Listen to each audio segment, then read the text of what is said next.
Welcome to StoryStream Audiobooks. We hope you enjoy listening to our recording of Grimm's Fairy Tales by Jacob and Wilhelm Grimm. Chapter 1. The Golden Bird. A certain king had a beautiful garden, and in the garden stood a tree which bore golden apples. These apples were always counted, and about the time when they began to grow ripe, it was found that every night one of them was gone. The king became very angry at this, and ordered the gardener to keep watch all night under the tree. The gardener set his eldest son to watch, but about 12 o'clock he fell asleep, and in the morning another of the apples was missing. Then the second son was ordered to watch, and at midnight he too fell asleep, and in the morning another apple was gone. Then the third son offered to keep watch, but the gardener at first would not let him, for fear some harm should come to him. However, at last he consented, and the young man laid himself under the tree to watch. As the clock struck 12, he heard a rustling noise in the air, and a bird came flying that was of pure gold. And as it was snapping at one of the apples with its beak, the gardener's son jumped up and shot an arrow at it. But the arrow did the bird no harm, only it dropped a golden feather from its tail and then flew away. The golden feather was brought to the king in the morning, and all the council was called together. Everyone agreed that it was worth more than all the wealth of the kingdom, but the king said, "One feather is of no use to me. I must have the whole bird." Then the gardener's eldest son set out and thought to find the golden bird very easily. And when he had gone but a little way, he came to a wood, and by the side of the wood he saw a fox sitting. So he took his bow and made ready to shoot at it. Then the fox said, "Do not shoot me, for I will give you good counsel. I know what your business is, and that you want to find the golden bird. You will reach a village in the evening, and when you get there, you will see two inns opposite to each other, one of which is very pleasant and beautiful to look at. Go not in there, but rest for the night in the other, though it may appear to you to be very poor and mean." But the son thought to himself, "What can such a beast as this know about the matter?" So he shot his arrow at the fox, but he missed, and it set up its tail above its back and ran into the wood. Then he went his way, and in the evening came to the village where the two inns were. And in one of these were people singing and dancing and feasting, but the other looked very dirty and poor. "I should be very silly," said he, "if I went into that shabby house and left this charming place." So he went into the smart house, and ate and drank at his ease, and forgot the bird, and his country too. Time passed on, and as the eldest son did not come back, and no tidings were heard of him, the second son set out, and the same thing happened to him. He met the fox, who gave him the good advice, but when he came to the two inns, his eldest brother was standing at the window where the merrymaking was, and called to him to come in, and he could not withstand the temptation, but went in and forgot the golden bird and his country in the same manner. Time passed on again, and the youngest son too wished to set out into the wide world to seek for the golden bird. But his father would not listen to it for a long while, for he was very fond of his son, and was afraid that some ill luck might happen to him also, and prevent his coming back. However, at last it was agreed he should go, for he would not rest at home.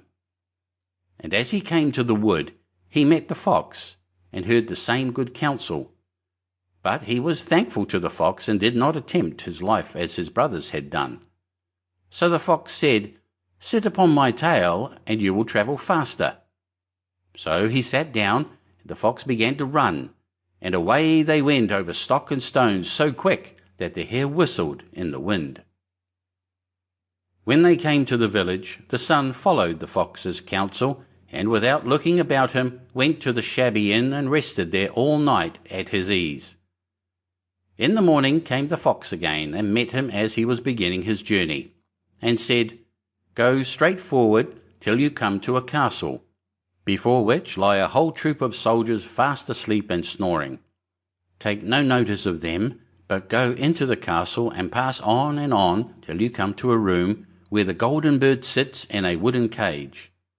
Close by it stands a beautiful golden cage, but do not try to take the bird out of the shabby cage and put it into the handsome one, otherwise you will repent it." Then the fox stretched out his tail again, and the young man sat himself down, and away they went over stock and stone till their hair whistled in the wind. Before the castle gate all was as the fox had said, so the son went in and found the chamber where the golden bird hung in a wooden cage, and below stood the golden cage, and the 3 golden apples that had been lost were lying close by it. Then thought he to himself, "It will be a very droll thing to bring away such a fine bird in this shabby cage." So he opened the door and took hold of it and put it into the golden cage. But the bird set up such a loud scream that all the soldiers awoke, and they took him prisoner and carried him before the king. The next morning the court sat to judge him, and when all was heard it sentenced him to die, unless he should bring the king the golden horse, which could run as swiftly as the wind, and if he did this, he was to have the golden bird given him for his own. So he set out once more on his journey, sighing and in great despair, when on a sudden his friend the fox met him, and said, "You see now what has happened on account of your not listening to my counsel. I will still, however, tell you how to find the golden horse if you will do as I bid you. You must go straight on till you come to the castle where the horse stands in his stall. By his side will lie the groom, fast asleep and snoring. Take away the horse quietly, but be sure to put the old leathern saddle upon him, and not the golden one that is close by it." Then the son sat down on the fox's tail, and away they went over stock and stone till their hair whistled in the wind. All went right, and the groom lay snoring with his hand upon the golden saddle. But when the son looked at the horse, he thought it a great pity to put the leathern saddle upon it. "I will give him the good one," said he. "I'm sure he deserves it." As he took up the golden saddle, the groom awoke, and cried out so loud that all the guards ran in and took him prisoner, and in the morning he was again brought before the court to be judged, and was sentenced to die. But it was agreed that if he could bring thither the beautiful princess, he should live, and have the bird and the horse given him for his own. Then he went his way very sorrowful. But the old fox came and said, "Why did not you listen to me? If you had, you would have carried away both the bird and the horse. Yet will I once more give you counsel. Go straight on, and in the evening you will arrive at a castle. At 12 o'clock at night the princess goes to the bathing house. Go up to her and give her a kiss, and she will let you lead her away. But take care you do not suffer her to go and take leave of her father and mother."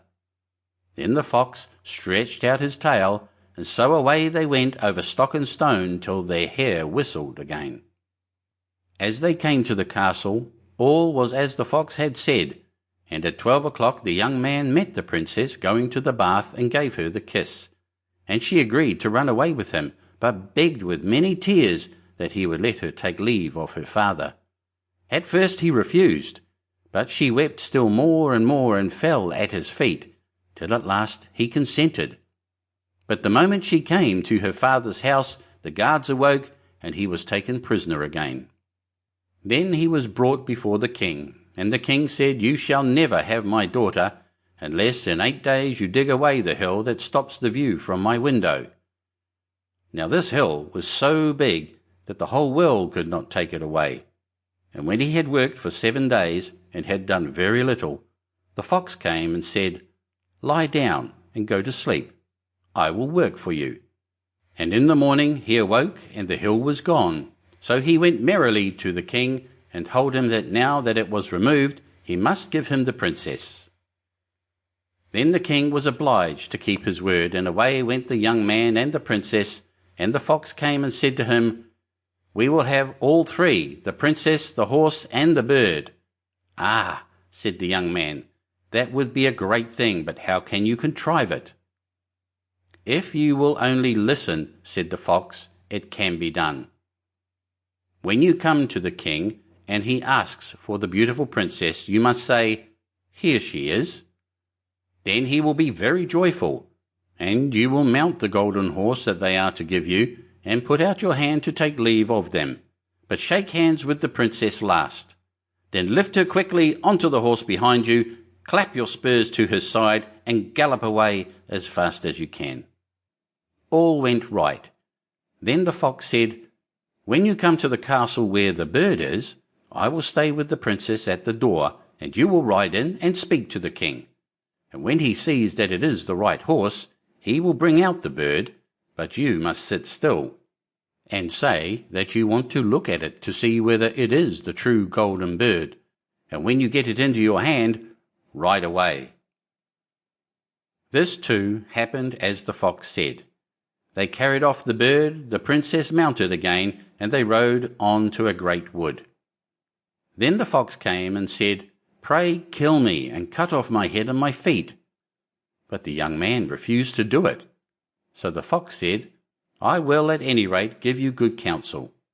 Beware of two things: ransom no one from the gallows, and sit down by the side of no river." Then away he went. Well, thought the young man, it is no hard matter to keep that advice. He rode on with the princess till at last he came to the village where he had left his two brothers, and there he heard a great noise and uproar. And when he asked what was the matter, the people said 2 men are going to be hanged. As he came nearer, he saw that the 2 men were his brothers, who had turned robbers. So he said, "Cannot they in any way be saved?" But the people said no, unless he would bestow all his money upon the rascals and buy their liberty. Then he did not stay to think about the matter, but paid what was asked, and his brothers were given up, and went on with him towards their home. And as they came to the wood where the fox first met them, it was so cool and pleasant that the 2 brothers said, "Let us sit down by the side of the river and rest a while to eat and drink."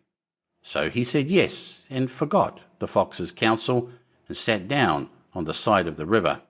And while he suspected nothing, they came behind and threw him down the bank, and took the princess, the horse, and the bird, and went home to the king their master, and said, "All this we have won by our labour." Then there was great rejoicing made, but the horse would not eat, the bird would not sing, and the princess wept. The youngest son fell to the bottom of the river's bed. Luckily it was nearly dry, but his bones were almost broken, and the bank was so steep that he could find no way to get out. Then the old fox came once more, and scolded him for not following his advice, otherwise no evil would have befallen him. "Yet," said he, "I cannot leave you here, so lay hold of my tail and hold fast." Then he pulled him out of the river, and said to him as he got upon the bank, "Your brothers have set watch to kill you if they find you in the kingdom." So he dressed himself as a poor man, and came secretly to the king's court, and was scarcely within the doors when the horse began to eat, and the bird to sing, and the princess left off weeping. Then he went to the king and told him all his brothers' roguery, that they were seized and punished, and he had the princess given to him again, and after the king's death he was heir to his kingdom. A long while after he went to walk one day in the wood, and the old fox met him and besought him with tears in his eyes to kill him and cut off his head and feet. And at last he did so, and in a moment the fox was changed into a man, and turned out to be the brother of the princess, who had been lost a great many years. Chapter 2. Hans in Luck. Some men are born to good luck. All they do or try to do comes right. All that falls to them is so much gain. All their geese are swans, all their cards are trumps. Toss them which way you will, they will always, like poor puss, alight upon their legs, and only move on so much the faster. The world may very likely not always think of them as they think of themselves, but what care they for the world? What can it know about the matter? One of these lucky beings was neighbour Hans. 7 long years he had worked hard for his master. At last he said, "Master, my time is up. I must go home and see my poor mother once more. So pray pay me my wages and let me go." And the master said, "You have been a faithful and good servant, Hans, so your pay shall be handsome." Then he gave him a lump of silver as big as his head. Hans took out his pocket-handkerchief, put the piece of silver into it, threw it over his shoulder, and jogged off on his road homewards. As he went lazily along, dragging one foot after another, a man came in sight, trotting gaily along on a capital horse. "Ah," said Hans aloud, "what a fine thing it is to ride on horseback. There he sits, as easy and happy as if he was at home, in the chair by his fireside. He trips against no stones, saves shoe leather, and gets on he hardly knows how." Hans did not speak so softly, but the horseman heard it all, and said, "Well, friend, why do you go on foot then?" "Ah," said he, "I have this load to carry. To be sure, it is silver, but it is so heavy that I can't hold up my head, and you must know it hurts my shoulder sadly." "What do you say of making an exchange?" said the horseman. "I will give you my horse, and you shall give me the silver, which will save you a great deal of trouble in carrying such a heavy load about with you." "With all my heart," said Hans, "but as you are so kind to me, I must tell you one thing. You will have a weary task to draw that silver about with you." However, the horseman got off, took the silver, helped Hans up, gave him the bridle into one hand and the whip into the other, and said, "When you want to go very fast, smack your lips loudly together and cry 'Jip!'" Hans was delighted as he sat on the horse, drew himself up, squared his elbows, turned out his toes, cracked his whip, and rode merrily off, 1 minute whistling a merry tune, and another singing, "No care and no sorrow, a fig for the morrow, we'll laugh and be merry, sing neigh down derry." After a time he thought he should like to go a little faster, so he smacked his lips and cried "Jip!"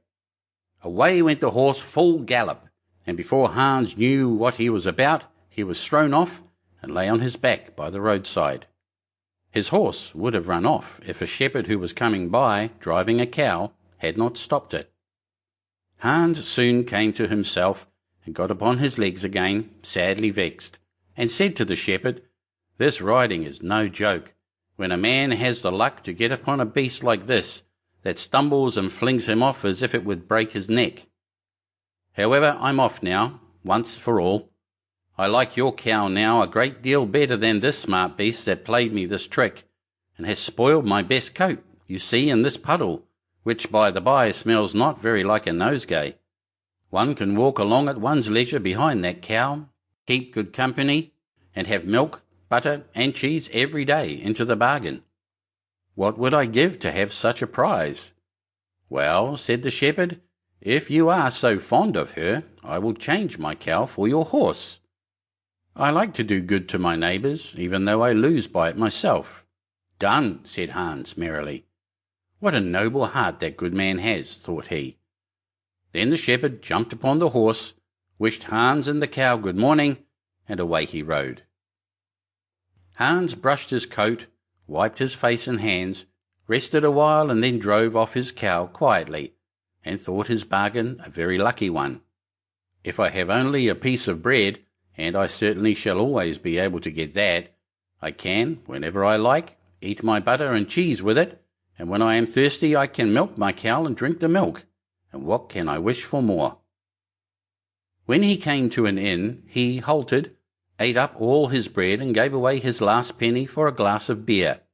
When he had rested himself, he set off again, driving his cow towards his mother's village. But the heat grew greater as soon as noon came on, till at last, as he found himself on a wide heath that would take him more than an hour to cross, He began to be so hot and parched that his tongue clave to the roof of his mouth. "I can find a cure for this," thought he. "Now I will milk my cow and quench my thirst." So he tied her to the stump of a tree and held his leathern cap to milk into, but not a drop was to be had. Who would have thought that this cow, which was to bring him milk and butter and cheese, was all that time utterly dry? Hans had not thought of looking to that. While he was trying his luck in milking, and managing the matter very clumsily, the uneasy beast began to think him very troublesome, and at last gave him such a kick on the head as knocked him down, and there he lay a long while senseless. Luckily a butcher soon came by, driving a pig in a wheelbarrow. "What is the matter with you, my man?" said the butcher, as he helped him up. Hans told him what had happened, how he was dry and wanted to milk his cow, but found the cow was dry too. Then the butcher gave him a flask of ale, saying, "There, drink and refresh yourself. Your cow will give you no milk. Don't you see she is an old beast, good for nothing but the slaughter-house?" "Alas, alas," said Hans, "who would have thought it? What a shame to take my horse and give me only a dry cow. If I kill her, what will she be good for? I hate cow beef. It is not tender enough for me. If it were a pig now, like that fat gentleman you are driving along at his ease, one could do something with it. It would at any rate make sausages." "Well," said the butcher, "I don't like to say no, when one is asked to do a kind neighbourly thing. To please you, I will change, and give you my fine fat pig for the cow." "Heaven reward you for your kindness and self-denial," said Hans, as he gave the butcher the cow, and taking the pig off the wheelbarrow, drove it away, holding it by the string that was tied to its leg. So on he jogged, and all seemed now to go right with him. He had met with some misfortunes, to be sure, but he was now well repaid for all. How could it be otherwise with such a travelling companion as he had now at last got? The next man he met was a countryman carrying a fine white goose. The countryman stopped to ask what was o'clock. This led to further chat, and Hans told him all his luck, and how he had so many good bargains, and how all the world went gay and smiling with him. The countryman then began to tell his tale, and said he was going to take the goose to a christening. "Feel," said he, "how heavy it is, and yet it is only 8 weeks old. Whoever roasts and eats it will find plenty of fat upon it, it has lived so well." "You're right," said Hans, as he weighed it in his hand. "But if you talk of fat, my pig is no trifle." Meantime the countryman began to look grave, and shook his head.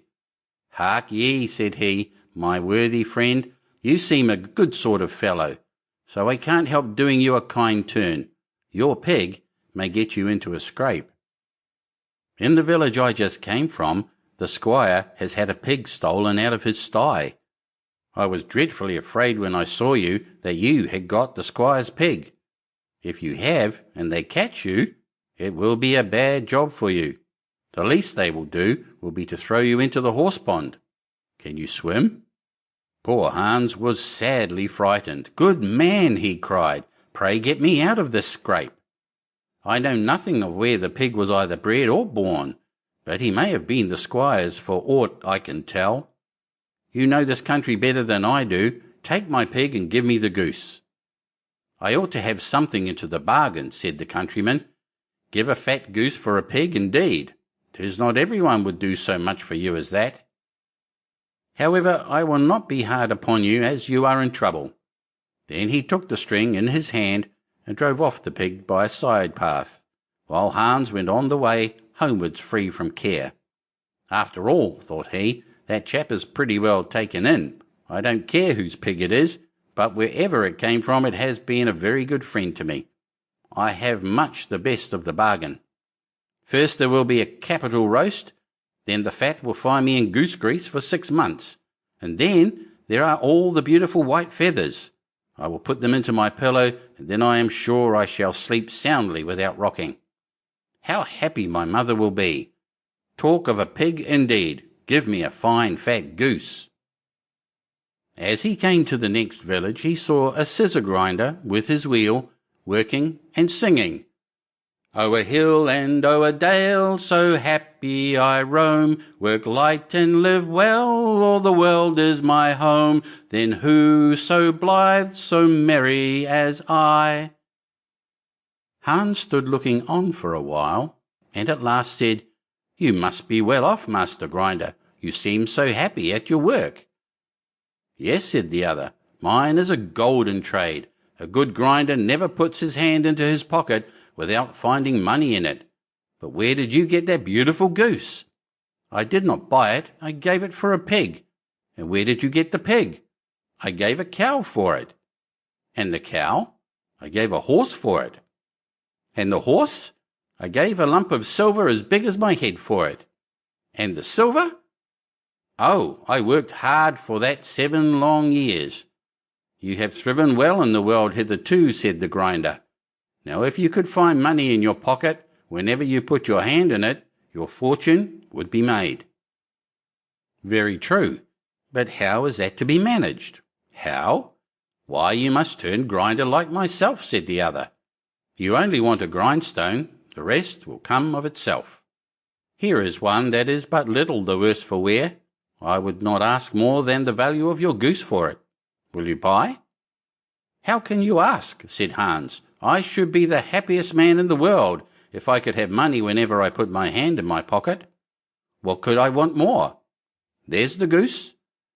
Now, said the grinder, as he gave him a common rough stone that lay by his side, this is a most capital stone.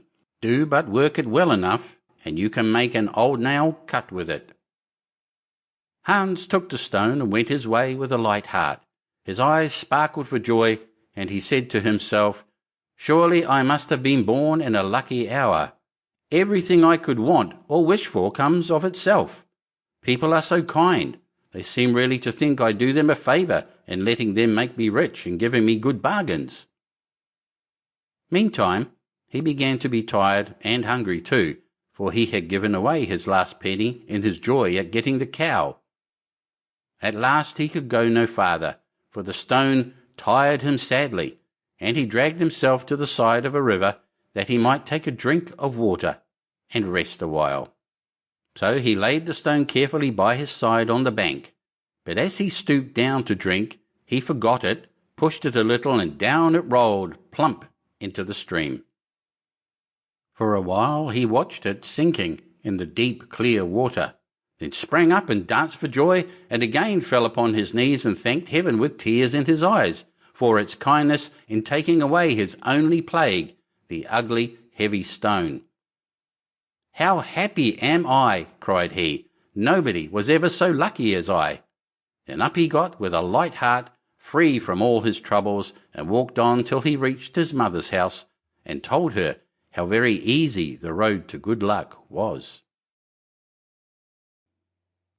Chapter 3. Jorinda and Jorindel. There was once an old castle that stood in the middle of a deep, gloomy wood, and in the castle lived an old fairy. Now this fairy could take any shape she pleased. All the day long she flew about in the form of an owl, or crept about the country like a cat. But at night she always became an old woman again. When any young man came within 100 paces of her castle, he became quite fixed, and could not move a step till she came and set him free, which she would not do till he had given her his word never to come there again. But when any pretty maiden came within that space, she was changed into a bird, and the fairy put her into a cage, and hung her up in a chamber in the castle. There were 700 of these cages hanging in the castle, and all with beautiful birds in them. Now there was once a maiden whose name was Jorinda. She was prettier than all the pretty girls that ever were seen before, and a shepherd lad whose name was Jorindel was very fond of her, and they were soon to be married. One day they went to walk in the wood, that they might be alone, and Jorindel said, We must take care that we don't go too near to the fairy's castle. It was a beautiful evening. The last rays of the setting sun shone bright through the long stems of the trees upon the green underwood beneath, and the turtle doves sang from the tall birches. Jorinda sat down to gaze upon the sun. Jorindel sat by her side, and both felt sad. They knew not why, but it seemed as if they were to be parted from one another for ever. They had wandered a long way, and when they looked to see which way they should go home, they found themselves at a loss to know what path to take. The sun was setting fast, and already half of its circle had sunk behind the hill. Jorindel on a sudden looked behind him, and saw through the bushes that they had, without knowing it, sat down close under the old walls of the castle. Then he shrank for fear, turned pale, and trembled. Jorinda was just singing. The ring-dove sang from the willow spray, well-a-day, well-a-day. He mourned for the fate of his darling mate, well-a-day. When her song stopped suddenly, Jorindel turned to see the reason, and beheld his Jorinda changed into a nightingale, so that her song ended with a mournful jug-jug. An owl with fiery eyes flew 3 times round them, and 3 times screamed, "To-woo! To-woo! To-woo!" Jorindel could not move. He stood fixed as a stone, and could neither weep, nor speak, nor stir hand or foot. And now the sun went quite down. Gloomy night came. The owl flew into a bush, and a moment after the old fairy came forth pale and meagre, with staring eyes and a nose and chin that almost met one another. She mumbled something to herself, seized the nightingale, and went away with it in her hand. Poor Jorindel saw the nightingale was gone, but what could he do? He could not speak, he could not move from the spot where he stood. At last the fairy came back and sang with a hoarse voice, "Till the prisoner is fast, and her doom is cast, there stay, oh stay. When the charm is around her, and the spell has bound her, hie away, away." On a sudden Jorindel found himself free. Then he fell on his knees before the fairy, and prayed her to give him back his dear Jorinda. But she laughed at him, and said he should never see her again. Then she went her way. He prayed, he wept, he sorrowed, but all in vain. "Alas," he said, "what will become of me?" He could not go back to his own home, so he went to a strange village and employed himself in keeping sheep. Many a time did he walk round and round as near to the hated castle as he dared go, but all in vain. He heard or saw nothing of Jorinda. At last he dreamt one night that he found a beautiful purple flower, and that in the middle of it lay a costly pearl. And he dreamt that he plucked the flower, and went with it in his hand into the castle, and that everything he touched with it was disenchanted, and that there he found his Jorinda again. In the morning when he awoke, he began to search over hill and dale for this pretty flower, and 8 long days he sought for it in vain. But on the 9th day, early in the morning, he found the beautiful purple flower, and in the middle of it was a large dewdrop, as big as a costly pearl. Then he plucked the flower, and set out and travelled day and night till he came again to the castle. He walked nearer than 100 paces to it, and yet he did not become fixed as before, but found that he could go quite close up to the door. Jorindel was very glad indeed to see this. Then he touched the door with the flower, and it sprang open, so that he went in through the court, and listened when he heard so many birds singing. At last he came to the chamber where the fairy sat, with the 700 birds singing in the 700 cages. When she saw Jorindel, she was very angry and screamed with rage. But she could not come within 2 yards of him, for the flower he held in his hand was his safeguard. He looked around at the birds, but alas, there were many, many nightingales, and how then should he find out which was his Jorinda? While he was thinking what to do, he saw the fairy had taken down one of the cages and was making the best of her way off through the door. He ran or flew after her, touched the cage with the flower, and Jorinda stood before him and threw her arms round his neck, looking as beautiful as ever, as beautiful as when they walked together in the wood. Then he touched all the other birds with the flower, so that they all took their old forms again, and he took Jorinda home, where they were married and lived happily together many years, and so did a good many other lads, whose maidens had been forced to sing in the old fairies' cages by themselves, much longer than they liked. Chapter 4. The Travelling Musicians. An honest farmer had once an ass that had been a faithful servant to him a great many years, but was now growing old, and every day more and more unfit for work. His master therefore was tired of keeping him, and began to think of putting an end to him. But the ass, who saw that some mischief was in the wind, took himself slyly off, and began his journey towards the great city, for there, thought he, I may turn musician. After he had travelled a little way, he spied a dog lying by the roadside, and panting as if he were tired. "What makes you pant so, my friend?" said the ass.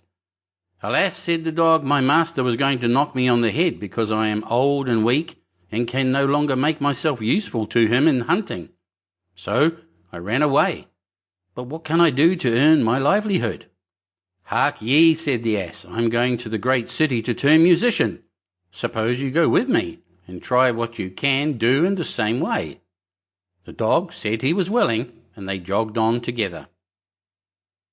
They had not gone far before they saw a cat sitting in the middle of the road, and making a most rueful face. "Pray, my good lady," said the ass, "what's the matter with you? You look quite out of spirits." "Ah me," said the cat, "how can one be in good spirits when one's life is in danger?" "Because I am beginning to grow old, and had rather lie at my ease by the fire than run about the house after the mice. My mistress laid hold of me and was going to drown me, and though I have been lucky enough to get away from her, I do not know what I am to live upon." "Oh," said the ass, "by all means go with us to the great city. You are a good night singer, and may make your fortune as a musician." The cat was pleased with the thought, and joined the party. Soon afterwards, as they were passing by a farmyard, they saw a cock perched upon a gate, and screaming out with all his might and main. "Bravo!" said the ass, "upon my word, you make a famous noise. Pray, what is all this about?" "Why," said the cock, "I was just now saying that we should have fine weather for our washing day, and yet my mistress and the cook don't thank me for my pains, but threaten to cut off my head tomorrow, and make broth of me for the guests that are coming on Sunday." "Heaven forbid," said the ass. "Come with us, Master Chanticleer. It will be better, at any rate, than staying here to have your head cut off. Besides, who knows? If we care to sing in tune, we may get up some kind of concert, so come along with us." "With all my heart," said the cock, so they all four went on jollily together. They could not, however, reach the great city the first day, so when night came on, they went into a wood to sleep. The ass and the dog laid themselves down under a great tree, and the cat climbed up into the branches, while the cock, thinking that the higher he sat the safer he should be, flew up to the very top of the tree, and then, according to his custom, before he went to sleep, looked out on all sides of him to see that everything was well. In doing this he saw afar off something bright and shining, and calling to his companions said, "There must be a house no great way off, for I see a light." "If that be the case," said the ass, "we had better change our quarters, for our lodging is not the best in the world. Besides," added the dog, "I should not be the worse for a bone or two, or a bit of meat." So they walked off together towards the spot where Chanticleer had seen the light, and as they drew near it became larger and brighter, till they at last came close to a house in which a gang of robbers lived. The ass, being the tallest of the company, marched up to the window and peeped in. "Well, donkey," said Chanticleer, "what do you see?" "What do I see?" replied the ass. "Why, I see a table spread with all kinds of good things." and robbers sitting round it making merry. "That would be a noble lodging for us," said the cock. "Yes," said the ass, "if we could only get in." So they consulted together how they should contrive to get the robbers out, and at last they hit upon a plan. The ass placed himself upright on his hind legs, with his 4 feet resting against the window. The dog got upon his back, the cat scrambled up to the dog's shoulders, and the cock flew up and sat upon the cat's head. When all was ready, a signal was given, and they began their music. The ass brayed, the dog barked, the cat mewed, and the cock screamed, and then they all broke through the window at once, and came tumbling into the room amongst the broken glass with a most hideous clatter. The robbers, who had been not a little frightened by the opening concert, had now no doubt that some frightful hobgoblin had broken in upon them, and scampered away as fast as they could. The coast once clear, our travellers soon sat down and dispatched what the robbers had left, with as much eagerness as if they had not expected to eat again for a month. As soon as they had satisfied themselves, they put out the lights, and each once more sought out a resting place to his own liking. The donkey laid himself down upon a heap of straw in the yard, the dog stretched himself upon a mat behind the door, the cat rolled herself up on the hearth before the warm ashes, and the cock perched upon a beam on the top of the house, and, as they were all rather tired with their journey, they soon fell asleep. But about midnight, when the robbers saw from afar that the lights were out, and that all seemed quiet, they began to think that they had been in too great a hurry to run away, and one of them, who was bolder than the rest, went to see what was going on. Finding everything still, he marched into the kitchen and groped about till he found a match in order to light a candle, and then, espying the glittering fiery eyes of the cat, he mistook them for live coals, and held the match to them to light it. But the cat, not understanding this joke, sprang at his face and spat and scratched at him. This frightened him dreadfully, and away he ran to the back door, but there the dog jumped up and bit him in the leg, and as he was crossing over the yard the ass kicked him, and the cock, who had been awakened by the noise, crowed with all his might. At this the robber ran back as fast as he could to his comrades, and told the captain how a horrid witch had got into the house, and had spat at him and scratched his face with her long bony fingers, how a man with a knife in his hand had hidden himself behind the door and stabbed him in the leg, how a black monster stood in the yard and struck him with a club, and how the devil had sat upon the top of the house and cried out, "Throw the rascal up here." After this the robbers never dared to go back to the house, but the musicians were so pleased with their quarters that they took up their abode there, and there they are, I dare say, at this very day.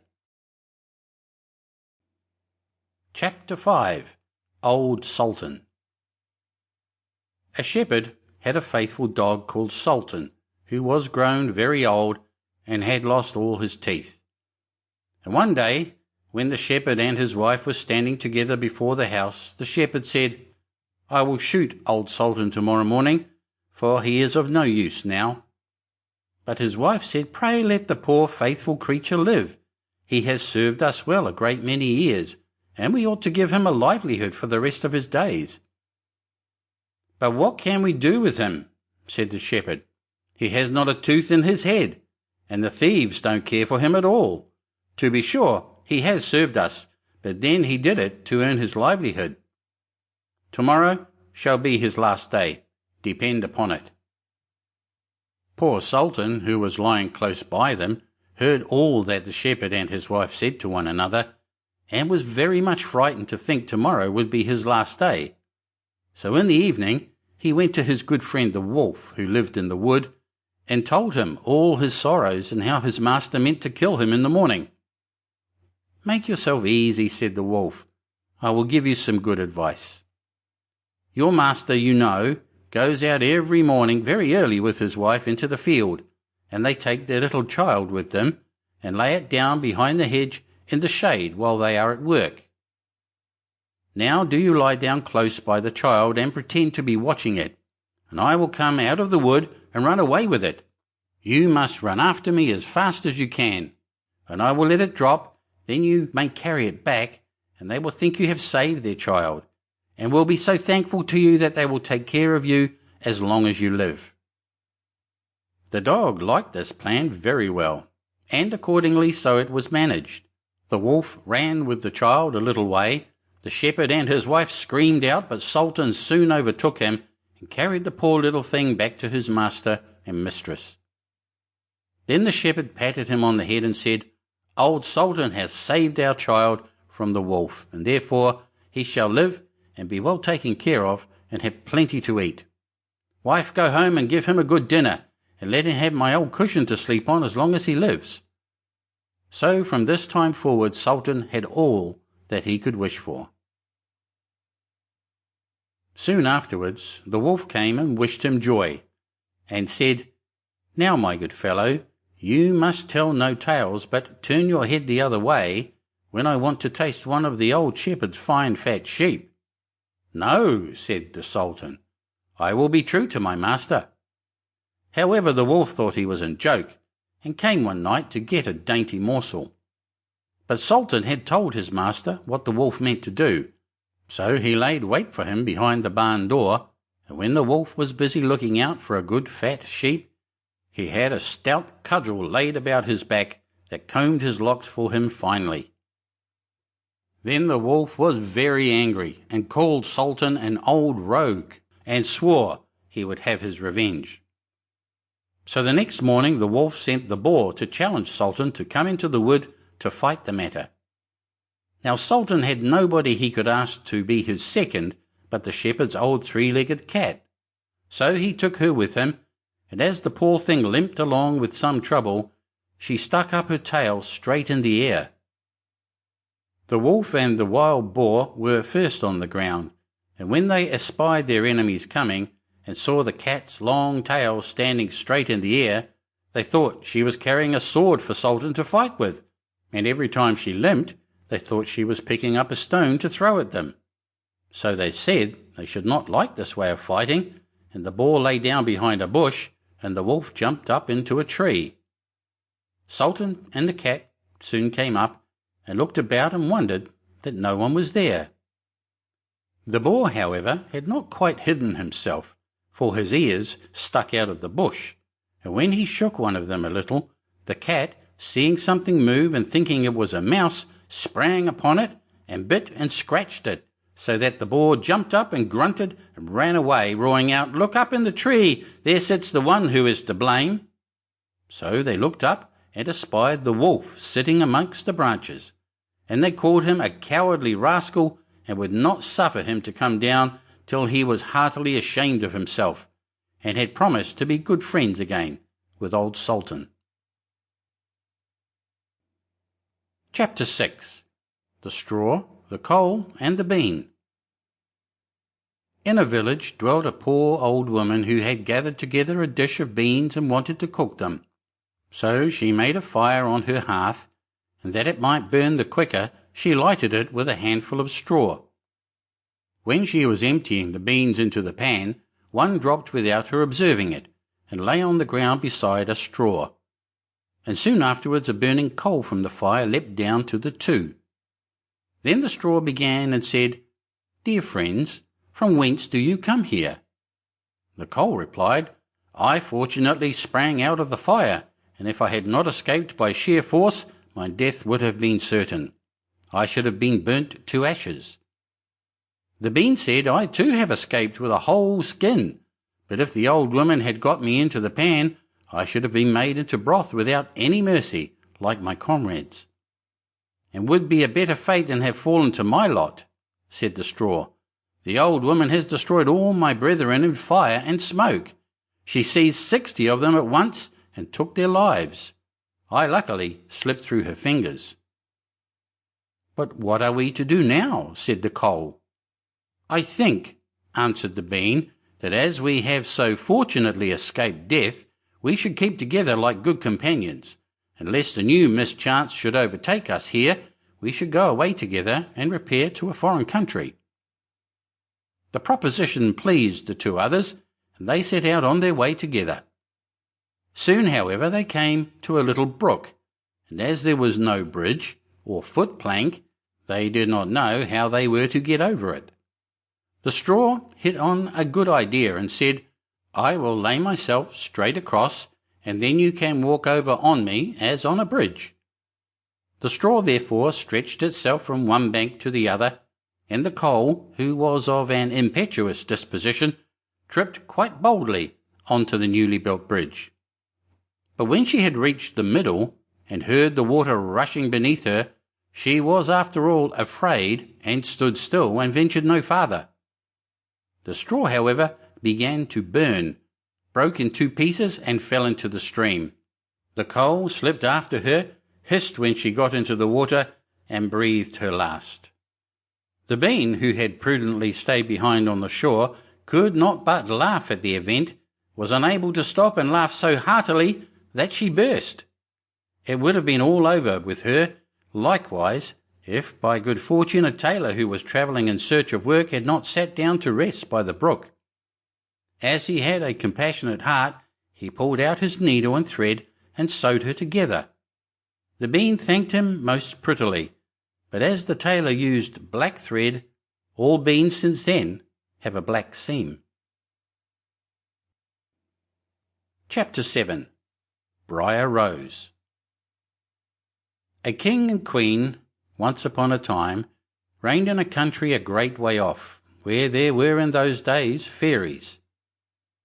Now this king and queen had plenty of money, and plenty of fine clothes to wear, and plenty of good things to eat and drink, and a coach to ride out in every day. But though they had been married many years, they had no children, and this grieved them very much indeed. But one day, as the queen was walking by the side of the river, at the bottom of the garden, she saw a poor little fish that had thrown itself out of the water, and lay gasping and nearly dead on the bank.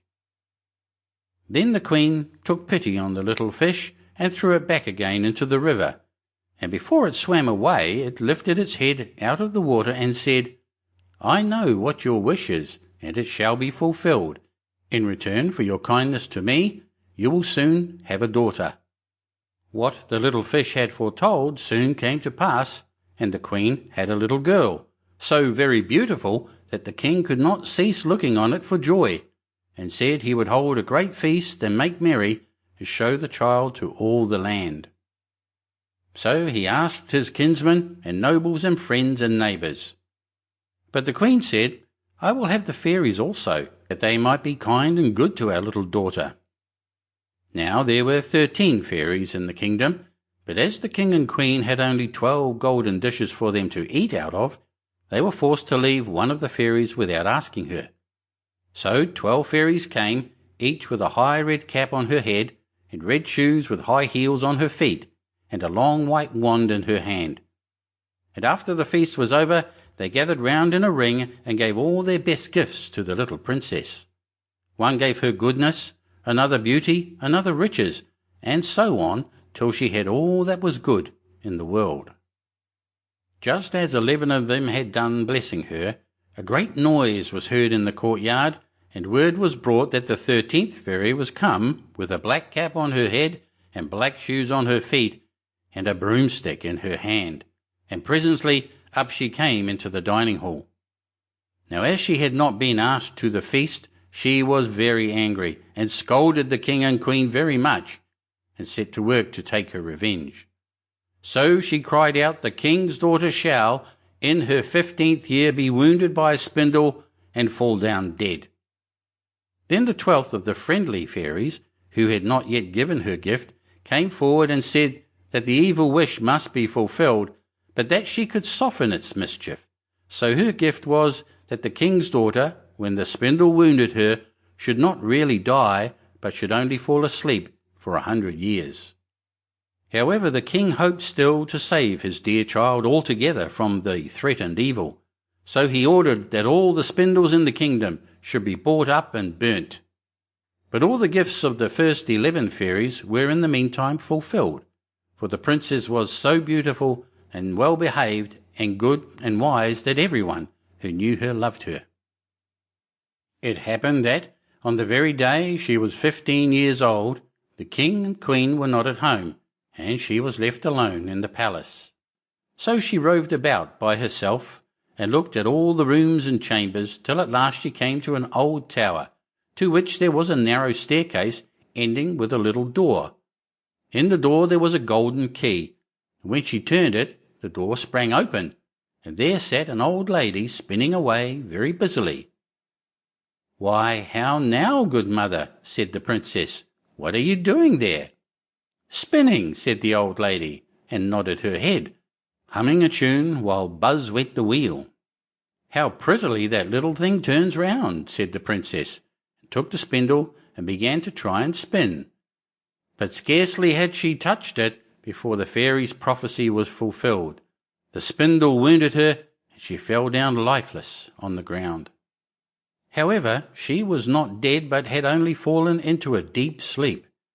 And the king and the queen, who had just come home, and all their court, fell asleep too, and the horses slept in the stables, and the dogs in the court, the pigeons on the housetop, and the very flies slept upon the walls. Even the fire on the hearth left off blazing and went to sleep.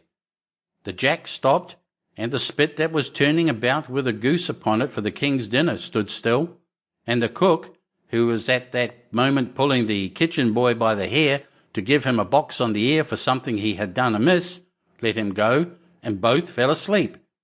The butler, who was slyly tasting the ale, fell asleep with the jug at his lips, and thus everything stood still and slept soundly.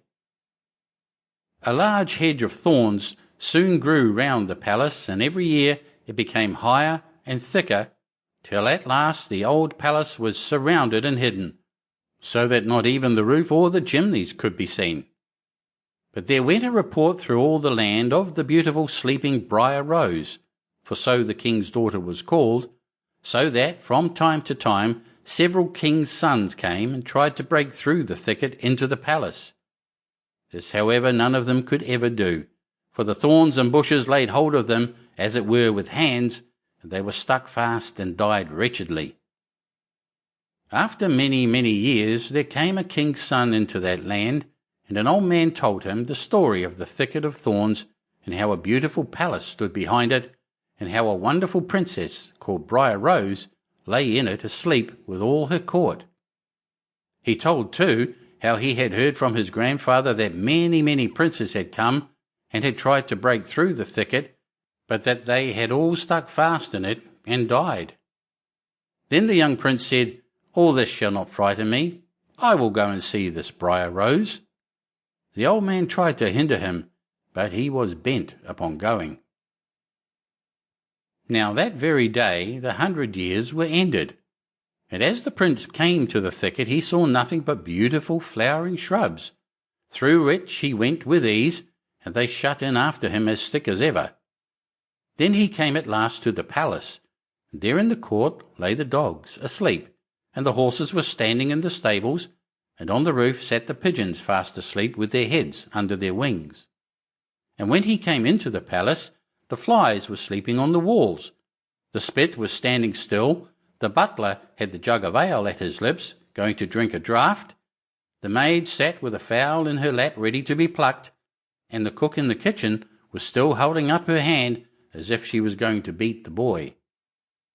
Then he went on still farther, and all was so still that he could hear every breath he drew, till at last he came to the old tower and opened the door of the little room in which Briar Rose was, and there she lay, fast asleep on a couch by the window.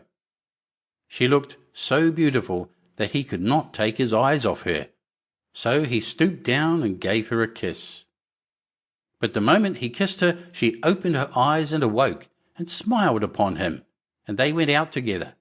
And soon the king and queen also awoke, and all the court, and gazed on each other with great wonder. And the horses shook themselves, and the dogs jumped up and barked. The pigeons took their heads from under their wings, and looked about, and flew into the fields. The flies on the walls buzzed again, the fire in the kitchen blazed up, round went the jack, and round went the spit, with the goose for the king's dinner upon it. The butler finished his draught of ale, the maid went on plucking the fowl, and the cook gave the boy the box on his ear. And then the Prince and Briar Rose were married, and the wedding feast was given, and they lived happily together all their lives long. Chapter 8. The Dog and the Sparrow. A shepherd's dog had a master who took no care of him, but often let him suffer the greatest hunger. At last he could bear it no longer, so he took to his heels and off he ran in a very sad and sorrowful mood.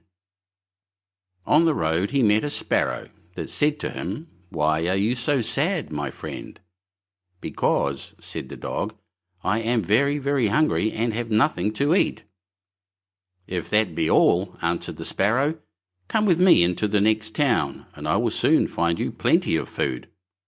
So on they went together into the town, and as they passed by a butcher's shop, the sparrow said to the dog, "Stand there a little while till I peck you down a piece of meat." So the sparrow perched upon the shelf, and having first looked carefully about her to see if anyone was watching her, she pecked and scratched at a steak that lay upon the edge of the shelf, till at last down it fell. Then the dog snapped it up, and scrambled away with it into a corner, where he soon ate it all up. "Well," said the sparrow, "you shall have some more if you will, so come with me to the next shop, and I will peck you down another steak." When the dog had eaten this too, the sparrow said to him, "Well, my good friend, have you had enough now?" "I have had plenty of meat," answered he, "but I should like to have a piece of bread to eat after it." "Come with me then," said the sparrow, "and you shall soon have that too." So she took him to a baker's shop, and pecked at 2 rolls that lay in the window till they fell down. And as the dog still wished for more, she took him to another shop and pecked down some more for him. When that was eaten, the sparrow asked him whether he had had enough now. "Yes," said he, "and now let us take a walk a little way out of the town." So they both went out upon the high road, but as the weather was warm, they had not gone far before the dog said, "I am very much tired. I should like to take a nap."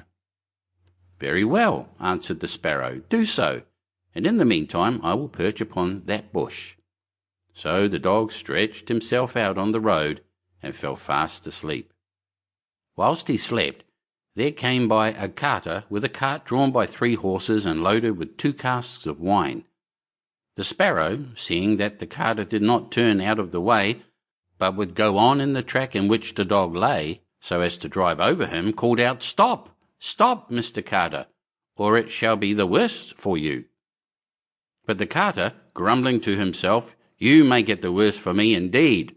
What can you do?" cracked his whip and drove his cart over the poor dog, so that the wheels crushed him to death. "There," cried the sparrow, "thou cruel villain, thou hast killed my friend the dog. Now mind what I say. This deed of thine shall cost thee all thou art worth." "Do your worst, and welcome," said the brute. "What harm can you do to me?" and passed on. But the sparrow crept under the tilt of the cart and pecked at the bung of one of the casks till she loosened it, and then all the wine ran out, without the carter seeing it. At last he looked round and saw that the cart was dripping, and the cask quite empty. "What an unlucky wretch I am!" cried he. "Not wretch enough yet," said the sparrow, as she alighted upon the head of one of the horses, and pecked at him till he reared up and kicked. When the carter saw this, he drew out his hatchet and aimed a blow at the sparrow, meaning to kill her. But she flew away, and the blow fell upon the poor horse's head with such force that he fell down dead. "Unlucky wretch that I am!" cried he. "Not wretch enough yet," said the sparrow. And as the carter went on with the other 2 horses, she again crept under the tilt of the cart and pecked out the bung of the second cask, so that all the wine ran out. When the carter saw this, he again cried out, "Miserable wretch that I am!" But the sparrow answered, "Not wretch enough yet," and perched on the head of the second horse and pecked at him too. The carter ran up and struck at her again with his hatchet, but away she flew, and the blow fell upon the second horse and killed him on the spot. "Unlucky wretch that I am," said he. "Not rich enough yet," said the sparrow, and perching upon the third horse she began to peck him too.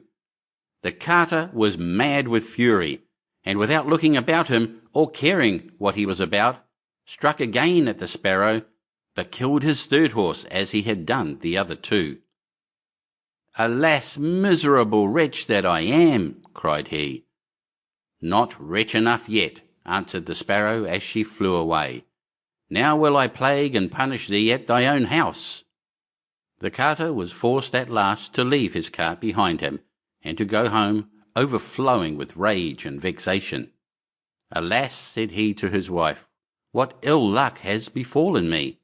My wine is all spilt, and my horses, all three, dead." "Alas, husband," replied she, "and a wicked bird has come into the house, and has brought with her all the birds in the world, I am sure, and they have fallen upon our corn in the loft, and are eating it up at such a rate." Away ran the husband upstairs, and saw thousands of birds sitting upon the floor, eating up his corn, with the sparrow in the midst of them. "Unlucky wretch that I am!" cried the carter, for he saw that the corn was almost gone. "Not rich enough yet," said the sparrow. "Thy cruelty shall cost thee thy life yet." And away she flew. The carter, seeing that he had thus lost all that he had, went down into his kitchen, and was still not sorry for what he had done, but sat himself angrily and sulkily in the chimney corner. But the sparrow sat on the outside of the window and cried, "Carter, thy cruelty shall cost thee thy life." With that he jumped up in a rage, seized his hatchet and threw it at the sparrow, but it missed her and only broke the window.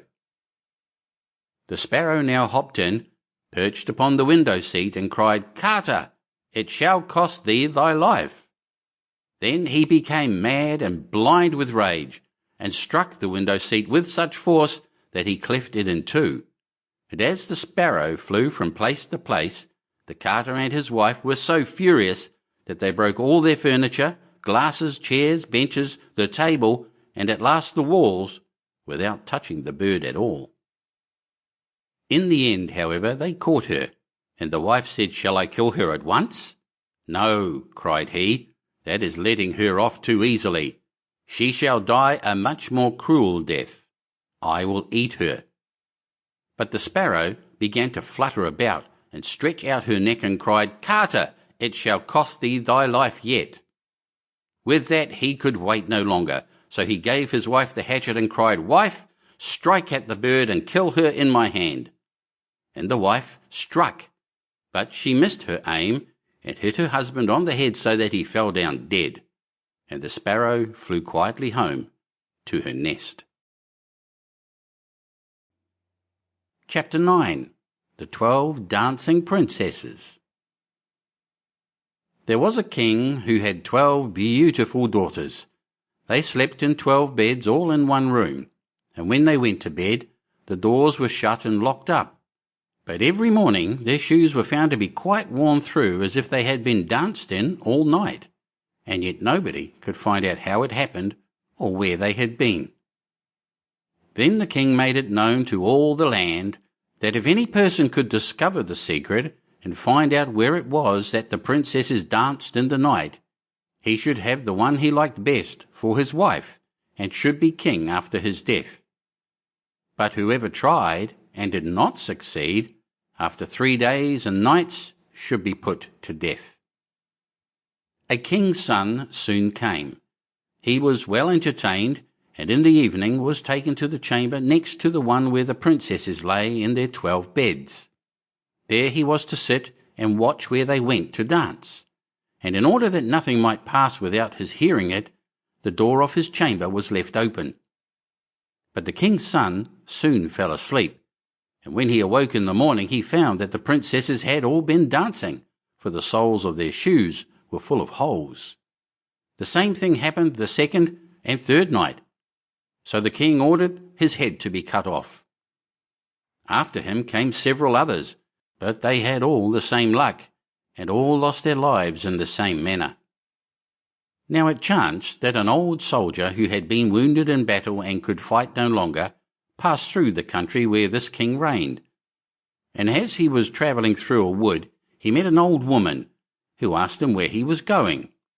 "I hardly know where I am going, or what I had better do," said the soldier, "but I think I should like very well to find out where it is that the princesses dance, and then in time I might be a king."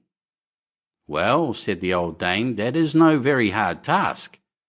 Only take care not to drink any of the wine which one of the princesses will bring to you in the evening, and as soon as she leaves, you pretend to be fast asleep." Then she gave him a cloak and said, "As soon as you put that on, you will become invisible, and you will then be able to follow the princesses wherever they go." When the soldier heard all this good counsel, he determined to try his luck. So he went to the king and said he was willing to undertake the task. He was well received as the others had been, and the king ordered fine royal robes to be given him. And when the evening came, he was led to the outer chamber. Just as he was going to lie down, the eldest of the princesses brought him a cup of wine, but the soldier threw it all away secretly, taking care not to drink a drop. Then he laid himself down on his bed, and in a little while began to snore very loud, as if he was fast asleep. When the 12 princesses heard this, they laughed heartily, and the eldest said this fellow too might have done a wiser thing than lose his life in this way. Then they rose up and opened their drawers and boxes, and took out all their fine clothes, and dressed themselves at the glass, and skipped about as if they were eager to begin dancing. But the youngest said, "I don't know how it is, while you are so happy, I feel very uneasy. I am sure some mischance will befall us." "You simpleton," said the eldest, "you are always afraid. Have you forgotten how many kings' sons have already watched in vain? And as for this soldier, even if I had not given him his sleeping draught, he would have slept soundly enough." When they were all ready, they went and looked at the soldier, but he snored on and did not stir hand or foot, so they thought they were quite safe. And the eldest went up to her own bed and clapped her hands, and the bed sank into the floor, and a trap-door flew open.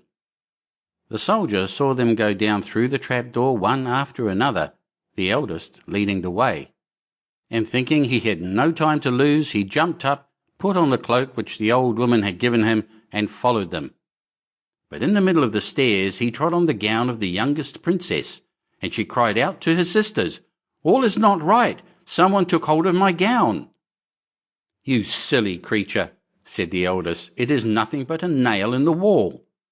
Then down they all went, and at the bottom they found themselves in a most delightful grove of trees, and the leaves were all of silver, and glittered and sparkled beautifully. The soldier wished to take away some token of the place, so he broke off a little branch, and there came a loud noise from the tree. Then the youngest daughter said again, "I am sure all is not right. Did not you hear that noise? That never happened before."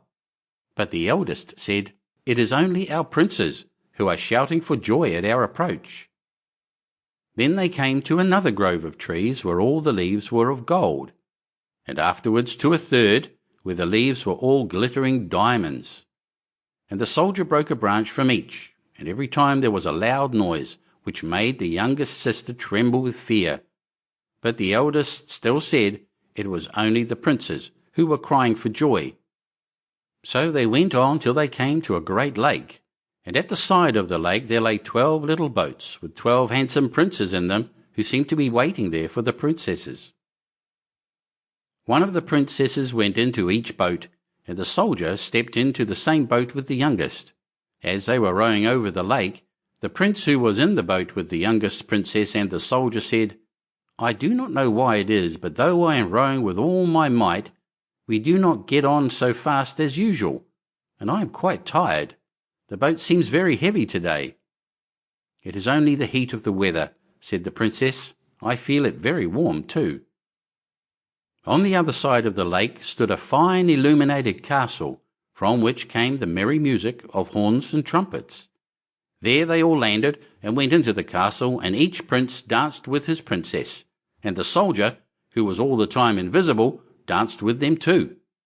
And when any of the princesses had a cup of wine set by her, he drank it all up, so that when she put the cup to her mouth, it was empty.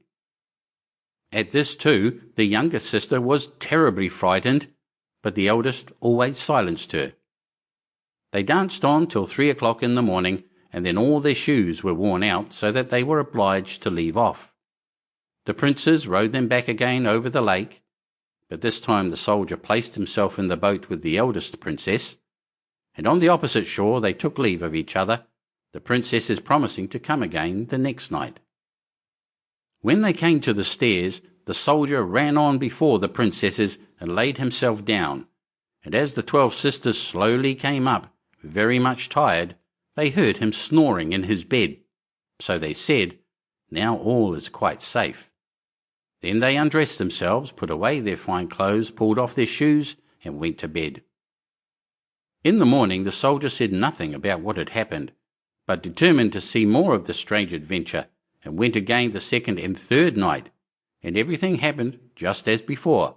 The princesses danced each time till their shoes were worn to pieces, and then returned home. However, on the third night, the soldier carried away one of the golden cups as a token of where he had been. As soon as the time came when he was to declare the secret, he was taken before the king with the 3 branches and the golden cup, and the 12 princesses stood listening behind the door to hear what he would say. And when the king asked him, "Where do my 12 daughters dance at night?" he answered, "With 12 princes in a castle underground." And then he told the king all that had happened, and showed him the 3 branches and the golden cup which he had brought with him. Then the king called for the princesses, and asked them whether what the soldier said was true. And when they saw that they were discovered, and that it was of no use to deny what had happened, they confessed it all. And the king asked the soldier which of them he would choose for his wife. And he answered, "I am not very young, so I will have the eldest." And they were married that very day, and the soldier was chosen to be the king's heir. Chapter 10. The Fisherman and His Wife. There was once a fisherman who lived with his wife in a pigsty close by the seaside. The fisherman used to go out all day long a-fishing, and one day as he sat on the shore with his rod, looking at the sparkling waves and watching his line, all in a sudden his float was dragged away deep into the water, and drawing it up he pulled out a great fish. But the fish said, "Pray let me live. I am not a real fish. I am an enchanted prince. Put me in the water again and let me go." "Oh, oh," said the man, "you need not make so many words about the matter. I will have nothing to do with a fish that can talk, so swim away, sir, as soon as you please." Then he put him back into the water, and the fish darted straight down to the bottom, and left a long streak of blood behind him on the wave. When the fisherman went home to his wife in the pigsty, he told her how he had caught a great fish, and how it had told him it was an enchanted prince, and how, on hearing it speak, he had let it go again. "Did not you ask it for anything?" said the wife. "We live very wretchedly here, in this nasty, dirty pigsty. Do go back and tell the fish we want a snug little cottage." The fisherman did not much like the business. However, he went to the seashore, and when he came back there the water looked all yellow and green, and he stood at the water's edge and said, "O man of the sea, hearken to me. My wife Elsabill will have her own will, and hath sent me to beg a boon of thee." Then the fish came swimming to him, and said, "Well, what is her will? What does your wife want?" "Ah," said the fisherman, "she says that when I had caught you, I ought to have asked you for something before I let you go. She does not like living any longer in the pigsty, and wants a snug little cottage." "Go home then," said the fish, "she is in the cottage already." So the man went home, and saw his wife standing at the door of a nice trim little cottage. Come in," she said. "Is not this much better than the filthy pigsty we had?" And there was a parlour, and a bedchamber, and a kitchen, and behind the cottage there was a little garden planted with all sorts of flowers and fruits, and there was a courtyard behind, full of ducks and chickens. "Ah," said the fisherman, "how happily we shall live now." "We will try to do so, at least," said his wife. Everything went right for a week or two, and then Dame Ilsebel said, "Husband, there is not near room enough for us in this cottage. The courtyard and the garden are a great deal too small. I should like to have a large stone castle to live in. Go to the fish again and tell him to give us a castle." "Wife," said the fisherman, "I don't like to go to him again, for perhaps he will be angry. We ought to be easy with this pretty cottage to live in." "Nonsense," said the wife. "He will do it very willingly, I know. Go along and try." The fisherman went, but his heart was very heavy, and when he came to the sea it looked blue and gloomy, though it was very calm, and he went close to the edge of the waves and said, "O man of the sea, hearken to me. My wife Ilsebel will have her own will, and hath sent me to beg a boon of thee." "Well, what does she want now?" said the fish. "Ah," said the man, dolefully, "my wife wants to live in a stone castle." "Go home then," said the fish. "She is standing at the gate of it already." So away went the fisherman, and found his wife standing before the gate of a great castle. "See," said she, "is not this grand?" With that they went into the castle together, and found a great many servants there, and the rooms all richly furnished, and full of golden chairs and tables, and behind the castle was a garden, and around it was a park half a mile long, full of sheep and goats and hares and deer, and in the courtyard were stables and cow-houses. "Well," said the man, "now we will live cheerful and happy in this beautiful castle for the rest of our lives." "Perhaps we may," said the wife, "but let us sleep upon it before we make up our minds to that." So they went to bed. The next morning, when Dame Ilsebel awoke, it was broad daylight, and she jogged the fisherman with her elbow and said, "Get up, husband, and bestir yourself, for we must be king of all the land." "Wife, wife," said the man, "why should we wish to be the king? I will not be king." "Then I will," said she. "But, wife," said the fisherman, "how can you be king? The fish cannot make you a king." "Husband," said she, "say no more about it, but go and try. I will be king." So the man went away quite sorrowful to think that his wife should want to be king. This time the sea looked a dark grey colour, and was overspread with curling waves and the ridges of foam, as he cried out, "O man of the sea, hearken to me. My wife Ilsebel will have her own will, and hath sent me to beg a boon of thee." "Well, what would she have now?" said the fish. "Alas," said the poor man, "my wife wants to be king." "Go home," said the fish. "She is king already." Then the fisherman went home, and as he came close to the palace he saw a troop of soldiers and heard the sound of drums and trumpets. And when he went in, he saw his wife sitting on a throne of gold and diamonds, with a golden crown upon her head, and on each side of her stood 6 fair maidens, each a head taller than the other. "Well, wife," said the fisherman, "are you king?" "Yes," said she, "I am king." And when he had looked at her for a long time, he said, "Ah, wife, what a fine thing it is to be king! Now we shall never have anything more to wish for as long as we live." "I don't know how that may be," said she. "Never is a long time. I am king, it is true, but I begin to be tired of that, and I think I should like to be emperor." "Alas, wife, why should you wish to be emperor?" said the fisherman. "Husband," said she, "go to the fish. I say I will be emperor." "Ah, wife," replied the fisherman, "the fish cannot make an emperor, I am sure, and I should not like to ask him for such a thing." "I am king," said Ilsebel. "You are my slave, so go at once." So the fisherman was forced to go, and he muttered as he went along, "This will come to no good, "it is too much to ask. The fish will be tired at last, and then we shall be sorry for what we have done." He soon came to the seashore, and the water was quite black and muddy, and a mighty whirlwind blew over the waves and rolled them about. But he went as near as he could to the water's brink and said, "O man of the sea, hearken to me. My wife Ilsebil will have her own will, and hath sent me to beg a boon of thee." "What would she have now?" said the fish.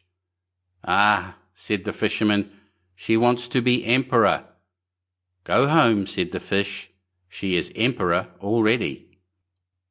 So he went home again, and as he came near he saw his wife Ilsebil sitting on a very lofty throne made of solid gold, with a crown on her head full 2 yards high, and on each side of her stood her guards and attendants in a row, each one smaller than the other, from the tallest giant down to a little dwarf no bigger than my finger. And before her stood princes and dukes and earls. And the fisherman went up to her and said, "Wife, are you emperor?" "Yes," said she, "I am emperor." "Ah," said the man, as he gazed upon her, "what a fine thing it is to be emperor." "Husband," said she, "why should we stop at being emperor? I will be pope next." "Oh, wife, wife," said he, "how can you be pope? There is but one pope at a time in Christendom." "Husband," said she, "I will be pope this very day." "But," replied the husband, "the fish cannot make you pope." "What nonsense," said she. "If he can make an emperor, he can make a pope. Go and try him." So the fisherman went. But when he came to the shore, the wind was raging, and the sea was tossed up and down in boiling waves, and the ships were in trouble and rolled fearfully upon the tops of the billows. In the middle of the heavens there was a little piece of blue sky, but towards the south all was red, as if a dreadful storm was rising. At this sight the fisherman was dreadfully frightened, and he trembled so that his knees knocked together. But still he went down near to the shore, and said, "O man of the sea, hearken to me. My wife Ilsebil will have her own will, and hath sent me to beg a boon of thee." "What does she want now?" said the fish. "Ah," said the fisherman, "my wife wants to be pope." "Go home," said the fish, "she is pope already." Then the fisherman went home and found Ilsebil sitting on a throne that was 2 miles high, and she had 3 great crowns on her head, and around her stood all the pomp and power of the church. And on each side of her were 2 rows of burning lights of all sizes, the greatest as large as the highest and biggest tower in the world, and the least no larger than a small rushlight. "Wife," said the fisherman, as he looked at all this greatness, "are you pope?" "Yes," said she, "I am pope." "Well, wife," replied he, "it is a grand thing to be pope, and now you must be easy, for you can be nothing greater." "I will think about that," said the wife. Then they went to bed, but Dame Ilsebil could not sleep all night for thinking what she could be next. At last, as she was dropping asleep, morning broke, and the sun rose. "Ah," thought she, as she woke up and looked at it through the window, "after all I cannot prevent the sun rising." At this thought she was very angry, and wakened her husband and said, "Husband, go to the fish and tell him I must be lord of the sun and moon." The fisherman was half asleep, but the thought frightened him so much that he started and fell out of bed. "Alas, wife," said he, "cannot you be easy with being pope?" "No," said she, "I am very uneasy as long as the sun and moon rise without my leave. Go to the fish at once." Then the man went shivering with fear, and as he was going down to the shore a dreadful storm arose, so that the trees and the very rocks shook. And all the heavens became black with stormy clouds, and the lightnings played and the thunders rolled, and you might have seen in the sea great black waves swelling up like mountains with crowns of white foam upon their heads. And the fisherman crept towards the sea, and cried out as well as he could, "O man of the sea, hearken to me. my wife Ilsebil will have her own will, and hath sent me to beg a boon of thee." "What does she want now?" said the fish. "Ah," said he, "she wants to be lord of the sun and moon." "Go home," said the fish, "to your pigsty again."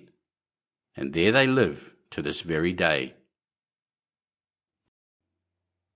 Chapter 11. The Willow-Wren and the Bear.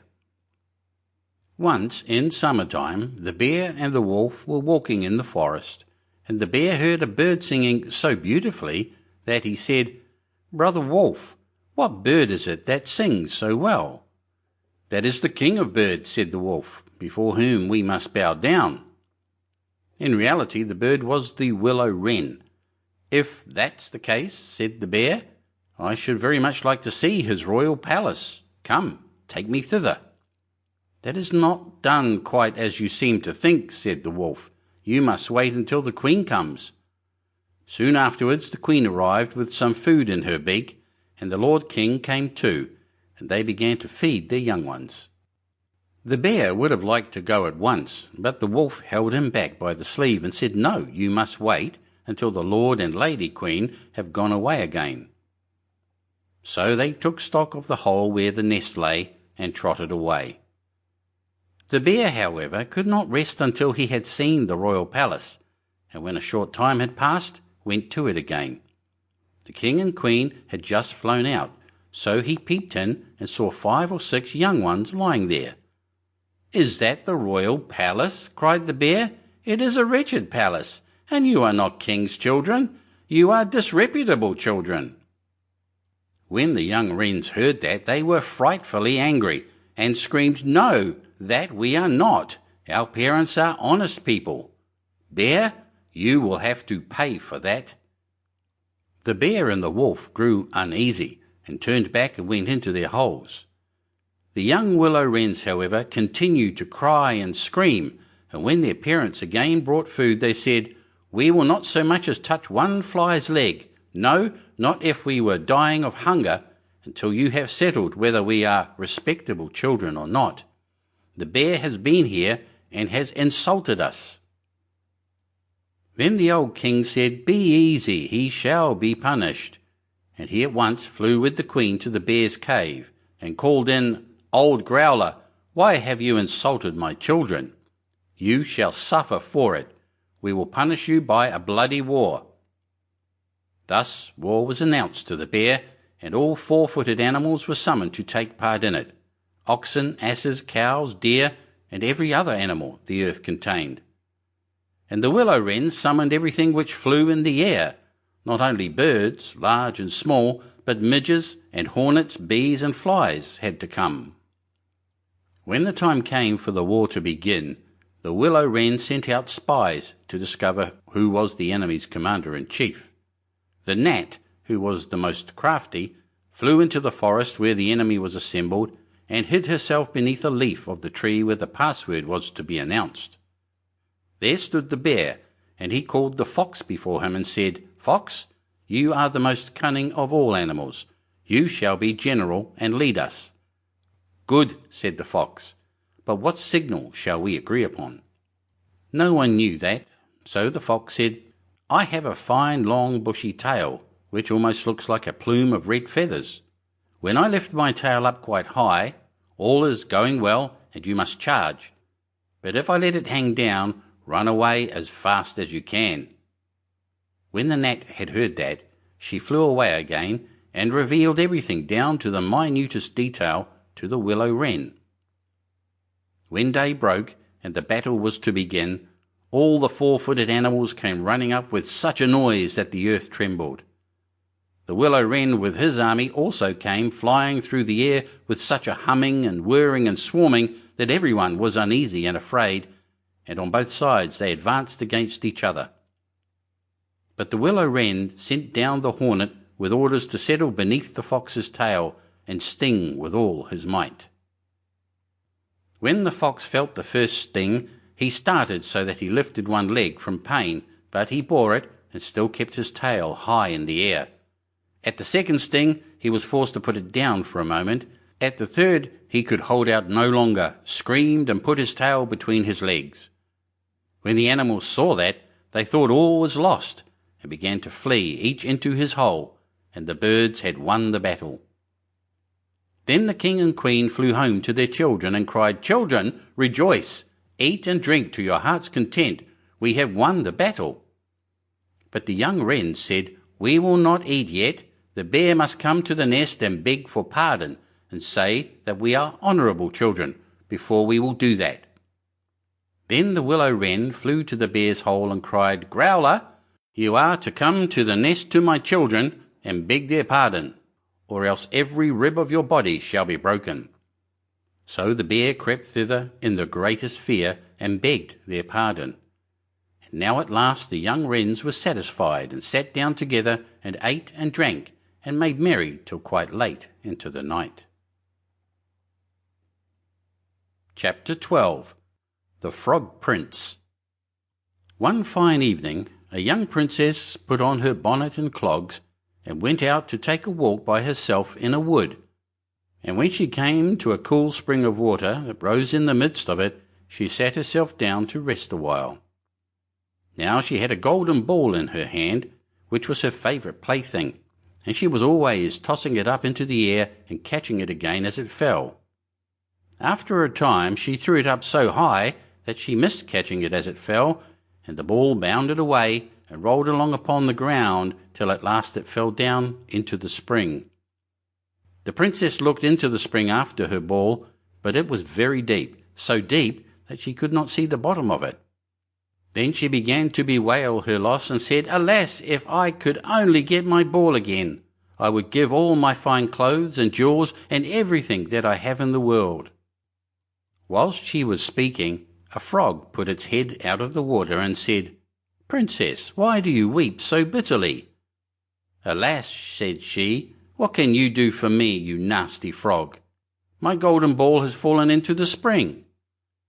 The frog said, "I want not your pearls and jewels and fine clothes, but if you will love me, and let me live with you and eat from off your golden plate and sleep upon your bed, I will bring you your ball again." "What nonsense," thought the princess, "this silly frog is talking. He can never get out of the spring to visit me, though he may be able to get my ball for me.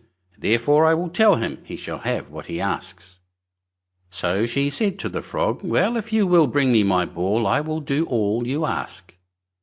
Then the frog put his head down and dived deep under the water, and after a little while he came up again with the ball in his mouth and threw it on the edge of the spring. As soon as the young princess saw her ball, she ran to pick it up, and she was so overjoyed to have it in her hand again that she never thought of the frog, but ran home with it as fast as she could. The frog called after her, "Stay, princess, and take me with you, as you said," but she did not stop to hear a word. The next day, just as the princess had sat down to dinner, she heard a strange noise, tap, tap, plash, plash, as if something was coming up the marble staircase, and soon afterwards there was a gentle knock at the door, and a little voice cried out and said, "Open the door, my princess dear, open the door to thy true love here, and mind the words that thou and I said, by the fountain cool in the greenwood shade." Then the princess ran to the door and opened it, and there she saw the frog, whom she had quite forgotten. At this sight she was sadly frightened, and shutting the door as fast as she could, came back to her seat. The king, her father, seeing that something had frightened her, asked her what was the matter. "There is a nasty frog," said she, "at the door, that lifted my ball for me out of the spring this morning. I told him that he should live with me here, thinking that he could never get out of the spring, but there he is at the door, and he wants to come in." While she was speaking, the frog knocked again at the door and said, "Open the door, my princess dear, open the door to thy true love here, and mind the words that thou and I said, by the fountain cool in the greenwood shade." Then the king said to the young princess, "As you have given your word, you must keep it, so go and let him in." She did so, and the frog hopped into the room, and then straight on, tap, tap, plash, plash, from the bottom of the room to the top. till he came up close to the table where the Princess sat. "Pray lift me upon chair," said he to the Princess, "and let me sit next to you." As soon as she had done this, the frog said, "Put your plate nearer to me, that I may eat out of it." This she did, and when he had eaten as much as he could, he said, "Now I am tired. Carry me upstairs and put me into your bed." And the Princess, though very unwilling, took him up in her hand and put him upon the pillow of her own bed, where he slept all night long. As soon as it was light, he jumped up, hopped downstairs, and went out of the house. "Now then," thought the Princess, "at last he is gone, and I shall be troubled with him no more." But she was mistaken, for when night came again she heard the same tapping at the door, and the frog came once more and said, "Open the door, my Princess dear, open the door to thy true love here, and mind the words that thou and I said, by the fountain cool in the greenwood shade." And when the Princess opened the door, the frog came in and slept upon her pillow as before till the morning broke. And the third night he did the same. But when the Princess awoke on the following morning, she was astonished to see, instead of the frog, a handsome prince gazing on her with the most beautiful eyes she had ever seen, and standing at the head of her bed. He told her that he had been enchanted by a spiteful fairy who had changed him into a frog, and that he had been fated so to abide till some princess should take him out of the spring and let him eat from her plate and sleep upon her bed for 3 nights. "You," said the prince, "have broken this cruel charm, and now I have nothing to wish for but that you should go with me into my father's kingdom, where I will marry you and love you as long as you live." The young princess, you may be sure, was not long in saying yes to all this, and as they spoke, a gay coach drove up, with 8 beautiful horses decked with plumes of feathers and a golden harness. And behind the coach rode the prince's servant, faithful Heinrich, who had bewailed the misfortunes of his dear master during his enchantment so long and so bitterly that his heart had well nigh burst. They then took leave of the king, and got into the coach with 8 horses, and all set out, full of joy and merriment, for the prince's kingdom, which they reached safely, and there they lived happily a great many years. Chapter 13. Cat and Mouse in Partnership.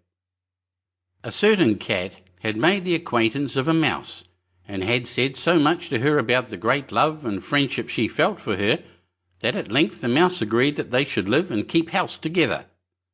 "But we must make a provision for winter, or else we shall suffer from hunger," said the cat. "And you, little mouse, cannot venture anywhere, or you will be caught in a trap some day." The good advice was followed, and a pot of fat was bought, but they did not know where to put it.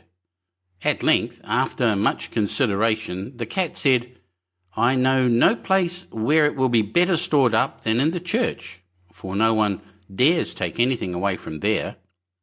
We will set it beneath the altar, and not touch it until we are really in need of it." So the pot was placed in safety, but it was not long before the cat had a great yearning for it, and said to the mouse, "I want to tell you something, little mouse. My cousin has brought a little son into the world, and has asked me to be godmother. He is white with brown spots, and I am to hold him over the font at the christening. Let me go out today, and you look after the house by yourself." "Yes, yes," answered the mouse, "by all means, go, and if you get anything very good to eat, think of me. I should like a drop of sweet red christening wine myself." All this, however, was untrue. The cat had no cousin, and had not been asked to be godmother.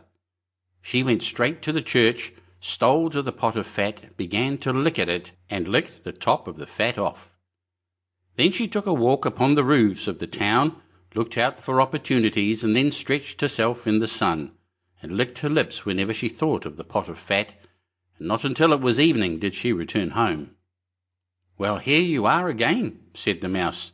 "No doubt you have had a merry day." "All went off well," answered the cat. "What name did they give the child?" "Top off," said the cat quite coolly. "Top off?" cried the mouse. "That is a very odd and uncommon name. Is it a usual one in your family?" "What does that matter?" said the cat. "It is no worse than crumb-stealer, as your godchildren are called." Before long the cat was seized by another fit of yearning. She said to the mouse, "You must do me a favour, and once more manage the house for a day alone. I am again asked to be godmother, and as the child has a white ring round its neck, I cannot refuse." The good mouse consented, but the cat crept behind the town walls to the church and devoured half the pot of fat. "Nothing ever seems so good as what one keeps to oneself," said she, and was quite satisfied with her day's work. When she went home, the mouse inquired, "And what was the child christened?" "Half Done," answered the cat. "Half Done? What are you saying? I never heard the name in my life. I'll wager anything it is not in the calendar." The cat's mouth soon began to water for some more licking. "All good things go in threes," said she. "I'm asked to stand godmother again. The child is quite black, only it has white paws, but with that exception it has not a single white hair on its whole body. This only happens once every few years. You will let me go, won't you?" "Top off, Half Done," answered the mouse. "They are such odd names. They make me very thoughtful." "You sit at home," said the cat, "in your dark grey fur coat and long tail, and are filled with fancies. That's because you do not go out in the daytime." During the cat's absence the mouse cleaned the house and put it in order, but the greedy cat entirely emptied the pot of fat. "When everything is eaten up, one has some peace," said she to herself, and well filled and fat, she did not return home till night. The mouse at once asked what name had been given to the third child. "It will not please you more than the others," said the cat. "He is called All Gone." "All Gone!" cried the mouse. "That is the most suspicious name of all. I have never seen it in print. All Gone? What can that mean?" And she shook her head, curled herself up, and lay down to sleep. From this time forth no one invited the cat to be godmother, but when the winter had come and there was no longer anything to be found outside, the mouse thought of their provision, and said, "Come, cat, we will go to our pot of fat which we have stored up for ourselves. We shall enjoy that." "Yes," answered the cat, "you will enjoy it as much as you would enjoy sticking that dainty tongue of yours out of the window." They set out on their way, but when they arrived, the pot of fat certainly was still in its place, but it was empty. "Alas," said the mouse, "now I see what has happened. Now it comes to light. You are a true friend. You have devoured all when you were standing godmother. First Top off, then Half Done, then—" "Will you hold your tongue?" cried the cat. "One word more, and I will eat you too." All Gone was already on the poor mouse's lips. Scarcely had she spoken it before the cat sprang on her, seized her, and swallowed her down. Verily, that is the way of the world. Chapter 14. The Goose Girl. The king of a great land died, and left his queen to take care of their only child.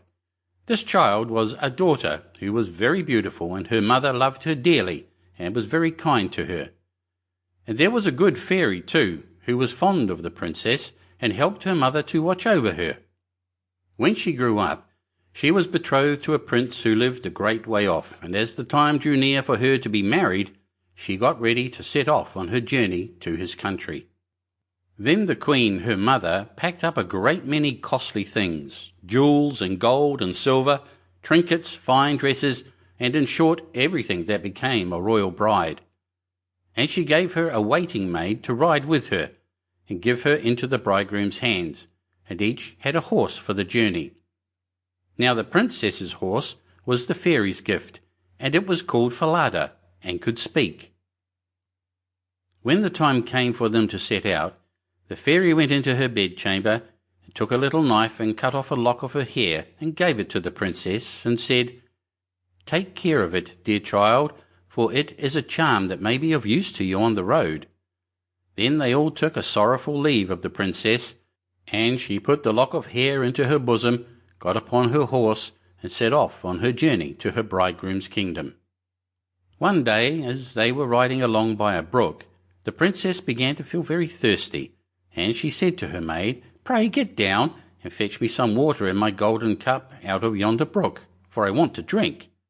"Nay," said the maid, "if you are thirsty, get off yourself and stoop down by the water and drink. I shall not be your waiting maid any longer." Then she was so thirsty that she got down and knelt over the little brook and drank, for she was frightened and dared not bring out her golden cup. And she wept and said, "Alas, what will become of me?" And the lock answered her and said, "Alas, alas, if thy mother knew it, sadly, sadly would she rue it." But the princess was very gentle and meek, so she said nothing to her maids or behaviour, but got upon her horse again. Then all rode farther on their journey till the day grew so warm and the sun so scorching that the bride began to feel very thirsty again, and at last, when they came to a river, she forgot her maid's rude speech and said, "Pray get down and fetch me some water to drink in my golden cup." But the maid answered her, and even spoke more haughtily than before, "Drink if you will, but I shall not be your waiting maid." Then the princess was so thirsty that she got off her horse and lay down and held her head over the running stream and cried and said, "What will become of me?" The lock of hair answered her again, "Alas, alas, if thy mother knew it, sadly, sadly would she rue it." And as she leaned down to drink, the lock of hair fell from her bosom and floated away with the water. Now she was so frightened that she did not see it, but her maid saw it, and was very glad, for she knew the charm, and she saw that the poor bride would be in her power, now that she had lost the hair. So when the bride had done drinking, and would have got upon Falada again, the maid said, "I shall ride upon Falada, and you may have my horse instead." So she was forced to give up her horse, and soon afterwards to take off her royal clothes and put on her maid's shabby ones. At last, as they drew near the end of their journey, this treacherous servant threatened to kill her mistress if she ever told anyone what had happened. But Falada saw it all, and marked it well. Then the waiting maid got upon Falada, and the real bride rode upon the other horse, and they went on in this way till at last they came to the royal court. There was great joy at their coming, and the prince flew to meet them, and lifted the maid from her horse, thinking she was the one who was to be his wife, and she was led upstairs to the royal chamber. But the true princess was told to stay in the court below. Now the old king happened just then to have nothing else to do, so he amused himself by sitting at his kitchen window, looking at what was going on, and he saw her in the courtyard. As she looked very pretty and too delicate for a waiting maid, he went up into the royal chamber to ask the bride who it was she had brought with her, that was thus left standing in the court below. "I brought her with me for the sake of her company on the road," said she. "Pray give the girl some work to do, that she may not be idle." The old king could not for some time think of any work for her to do, but at last he said, "I have a lad who takes care of my geese. She may go and help him." Now the name of this lad, that the real bride was to help in watching the king's geese, was Curdken. But the false bride said to the prince, "Dear husband, pray do me one piece of kindness." "That I will," said the prince. "Then tell one of your slaughterers to cut off the head of the horse I rode upon, for it was very unruly and plagued me sadly on the road." But the truth was, she was very much afraid lest Falada should some day or other speak and tell all she had done to the princess. She carried her point, and the faithful Falada was killed. But when the true princess heard of it, she wept, and begged the man to nail up Falada's head against the large dark gate of the city, through which she had to pass every morning and evening, that there she might still see him sometimes. Then the slaughterer said he would do as she wished, and cut off the head and nailed it up under the dark gate. Early the next morning, as she and Curdken went out through the gate, she said sorrowfully, "Falada, Falada, there thou hangest." And the head answered, "Bride, bride, there thou gangest. Alas, alas, if thy mother knew it, sadly, sadly would she rue it." Then they went out of the city and drove the geese on. And when she came to the meadow, she sat down upon a bank there, and let down her waving locks of hair, which were all of pure silver. And when Curdken saw it glitter in the sun, he ran up, and would have pulled some of the locks out. But she cried, "Blow, breezes, blow, let Curdken's hat go. Blow, breezes, blow, let him after it go. O'er hills, dales, and rocks, away be it whirled, till the silvery locks are all combed and curled." Then there came a wind so strong that it blew off Curdken's hat, and away it flew over the hills, and he was forced to turn and run after it, till, by the time he came back, she had done combing and curling her hair, had put it up again safe. Then he was very angry and sulky, and would not speak to her at all. But they watched the geese until it grew dark in the evening, and then drove them homewards. The next morning, as they were going through the dark gate, the poor girl looked up at Falada's head and cried, "Falada, Falada, there thou hangest." And the head answered, "Bride, bride, there thou gangest. Alas, alas, if thy mother knew it, sadly, sadly would she rue it." Then she drove on the geese and sat down again in the meadow and began to comb out her hair as before. And Curdken ran up to her and wanted to take hold of it, but she cried out quickly, "Blow, breezes, blow, let Curdken's hat go. Blow, breezes, blow, let him after it go. O'er hills, dales, and rocks, away be it whirled, till the silvery locks are all combed and curled." Then the wind came and blew away his hat, and off it flew a great way over the hills and far away, so that he had to run after it. And when he came back, she had bound up her hair again, and all was safe. So they watched the geese till it grew dark. In the evening, after they came home, Curdken went to the old king and said, "I cannot have that strange girl to help me to keep the geese any longer." "Why?" said the king. "Because instead of doing any good, she does nothing but tease me all day long." Then the king made him tell him what had happened. And Curdken said, "When we go in the morning through the dark gate with our flock of geese, she cries and talks with the head of a horse that hangs upon the wall, and says, 'Falada, Falada, there thou hangest.' And the head answers, 'Bride, bride, there thou gangest.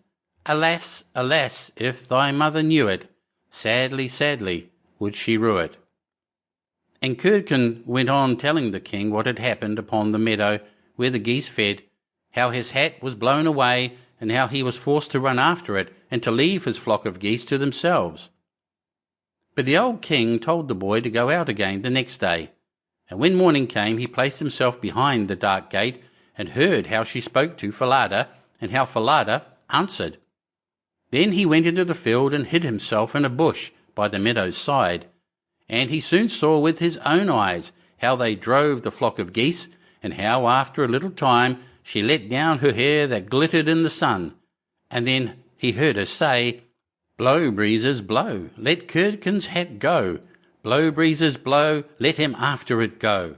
Over hills, dales, and rocks, away be it whirled, till the silvery locks are all combed and curled." And soon came a gale of wind and carried away Curdken's hat, and away went Curdken after it, while the girl went on combing and curling her hair. All this the old king saw, so he went home without being seen, and when the little goose girl came back in the evening he called her aside and asked her why she did so. But she burst into tears and said, "That I must not tell you or any man, or I shall lose my life." But the old king begged so hard that she had no peace till she had told him all the tale, from beginning to end, word for word. And it was very lucky for her that she did so, for when she had done, the king ordered royal clothes to be put upon her, and gazed on her with wonder, she was so beautiful.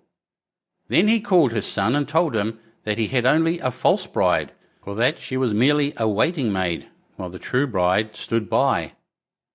And the young king rejoiced when he saw her beauty, and heard how meek and patient she had been, and without saying anything to the false bride, the king ordered a great feast to be got ready for all his court. The bridegroom sat at the top, with the false princess on one side and the true one on the other. But nobody knew her again, for her beauty was quite dazzling to their eyes, and she did not seem at all like the little Goose Girl, now that she had her brilliant dress on. When they had eaten and drank, and were very merry, the old king said he would tell them a tale. So he began and told all the story of the princess, as if it was one that he had once heard, and he asked the true waiting-maid what she thought ought to be done to anyone who would behave thus. Nothing better, said this false bride, than that she should be thrown into a cask stuck round with sharp nails, and that 2 white horses should be put to it, and should drag it from street to street till she was dead. Thou art she, said the old king, and as thou hast judged thyself, so shall it be done to thee. And the young king was then married to his true wife, and they reigned over the kingdom in peace and happiness all their lives. And the good fairy came to see them, and restored the faithful Falada to life again. Chapter 15. The Adventures of Chanticleer and Partlet. Part 1. How they went to the mountains to eat nuts. The nuts are quite ripe now, said Chanticleer to his wife Partlet. Suppose we go together to the mountains and eat as many as we can, before the squirrel takes them all away. With all my heart, said Partlet. Let us go and make a holiday of it together. So they went to the mountains, and as it was a lovely day, they stayed there till the evening. Now whether it was that they had eaten so many nuts that they could not walk, or whether they were lazy and would not, I do not know. However, they took it into their heads that it did not become them to go home on foot. So Chanticleer began to build a little carriage of nutshells, and when it was finished, Partlet jumped into it and sat down and bid Chanticleer harness himself to it and draw her home. That's a good joke, said Chanticleer. No, that will never do. I had rather by half walk home. I'll sit on the box and be coachman, if you like, but I'll not draw. While this was passing, a duck came quacking up and cried out, You thieving vagabonds! What business have you in my grounds? I'll give it you well for your insolence. And upon that she fell upon Chanticleer most lustily. But Chanticleer was no coward, and returned the duck's blows with his sharp spurs so fiercely that she soon began to cry out for mercy, which was only granted her upon condition that she would draw the carriage home for them. This she agreed to do, and Chanticleer got upon the box and drove, crying, Now, duck, get on as fast as you can. And away they went at a pretty good pace. After they had travelled along a little way, they met a needle and a pin walking together along the road, and the needle cried out, Stop, stop!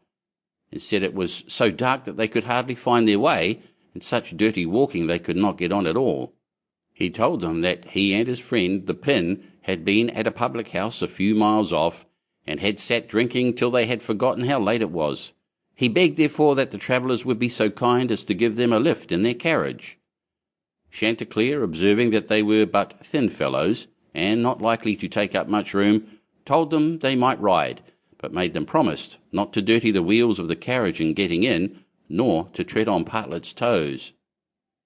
Late at night they arrived at an inn, and as it was bad travelling in the dark, and the duck seemed much tired and waddled about a good deal from one side to the other, they made up their minds to fix their quarters there.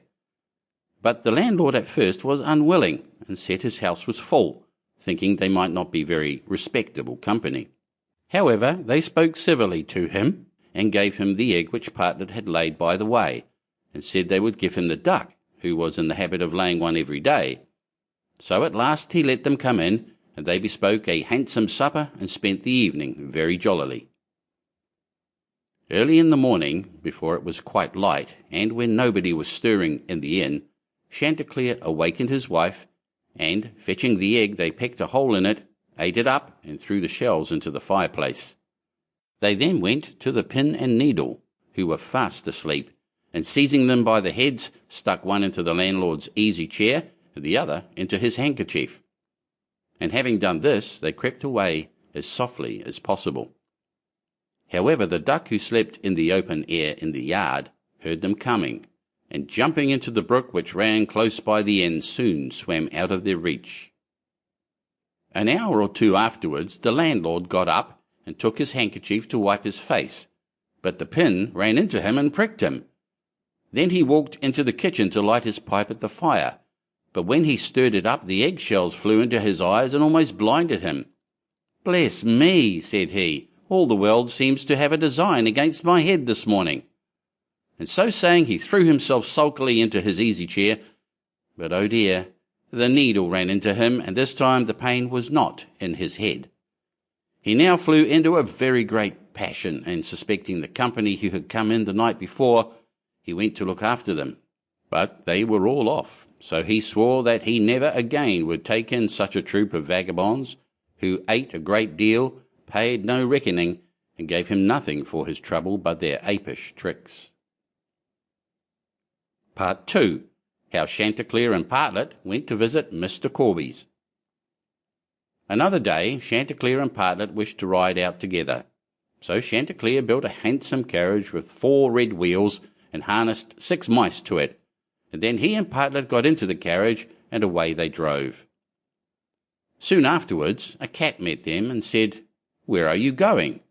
And Chanticleer replied, "All on our way, a visit to pay to Mr. Corby's the fox today." Then the cat said, "Take me with you." Chanticleer said, "With all my heart, get up behind, and be sure you do not fall off. Take care of this handsome coach of mine, nor dirty my pretty red wheels so fine. Now mice, be ready, and wheels run steady, for we are going a visit to pay to Mr. Corby's the fox today." Soon after came up a millstone, an egg, a duck, and a pin, and Chanticleer gave them all leave to get into the carriage and go with them. When they arrived at Mr. Corby's house, he was not at home, so the mice drew the carriage into the coach-house. Chanticleer and Partlet flew upon a beam, Cat sat down in the fireplace, the duck got into the washing cistern, the pin stuck himself into the bed-pillow, the millstone laid himself over the house door, and the egg rolled himself up in the towel. When Mr. Corby's came home, he went to the fireplace to make a fire, but the cat threw all the ashes in his eyes. So he ran to the kitchen to wash himself, but there the duck splashed all the water in his face, and when he tried to wipe himself, the egg broke to pieces in the towel all over his face and eyes. Then he was very angry, and went without his supper to bed. But when he laid his head on the pillow, the pin ran into his cheek. At this he became quite furious, and jumping up would have run out of the house, but when he came to the door, the millstone fell down on his head and killed him on the spot. Part 3. How Partlet died and was buried, and how Chanticleer died of grief. Another day Chanticleer and Partlet agreed to go again to the mountains to eat nuts, and it was settled that all the nuts which they found should be shared equally between them. Now Partlet found a very large nut, but she said nothing about it to Chanticleer and kept it all to herself. However, it was so big that she could not swallow it, and it stuck in her throat. Then she was in a great fright, and cried out to Chanticleer, "Pray run as fast as you can, and fetch me some water, or I shall be choked." Chanticleer ran as fast as he could to the river, and said, "River, give me some water, for Partlet lies in the mountain and will be choked by a great nut." The river said, "Run first to the bride, and ask her for a silken cord to draw up the water." Chanticleer ran to the bride, and said, "Bride, you must give me a silken cord, for then the river will give me water, and the water I will carry to Partlet, who lies on the mountain and will be choked by a great nut." But the bride said, "Run first and bring me my garland that is hanging on a willow in the garden." Then Chanticleer ran to the garden, and took the garland from the bough where it hung, and brought it to the bride. Then the bride gave him the silken cord, and he took the silken cord to the river, and the river gave him water, and he carried the water to Partlet. But in the meantime she was choked by the great nut, and lay quite dead, and never moved any more. Then Chanticleer was very sorry, and cried bitterly, and all the beasts came and wept with him over poor Partlet. And 6 mice built a little hearse to carry her to her grave, and when it was ready they harnessed themselves before it, and Chanticleer drove them. On the way they met the fox. "Where are you going, Chanticleer?" said he. "To bury my Partlet," said the other. "May I go with you?" said the fox. "Yes, but you must get up behind, or my horses will not be able to draw you." Then the fox got up behind, and presently the wolf, the bear, the goat, and all the beasts of the wood came and climbed upon the hearse. So on they went till they came to a rapid stream. "How shall we get over?" said Chanticleer. Then said a straw, "I will lay myself across, and you may pass over upon me." But as the mice were going over, the straw slipped away and fell into the water, and the 6 mice all fell in and were drowned. What was to be done? Then a large log of wood came and said, "I am big enough. I will lay myself across the stream, and you shall pass over upon me."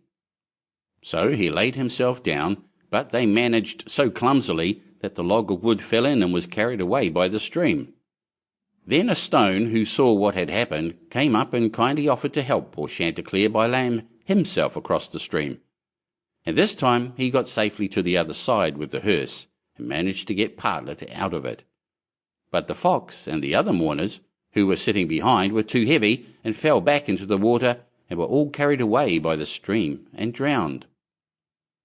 Thus Chanticleer was left alone with his dead Partlet, and having dug a grave for her, he laid her in it, and made a little hillock over her. Then he sat down by the grave, and wept and mourned, till at last he died too, and so all were dead. Chapter 16. Rapunzel. There were once a man and a woman who had long in vain wished for a child. At length the woman hoped that God was about to grant her desire. These people had a little window at the back of their house from which a splendid garden could be seen, which was full of the most beautiful flowers and herbs. It was, however, surrounded by a high wall, and no one dared to go into it because it belonged to an enchantress who had great power and was dreaded by all the world. One day the woman was standing by this window and looking down into the garden, when she saw a bed which was planted with the most beautiful rampion, Rapunzel, and it looked so fresh and green that she longed for it. She quite pined away, and began to look pale and miserable. Then her husband was alarmed, and asked, "What ails you, dear wife?" "Ah," she replied, "if I can't eat some of the rampion which is in the garden behind our house, I shall die." The man, who loved her, thought, "Sooner than let your wife die, bring her some of the rampion yourself, let it cost what it will." At twilight he clambered down over the wall into the garden of the enchantress, hastily clutched a handful of rampion, and took it to his wife. She at once made herself a salad of it, and ate it greedily.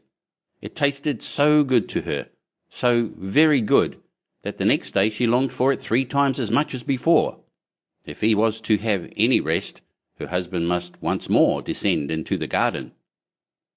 In the gloom of evening, therefore, he let himself down again, but when he had clambered down the wall he was terribly afraid, for he saw the enchantress standing before him. "How can you dare," said she with an angry look, "descend into my garden and steal my rampion like a thief?" "You shall suffer for it." "Ah," answered he, "let mercy take the place of justice. I only made up my mind to do it out of necessity. My wife saw your rampion from the window, and felt such a longing for it that she would have died if she had not got some to eat." Then the enchantress allowed her anger to be softened, and said to him, "If the case be as you say, I will allow you to take away with you as much rampion as you will. Only I make one condition. You must give me the child which your wife will bring into the world.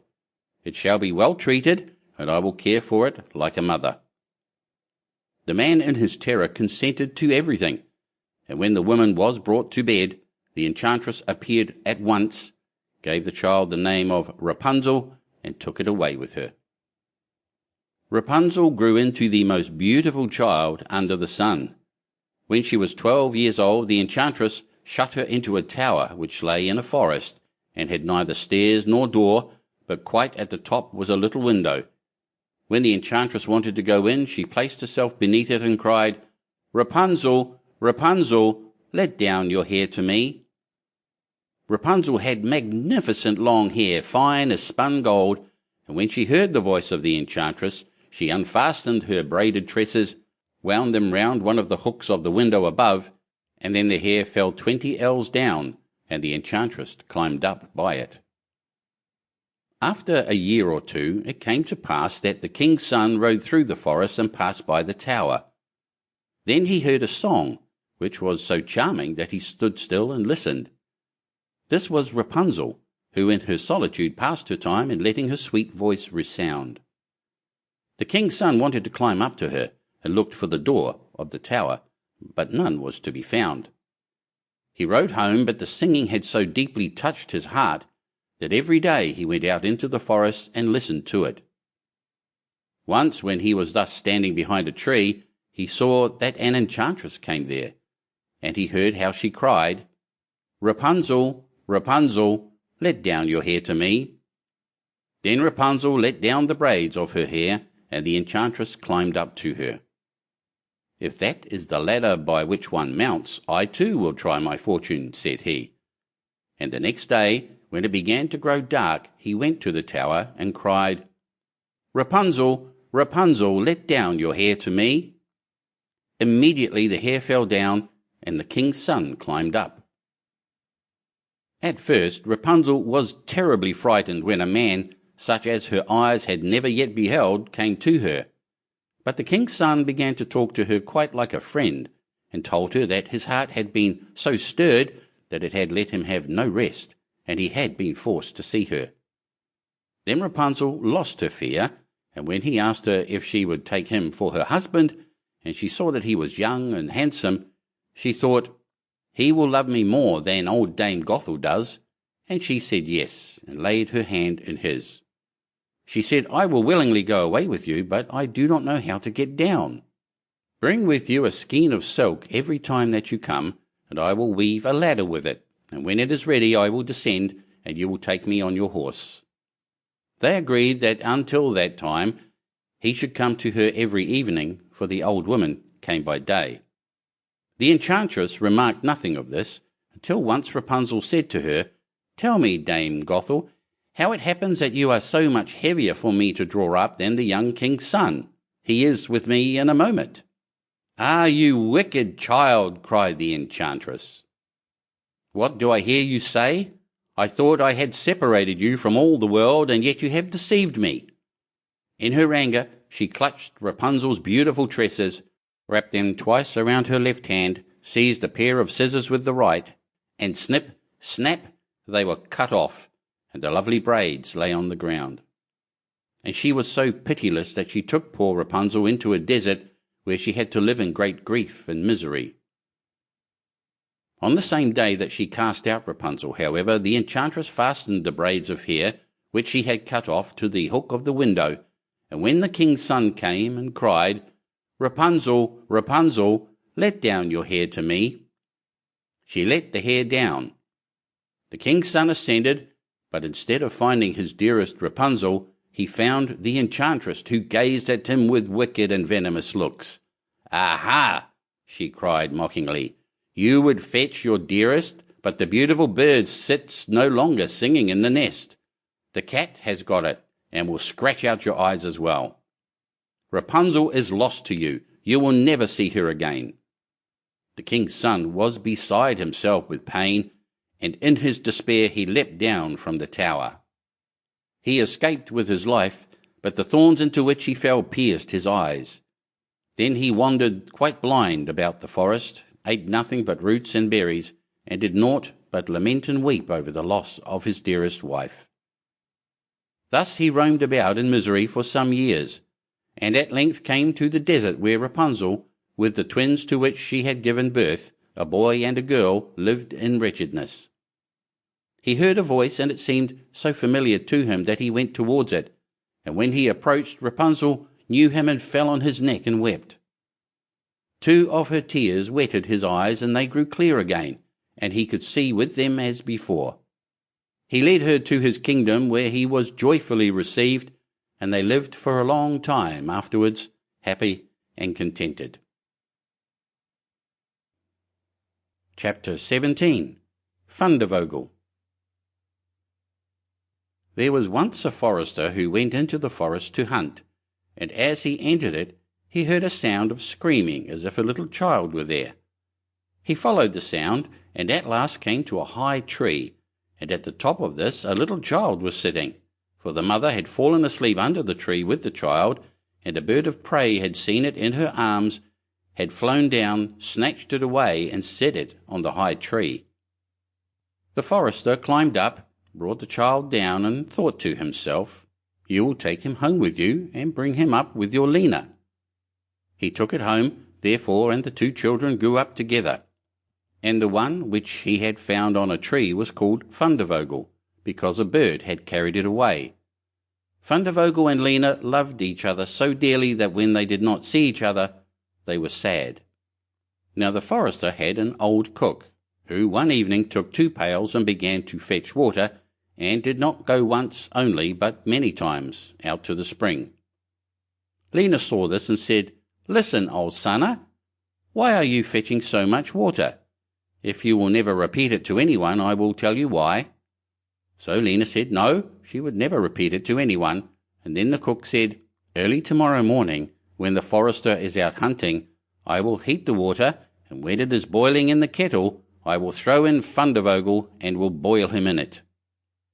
Early next morning the forester got up and went out hunting, and when he was gone the children were still in bed. Then Lena said to Fundevogel, "If you will never leave me, I too will never leave you." Fundevogel said, "Neither now nor ever will I leave you." Then said Lena, "Then will I tell you.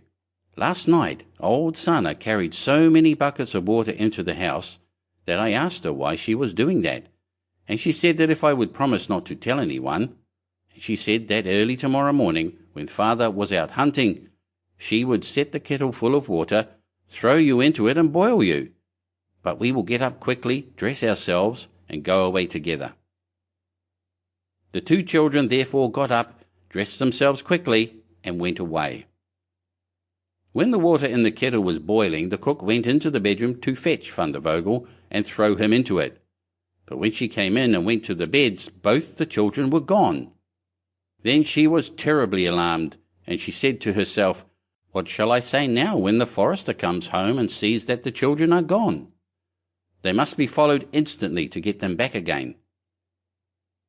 Then the cook sent 3 servants after them, who were to run and overtake the children.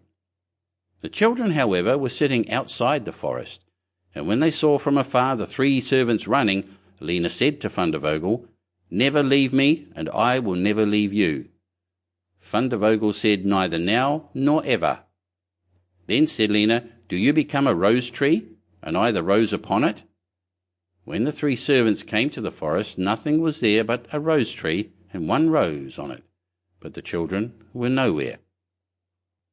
Then said they, "There is nothing to be done here," and they went home and told the cook that they had seen nothing in the forest but a little rose bush with 1 rose on it. Then the old cook scolded and said, "You simpletons, you should have cut the rose bush in 2 and have broken off the rose and brought it home with you. Go and do it at once." They had therefore to go out and look for the 2nd time. The children, however, saw them coming from a distance. Then Lena said, "Fundevogel, never leave me, and I will never leave you." Fundevogel said, "Neither now nor ever." Said Lena, "Then do you become a church, and I will be the chandelier in it." So when the 3 servants came, nothing was there but a church with a chandelier in it. They said therefore to each other, "What can we do here? Let us go home." When they got home, the cook asked if they had not found them. So they said no, they had found nothing but a church, and there was a chandelier in it. And the cook scolded them and said, "You fools! Why did you not pull the church to pieces and bring the chandelier home with you?" And now the old cook herself got on her legs and went with the 3 servants in pursuit of the children. The children, however, saw from afar that the 3 servants were coming, and the cook waddling after them. Then said Lena, "Fundevogel, never leave me, and I will never leave you." Then said Fundevogel, "Neither now nor ever." Said Lena, "Be a fish pond, and I will be the duck upon it." The cook, however, came up to them, and when she saw the pond, she lay down by it, and was about to drink it up. But the duck swam quickly to her, seized her head in its beak, and drew her into the water, and there the old witch had to drown. Then the children went home together, and were heartily delighted, and if they have not died, they are still living. Chapter 18. The Valiant Little Tailor. One summer's morning, a little tailor was sitting on his table by the window. He was in good spirits, and sewed with all his might. Then came a peasant woman down the street, crying, "Good jams, cheap! Good jams, cheap!" This rang pleasantly in the tailor's ears. He stretched his delicate head out of the window and called, "Come up here, dear woman. Here you will get rid of your goods." The woman came up the 3 steps to the tailor with her heavy basket, and he made her unpack all the pots for him.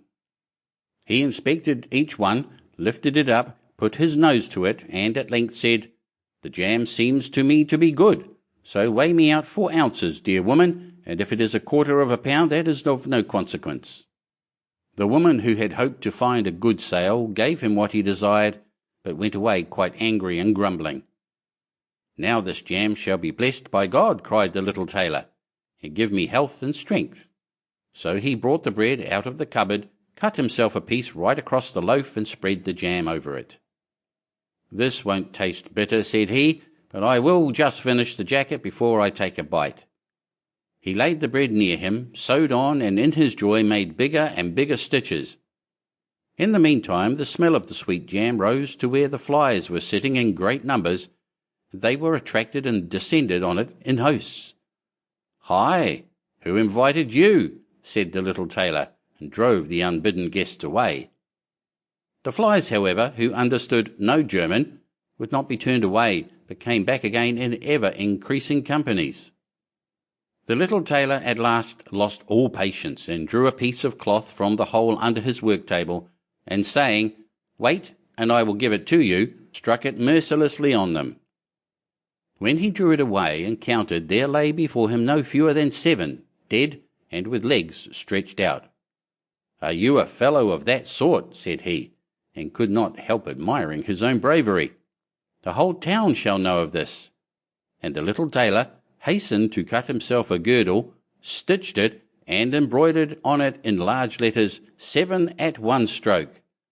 "What, the town," he continued, "the whole world shall hear of it," and his heart wagged with joy like a lamb's tail. The tailor put on the girdle, and resolved to go forth into the world, because he thought his workshop was too small for his valour. Before he went away, he sought about in the house to see if there was anything which he could take with him. However, he found nothing but an old cheese, and that he put in his pocket. In front of the door he observed a bird which had caught itself in the thicket. It had to go into his pocket with the cheese. Now he took to the road boldly, and as he was light and nimble, he felt no fatigue. The road led him up a mountain, and when he had reached the highest point of it, there sat a powerful giant looking peacefully about him. The little tailor went bravely up, spoke to him, and said, "Good day, comrade. So you are sitting there overlooking the widespread world. I am just on my way thither, and want to try my luck. Have you any inclination to go with me?" The giant looked contemptuously at the tailor, and said, "You ragamuffin, you miserable creature." "Oh, indeed?" answered the little tailor, and unbuttoned his coat, and showed the giant the girdle. "There may you read what kind of man I am." The giant read 7 at one stroke, and thought that they had been men whom the tailor had killed, and began to feel a little respect for the tiny fellow. Nevertheless, he wished to try him first, and took a stone in his hand and squeezed it together so that water dropped out of it. "Do that likewise," said the giant, "if you have strength." "Is that all?" said the tailor. Let us child's play with us, and put his hand into his pocket, brought out the soft cheese and pressed it until the liquid ran out of it. Faith, said he, that was a little better, wasn't it? The giant did not know what to say, and could not believe it of the little man. Then the giant picked up a stone and threw it so high that the eye could scarcely follow it. Now, little mite of a man, do that likewise. Well thrown, said the tailor, but after all the stone came down to earth again. I will throw you one which shall never come back at all. And he put his hand into his pocket, took out the bird, and threw it into the air. The bird, delighted with its liberty, rose, flew away, and did not come back. How does that shot please you, comrade? Asked the tailor. You can certainly throw, said the giant, but now we will see if you are able to carry anything properly. He took the little tailor to a mighty oak tree which lay there felled on the ground, and said, If you are strong enough, help me to carry the tree out of the forest. Readily, answered the little man. Take you the trunk on your shoulders, and I will raise up the branches and twigs. After all, they are the heaviest. The giant took the trunk on his shoulder, but the tailor seated himself on a branch, and the giant, who could not look round, had to carry away the whole tree, and the little tailor into the bargain. He behind was quite merry and happy, and whistled the song, Three tailors rode forth from the gate, as if carrying the tree were child's play. The giant, after he had dragged the heavy burden part of the way, could go no further, and cried, Hark you, I shall have to let the tree fall. The tailor sprang nimbly down, seized the tree with both arms as if he had been carrying it, and said to the giant, You are such a great fellow, and yet cannot even carry the tree. They went on together, and as they passed a cherry tree, the giant laid hold of the top of the tree where the ripest fruit was hanging, bent it down, gave it into the tailor's hand, and bade him eat. But the little tailor was much too weak to hold the tree, and when the giant let it go, it sprang back again, and the tailor was tossed into the air with it. When he had fallen down again without injury, the giant said, What is this? Have you not strength enough to hold the weak twig? There is no lack of strength, answered the little tailor. Do you think that could be anything to a man who has struck down 7 at one blow? I leapt over the tree because the huntsmen are shooting down there in the thicket. Jump as I did, if you can do it. The giant made the attempt, but he could not get over the tree and remained hanging in the branches, so that in this also the tailor kept the upper hand. The giant said, If you are such a valiant fellow, come with me into our cabin and spend the night with us. The little tailor was willing and followed him. When they went into the cave, other giants were sitting there by the fire, and each of them had a roasted sheep in his hand and was eating it. The little tailor looked round and thought, It is much more spacious here than in my workshop. The giant showed him a bed and said he was to lie down in it and sleep. The bed, however, was too big for the little sailor. He did not lie down in it, but crept into a corner. When it was midnight, and the giant thought that the little tailor was lying in a sound sleep, he got up, took a great iron bar, cut through the bed with one blow, and thought he had finished off the grasshopper for good. With the earliest dawn, the giants went into the forest, and had quite forgotten the little tailor, when all at once he walked up to them quite merrily and boldly. The giants were terrified. They were afraid that he would strike them all dead, and ran away in a great hurry. The little tailor went onwards, always following his own pointed nose. After he had walked for a long time, he came to the courtyard of a royal palace, and as he felt weary, he lay down on the grass and fell asleep. Whilst he lay there, the people came and inspected him on all sides, and read on his girdle 7 at one stroke. Ah, said they, what does the great warrior want here in the midst of peace? He must be a mighty lord. They went and announced him to the king, and gave it as their opinion that if war should break out, this would be a weighty and useful man who ought on no account be allowed to depart. The counsel pleased the king, and he sent one of his courtiers to the little tailor to offer him military service when he awoke. The ambassador remained standing by the sleeper, waited until he stretched his limbs and opened his eyes, and then conveyed to him this proposal. "For this very reason I have come here." The tailor replied, "I am ready to enter the king's service." He was therefore honourably received, and a special dwelling was assigned him. The soldiers, however, were set against the little tailor, and wished him 1,000 miles away. "What is to be the end of this?" they said among themselves. "If we quarrel with him, and he strikes about him, 7 of us will fall at every blow. Not one of us can stand against him." They came therefore to a decision, betook themselves in a body to the king, and begged for their dismissal. "We are not prepared," said they, "to stay with a man who kills 7 at one stroke." The king was sorry that for the sake of one he should lose all his faithful servants, wished that he had never set eyes on the tailor, and would willingly have been rid of him again. But he did not venture to give him his dismissal, for he dreaded lest he should strike him and all his people dead, and place himself on the royal throne. He thought about it for a long time, and at last found good counsel. He sent to the little tailor and caused him to be informed that as he was a great warrior, he had one request to make to him. In a forest of his country lived 2 giants, who caused great mischief with their robbing, murdering, ravaging, and burning, and no one could approach them without putting himself in danger of death. If the tailor conquered and killed these 2 giants, he would give him his only daughter to wife, and half of his kingdom as a dowry. Likewise 100 horsemen should go with him to assist him. "That would indeed be a fine thing for a man like me," thought the little tailor. "One is not offered a beautiful princess and half a kingdom every day of one's life." "Oh yes," he replied, "I will soon subdue the giants, and do not require the help of the 100 horsemen to do it. He who can hit 7 with one blow has no need to be afraid of 2.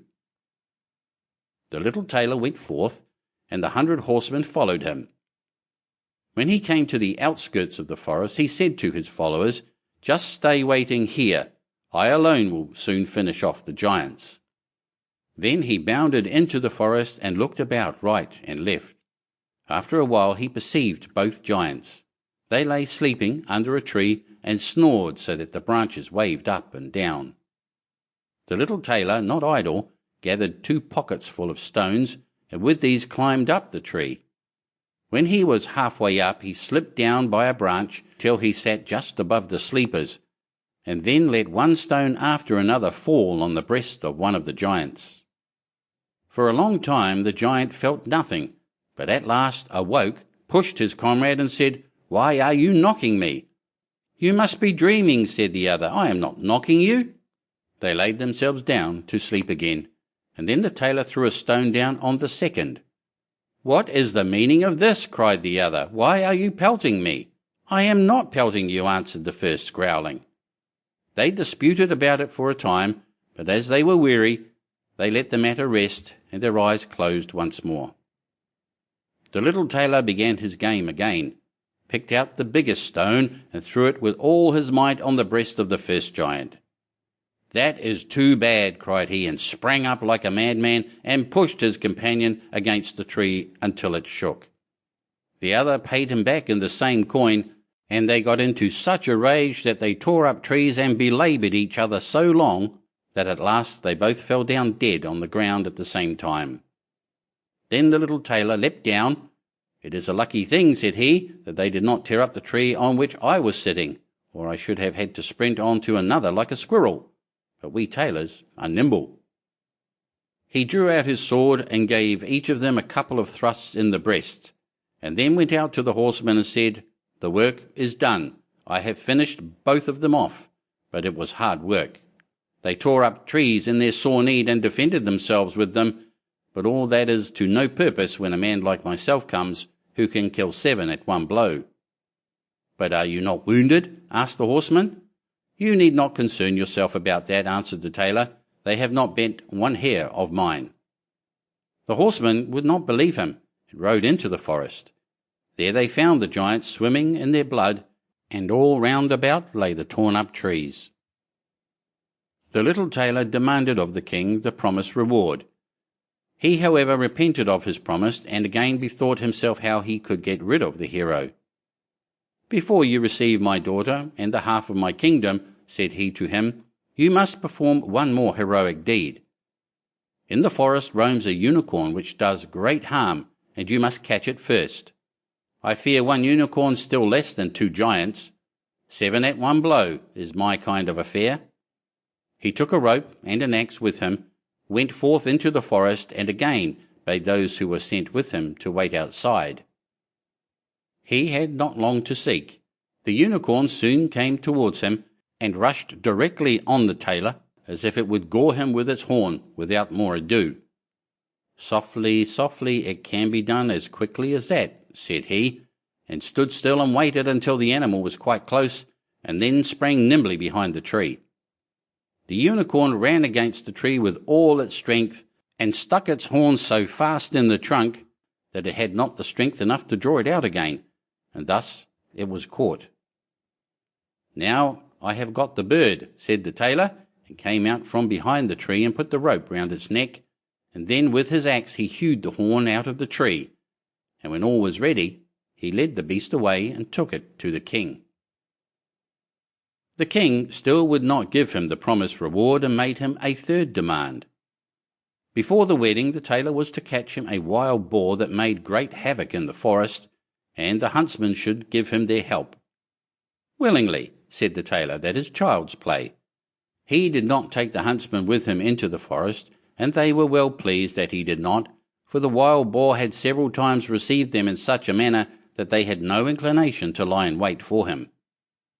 When the boar perceived the tailor, it ran on him with foaming mouth and whetted tusks, and was about to throw him to the ground, but the hero fled and sprang into a chapel which was near, up to the window at once, and in one bound out again.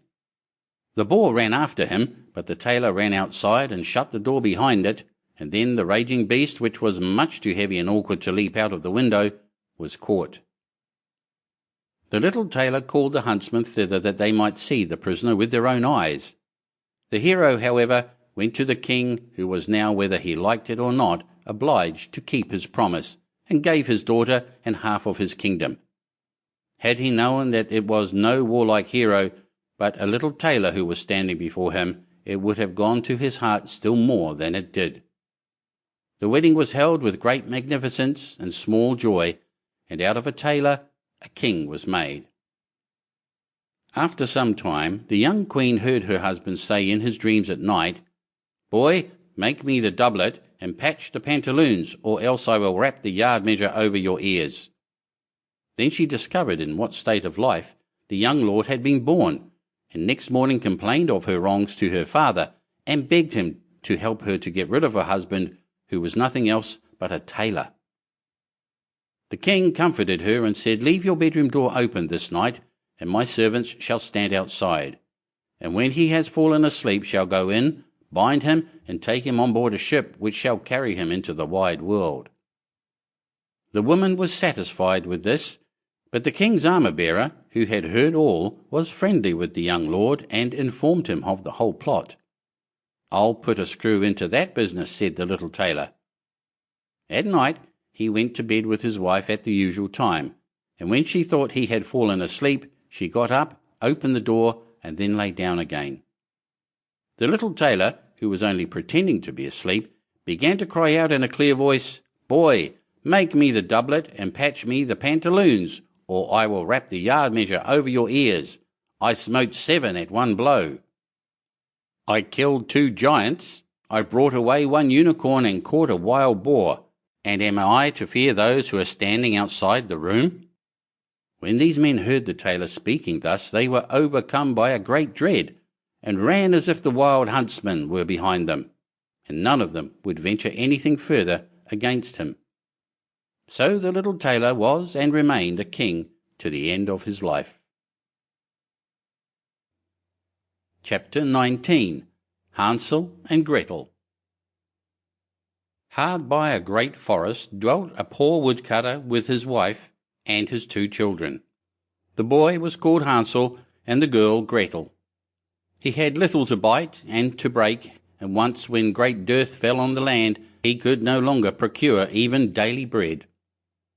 Now when he thought over this by night in his bed, and tossed about in his anxiety, he groaned and said to his wife, "What is to become of us? How are we to feed our poor children, when we no longer have anything even for ourselves?" "I'll tell you what, husband," answered the woman. "Early tomorrow morning we will take the children out into the forest to where it is the thickest. There we will light a fire for them, and give each of them one more piece of bread, and then we will go to our work and leave them alone. They will not find the way home again, and we shall be rid of them." "No, wife," said the man, "I will not do that. How can I bear to leave my children alone in the forest? The wild animals would soon come and tear them to pieces." "Oh, you fool," said she, "then we must all four die of hunger. You may as well plane the planks for our coffins." And she left him no peace until he consented. "But I feel very sorry for the poor children, all the same," said the man. The two children had also not been able to sleep for hunger, and had heard what their stepmother had said to their father. Gretel wept bitter tears and said to Hansel, "Now all is over with us." "Be quiet, Gretel," said Hansel. "Do not distress yourself. I will soon find a way to help us." And when the old folks had fallen asleep, he got up, put on his little coat, opened the door below, and crept outside. The moon shone brightly, and the white pebbles which lay in front of the house glittered like real silver pennies. Hansel stooped and stuffed the little pocket of his coat with as many as he could get in. Then he went back and said to Gretel, "Be comforted, dear little sister, and sleep in peace. God will not forsake us." And he lay down again in his bed. When day dawned, but before the sun had risen, the woman came and awoke the two children, saying, "Get up, you sluggards, we are going into the forest to fetch wood." She gave each a little piece of bread and said, "There is something for your dinner, but do not eat it up before then, for you will get nothing else." Gretel took the bread under her apron, as Hansel had the pebbles in his pocket. Then they all set out together on the way to the forest. When they had walked a short time, Hansel stood still and peeped back at the house, and did so again and again. His father said, "Hansel, what are you looking at there and staying behind for? Pay attention and do not forget how to use your legs." "Ah, father," said Hansel, "I am looking at my little white cat which is sitting up on the roof and wants to say good-bye to me." The wife said, "Fool, that is not your little cat, that is the morning sun which is shining on the chimneys." Hansel, however, had not been looking back at the cat, but had been constantly throwing one of the white pebble stones out of his pocket on the road. When they had reached the middle of the forest, the father said, "Now, children, pile up some wood, and I will light a fire that you may not be cold." Hansel and Gretel gathered brushwood together as high as a little hill. The brushwood was lighted, and when the flames were burning very high, the woman said, "Now, children, lay yourselves down by the fire and rest. We will go into the forest and cut some wood. When we have done, we will come back and fetch you away." Hansel and Gretel sat by the fire, and when noon came, each ate a little piece of bread, and as they heard the strokes of the wood axe, they believed that their father was near. It was not the axe, however, but a branch which he had fastened to a withered tree, which the wind was blowing backwards and forwards. And as they had been sitting such a long time, their eyes closed with fatigue, and they fell fast asleep. When at last they awoke, it was already dark night. Gretel began to cry and said, "How are we to get out of the forest now?" But Hansel comforted her and said, "Just wait a little until the moon has risen, and then we will soon find the way." And when the full moon had risen, Hansel took his little sister by the hand and followed the pebbles which shone like newly coined silver pieces, and showed them the way. They walked the whole night long, and by break of day came once more to their father's house.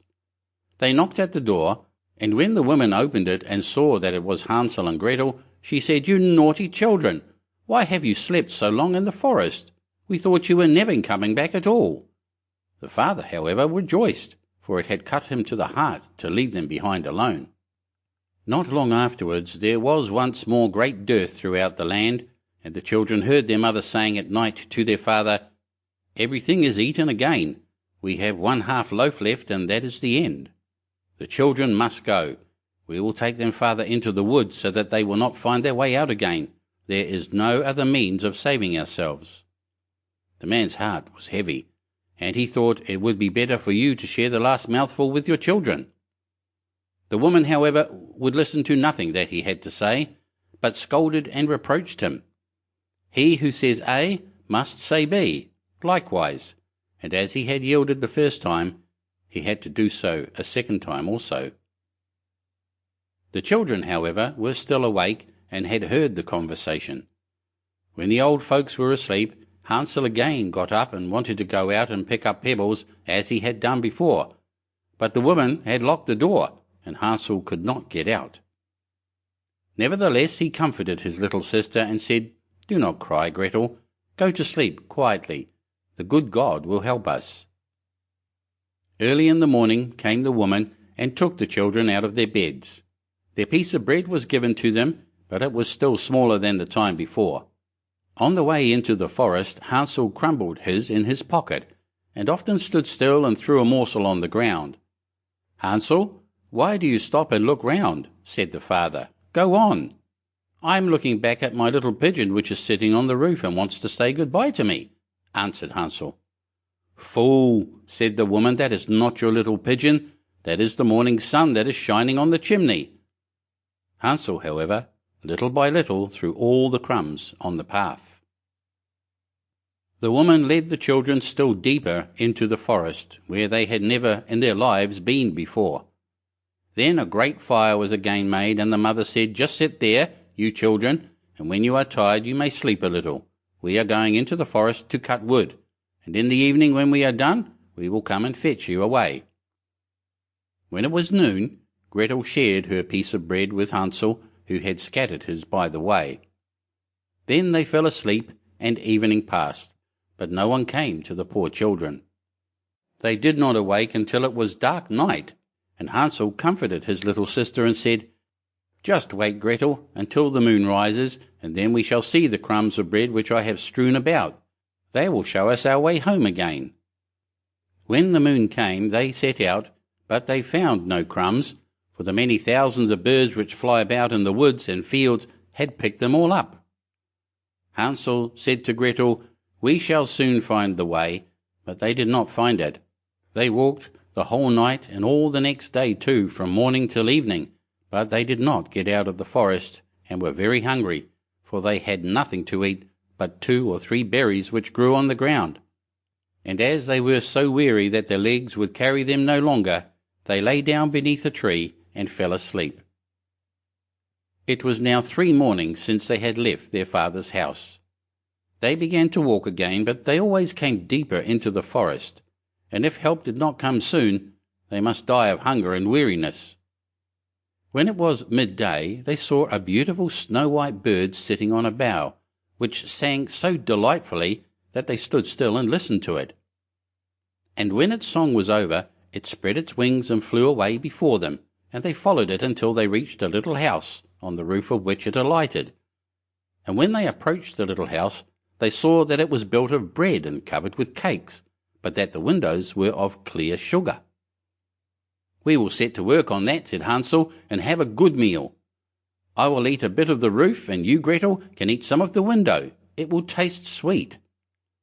Hansel reached up above and broke off a little of the roof to try how it tasted, and Gretel leant against the window and nibbled at the panes. Then a soft voice cried from the parlour, "Nibble, nibble, gnaw, who is nibbling at my little house?" The children answered, the wind, the heaven-born wind," and went on eating without disturbing themselves. Hansel, who liked the taste of the roof, tore down a great piece of it, and Gretel pushed out the whole of one round window-pane, sat down and enjoyed herself with it. Suddenly the door opened, and a woman as old as the hills, who supported herself on crutches, came creeping out. Hansel and Gretel were so terribly frightened that they let fall with what they had in their hands. The old woman, however, nodded her head and said, "Oh, you dear children, who has brought you here? Do come in and stay with me. No harm shall happen to you." She took them both by the hand and led them into her little house. Then good food was set before them, milk and pancakes with sugar, apples and nuts. Afterwards 2 pretty little beds were covered with clean white linen, and Hansel and Gretel lay down in them and thought they were in heaven. The old woman had only pretended to be so kind. She was in reality a wicked witch who lay in wait for children, and had only built the little house of bread in order to entice them there. When a child fell into her power, she killed it, cooked and ate it, and that was a feast day with her. Witches have red eyes and cannot see far, but they have a keen scent like the beasts and are aware when human beings draw near. When Hansel and Gretel came into her neighbourhood, she laughed with malice and said mockingly, "I have them. They shall not escape me again." Early in the morning, before the children were awake, she was already up, and when she saw both of them sleeping and looking so pretty, with their plump and rosy cheeks, she muttered to herself, "That will be a dainty mouthful." Then she seized Hansel with her shrivelled hand, carried him into a little stable, and locked him in behind a grated door. Scream as he might, it would not help him. Then she went to Gretel, shook her till she awoke, and cried, "Get up, lazy thing! Fetch some water, and cook something good for your brother. He is in the stable outside, and is to be made fat. When he is fat, I will eat him." Gretel began to weep bitterly, but it was all in vain, for she was forced to do what the wicked witch commanded.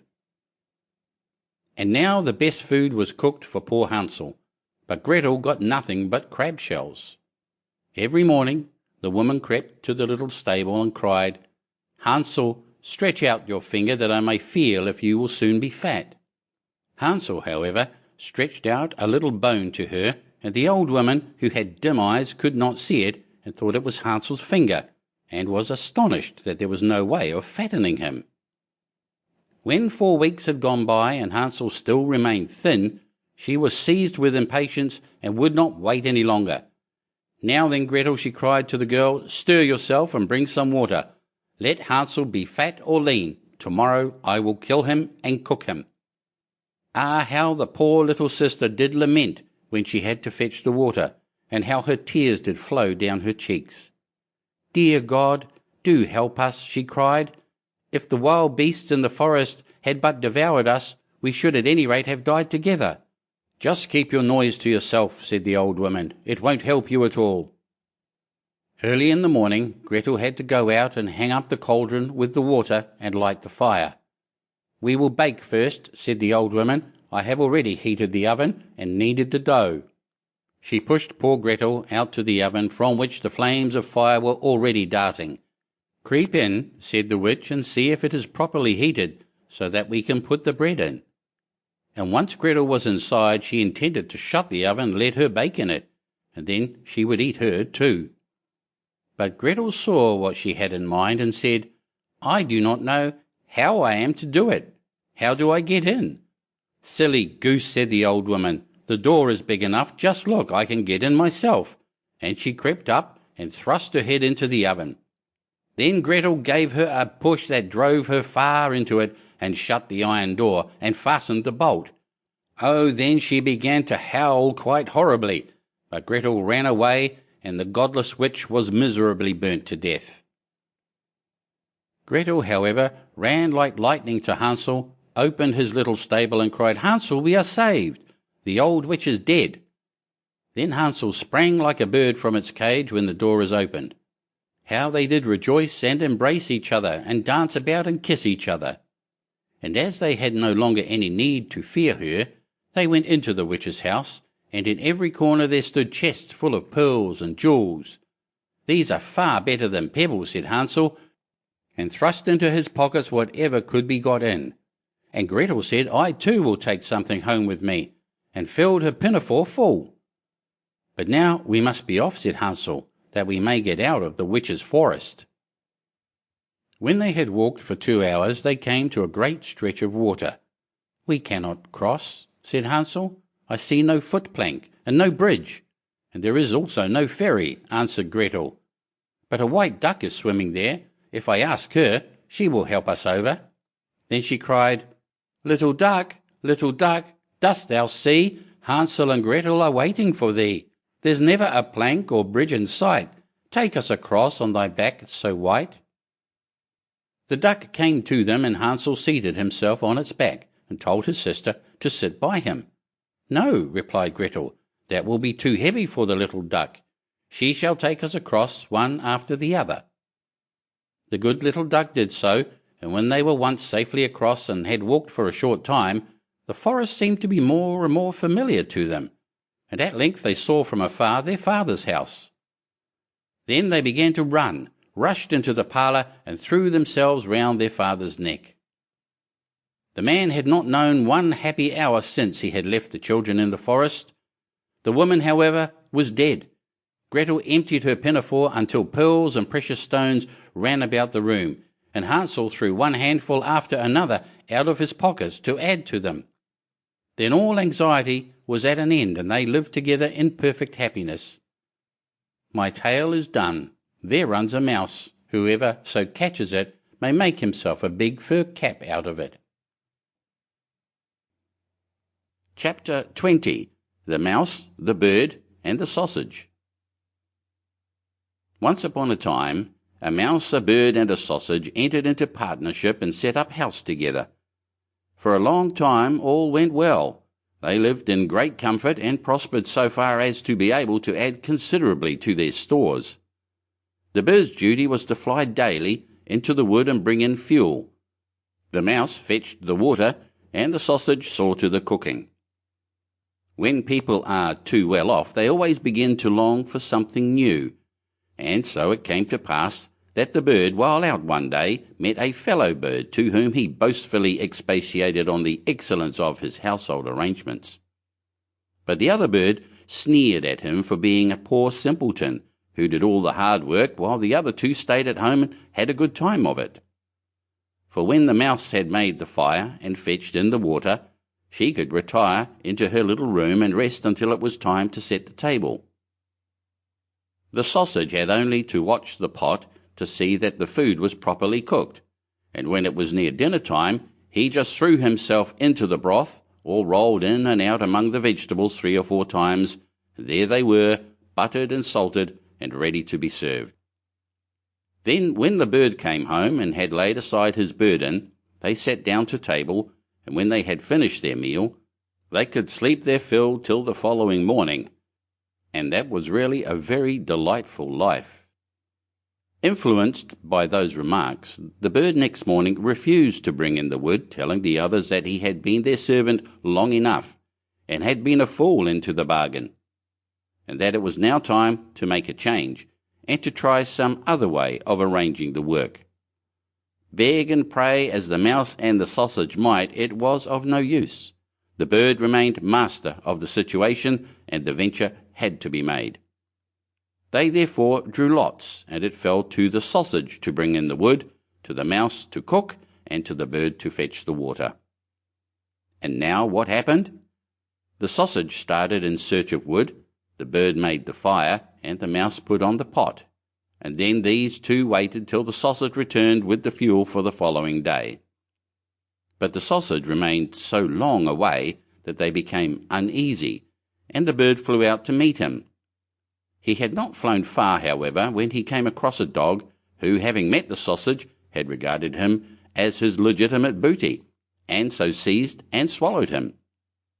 The bird complained to the dog of this bare-faced robbery, but nothing he said was of any avail, for the dog answered that he found false credentials on the sausage, and that was the reason his life had been forfeited. He picked up the wood and flew sadly home, and told the mouse all he had seen and heard. They were both very unhappy, but agreed to make the best of things and to remain with one another. So now the bird set the table, and the mouse looked after the food, and wishing to prepare it in the same way as the sausage, by rolling in and out among the vegetables to salt and butter them, she jumped into the pot, but she stopped short long before she reached the bottom, having already parted not only with her skin and hair, but also with life. Presently the bird came in and wanted to serve up the dinner, but he could nowhere see the cook. In his alarm and flurry he threw the wood here and there about the floor, called and searched, but no cook was to be found. Then some of the wood that had been carelessly thrown down caught fire and began to blaze. The bird hastened to fetch some water, but his pail fell into the well, and he after it. And as he was unable to recover himself, he was drowned. Chapter 21. Mother Holle. Once upon a time there was a widow who had 2 daughters. One of them was beautiful and industrious, the other ugly and lazy. The mother, however, loved the ugly and lazy one best because she was her own daughter, and so the other, who was only her stepdaughter, was made to do all the work of the house and was quite the Cinderella of the family. Her stepmother sent her out every day to sit by the well in the high road, there to spin until she made her fingers bleed. Now it chanced one day that some blood fell onto the spindle, and as the girl stooped over the well to wash it off, the spindle suddenly sprang out of her hand and fell into the well. She ran home crying to tell of her misfortune, but her stepmother spoke harshly to her, and after giving her a violent scolding said unkindly, "As you have let the spindle fall into the well, you may go yourself and fetch it out."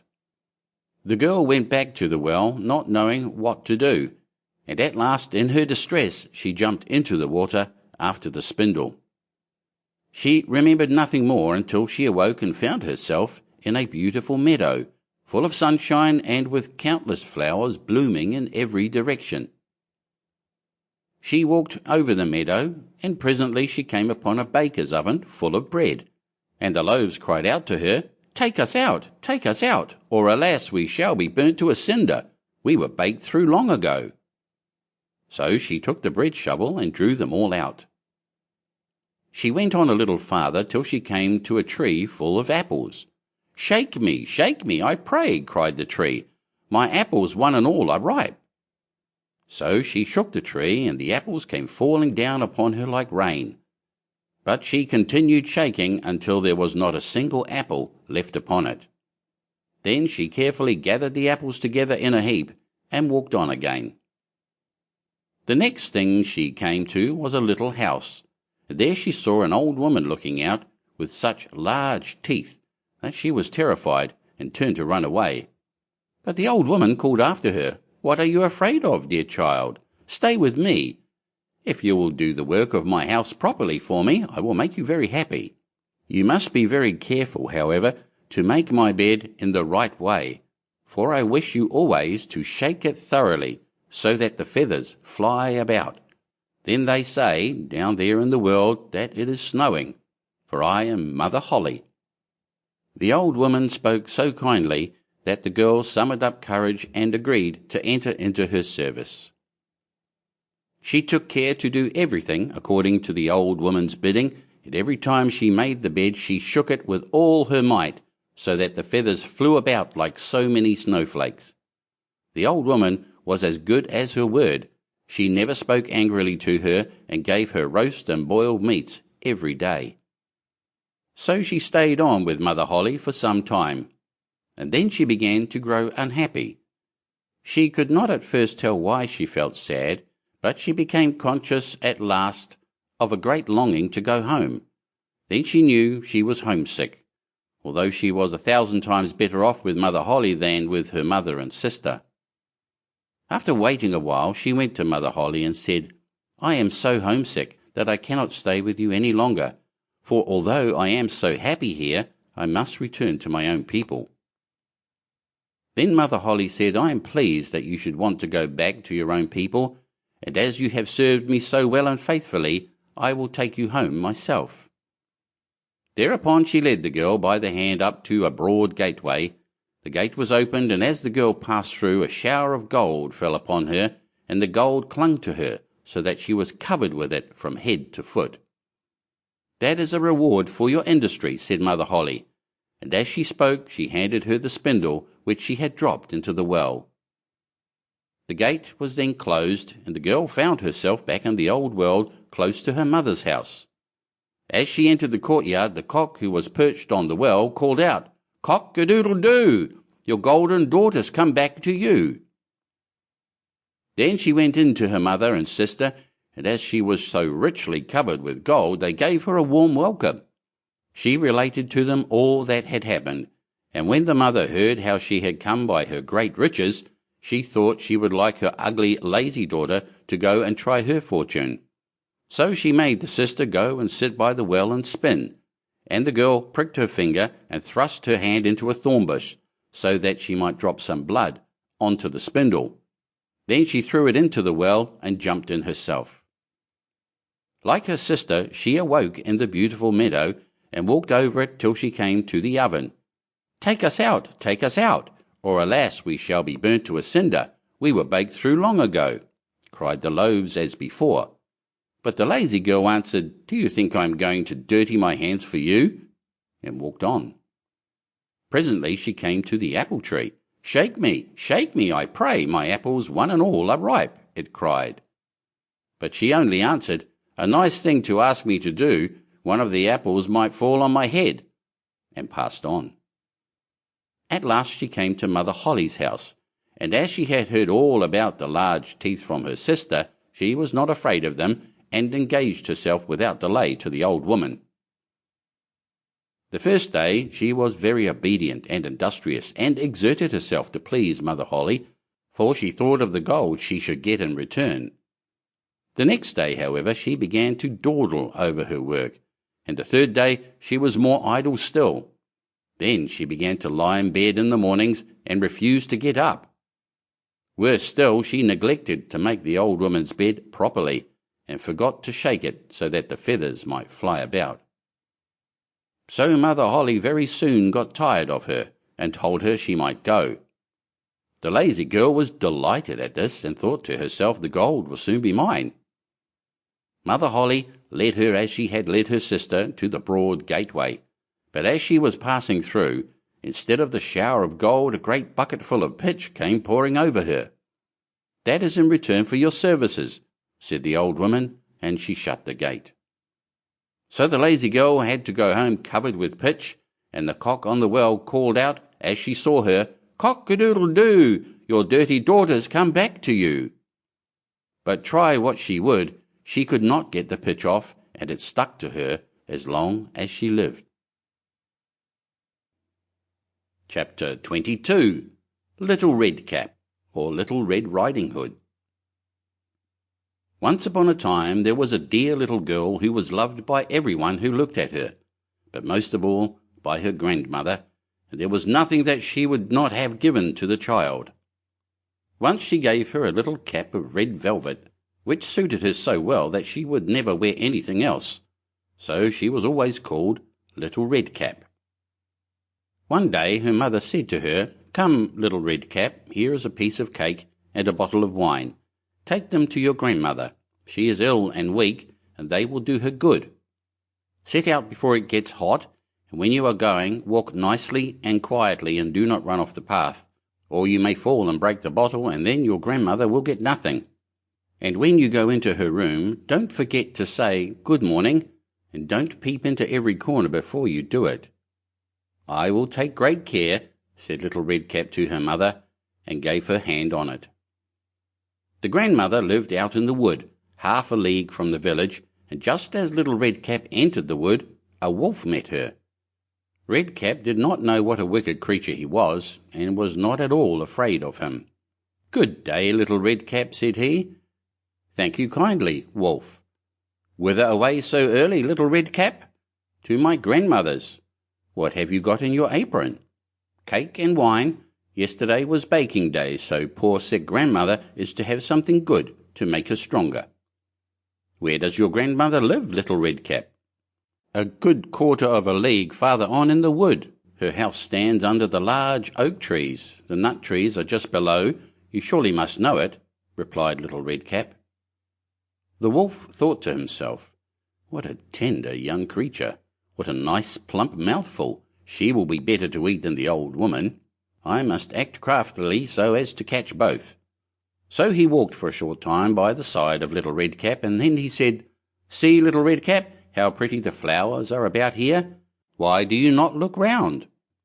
I believe, too, that you do not hear how sweetly the little birds are singing. You walk gravely along as if you were going to school, while everything else out here in the wood is merry." Little Red Cap raised her eyes, and when she saw the sunbeams dancing here and there through the trees, and pretty flowers growing everywhere, she thought, "Suppose I take grandmother a fresh nosegay? That would please her too. It is so early in the day that I shall still get there in good time." And so she ran from the path into the wood to look for flowers. And whenever she had picked one, she fancied that she saw a still prettier one farther on, and ran after it, and so got deeper and deeper into the wood. Meanwhile, the wolf ran straight to the grandmother's house and knocked at the door. "Who is there?" "Little Red Cap," replied the wolf. "She is bringing cake and wine. Open the door." "Lift the latch," called out the grandmother. "I am too weak and cannot get up." The wolf lifted the latch, the door sprang open, and without saying a word he went straight to the grandmother's bed and devoured her.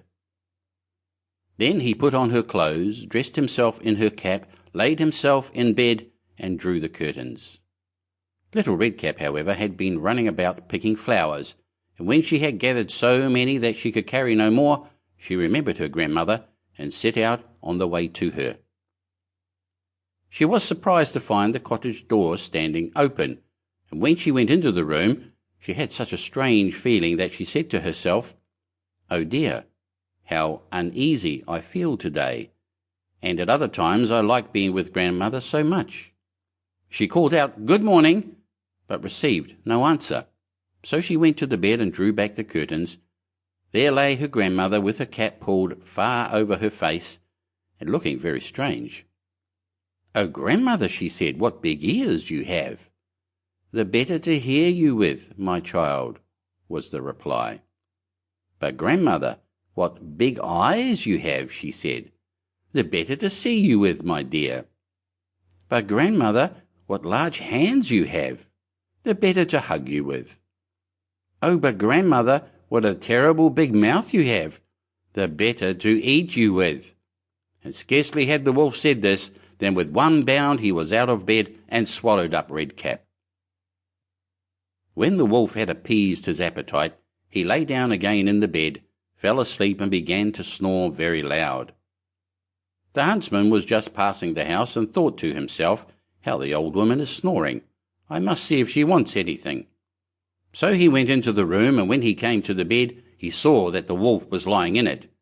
"Do I find you here, you old sinner?" said he. "I have long sought you." Then, just as he was going to fire at him, it occurred to him that the wolf might have devoured the grandmother, and that she might still be saved. So he did not fire, but took a pair of scissors and began to cut open the stomach of the sleeping wolf. When he had made 2 snips, he saw the little Red Cap shining, and then he made 2 snips more, and the little girl sprang out crying, "Ah, how frightened I have been! How dark it was inside the wolf!" And after that the aged grandmother came out alive also, but scarcely able to breathe. Red Cap, however, quickly fetched great stones with which they filled the wolf's belly, and when he awoke he wanted to run away, but the stones were so heavy that he collapsed at once and fell dead. Then all 3 were delighted. The huntsman drew off the wolf's skin and went home with it. The grandmother ate the cake and drank the wine which Red Cap had brought, and revived. But Red Cap thought to herself, "As long as I live, I will never by myself leave the path to run into the wood when my mother has forbidden me to do so." It also related that once, when Red Cap was again taking cakes to the old grandmother, another wolf spoke to her and tried to entice her from the path. Red Cap, however, was on her guard, and went straight forward on her way, and told her grandmother that she had met the wolf, and that he had said good morning to her, but with such a wicked look in his eyes, that if they had not been on the public road, she was certain he would have eaten her up. "Well," said the grandmother, "we will shut the door, that he may not come in." Soon afterwards the wolf knocked and cried, "Open the door, grandmother, I'm Little Red Cap, and am bringing you some cakes." But they did not speak or open the door, So the grey-beard stole twice or thrice round the house, and at last jumped on the roof, intending to wait until Redcap went home in the evening, and then to steal after her and devour her in the darkness. But the grandmother saw what was in his thoughts. In front of the house was a great stone trough. So she said to the child, "Take the pail, Redcap. I made some sausages yesterday, so carry the water in which I boiled them to the trough." Redcap carried until the great trough was quite full. Then the smell of the sausages reached the wolf, and he sniffed and peeped down, and at last stretched out his neck so far that he could no longer keep his footing, and began to slip, and slipped down from the roof straight into the great trough, and was drowned. But Redcap went joyously home, and no one ever did anything to harm her again. Chapter 23. The Robber Bridegroom.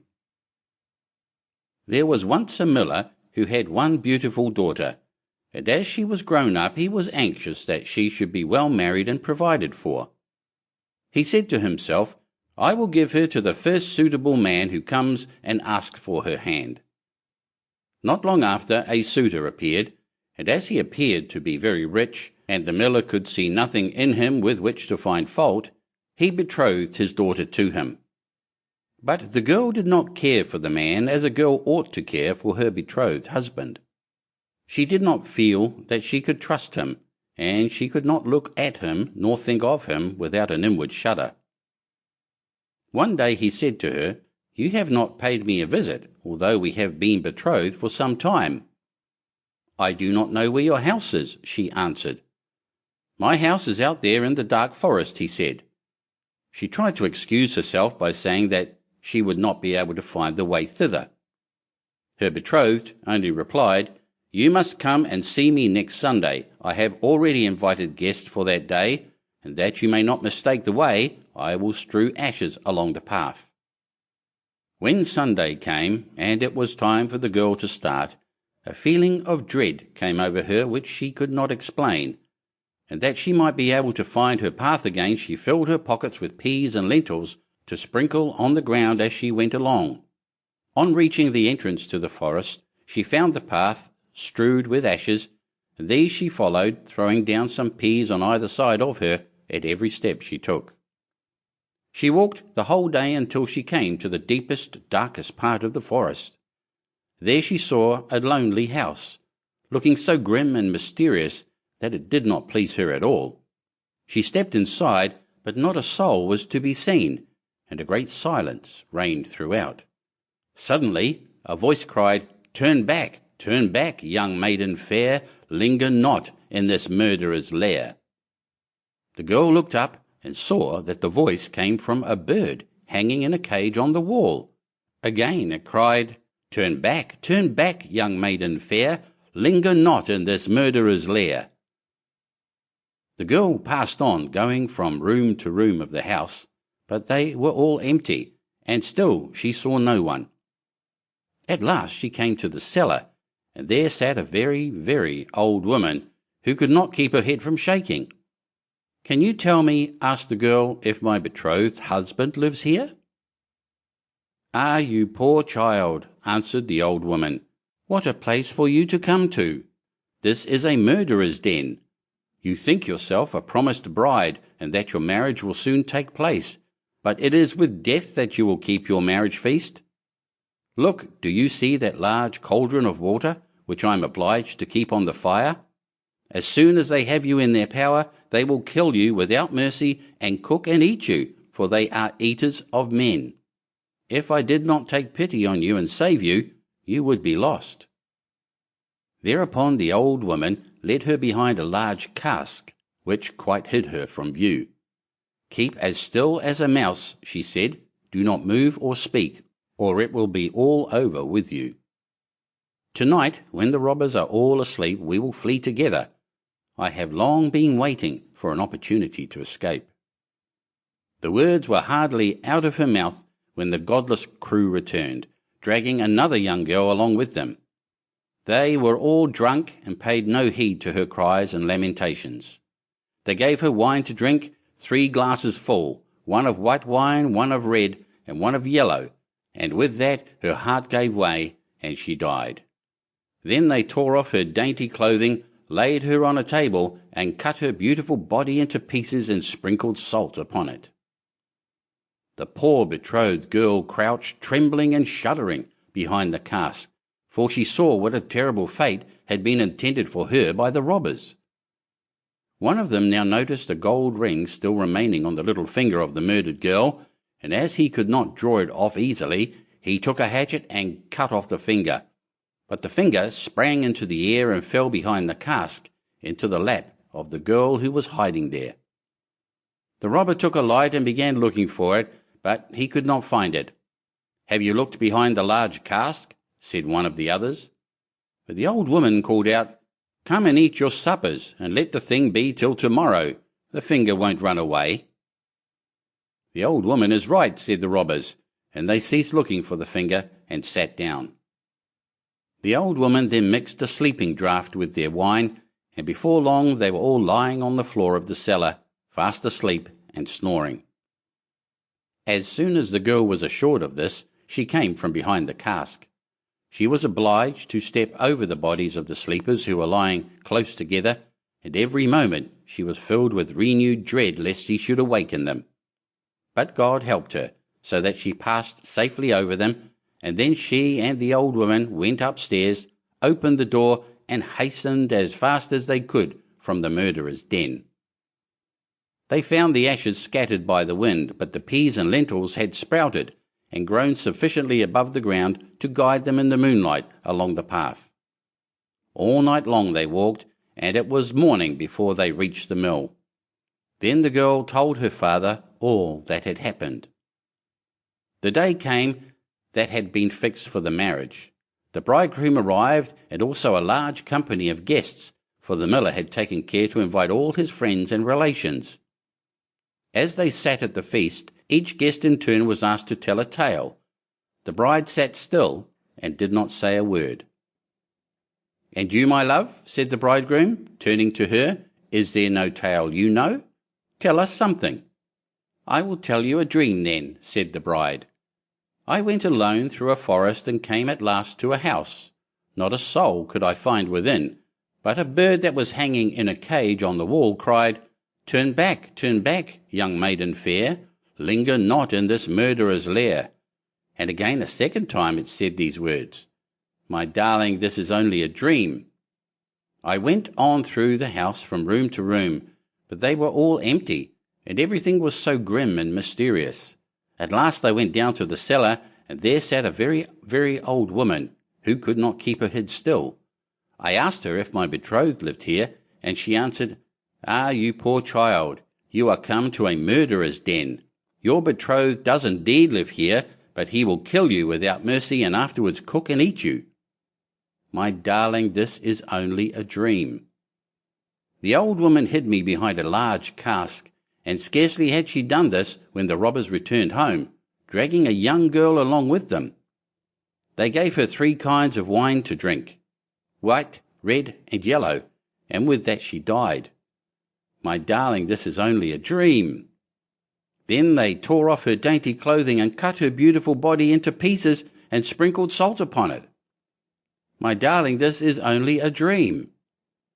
And one of the robbers saw that there was a gold ring still left on her finger, and as it was difficult to draw off, he took a hatchet and cut off her finger. But the finger sprang into the air and fell behind the great cask into my lap. And here is the finger with the ring.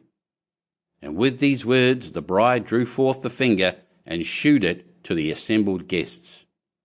The bridegroom, who during this recital had grown deadly pale, up and tried to escape, but the guests seized him and held him fast. They delivered him up to justice, and he and all his murderous band were condemned to death for their wicked deeds. Chapter 24. Tom Thumb. A poor woodman sat in his cottage one night, smoking his pipe by the fireside, while his wife sat by his side spinning. "How lonely it is, wife," said he, as he puffed out a long curl of smoke, "for you and me to sit here by ourselves, without any children to play about and amuse us, while other people seem so happy and merry with their children." "What you say is very true," said the wife, sighing and turning round her wheel. "How happy should I be if I had but one child!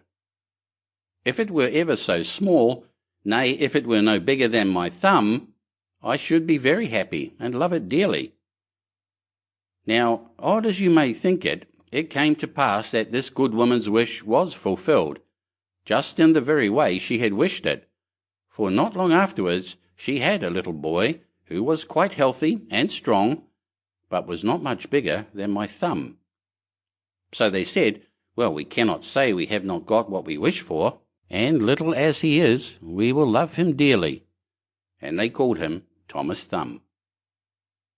They gave him plenty of food, yet for all they could do, he never grew bigger, but kept just the same size as he had been when he was born. Still, his eyes were sharp and sparkling, and he soon showed himself to be a clever little fellow, who always knew well what he was about. One day, as the woodman was getting ready to go into the wood to cut fuel, he said, "I wish I had someone to bring the cart after me, for I want to make haste." "Oh, father," cried Tom, "I will take care of that. The cart shall be in the wood by the time you want it." Then the woodman laughed and said, "How can that be? You cannot reach up to the horse's bridle." "Never mind that, father," said Tom. "If my mother will only harness the horse, I will get into his ear and tell him which way to go." "Well," said the father, "we will try for once." When the time came, the mother harnessed the horse to the cart and put Tom into his ear, and as he sat there the little man told the beast how to go, crying out, "Go on," and "Stop," as he wanted, and thus the horse went on just as well as if the woodman had driven it himself into the wood. It happened that as the horse was going a little too fast and Tom was calling out, "Gently, gently," two strangers came up. "What an odd thing that is," said one. "There is a cart going along, and I hear a carter talking to the horse, but yet I can see no one." "That is queer indeed," said the other. "Let us follow the cart and see where it goes." So they went on into the wood, till at last they came to the place where the woodman was. Then Tom Thumb, seeing his father, cried out, "See, father, here I am with the cart, all right and safe. Now take me down." So his father took hold of the horse with one hand, and with the other took his son out of the horse's ear, and put him down upon a straw, where he sat as merry as you please. The two strangers were all this time looking on, and did not know what to say for wonder. At last one took the other aside and said, "That little urchin will make our fortune. If we can get him, and carry him about from town to town as a show, we must buy him." So they went up to the woodman and asked him what he would take for the little man. "He will be better off," said they, "with us than with you." "I won't sell him at all," said the father. "My own flesh and blood is dearer to me than all the silver and gold in the world." But Tom, hearing of the bargain they wanted to make, crept up his father's coat to his shoulder and whispered in his ear, "Take the money, father, and let them have me. I'll soon come back to you." So the woodman at last said he would sell Tom to the strangers for a large piece of gold, and they paid the price. "Where would you like to sit?" said one of them. "Oh, put me on the rim of your hat. That will be a nice gallery for me. I can walk about there and see the country as we go along." So they did as he wished, and when Tom had taken leave of his father, they took him away with them. They journeyed on till it began to be dusky, and then the little man said, "Let me get down, I'm tired." So the man took off his hat and put him down on a clod of earth in a ploughed field by the side of the road. But Tom ran about amongst the furrows, and at last slipped into an old mouse hole. "Good night, my masters," said he. "I'm off. Mind and look sharp after me the next time." Then they ran at once to the place and poked the ends of their sticks into the mouse hole, but all in vain. Tom only crawled farther and farther in, and at last it became quite dark, so that they were forced to go their way without their prize, as sulky as could be. When Tom found they were gone, he came out of his hiding place. "What dangerous walking it is," said he, "in this ploughed field. If I were to fall from one of these great clods, I should undoubtedly break my neck." At last, by good luck, he found a large empty snail shell. "This is lucky," said he. "I can sleep here very well." And in he crept. Just as he was falling asleep, he heard two men passing by, chatting together, and one said to the other, "How can we rob that rich parson's house of his silver and gold?" "I'll tell you," cried Tom. "What noise was that?" said the thief, frightened. "I'm sure I heard someone speak." They stood still listening, and Tom said, "Take me with you, and I'll soon show you how to get the parson's money." "But where are you?" said they. "Look about on the ground," answered he, "and listen where the sound comes from." At last the thieves found him out, and lifted him up in their hands. "You little urchin," they said, "what can you do for us?" "Why, I can get between the iron window bars of the parson's house, and throw you out whatever you want." "That's a good thought," said the thieves.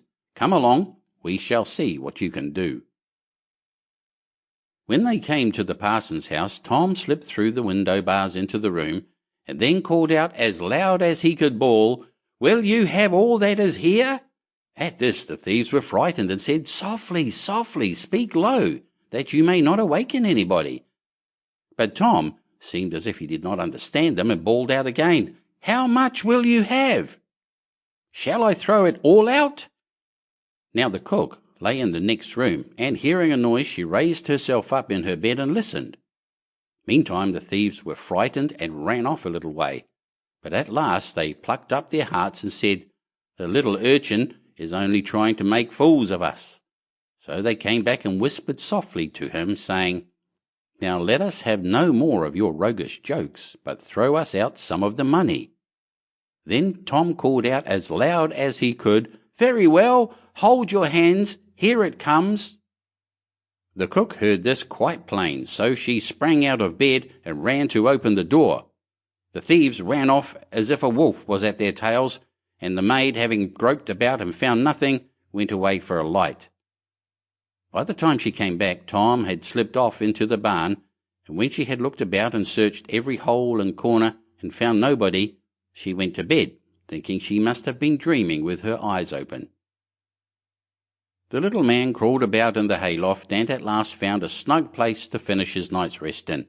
So he laid himself down, meaning to sleep till daylight, and then find his way home to his father and mother. But alas, how woefully he was undone! What crosses and sorrows happen to us all in this world! The cook got up early, before daybreak, to feed the cows, and going straight to the hayloft, carried away a large bundle of hay, with the little man in the middle of it fast asleep. He still, however, slept on, and did not awake till he found himself in the mouth of the cow, for the cook had put the hay into the cow's rick, and the cow had taken Tom up in a mouthful of it. "Good lack-a-day," said he, "how came I to tumble into the mill?" But he soon found out where he really was, and was forced to have all his wits about him, that he might not get between the cow's teeth, and so be crushed to death. At last down he went into his stomach. "It is rather dark," said he. "They forgot to build windows in this room to let the sun in. A candle would be no bad thing." Though he made the best of his bad luck, he did not like his quarters at all, and the worst of it was that more and more hay was always coming down, and the space left for him became smaller and smaller. At last he cried out as loud as he could, "Don't bring me any more hay! Don't bring me any more hay!" The maid happened to be just then milking the cow, and hearing someone speak, but seeing nobody, and yet being quite sure it was the same voice that she had heard in the night, she was so frightened that she fell off her stool and overset the milk pail. As soon as she could pick herself up out of the dirt, she ran off as fast as she could to her master the parson, and said, "Sir, sir, the cow is talking." But the parson said, "Woman, thou art surely mad." However, he went with her into the cow-house to try and see what was the matter. Scarcely had they set foot on the threshold when Tom called out, "Don't bring me any more hay." Then the parson himself was frightened, and thinking the cow was surely bewitched, told his man to kill her on the spot. So the cow was killed and cut up, and the stomach in which Tom lay was thrown out upon a dunghill. Tom soon set himself to work to get out, which was not a very easy task, but at last, just as he had made room to get his head out, fresh ill luck befell him. A hungry wolf sprang out and swallowed up the whole stomach with Tom in it at one gulp and ran away. Tom, however, was still not disheartened, and thinking the wolf would not dislike having some chat with him as he was going along, he called out, "My good friend, I can show you a famous treat." "Where's that?" said the wolf. "In such and such a house," said Tom, describing his own father's house. "You can crawl through the drain into the kitchen and then into the pantry, and there you will find cakes, ham, beef, cold chicken, roast pig, apple dumplings, and everything that your heart can wish." The wolf did not want to be asked twice, so that very night he went to the house and crawled through the drain into the kitchen and then into the pantry, and ate and drank there to his heart's content. As soon as he had had enough, he wanted to get away, but he had eaten so much that he could not go out by the same way he came in. This was just what Tom had reckoned upon, and now he began to set up a great shout, making all the noise he could. "Will you be easy?" said the wolf. "You'll awaken everybody in the house if you make such a clatter." "What's that to me?" said the little man. "You have had your frolic, now I've a mind to be merry myself." And he began singing and shouting as loud as he could. The woodman and his wife, being awakened by the noise, peeped through a crack in the door, but when they saw a wolf was there, you may well suppose that they were sadly frightened. And the woodman ran for his axe and gave his wife a scythe. "Do you stay behind," said the woodman, "and when I have knocked him on the head you must rip him up with the scythe." Tom heard all this and cried out, "Father, father, I am here, the wolf has swallowed me." And his father said, "Heaven be praised, we have found our dear child again." And he told his wife not to use the scythe for fear she should hurt him. Then he aimed a great blow and struck the wolf on the head and killed him on the spot. And when he was dead, they cut open his body and set Tommy free. "Ah," said the father, "what fears we have had for you." "Yes, father," answered he, "I have travelled all over the world, I think, in one way or other, since we parted, and now I am very glad to come home and get fresh air again." "Why, where have you been?" said his father. "I have been in a mouse hole, and in a snail shell, and down a cow's throat, and in a wolf's belly, and yet here I am again, safe and sound." "Well," said they, "you are come back, and we will not sell you again for all the riches in the world." Then they hugged and kissed their dear little son, and gave him plenty to eat and drink, for he was very hungry. And then they fetched new clothes for him, for his old ones had been quite spoiled on his journey. So Master Thumb stayed at home with his father and mother in peace, for though he had been so great a traveller, and had done and seen so many fine things, and was fond enough of telling the whole story, he always agreed that after all there's no place like home. Chapter 25. Rumpelstiltskin. By the side of a wood, in a country a long way off, ran a fine stream of water, and upon the stream there stood a mill. The miller's house was close by, and the miller, you must know, had a very beautiful daughter. She was, moreover, very shrewd and clever, and the miller was so proud of her that he one day told the king of the land, who used to come and hunt in the wood, that his daughter could spin gold out of straw. Now this king was very fond of money, and when he heard the miller's boast, his greediness was raised, and he sent for the girl to be brought before him. Then he led her to a chamber in his palace, where there was a great heap of straw, and gave her a spinning wheel, and said, "All this must be spun into gold before morning, as you love your life." It was in vain that the poor maiden said that it was only a silly boast of her father, for that she could do no such thing as spin straw into gold. The chamber door was locked, and she was left alone. She sat down in one corner of the room and began to bewail her hard fate, when on a sudden the door opened, and a droll-looking little man hobbled in, and said, "Good morrow to you, my good lass. What are you weeping for?" "Alas," said she, "I must spin this straw into gold, and I know not how." "What will you give me," said the hobgoblin, "to do it for you?" "My necklace," replied the maiden.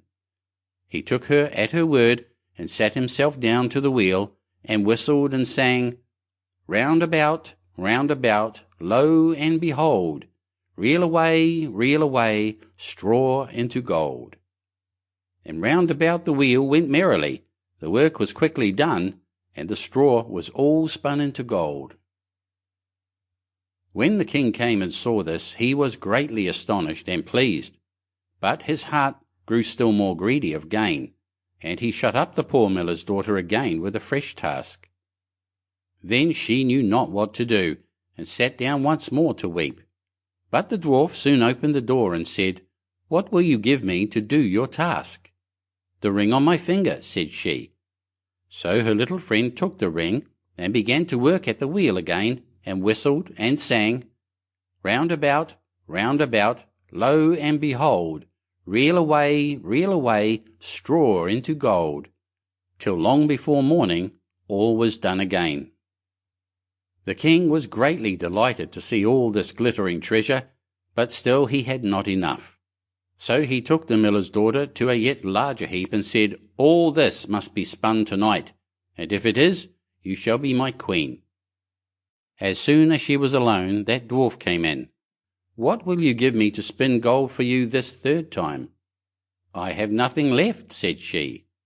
"Then say you will give me," said the little man, "the first little child that you may have when you are queen." "That may never be," thought the miller's daughter, and as she knew no other way to get her task done, she said she would do what he asked. Round went the wheel again to the old song, and the mannikin once more spun the heap into gold. The king came in the morning, and finding all he wanted, was forced to keep his word, so he married the miller's daughter, and she really became queen. At the birth of her first little child she was very glad, and forgot the dwarf and what she had said. But one day he came into her room, where she was sitting playing with her baby, and put her in mind of it. Then she grieved sorely at her misfortune, and said she would give him all the wealth of the kingdom if he would let her off, but in vain. Till at last her tears softened him, and he said, "I will give you 3 days' grace, and if during that time you tell me my name, you shall keep your child." Now the queen lay awake all night, thinking of all the odd names that she had ever heard, and she sent messengers all over the land to find out new ones.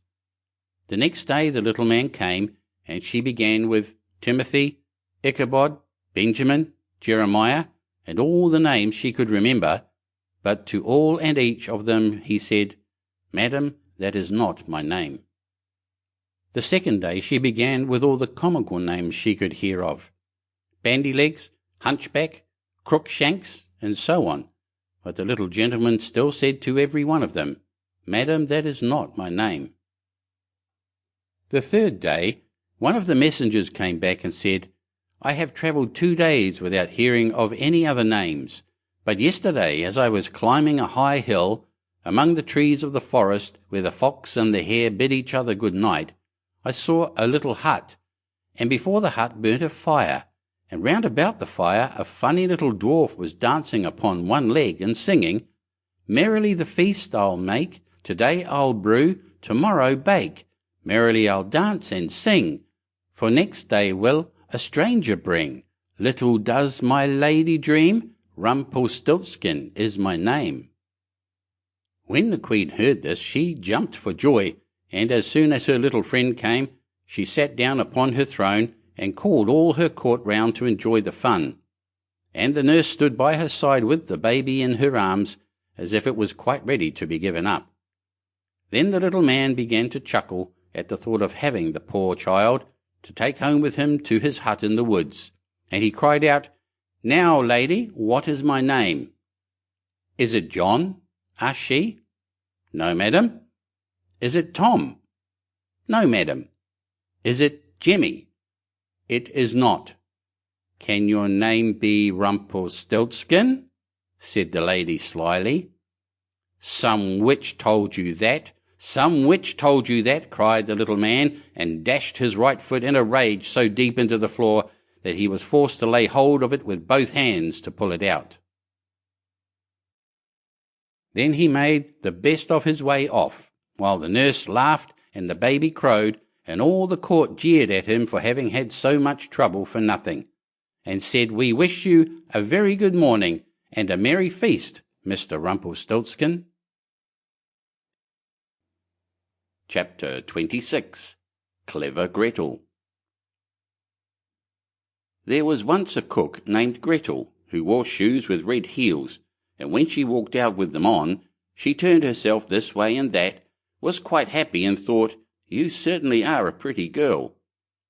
And when she came home, she drank, in her gladness of heart, a draught of wine, and as wine excites a desire to eat, she tasted the best of whatever she was cooking until she was satisfied, and said, "The cook must know what the food is like." It came to pass that the master one day said to her, "Gretel, there is a guest coming this evening. Prepare me 2 fowls very daintily." "I will see to it, master," answered Gretel. She killed 2 fowls, scalded them, plucked them, put them on the spit, and towards evening set them before the fire that they might roast. The fowls began to turn brown, and were nearly ready, but the guest had not yet arrived. Then Gretel called out to her master, "If the guest does not come, I must take the fowls away from the fire, but it will be a sin and a shame if they are not eaten the moment they are at their juiciest." The master said, "I will run myself and fetch the guest." When the master had turned his back, Gretel laid the spit with the fowls on one side, and thought, "Standing so long by the fire there makes one sweat and thirsty. Who knows when they will come? Meanwhile I will run into the cellar and take a drink." She ran down, set a jug, said, "God bless it for you, Gretel," and took a good drink, and thought that wine should flow on, and should not be interrupted, and took yet another hearty draught. Then she went and put the fowls down again to the fire, basted them, and drove the spit merrily round. But as the roast meat smelt so good, Gretel thought, "Something might be wrong, it ought to be tasted." She touched it with her finger and said, "Ah, how good fowls are! It certainly is a sin and a shame that they are not eaten at the right time." She ran to the window to see if the master was not coming with his guest, but she saw no one, and went back to the fowls and thought, "One of the wings is burning. I had better take it off and eat it." So she cut it off, ate it, and enjoyed it, and when she had done she thought, "The other must go down too, or else master will observe that something is missing." When the 2 wings were eaten, she went and looked for her master and did not see him. It suddenly occurred to her, "Who knows? They are perhaps not coming at all and have turned in somewhere." Then she said, "Well, Gretel, enjoy yourself. 1 fowl has been cut into. Take another drink and eat up entirely. When it is eaten you will have some peace. Why should God's good gifts be spoiled?" So she ran into the cellar again, took an enormous drink, and ate up the 1 chicken in great glee. When one of the chickens was swallowed down, and still her master did not come, Gretel looked at the other and said, "What one is, the other should be likewise. The 2 go together. What's right for the one is right for the other. I think if I were to take another draught it would do me no harm." So she took another hearty drink, and let the second chicken follow the first. While she was making the most of it, her master came and cried, "Hurry up, Gretel, the guest is coming directly after me." "Yes, sir, I will soon serve up," answered Gretel. Meantime the master looked to see that the table was properly laid, and took the great knife wherewith he was going to carve the chickens, and sharpened it on the steps. Presently the guest came and knocked politely and courteously at the house door. Gretel ran and looked to see who was there, and when she saw the guest she put her finger to her lips and said, "Hush, hush, go away as quickly as you can. If my master catches you, it will be the worse for you. He certainly did ask you to supper, but his intention is to cut off your 2 ears. Just listen how he is sharpening the knife for it." The guest heard the sharpening, and hurried down the steps again as fast as he could. Gretel was not idle. She ran screaming to her master and cried, "You have invited a fine guest." "Why, Gretel? What do you mean by that?" "Yes," said she, "he has taken the chickens which I was just going to serve up off the dish and has run away with them." "That's a nice trick," said her master, and lamented the fine chickens. "If he had but left me one, so that something remained for me to eat." He called to him to stop, but the guest pretended not to hear. Then he ran after him with the knife still in his hand, crying, "Just one, just one," meaning that the guest should leave him just one chicken and not take both. The guest, however, thought no otherwise than that he was to give up one of his ears, and ran as if fire were burning under him, in order to take them both with him. Chapter 27. The Old Man and His Grandson. There was once a very old man, whose eyes had become dim, his ears dull of hearing, his knees trembled, and when he sat at table he could hardly hold the spoon, and spilt the broth upon the tablecloth, or let it run out of his mouth. His son and his son's wife were disgusted at this, so the old grandfather at last had to sit in the corner behind the stove, and they gave him his food in an earthenware bowl, and not even enough of it. And he used to look towards the table with his eyes full of tears. Once, too, his trembling hands could not hold the bowl, and it fell to the ground and broke. The young wife scolded him, but he said nothing, and only sighed. Then they brought him a wooden bowl for a few halfpence, out of which he had to eat. They were once sitting thus when the little grandson of 4 years old began to gather together some bits of wood upon the ground. "What are you doing there?" asked the father. "I am making a little trough," answered the child, "for father and mother to eat out of when I am big." The man and his wife looked at each other for a while, and presently began to cry. Then they took the old grandfather to the table, and henceforth always let him eat with them, and likewise said nothing if he did spill a little of anything. Chapter 28. The Little Peasant. There was a certain village wherein no one lived but really rich peasants, and just one poor one, whom they called the Little Peasant. He had not even so much as a cow, and still less money to buy one, and yet he and his wife did so wish to have one. One day he said to her, "Listen, I have a good idea. There is our gossip the carpenter. He shall make us a wooden calf and paint it brown so that it looks like any other, and in time it will certainly get big and be a cow." The woman also liked the idea, and their gossip the carpenter cut and planed the calf and painted it as it ought to be, and made it with its head hanging down as if it were eating. Next morning, when the cows were being driven out, the little peasant called the cowherd in and said, "Look, I have a little calf there, but it is still small and has to be carried." The cowherd said, "All right," and took it in his arms and carried it to the pasture and set it among the grass.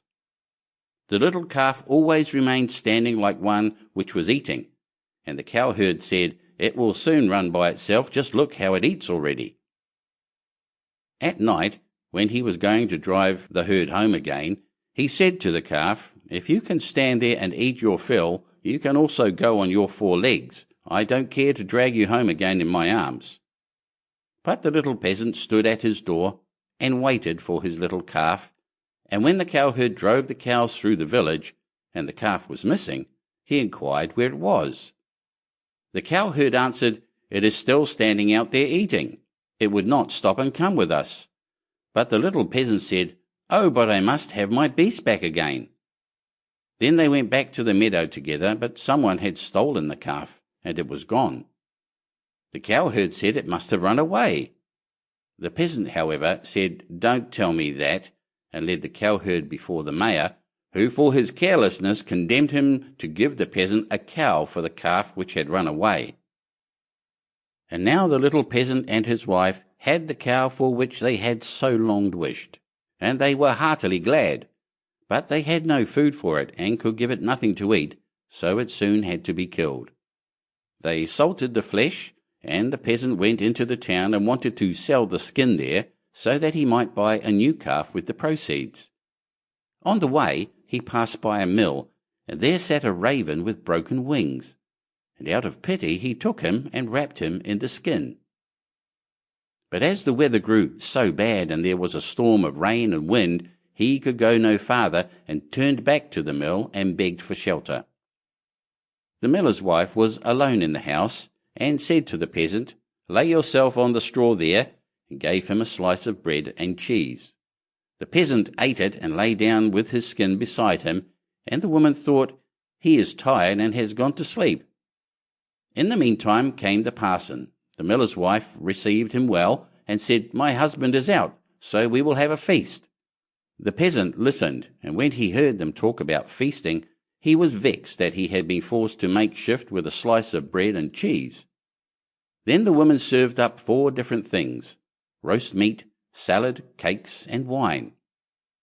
Just as they were about to sit down and eat, there was a knocking outside. The woman said, "Oh heavens, it is my husband." She quickly hid the roast meat inside the tiled stove, the wine under the pillow, the salad on the bed, the cakes under it, and the parson in the closet on the porch. Then she opened the door for her husband and said, "Thank heaven you are back again. There is such a storm, it looks as if the world were coming to an end." The miller saw the peasant lying on the straw, and asked, "What is that fellow doing there?" "Ah," said the wife, "the poor knave came in the storm and rain and begged for shelter, so I gave him a bit of bread and cheese and showed him where the straw was." The man said, "I have no objection, but be quick and get me something to eat." The woman said, "But I have nothing but bread and cheese." "I am contented with anything," replied the husband. "So far as I am concerned, bread and cheese will do," and looked at the peasant and said, "Come and eat some more with me." The peasant did not require to be invited twice, but got up and ate. After this the miller saw the skin in which the raven was, lying on the ground, and asked, "What have you there?" The peasant answered, "I have a soothsayer inside it." "Can he foretell anything to me?" said the miller. "Why not?" answered the peasant. "But he only says 4 things, and the 5th he keeps to himself." The miller was curious, and said, "Let him foretell something for once." Then the peasant pinched the raven's head so that he croaked and made a noise like "Prrr, prrr." The miller said, "What did he say?" The peasant answered, "In the first place he says that there is some wine hidden under the pillow." "Bless me!" cried the miller, and went there and found the wine. "Now go on," said he. The peasant made the raven croak again, and said, "In the second place he says that there is some roast meat in the tiled stove." "Upon my word!" cried the miller, and went thither and found the roast meat. The peasant made the raven prophesy still more, and said, "Thirdly, he says there is some salad on the bed." "That would be a fine thing," cried the miller, and went there and found the salad. At last the peasant pinched the raven once more till he croaked, and said, "Fourthly, he says that there are some cakes under the bed." "That would be a fine thing," cried the miller, and looked there and found the cakes. And now the 2 sat down to the table together, but the miller's wife was frightened to death, and went to bed and took all the keys with her. The miller would have liked much to know the 5th, but the little peasant said, "First we will quickly eat the 4 things, for the 5th is something bad." So they ate, and after that they bargained how much the miller was to give for the 5th prophecy, until they agreed on 300 thalers. Then the peasant once more pinched the raven's head till he croaked loudly. The miller asked, "What did he say?" The peasant replied, "He says that the devil is hiding outside there in the closet on the porch." The miller said, "The devil must go out," and opened the house door, Then the woman was forced to give up the keys, and the peasant unlocked the closet. The parson ran out as fast as he could, and the miller said it was true. I saw the black rascal with my own eyes. The peasant, however, made off next morning by daybreak with the 300 thalers. At home, the small peasant gradually launched out. He built a beautiful house, and the peasant said, "The small peasant has certainly been to the place where golden snow falls, and people carry the gold home in shovels." Then the small peasant was brought before the mayor, and bidden to say from whence his wealth came. He answered, "I sold my cow's skin in the town for 300 thalers." When the peasants heard that, they too wished to enjoy this great profit, and ran home, killed all their cows, and stripped off their skins in order to sell them in the town to the greatest advantage. The mayor, however, said, "But my servant must go first." When she came to the merchant in the town, he did not give her more than 2 thalers for a skin. And when the others came, he did not give them so much, and said, "What can I do with all these skins?" Then the peasants were vexed that the small peasant should have thus outwitted them, wanted to take vengeance on him, and accused him of his treachery before the mayor. The innocent little peasant was unanimously sentenced to death, and was to be rolled into the water in a barrel pierced full of holes. He was led forth, and a priest was brought who was to say a mass for his soul. The others were all obliged to retire to a distance, and when the peasant looked at the priest, he recognized the man who had been with the miller's wife. He said to him, "I set you free from the closet. Set me free from the barrel." At this same moment up came, with a flock of sheep, the very shepherd whom the peasant knew had long been wishing to be mayor. So he cried with all his might, "No, I will not do it. If the whole world insists on it, I will not do it." The shepherd, hearing that, came up to him and asked, "What are you about? What is it that you will not do?" The peasant said, "They want to make me mayor, if I will but put myself in the barrel, but I will not do it." The shepherd said, "If nothing more than that is needful in order to be mayor, I will get into the barrel at once." The peasant said, "If you will get in, you will be mayor." The shepherd was willing, and got in, and the peasant shut the top down on him. Then he took the shepherd's flock for himself and drove it away. The parson went to the crowd and declared that the mass had been said. Then they came and rolled the barrel towards the water. When the barrel began to roll, the shepherd cried, "I am quite willing to be mayor." They believed no otherwise than that it was the peasant who was saying this, and answered, "That is what we intend, but first you shall look about you a little down below there." And they rolled the barrel down into the water. After that the peasants went home, and as they were entering the village, the small peasant also came quietly in, driving a flock of sheep and looking quite contented. Then the peasants were astonished, and said, "Peasant, from whence do you come? Have you come out of the water?" "Yes, truly," replied the peasant. "I sank deep, deep down until at last I got to the bottom. I pushed the bottom out of the barrel and crept out, and there were pretty meadows on which a number of lambs were feeding, and from thence I brought this flock away with me." Said the peasants, "Are there any more there?" "Oh yes," said he, "more than I could want." Then the peasants made up their minds that they too would fetch some sheep for themselves, a flock apiece. But the mayor said, "I come first." So they went to the water together, and just then there were some of the small fleecy clouds in the blue sky, which are called little lambs, and they were reflected in the water. Whereupon the peasants cried, "We already see the sheep down below." The mayor pressed forward and said, "I will go down first and look about me, and if things promise well, I'll call you." So he jumped in. Splash went the water. It sounded as if he were calling them, and the whole crowd plunged in after him as one man. Then the entire village was dead, and the small peasant, as sole heir, became a rich man. Chapter 29. Frederick and Catherine. There was once a man called Frederick. He had a wife whose name was Catherine, and they had not long been married.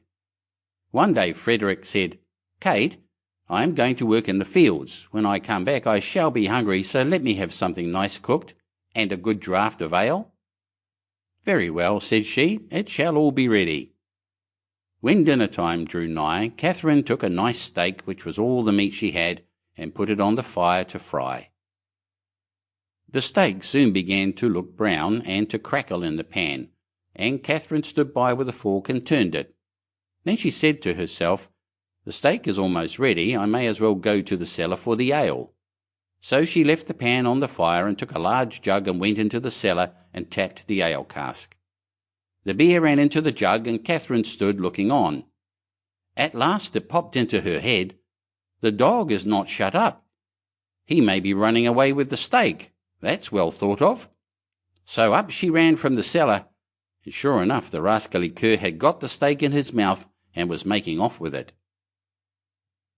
Away ran Catherine, and away ran the dog across the field, but he ran faster than she and stuck close to the steak. "It's all gone, and what can't be cured must be endured," said Catherine. So she turned round, and as she had run a good way and was tired, she walked home leisurely to cool herself. Now all this time the ale was running too, for Catherine had not turned the cock, and when the jug was full, the liquor ran upon the floor till the cask was empty. When she got to the cellar stairs she saw what had happened. "My stars," said she, "what shall I do to keep Frederick from seeing all this slopping about?" So she thought a while, and at last remembered that there was a sack of fine meal bought at the last fair, and that if she sprinkled this over the floor it would suck up the ale nicely. "What a lucky thing," said she, "that we kept that meal. We have now a good use for it." So away she went for it, but she managed to set it down just upon the great jug full of beer, and upset it, and thus all the ale that had been saved was set swimming on the floor also. "Ah, well," said she, "when one goes another may as well follow." Then she strewed the meal all about the cellar, and was quite pleased with her cleverness, and said, "How very neat and clean it looks." At noon Frederick came home. "Now, wife," cried he, "what have you for dinner?"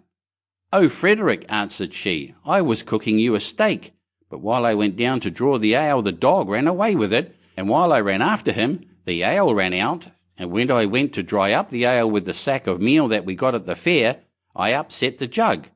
But the cellar is now quite dry and looks so clean."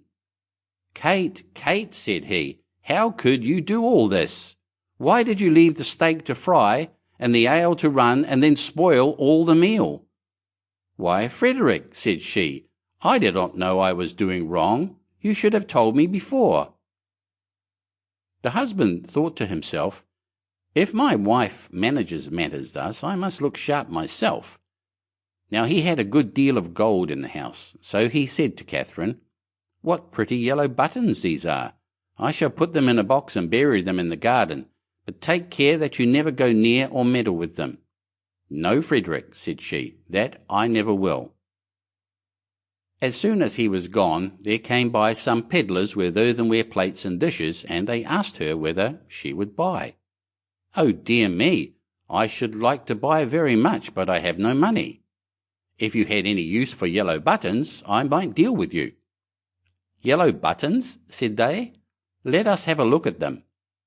"Go into the garden and dig where I tell you, and you will find the yellow buttons. I dare not go myself." So the rogues went, and when they found what these yellow buttons were, they took them all away, and left her plenty of plates and dishes. Then she set them all about the house for a show, and when Frederick came back he cried out, "Kate, what have you been doing?" "See," said she, "I have bought all these with your yellow buttons, but I did not touch them myself. The pedlars went themselves and dug them up." "Wife, wife," said Frederick, "what a pretty piece of work you have made. Those yellow buttons were all my money. How came you to do such a thing?" "Why," answered she, "I did not know there was any harm in it. You should have told me." Catherine stood musing for a while, and at last said to her husband, "Hark ye, Frederick, we will soon get the gold back. Let us run after the thieves." "Well, we will try," answered he, but take some butter and cheese with you, that we may have something to eat by the way." "Very well," said she, and they set out. And as Frederick walked the fastest, he left his wife some way behind. "It does not matter," thought she. "When we turn back I shall be so much nearer home than he." Presently she came to the top of a hill, down the side of which there was a road so narrow that the cartwheels always chafed the trees on each side as they passed. "Ah, see now," said she, "how they have bruised and wounded those poor trees. They will never get well." So she took pity on them and made use of the butter to grease them all, so that the wheels might not hurt them so much. While she was doing this kind office, one of her cheeses fell out of the basket and rolled down the hill. Catherine looked, but could not see where it had gone, so she said, "Well, I suppose the other will go the same way and find you. He has younger legs than I have." Then she rolled the other cheese after it, and away it went, nobody knows where, down the hill. But she said she supposed that they knew the road and would follow her, and she could not stay there all day waiting for them. At last she overtook Frederick, who desired her to give him something to eat. Then she gave him the dry bread. "Where are the butter and cheese?" said he. "Oh," answered she, "I used the butter to grease those poor trees that the wheels chafe so, and one of the cheeses ran away, so I sent the other after it to find it, and I suppose they are both on the road together somewhere." "What a goose you are to do such silly things," said the husband. "How can you say so?" said she. "I am sure you never told me not." They ate the dry bread together, and Frederick said, "Kate, I hope you locked the door safe when you came away." "No," answered she, "you did not tell me." "Then go home and do it now before we go any farther," said Frederick, "and bring with you something to eat." Catherine did as he told her, and thought to herself by the way, "Frederick wants something to eat, but I don't think he is very fond of butter and cheese. I'll bring him a bag of fine nuts and the vinegar, for I have often seen him take some." When she reached home, she bolted the back door, but the front door she took off the hinges, and said, "Frederick told me to lock the door, but surely it can nowhere be so safe if I take it with me." So she took her time by the way, and when she overtook her husband, she cried out, "There, Frederick, there is the door itself. You may watch it as carefully as you please." "Alas, alas," said he, "what a clever wife I have. I sent you to make the house fast, and you take the door away so that everybody may go in and out as they please. However, as you have brought the door, you shall carry it about with you for your pains." "Very well," answered she, "I'll carry the door, but I'll not carry the nuts and vinegar bottle also. That would be too much of a load. So if you please, I'll fasten them to the door." Frederick, of course, made no objection to that plan, and they set off into the wood to look for the thieves, but they could not find them. And when it grew dark, they climbed up into a tree to spend the night there. Scarcely were they up, then who should come by but the very rogues they were looking for. They were in truth great rascals, and belonged to that class of people who find things before they are lost. They were tired, so they sat down and made a fire under the very tree where Frederick and Catherine were. Frederick slipped down on the other side and picked up some stones. Then he climbed up again and tried to hit the thieves on the head with them, but they only said, "It must be near morning, for the wind shakes the fir apples down." Catherine, who had the door on her shoulder, began to be very tired, but she thought it was the nuts upon it that were so heavy, so she said softly, "Frederick, I must let the nuts go." "No," answered he, "not now, they will discover us. I can't help that, they must go." "Well, then make haste and throw them down if you will." Then away rattled the nuts down among the boughs, and one of the thieves cried, "Bless me, it is hailing." A little while after, Catherine thought the door was still very heavy, so she whispered to Frederick, "I must throw the vinegar down." "Pray don't," answered he, "it will discover us." "I can't help that," said she, "go it must."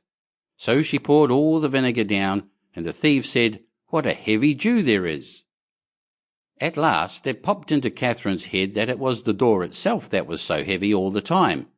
So she whispered, "Frederick, I must throw the door down soon." but he begged and prayed her not to do so, for he was sure it would betray them. "Here goes, however," said she, and down went the door with such a clatter upon the thieves that they cried out "Murder!" and not knowing what was coming, ran away as fast as they could, and left all the gold. So when Frederick and Catherine came down, there they found all their money safe and sound. Chapter 30. Sweetheart Roland. There was once upon a time a woman who was a real witch, and had 2 daughters, one ugly and wicked, and this one she loved because she was her own daughter, and one beautiful and good, and this one she hated because she was her stepdaughter. The stepdaughter once had a pretty apron, which the other fancied so much that she became envious and told her mother that she must and would have that apron. "Be quiet, my child," said the old woman, "and you shall have it. Your stepsister has long deserved death. Tonight when she is asleep, I will come and cut her head off. Only be careful that you are at the far side of the bed, and push her well to the front." It would have been all over with the poor girl if she had not just then been standing in a corner and heard everything. All day long she dared not go out of doors, and when bedtime had come, the witch's daughter got into bed first so as to lie at the far side. But when she was asleep, the other pushed her gently to the front, and took for herself the place at the back, close by the wall. In the night the old woman came creeping in. She held an axe in her right hand, and felt with her left to see if anyone were lying at the outside, and then she grasped the axe with both hands, and cut her own child's head off. When she had gone away, the girl got up and went to her sweetheart, who was called Roland, and knocked at his door. When he came out, she said to him, "Listen, dearest Roland, we must fly in all haste. My stepmother wanted to kill me, but has struck her own child. When daylight comes, and she sees what she has done, we shall be lost." "But," said Roland, "I counsel you first to take away her magic wand, or we cannot escape if she pursues us." The maiden fetched the magic wand, and she took the dead girl's head and dropped 3 drops of blood on the ground, one in front of the bed, one in the kitchen, and one on the stairs. Then she hurried away with her lover. When the old witch got up next morning, she called her daughter and wanted to give her the apron, but she did not come. Then the witch cried, "Where are you?" "Here on the stairs. I am sweeping," answered the first drop of blood. The old woman went out, but saw no one on the stairs, and cried again, "Where are you?" "Here in the kitchen. I am warming myself," cried the second drop of blood. She went into the kitchen, but found no one. Then she cried again, "Where are you?" "Ah, here in the bed. I am sleeping," cried the third drop of blood. She went into the room to the bed. What did she see there? Her own child, whose head she had cut off, bathed in her blood. The witch fell into a passion, sprang to the window, and as she could look forth quite far into the world, she perceived her stepdaughter hurrying away with her sweetheart Roland. "That shall not help you," cried she. "Even if you have got a long way off, you shall still not escape me." She put on her many-leagued boots, in which she covered an hour's walk at every step, and it was not long before she overtook them. The girl, however, when she saw the old woman striding towards her, changed with her magic wand her sweetheart Roland into a lake, and herself into a duck swimming in the middle of it.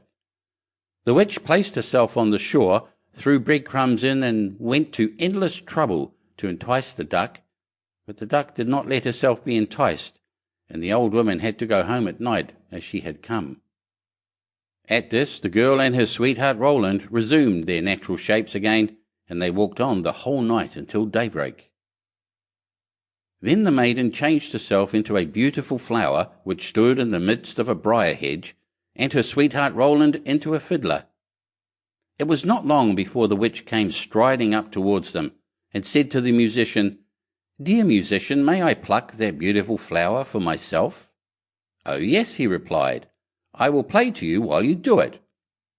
As she was hastily creeping into the hedge, and was just going to pluck the flower, Knowing perfectly well who the flower was, he began to play, and whether she would or not, she was forced to dance, for it was a magical dance. The faster he played, the more violent springs was she forced to make, and the thorns tore her clothes from her body, and pricked her and wounded her till she bled, and as he did not stop, she had to dance till she lay dead on the ground.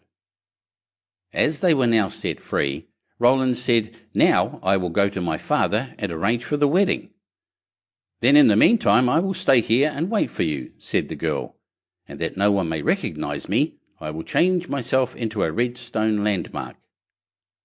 Then Roland went away, and the girl stood like a red landmark in the field and waited for her beloved. But when Roland got home, he fell into the snares of another, who so fascinated him that he forgot the maiden. The poor girl remained there a long time, but at length, as he did not return at all, she was sad, and changed herself into a flower, and thought, "Someone will surely come this way and trample me down." It befell, however, that a shepherd kept his sheep in the field and saw the flower, and as it was so pretty, plucked it, took it with him, and laid it away in his chest. From that time forth strange things happened in the shepherd's house. When he arose in the morning, all the work was already done. The room was swept, the table and benches cleaned, the fire in the hearth was lighted, and the water was fetched. And at noon, when he came home, the table was laid and a good dinner served.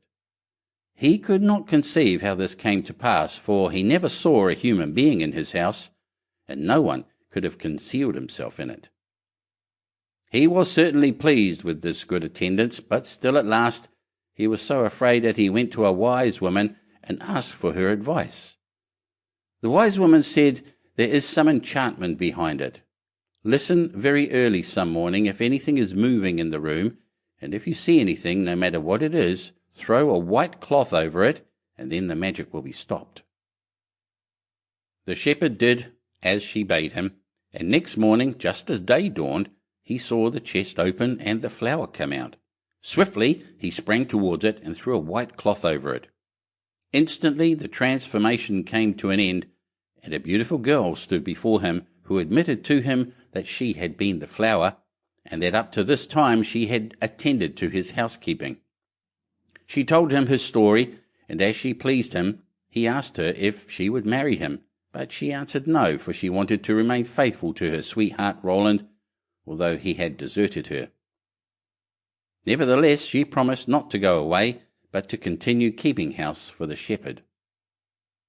And now the time drew near when Roland's wedding was to be celebrated, and then, according to an old custom in the country, it was announced that all the girls were to be present at it and sing in honour of the bridal pair. When the faithful maiden heard of this, she grew so sad that she thought her heart would break, and she would not go thither, but the other girls came and took her. When it came to her turn to sing, she stepped back, until at last she was the only one left, and then she could not refuse.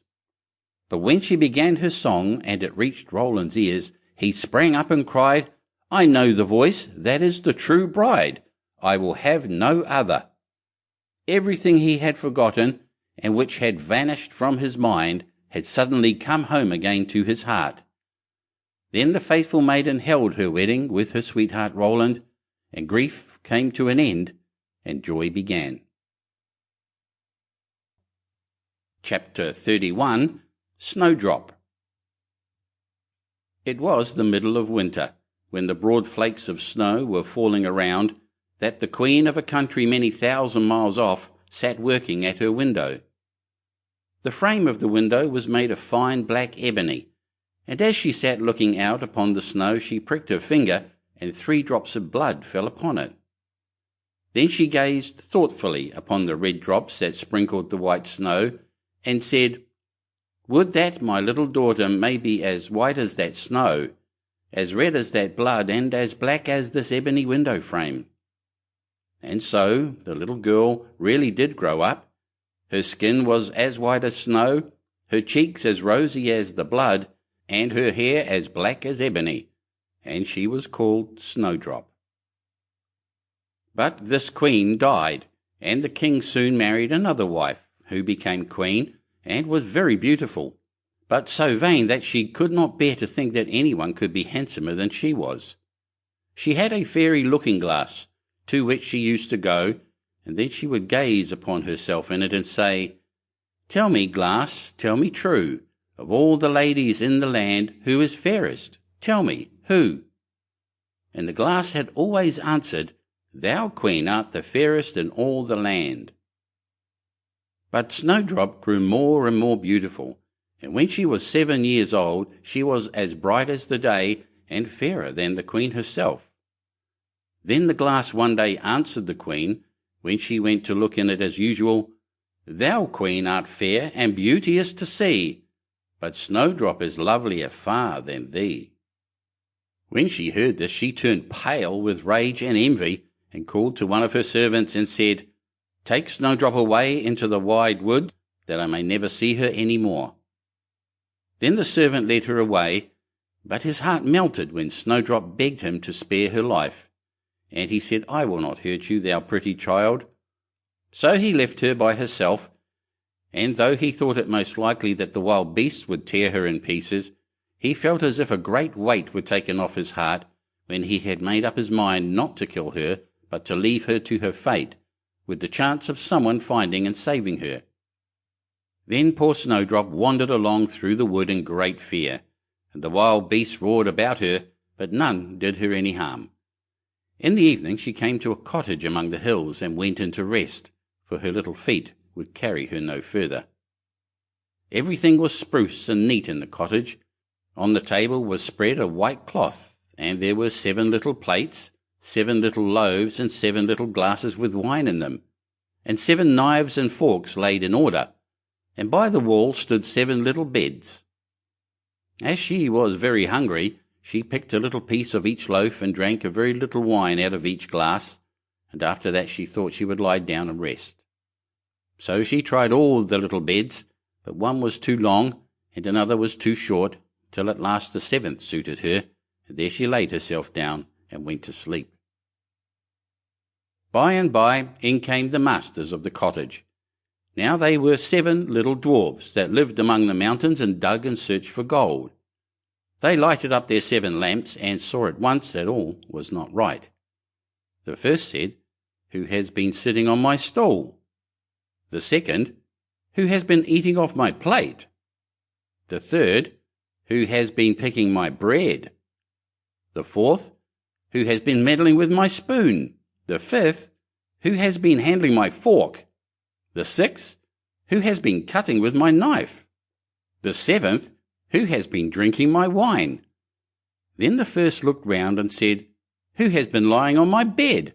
And the rest came running to him, and everyone cried out that somebody had been upon his bed.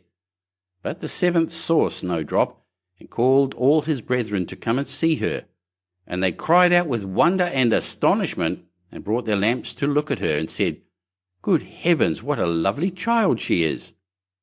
And they were very glad to see her, and took care not to wake her, and the 7th dwarf slept an hour with each of the other dwarfs in turn, till the night was gone.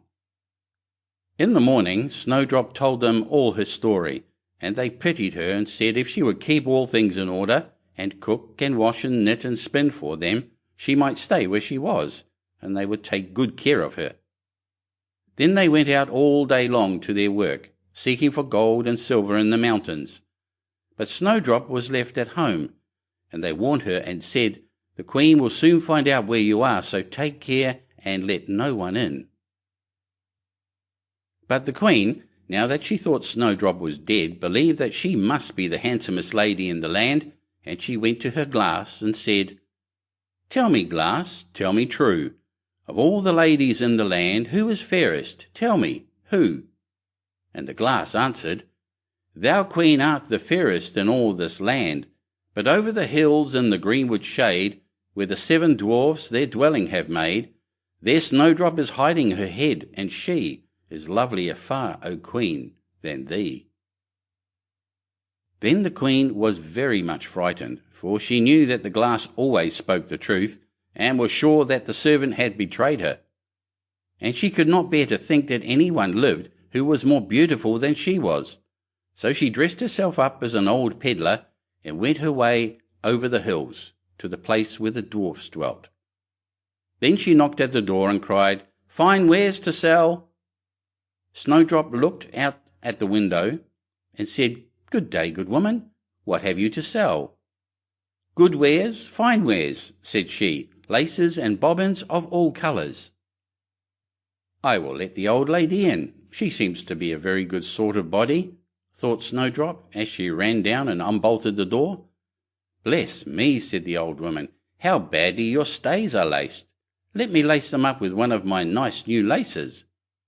Snowdrop did not dream of any mischief, so she stood before the old woman, but she set to work so nimbly and pulled the lace so tight that Snowdrop's breath was stopped, and she fell down as if she were dead.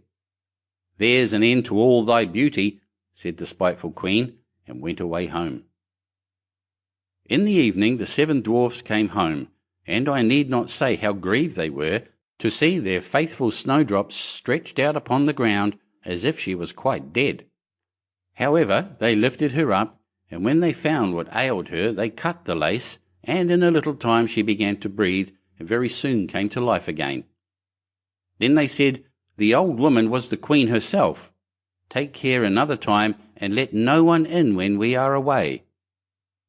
When the queen got home, she went straight to her glass, and spoke to it as before, but to her great grief it still said, "Thou, queen, art the fairest in all the land, but over the hills in the greenwood shade, where the 7 dwarfs their dwelling have made, there Snowdrop is hiding her head, and she is lovelier far, O queen, than thee." Then the blood ran cold in her heart with spite and malice to see that Snowdrop still lived, and she dressed herself up again, but in quite another dress from the one she wore before, and took with her a poisoned comb. When she reached the dwarf's cottage, she knocked at the door and cried, "Fine wares to sell." But Snowdrop said, "I dare not let anyone in." Then the queen said, "Only look at my beautiful combs," and gave her the poisoned one. And it looked so pretty that she took it up and put it into her hair to try it. But the moment it touched her head, the poison was so powerful that she fell down senseless. "There you may lie," said the queen, and went her way. But by good luck the dwarfs came in very early that evening, and when they saw Snowdrop lying on the ground, they thought what had happened, and soon found the poisoned comb. And when they took it away, she got well, and told them all that had passed, and they warned her once more not to open the door to anyone. Meantime the queen went home to her glass, and shook with rage when she read the very same answer as before. And she said, "Snowdrop shall die if it costs me my life." So she went by herself into her chamber, and got ready a poisoned apple. The outside looked very rosy and tempting, but whoever tasted it was sure to die. Then she dressed herself up as a peasant's wife, and travelled over the hills to the dwarf's cottage, and knocked at the door. But Snowdrop put her head out of the window and said, "I dare not let anyone in, for the dwarfs have told me not." "Do as you please," said the old woman, "but at any rate take this pretty apple. I will give it you." "No," said Snowdrop, "I dare not take it." "You silly girl," answered the other, "what are you afraid of? Do you think it is poisoned? Come, do you eat one part, and I will eat the other." Now the apple was so made up that one side was good, though the other side was poisoned. Then Snowdrop was much tempted to taste, for the apple looked so very nice, and when she saw the old woman eat, she could wait no longer. But she had scarcely put the piece into her mouth when she fell down dead upon the ground. "This time nothing will save thee," said the queen, and she went home to her glass, and at last it said, "Thou, queen, art the fairest of all the fair." And then her wicked heart was glad, and as happy as such a heart could be. When evening came, and the dwarfs had gone home, they found Snowdrop lying on the ground. No breath came from her lips, and they were afraid that she was quite dead. They lifted her up, and combed her hair, and washed her face with wine and water, but all was in vain, for the little girl seemed quite dead. So they laid her down upon a bier, and all 7 watched and bewailed her 3 whole days, and then they thought they would bury her. but her cheeks were still rosy, and her face looked just as it did while she was alive. So they said, "We will never bury her in the cold ground." And they made a coffin of glass, so that they might still look at her, and wrote upon it in golden letters what her name was, and that she was a king's daughter. And the coffin was set among the hills, and one of the dwarfs always sat by it and watched. And the birds of the air came too, and bemoaned Snowdrop. And first of all came an owl, and then a raven, and at last a dove, and sat by her side. And thus Snowdrop lay for a long, long time, and still only looked as though she was asleep, for she was even now as white as snow, and as red as blood, and as black as ebony. At last a prince came and called at the dwarf's house, and he saw Snowdrop, and read what was written in golden letters. Then he offered the dwarfs money, and prayed and besought them to let him take her away. But they said, "We will not part with her for all the gold in the world." At last, however, they had pity on him, and gave him the coffin. But the moment he lifted it up to carry it home with him, the piece of apple fell from between her lips, and Snowdrop awoke, and said, "Where am I?" And the prince said, "Thou art quite safe with me." Then he told her all that had happened, and said, "I love you far better than all the world, so come with me to my father's palace, and you shall be my wife." And Snowdrop consented, and went home with the prince, and everything was got ready with great pomp and splendour for their wedding. To the feast was asked, among the rest, Snowdrop's old enemy, the queen, and as she was dressing herself in fine rich clothes, she looked in the glass and said, "Tell me, glass, tell me true, of all the ladies in the land, who is fairest? Tell me who." And the glass answered, "Thou, lady, art loveliest here, I ween, but lovelier far is the new-made queen." When she heard this, she started with rage, but her envy and curiosity was so great that she could not help setting out to see the bride. And when she got there, and saw that it was no other than Snowdrop, who, as she thought, had been dead a long while, she choked with rage and fell down and died.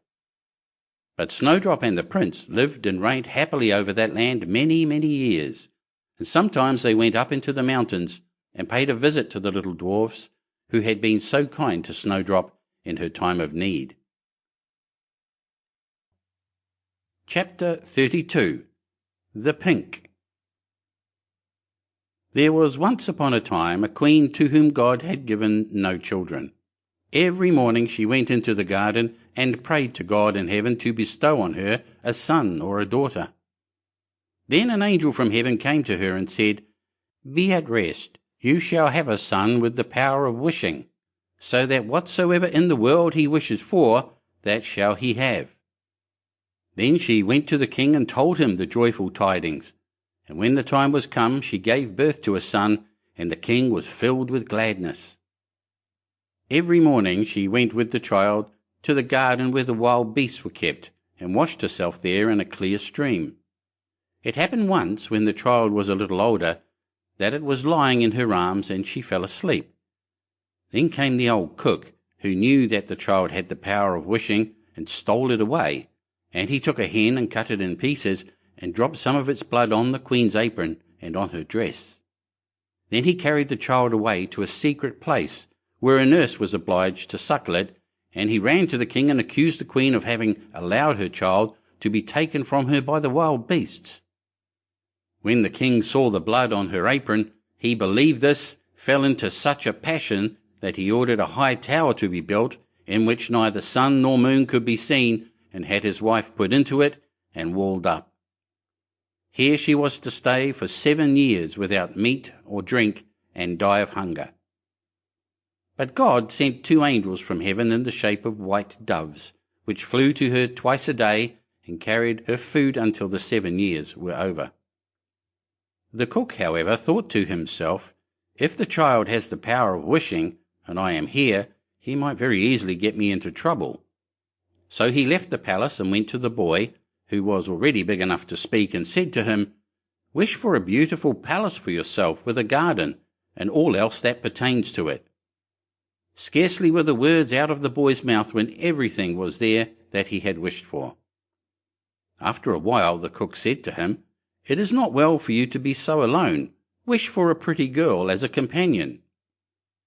Then the king's son wished for one, and she immediately stood before him, and was more beautiful than any painter could have painted her.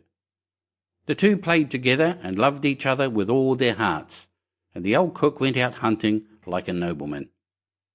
The thought occurred to him, however, that the king's son might some day wish to be with his father, and thus bring him into great peril. So he went out and took the maiden aside and said, "Tonight, when the boy is asleep, go to his bed and plunge this knife into his heart, and bring me his heart and tongue, and if you do not do it, you shall lose your life." Thereupon he went away, and when he returned next day she had not done it, and said, "Why should I shed the blood of an innocent boy who has never harmed anyone?" The cook once more said, "If you do not do it, it shall cost you your own life." When he had gone away, she had a little hind brought to her, and ordered her to be killed, and took her heart and tongue, and laid them on a plate. And when she saw the old man coming, she said to the boy, "Lie down in your bed, and draw the clothes over you." Then the wicked wretch came in and said, "Where are the boy's heart and tongue?" The girl reached a plate to him, but the king's son threw off the quilt and said, "You old sinner, why did you want to kill me? Now will I pronounce thy sentence. You shall become a black poodle and have a gold collar round your neck, and shall eat burning coals till the flames burst forth from your throat." And when he had spoken these words, the old man was changed into a poodle dog, and had a gold collar round his neck, and the cooks were ordered to bring up some live coals, and these he ate until the flames broke forth from his throat. The king's son remained there a short while longer, and he thought of his mother and wondered if she was still alive. At length he said to the maiden, "I will go home to my own country. If you will go with me, I will provide for you." "Ah," she replied, "the way is so long, and what shall I do in a strange land where I am unknown?" As she did not seem quite willing, and as they could not be parted from each other, he wished that she might be changed into a beautiful pink, and took her with him. Then he went away to his own country, and the poodle had to run after him. He went to the tower in which his mother was confined, and as it was so high, he wished for a ladder which would reach up to the very top. Then he mounted up and looked inside, and cried, "Beloved mother, Lady Queen, are you still alive, or are you dead?" She answered, "I have just eaten, and am still satisfied," for she thought the angels were there. Said he, "I am your dear son, whom the wild beasts were said to have torn from your arms, but I am alive still, and will soon set you free." Then he descended again, and went to his father, and caused himself to be announced as a strange huntsman, and asked if he could offer him service. The king said yes, if he was skilful and could get game for him, he should come to him, but that deer had never taken up their quarters in any part of the district or country. Then the huntsman promised to procure as much game for him as he could possibly use at the royal table. So he summoned all the huntsmen together, and bade them go out into the forest with him. And he went with them, and made them form a great circle, open at one end, where he stationed himself, and began to wish. 200 deer and more came running inside the circle at once, and the huntsman shot them. Then they were all placed on 60 country carts, and driven home to the king, and for once he was able to deck his table with game, after having had none at all for years. Now the king felt great joy at this, and commanded that his entire household should eat with him the next day, and made a great feast. When they were all assembled together, he said to the huntsman, "As you are so clever, you shall sit by me." He replied, "Lord King, your majesty must excuse me. I am a poor huntsman." But the king insisted on it, and said, "You shall sit by me," until he did.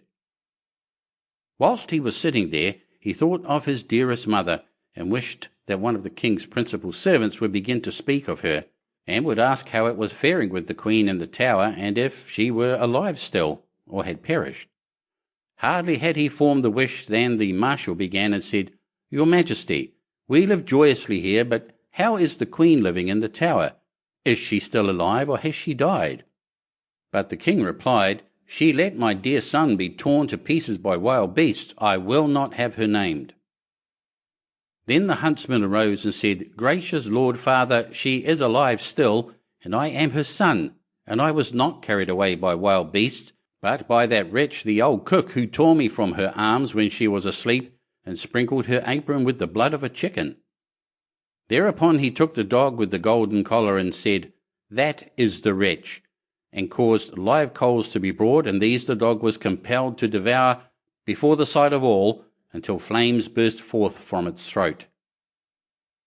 On this the huntsman asked the king if he would like to see the dog in his true shape, and wished him back into the form of the cook, in which he stood immediately, with his white apron and his knife by his side.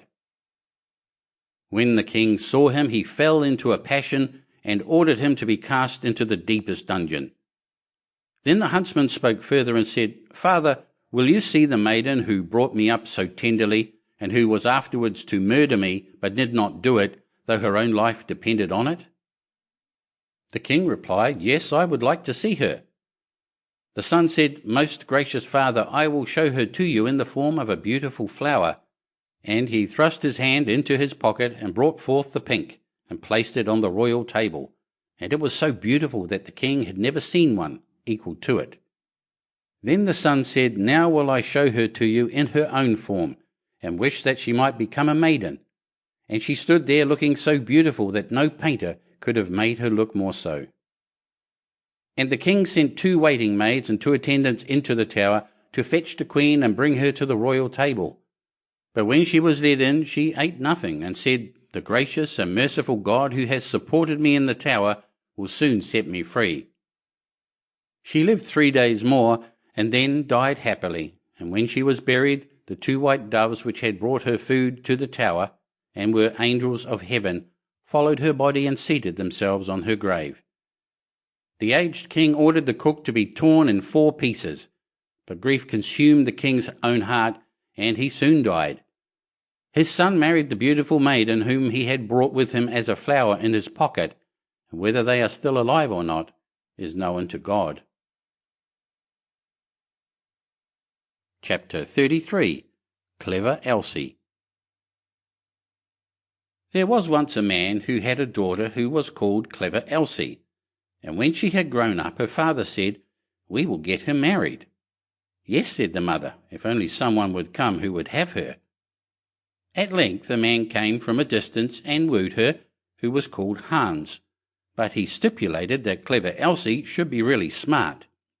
Oh, said the father, she has plenty of good sense. And the mother said, Oh, she can see the wind coming up the street and hear the flies coughing. Well, said Hans, if she is not really smart, I won't have her. When they were sitting at dinner and had eaten, the mother said, Elsie, go into the cellar and fetch some beer. Then Clever Elsie took the pitcher from the wall, went into the cellar and tapped the lid briskly as she went, so that the time might not appear long. When she was below, she fetched herself a chair and set it before the barrel so that she had no need to stoop. It did not hurt her back or do herself any unexpected injury. Then she placed the can before her and turned the tap. And while the beer was running, she would not let her eyes be idle, but looked up at the wall, and after much peering here and there, saw a pickaxe exactly above her, which the masons had accidentally left there. Then Clever Elsie began to weep, and said, If I get Hans, and we have a child, and he grows big, and we send him into the cellar here to draw beer, then the pickaxe will fall on his head and kill him. Then she sat and wept and screamed with all the strength of her body over the misfortune which lay before her. Those upstairs waited for the drink, but Clever Elsie still did not come. Then the woman said to the servant, Just go down into the cellar and see where Elsie is. The maid went and found her sitting in front of the barrel, screaming loudly. Elsie, why do you weep? Asked the maid. Ah, she answered, have I not reason to weep? If I get Hans, and we have a child, and he grows big, and has to draw beer here, the pickaxe will perhaps fall on his head and kill him. Then said the maid, What a clever Elsie we have, and sat down beside her and began loudly to weep over the misfortune. After a while, as the maid did not come back, and those upstairs were thirsty for the beer, The man said to the boy, "Just go down into the cellar and see where Elsie and the girl are." The boy went down, and there sat clever Elsie and the girl both weeping together. Then he asked, "Why are you weeping?" "Ah," said Elsie, "have I not reason to weep? If I get Hans, and we have a child, and he grows big and has to draw beer here, the pickaxe will fall on his head and kill him." Then said the boy, "What a clever Elsie we have," and sat down by her and likewise began to howl loudly. Upstairs they waited for the boy, but as he still did not return, the man said to the woman, "Just go down into the cellar and see where Elsie is." The woman went down and found all three in the midst of their lamentations and inquired what was the cause.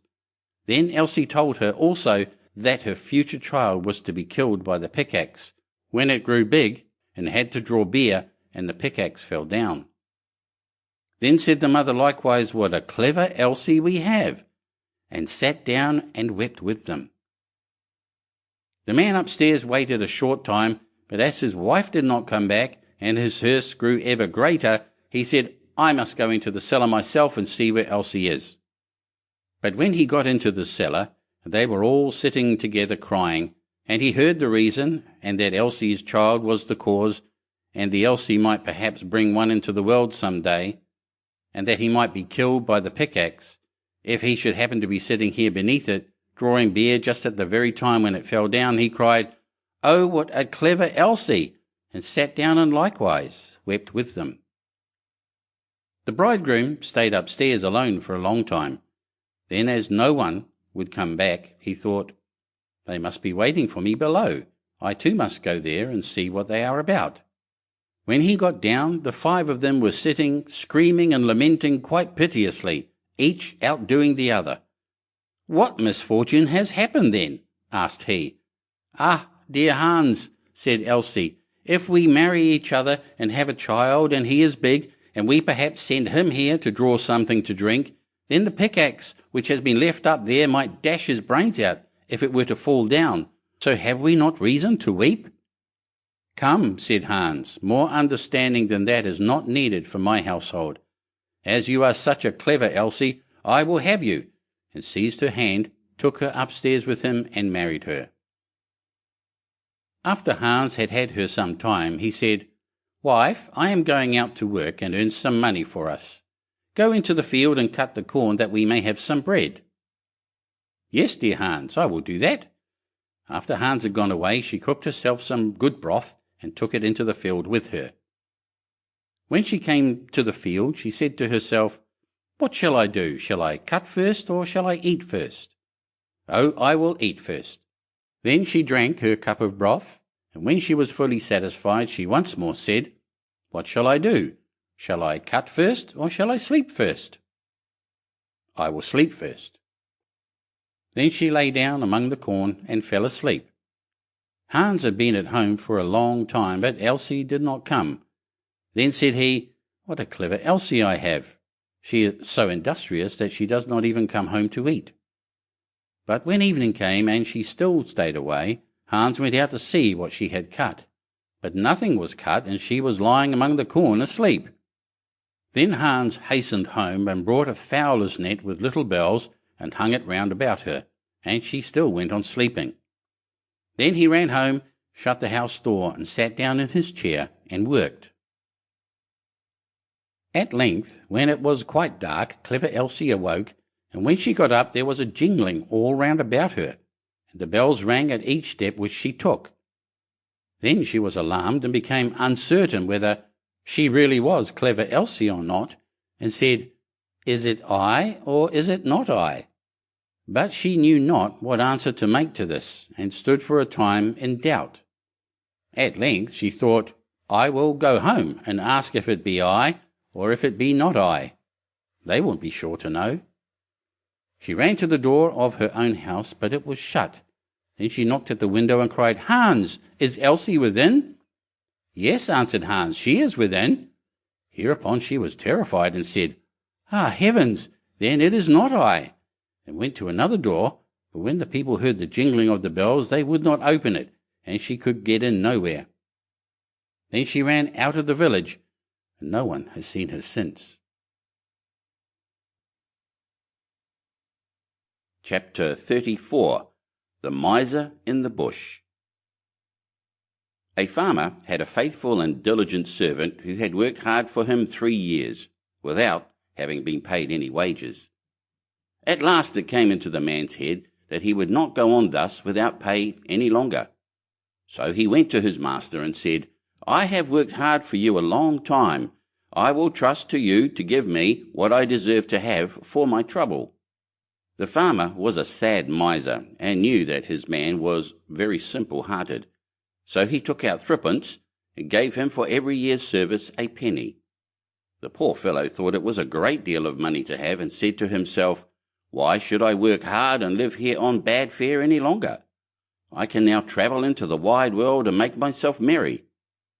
With that he put his money into his purse and set out, roaming over hill and valley.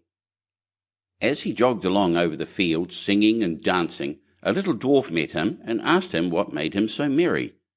"Why, what should make me downhearted?" said he. "I am sound in health and rich in purse. What should I care for? I have saved up my 3 years' earnings and have it all safe in my pocket." "How much may it come to?" said the little man. "Full 3, replied the countryman. "I wish you would give them to me," said the other. "I am very poor." Then the man pitied him and gave him all he had, and the little dwarf said in return, "As you have such a kind, honest heart, I will grant you 3 wishes, 1 for every penny, so choose whatever you like." Then the countryman rejoiced at his good luck and said, "I like many things better than money. First, I will have a bow that will bring down everything I shoot at. Secondly, a fiddle that will set everyone dancing that hears me play upon it. And thirdly, I should like that everyone should grant what I ask." The dwarf said he should have his 3 wishes, so he gave him the bow and fiddle and went his way. Our honest friend journeyed on his way too, and if he was merry before, he was now 10 times more so. He had not gone far before he met an old miser. Close by them stood a tree, and on the topmost twig sat a thrush singing away most joyfully. "Oh, what a pretty bird," said the miser. "I would give a great deal of money to have such a one." "If that's all," said the countryman, "I will soon bring it down." Then he took up his bow, and down fell the thrush into the bushes at the foot of the tree. The miser crept into the bush to find it, but directly he had got into the middle, his companion took up his fiddle and played away, and the miser began to dance and spring about, capering higher and higher into the air. The thorns soon began to tear his clothes till they all hung in rags about him, and he himself was all scratched and wounded, so that the blood ran down. "Oh, for heaven's sake," cried the miser, "Master, master, pray let the fiddle alone. What have I done to deserve this?" "Thou hast shaved many a poor soul close enough," said the other. "Thou art only meeting thy reward." So he played up another tune. Then the miser began to beg and promise, and offered money for his liberty, but he did not come up to the musician's price for some time, and he danced him along brisker and brisker, and the miser bid higher and higher, till at last he offered a round 100 of florins that he had in his purse, and had just gained by cheating some poor fellow. When the countryman saw so much money, he said, "I will agree to your proposal." So he took the purse, put up his fiddle, and travelled on very pleased with his bargain. Meanwhile the miser crept out of the bush half naked and in a piteous plight, and began to ponder how he should take his revenge and serve his late companion some trick. At last he went to the judge and complained that a rascal had robbed him of his money and beaten him into the bargain, and that the fellow who did it carried a bow at his back and a fiddle hung round his neck. Then the judge sent out his officers to bring up the accused wherever they should find him, and he was soon caught and brought up to be tried. The miser began to tell his tale and said he had been robbed of his money. "No, you gave it me for playing a tune to you," said the countryman. But the judge told him that was not likely, and cut the matter short by ordering him off to the gallows. So away he was taken, but as he stood on the steps he said, "My lord judge, grant me one last request." "Anything but thy life," replied the other. "No," said he, "I do not ask my life, only to let me play upon my fiddle for the last time." The miser cried out, "Oh, no, no, for heaven's sake, don't listen to him, don't listen to him." But the judge said, "It is only this once, he will soon have done." The fact was, he could not refuse the request on account of the dwarf's third gift. Then the miser said, bind me fast, for pity's sake." But the countryman seized his fiddle and struck up a tune, and at the first note, judge, clerks, and jailer were in motion. All began capering, and no one could hold the miser. At the second note, the hangman let his prisoner go, and danced also, and by the time he had played the first bar of the tune, all were dancing together, judge, court, and miser, and all the people who had followed to look on. At first the thing was merry and pleasant enough, but when it had gone on a while, and there seemed to be no end of playing or dancing, they began to cry out and beg him to leave off. But he stopped not a whit the more for their entreaties, till the judge not only gave him his life, but promised to return him the 100 florins.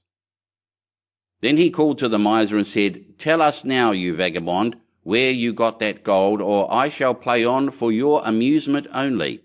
"I stole it," said the miser, in the presence of all the people. "I acknowledge that I stole it, and that you earned it fairly." Then the countryman stopped his fiddle, and left the miser to take his place at the gallows. Chapter 35. Ashputtel. The wife of a rich man fell sick, and when she felt that her end drew nigh, she called her only daughter to her bedside, and said, "Always be a good girl, and I will look down from heaven and watch over you." Soon afterwards she shut her eyes and died, and was buried in the garden, and the little girl went every day to her grave and wept, and was always good and kind to all about her. And the snow fell and spread a beautiful white covering over the grave. But by the time the spring came and the sun had melted it away again, her father had married another wife. The new wife had 2 daughters of her own that she brought home with her. They were fair in face, but foul at heart, and it was now a sorry time for the poor little girl. "What does the good-for-nothing want in the parlour?" said they. "They who would eat bread should first earn it. Away with the kitchen maid." Then they took away her fine clothes and gave her an old grey frock to put on, and laughed at her, and turned her into the kitchen. There she was forced to do hard work, to rise early before daylight, to bring the water, to make the fire, to cook, and to wash. Besides that, the sisters plagued her in all sorts of ways, and laughed at her. In the evening, when she was tired, she had no bed to lie down on, but was made to lie by the hearth among the ashes. And as this, of course, made her always dusty and dirty, they called her Ashputtel. It happened once that the father was going to the fair, and asked his wife's daughters what he should bring them. "Fine clothes," said the first. "Pearls and diamonds," cried the second. "Now, child," said he to his own daughter, "what will you have?" "The first twig, dear father, that brushes against your hat when you turn your face to come homewards," said she. Then he bought for the first 2 the fine clothes and pearls and diamonds they had asked for. And on his way home, as he rode through a green copse, a hazel twig brushed against him and almost pushed off his hat. So he broke it off and brought it away, and when he got home he gave it to his daughter. Then she took it and went to her mother's grave and planted it there, and cried so much that it was watered with her tears. And there it grew and became a fine tree. 3 times every day she went to it and cried, and soon a little bird came and built its nest upon the tree, and talked with her, and watched over her, and brought her whatever she wished for. Now it happened that the king of that land held a feast, which was to last 3 days, and out of those who came to it, his son was to choose a bride for himself. Ashputtel's 2 sisters were asked to come, so they called her up and said, "Now comb our hair, brush our shoes, and tie our sashes for us, for we are going to dance at the king's feast." Then she did as she was told. But when all was done, she could not help crying, for she thought to herself she should so have liked to have gone with them to the ball, and at last she begged her mother very hard to let her go. "You, Ashputtel," said she, "you who have nothing to wear, no clothes at all, and who cannot even dance, you want to go to the ball?" And when she kept on begging, she said at last, to get rid of her, "I will throw this dishful of peas into the ash heap, and if in 2 hours' time you have picked them all out, you shall go to the feast too." Then she threw the peas down among the ashes, but the little maiden ran out at the back door into the garden and cried out, "Hither, hither through the sky, turtle doves and linnets fly, blackbird, thrush, and chaffinch gay, hither, hither, haste away, one and all, come help me, quick, haste ye, peck, peck, peck." Then first came 2 white doves flying in at the kitchen window, next came 2 turtle doves, and after them came all the little birds under heaven, chirping and fluttering in, and they flew down into the ashes. And the little doves stooped their heads down and set to work, pick, pick, pick. And then the others began to pick, pick, pick, and among them all they soon picked out all the good grain and put it into a dish, but left the ashes. Long before the end of the hour the work was quite done, and all flew out again at the windows. Then Ashputtel brought the dish to her mother, overjoyed at the thought that now she should go to the ball. But the mother said, "No, no, you slut, you have no clothes and cannot dance, you shall not go." And when Ashputtel begged very hard to go, she said, "If you can in 1 hour's time pick 2 of those dishes of peas out of the ashes, you shall go too." And thus she thought she should at least get rid of her. So she shook 2 dishes of peas into the ashes. But the little maiden went out into the garden at the back of the house and cried out as before, "Hither, hither, through the sky, turtle doves and linnets fly, blackbird, thrush, and chaffinch gay, hither, hither, haste away, one and all come help me quick, haste ye, pick, pick, pick." Then first came 2 white doves in at the kitchen window, next came 2 turtle doves, and after them came all the little birds under heaven, chirping and hopping about, and they flew down into the ashes. And the little doves put their heads down and set to work, pick, pick, pick. Then the others began, pick, pick, pick, and they put all the good grain into the dishes and left all the ashes. Before half an hour's time all was done, and out they flew again. And then Ashputtel took the dishes to her mother, rejoicing to think that she should now go to the ball. But her mother said, "It is all of no use, you cannot go, you have no clothes and cannot dance, and you would only put us to shame." And off she went with her 2 daughters to the ball. Now when all were gone, and nobody left at home, Ashputtel went sorrowfully and sat down under the hazel tree, and cried out, "Shake, shake, hazel tree, gold and silver over me." Then her friend the bird flew out of the tree, and brought a gold and silver dress for her, and slippers of spangled silk, and she put them on, and followed her sisters to the feast. But they did not know her, and thought it must be some strange princess, she looked so fine and beautiful in her rich clothes, and they never once thought of Ashputtel, taking it for granted that she was safe at home in the dirt.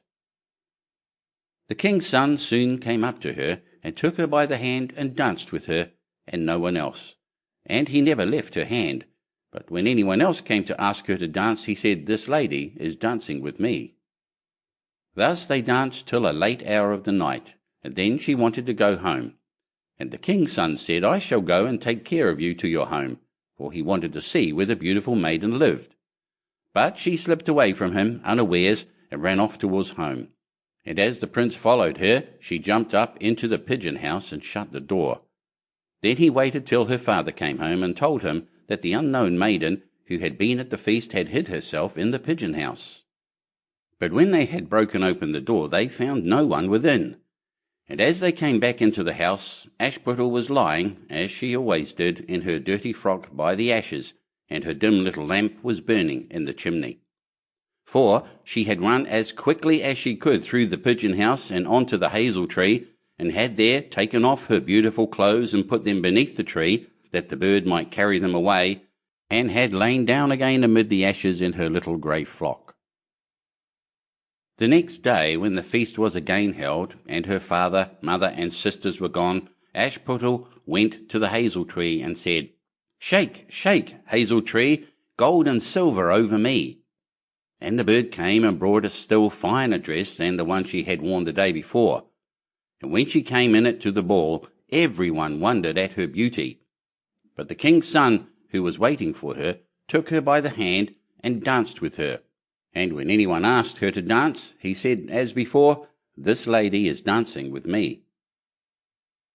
When night came, she wanted to go home, and the king's son followed her as before, that he might see into what house she went.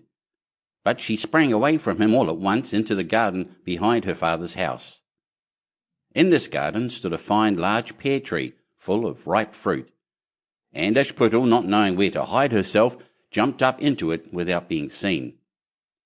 Then the king's son lost sight of her, and could not find out where she was gone, but waited till her father came home, and said to him, "The unknown lady who danced with me has slipped away, and I think she must have sprung into the pear tree."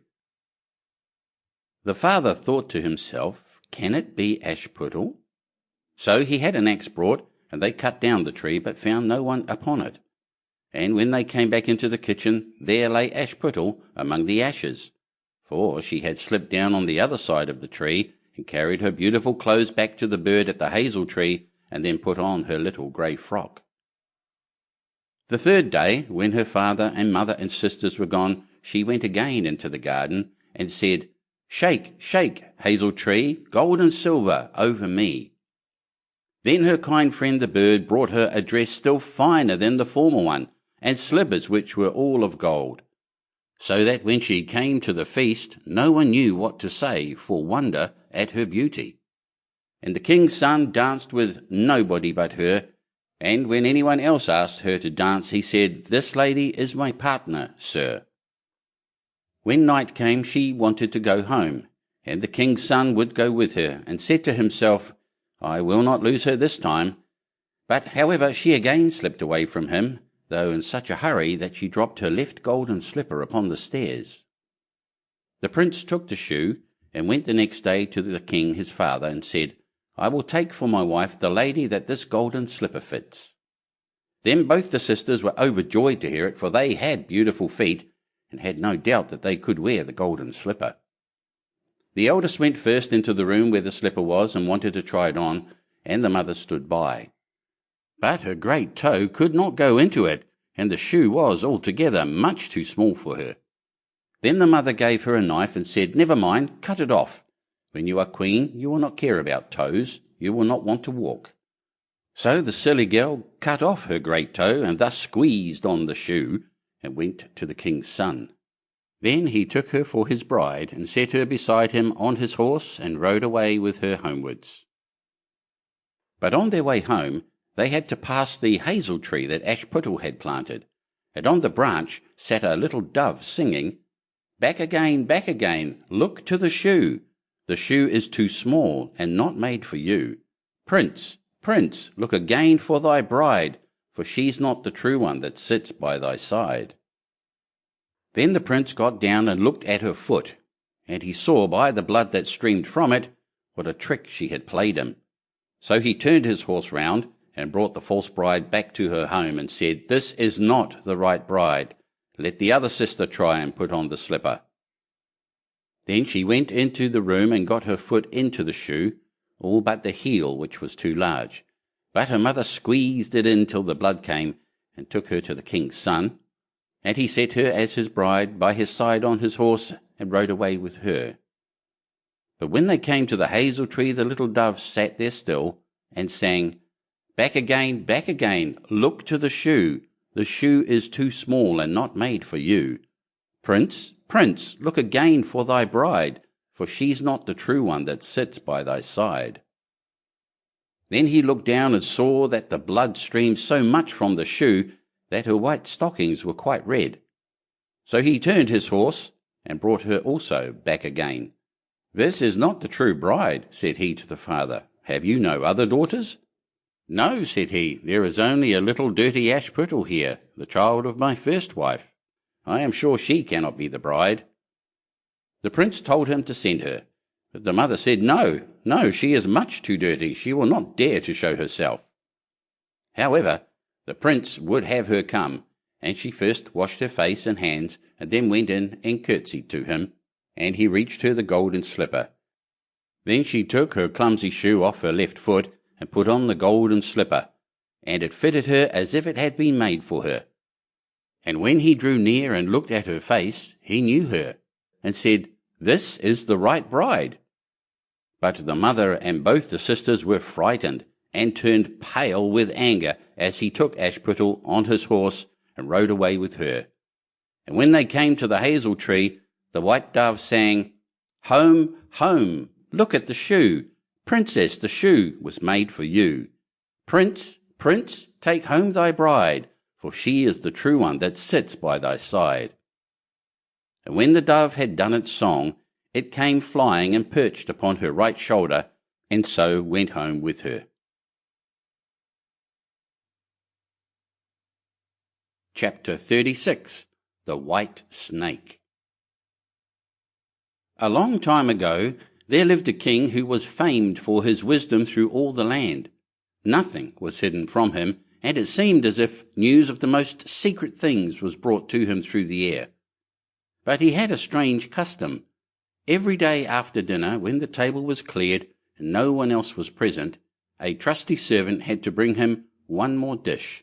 It was covered, however, and even the servant did not know what was in it. Neither did anyone know, for the king never took off the cover to eat of it until he was quite alone. This had gone on for a long time, when one day the servant who took away the dish was overcome with such curiosity that he could not help carrying the dish into his room. When he had carefully locked the door, he lifted up the cover and saw a white snake lying on the dish.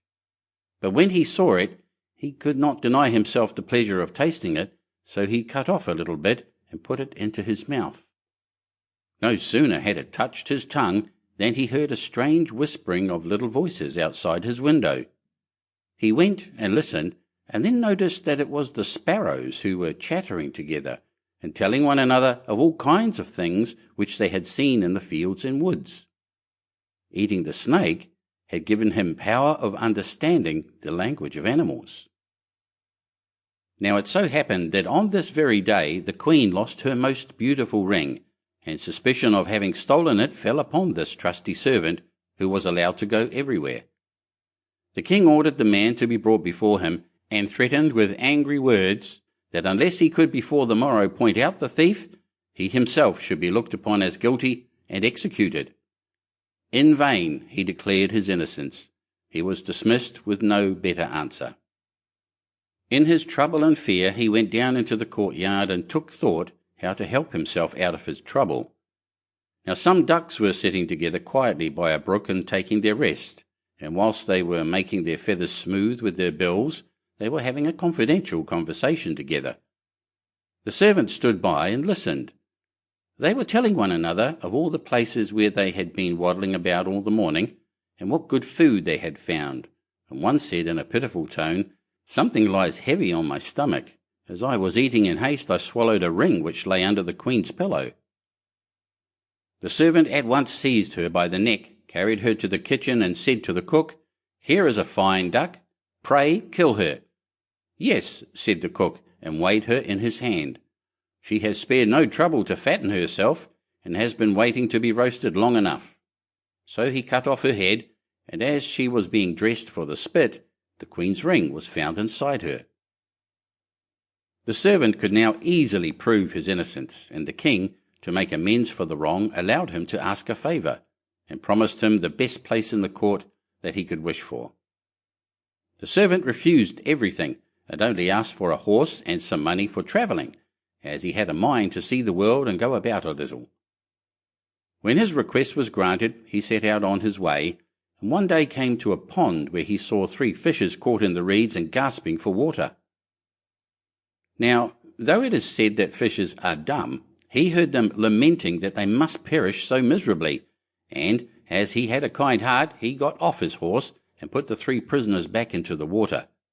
They leapt with delight, put out their heads, and cried to him, "We will remember you and repay you for saving us." He rode on, and after a while it seemed to him that he heard a voice in the sand at his feet. He listened, and heard an ant-king complain, "Why cannot folks with their clumsy beasts keep off our bodies? That stupid horse with his heavy hoofs has been treading down my people without mercy." So he turned on to a side path, and the ant-king cried out to him, "We will remember you. One good turn deserves another." The path led him into a wood, and there he saw 2 old ravens standing by their nest and throwing out their young ones. "Out with you, you idle good-for-nothing creatures," cried they. "We cannot find food for you any longer. You are big enough and can provide for yourselves." But the poor young ravens lay upon the ground, flapping their wings and crying, "Oh, what helpless chicks we are! We must shift for ourselves, and yet we cannot fly. What can we do but lie here and starve?" So the good young fellow alighted and killed his horse with his sword and gave it to them for food. Then they came hopping up to it, satisfied their hunger, and cried, "We will remember you. One good turn deserves another." And now he had to use his own legs, and when he had walked a long way, he came to a large city. There was a great noise and crowd in the streets, and a man rode up on horseback, crying aloud, "The king's daughter wants a husband, but whoever seeks her hand must perform a hard task, and if he does not succeed, he will forfeit his life." Many had already made the attempt, but in vain. Nevertheless, when the youth saw the king's daughter, he was so overcome by her great beauty that he forgot all danger, went before the king, and declared himself a suitor. So he was led out to the sea, and a gold ring was thrown into it before his eyes. Then the king ordered him to fetch this ring up from the bottom of the sea, and added, "If you come up again without it, you will be thrown in again and again until you perish amid the waves." All the people grieved for the handsome youth. Then they went away, leaving him alone by the sea. He stood on the shore and considered what he should do, when suddenly he saw 3 fishes come swimming towards him, and they were the very fishes whose lives he had saved. The one in the middle held a mussel in its mouth, which it laid on the shore at the youth's feet, and when he had taken it up and opened it, there lay the gold ring in the shell. Full of joy, he took it to the king and expected that he would grant him the promised reward.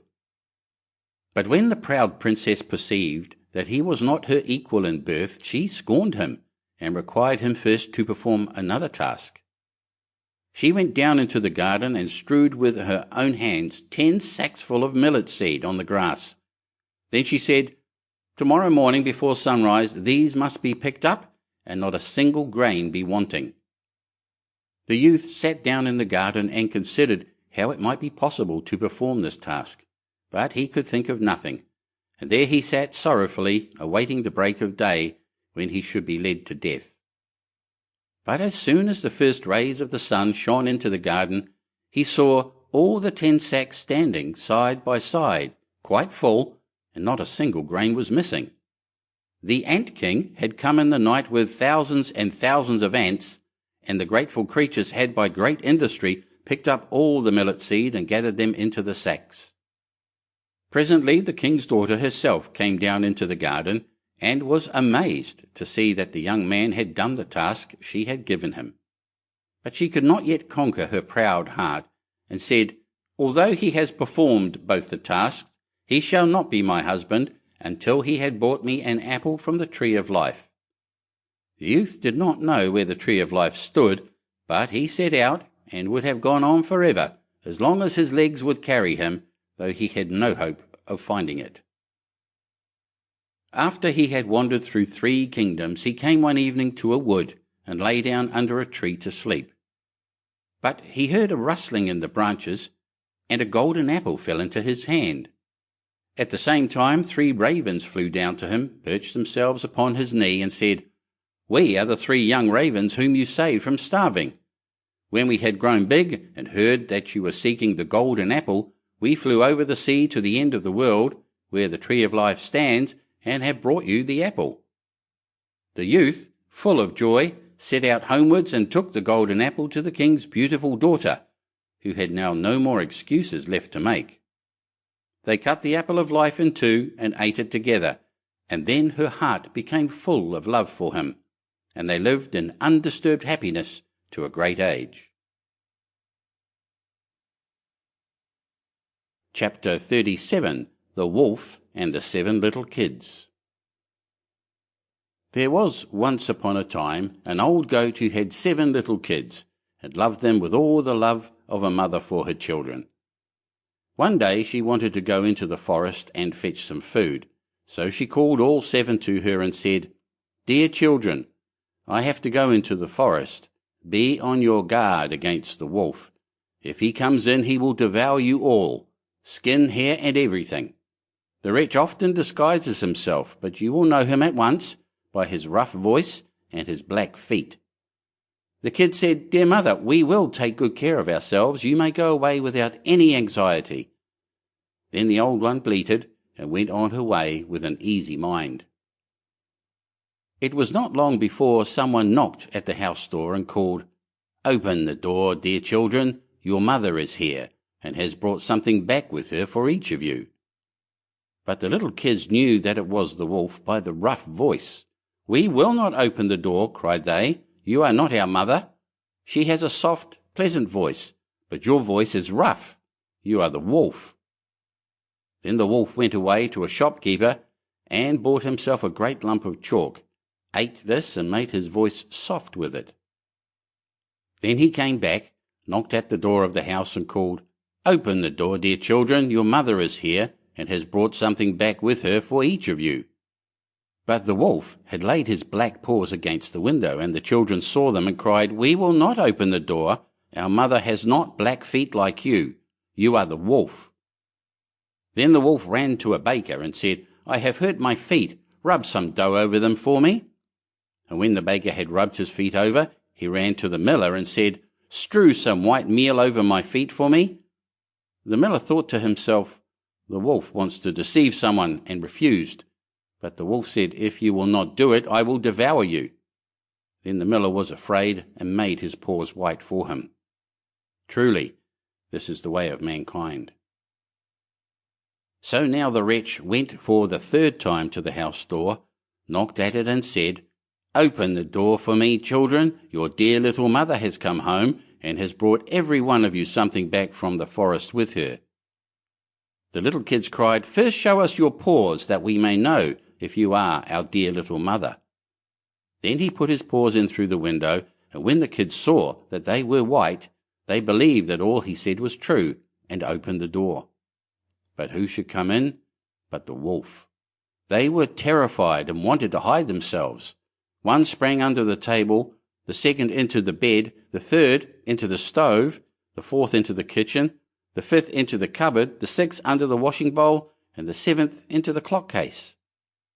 But the wolf found them all, and used no great ceremony. One after the other he swallowed them down his throat. The youngest, who was in the clock case, was the only one he did not find. When the wolf had satisfied his appetite, he took himself off, laid himself down under a tree in the green meadow outside, and began to sleep. Soon afterwards the old goat came home again from the forest. Ah! What a sight she saw there! The house door stood wide open. The table, chairs, and benches were thrown down, the washing bowl lay broken to pieces, and the quilts and pillows were pulled off the bed. She sought her children, but they were nowhere to be found. She called them one after another by name, but no one answered. At last, when she came to the youngest, a soft voice cried, "Dear mother, I am in the clock case." She took the kid out, and it told her that the wolf had come and had eaten all the others. Then you may imagine how she wept over her poor children. At length, in her grief, she went out, and the youngest kid ran with her. When they came to the meadow, there lay the wolf by the tree, and snored so loud that the branches shook. She looked at him on every side, and saw that something was moving and struggling in his gorged belly. "Ah, heavens!" she said. "Is it possible that my poor children, whom he has swallowed down for his supper, can be still alive?" Then the kid had to run home and fetch scissors and a needle and thread, and the goat cut open the monster's stomach, and hardly had she made one cut than one little kid thrust its head out, and when she had cut farther, all 6 sprang out, one after another, and were all still alive, and had suffered no injury whatever, for in his greediness the monster had swallowed them down whole. What rejoicing there was! They embraced their dear mother, and jumped like a tailor at his wedding. The mother, however, said, "Now go and look for some big stones, and we will fill the wicked beast's stomach with them while he is still asleep." Then the 7 kids dragged the stones thither with all speed, and put as many of them into his stomach as they could get in, and the mother sewed him up again in the greatest haste, so that he was not aware of anything, and never once stirred. When the wolf at length had had his fill of sleep, he got on his legs, and as the stones in his stomach made him very thirsty, he wanted to go to a well to drink. But when he began to walk and to move about, the stones in his stomach knocked against each other and rattled. Then he cried, "What rumbles and tumbles against my poor bones? I thought 'twas 6 kids, but it feels like big stones." And when he got to the well and stooped over the water to drink, the heavy stones made him fall in, and he drowned miserably. When the 7 kids saw that, they came running to the spot and cried aloud, "The wolf is dead! The wolf is dead!" and danced for joy round about the well with their mother. Chapter 38. The Queen Bee.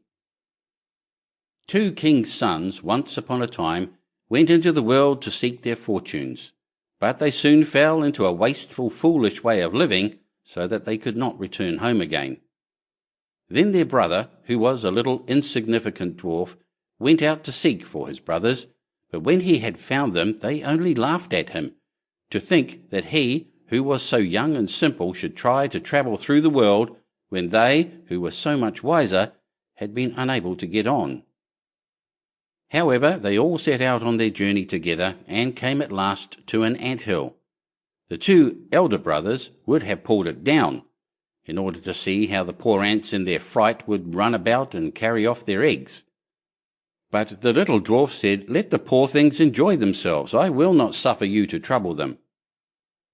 So on they went, and came to a lake where many, many ducks were swimming about. The 2 brothers wanted to catch 2 and roast them, but the dwarf said, "Let the poor things enjoy themselves. You shall not kill them." Next they came to a bee's nest in a hollow tree, and there was so much honey that it ran down the trunk, and the 2 brothers wanted to light a fire under the tree and kill the bees, so as to get their honey. But the dwarf held them back and said, "Let the pretty insects enjoy themselves. I cannot let you burn them." At length the 3 brothers came to a castle, and as they passed by the stables they saw fine horses standing there, but all were of marble, and no man was to be seen. Then they went through all the rooms till they came to a door on which were 3 locks, but in the middle of the door was a wicket, so that they could look into the next room. There they saw a little grey old man sitting at a table, and they called to him once or twice, but he did not hear. However, they called a 3rd time, and then he rose and came out to them. He said nothing, but took hold of them and led them to a beautiful table covered with all sorts of good things, and when they had eaten and drunk, he showed each of them to a bedchamber. The next morning he came to the eldest and took him to a marble table, where there were 3 tablets, containing an account of the means by which the castle might be disenchanted. The first tablet said, "In the wood, under the moss, lie the 1,000 pearls belonging to the king's daughter. They must all be found, and if one be missing by set of sun, he who seeks them will be turned into marble." The eldest brother set out and sought for the pearls the whole day, but the evening came, and he had not found the first 100, so he was turned into stone, as the tablet had foretold. The next day the second brother undertook the task, but he succeeded no better than the first, for he could only find the second 100 of the pearls, and therefore he too was turned into stone. At last came the little dwarf's turn, and he looked in the moss, but it was so hard to find the pearls, and the job was so tiresome, so he sat down upon a stone and cried. And as he sat there, the king of the ants, whose life he had saved, came to help him with 5,000 ants, and it was not long before they had found all the pearls and laid them in a heap. The second tablet said, "The key of the princess's bedchamber must be fished up out of the lake." And as the dwarf came to the brink of it, he saw the 2 ducks whose lives he had saved swimming about, and they dived down and soon brought in the key from the bottom. The third task was the hardest. It was to choose out the youngest and the best of the king's 3 daughters. Now they were all beautiful, and all exactly alike. But he was told that the eldest had eaten a piece of sugar, the next some sweet syrup, and the youngest a spoonful of honey. So he was to guess which it was that had eaten the honey. Then came the queen of the bees, who had been saved by the little dwarf from the fire, and she tried the lips of all 3. But at last she sat upon the lips of the one that had eaten the honey, and so the dwarf knew which was the youngest. Thus the spell was broken, and all who had been turned into stones awoke and took their proper forms. And the dwarf married the youngest and the best of the princesses, and was king after her father's death. But his 2 brothers married the other 2 sisters. Chapter 39. The Elves and the Shoemaker.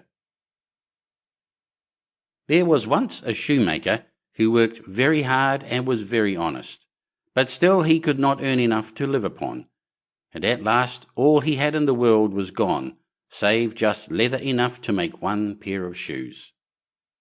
Then he cut his leather out, all ready to make up the next day, meaning to rise early in the morning to his work. His conscience was clear and his heart light amidst all his troubles, so he went peaceably to bed, left all his cares to heaven, and soon fell asleep. In the morning after he had said his prayers, he sat himself down to his work, when to his great wonder there stood the shoes all ready made, upon the table. The good man knew not what to say or think at such an odd thing happening. He looked at the workmanship. There was not 1 false stitch in the whole job. All was so neat and true that it was quite a masterpiece. The same day a customer came in, and the shoes suited him so well that he willingly paid a price higher than usual for them, and the poor shoemaker with the money bought leather enough to make 2 pairs more. In the evening he cut out the work and went to bed early, that he might get up and begin betimes next day. But he was saved all the trouble, for when he got up in the morning the work was done ready to his hand. Soon in came buyers who paid him handsomely for his goods, so that he bought leather enough for 4 pair more. He cut out the work again overnight, and found it done in the morning as before, and so it went on for some time. What was got ready in the evening was always done by daybreak, and the good man soon became thriving and well off again. One evening, about Christmas time, as he and his wife were sitting over the fire chatting together, he said to her, "I should like to sit up and watch tonight, that we may see who it is that comes and does my work for me." The wife liked the thought, so they left the light burning and hid themselves in a corner of the room behind a curtain that was hung up there, and watched what would happen. As soon as it was midnight, there came in 2 little naked dwarfs, and they sat themselves upon the shoemaker's bench, took up all the work that was cut out, and began to ply with their little fingers, stitching and rapping and tapping away at such a rate that the shoemaker was all wonder, and could not take his eyes off them. And on they went till the job was quite done, and the shoes stood ready for use upon the table. This was long before daybreak, and then they bustled away as quick as lightning. The next day the wife said to the shoemaker, "These little wights have made us rich, and we ought to be thankful to them, and do them a good turn if we can. I am quite sorry to see them run about as they do, and indeed it is not very decent, for they have nothing upon their backs to keep off the cold. I'll tell you what, I will make each of them a shirt, and a coat and waistcoat, and a pair of pantaloons into the bargain, and do you make each of them a little pair of shoes." The thought pleased the good cobbler very much, and one evening, when all the things were ready, they laid them on the table instead of the work that they used to cut out, and then went and hid themselves to watch what the little elves would do. About midnight in they came, dancing and skipping, hopped round the room, and then went to sit down to their work as usual. But when they saw the clothes lying for them, they laughed and chuckled and seemed mightily delighted. Then they dressed themselves in the twinkling of an eye, and danced and capered and sprang about as merry as could be, till at last they danced out at the door and away over the green. The good couple saw them no more, but everything went well with them from that time forward, as long as they lived. Chapter 40. The Juniper Tree. Long, long ago, some 2,000 years or so, there lived a rich man with a good and beautiful wife. They loved each other dearly, but sorrowed much that they had no children. So greatly did they desire to have one that the wife prayed for it day and night, but still they remained childless. In front of the house there was a court in which grew a juniper tree. One winter's day the wife stood under the tree to peel some apples, and as she was peeling them she cut her finger, and the blood fell on the snow. "Ah," sighed the woman heavily, "if I had but a child as red as blood and as white as snow." And as she spoke the words her heart grew light within her, and it seemed to her that her wish was granted, and she returned to the house feeling glad and comforted. A month passed, and the snow had all disappeared. Then another month went by, and all the earth was green. So the months followed one another, and first the trees budded in the woods, and soon the green branches grew thickly intertwined, and then the blossoms began to fall. Once again the wife stood under the juniper tree, and it was so full of sweet scent that her heart leaped for joy, and she was so overcome with her happiness that she fell on her knees. Presently the fruit became round and firm, and she was glad and at peace. But when they were fully ripe, she picked the berries and ate eagerly of them. And then she grew sad and ill. A little while later she called her husband and said to him, weeping, "If I die, bury me under the juniper tree." Then she felt comforted and happy again, and before another month had passed she had a little child. And when she saw that it was as white as snow and as red as blood, her joy was so great that she died. Her husband buried her under the juniper tree and wept bitterly for her. By degrees, however, his sorrow grew less, and although at times he still grieved over his loss, he was able to go about as usual, and later on he married again. He now had a little daughter born to him. The child of his first wife was a boy, who was as red as blood and as white as snow. The mother loved her daughter very much, and when she looked at her and then looked at the boy, it pierced her heart to think that he would always stand in the way of her own child, and she was continually thinking how she could get the whole of the property for her. This evil thought took possession of her more and more, and made her behave very unkindly to the boy. She drove him from place to place with cuffings and buffetings, so that the poor child went about in fear, and had no peace from the time he left school to the time he went back. One day the little daughter came running to her mother in the storeroom and said, "Mother, give me an apple." "Yes, my child," said the wife, and she gave her a beautiful apple out of the chest. The chest had a very heavy lid and a large iron lock. "Mother," said the little daughter again, "may not brother have one too?" The mother was angry at this, but she answered, "Yes, when he comes out of school."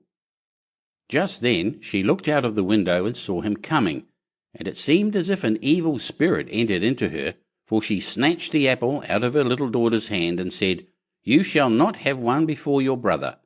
She threw the apple into the chest and shut it to. The little boy now came in, and the evil spirit in the wife made her say kindly to him, "My son, will you have an apple?" But she gave him a wicked look. "Mother," said the boy, "how dreadful you look." "Yes, give me an apple." The thought came to her that she would kill him. "Come with me," she said, and she lifted up the lid of the chest. "Take one out for yourself." And as he bent over to do so, the evil spirit urged her, and crash! Down went the lid, and off went the little boy's head. Then she was overwhelmed with fear at the thought of what she had done. "If only I can prevent anyone knowing that I did it," she thought. So she went upstairs to her room and took a white handkerchief out of her top drawer.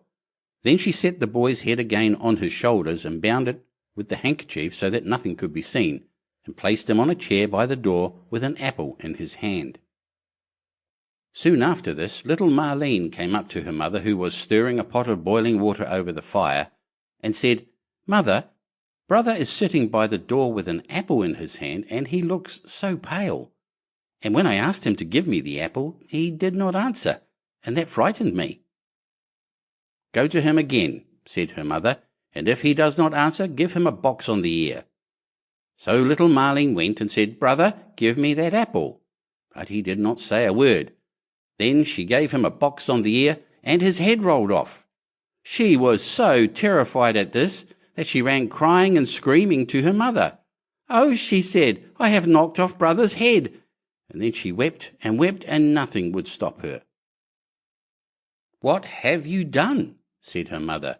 "But no one must know about it, so you must keep silence. What is done can't be undone. We will make him into puddings."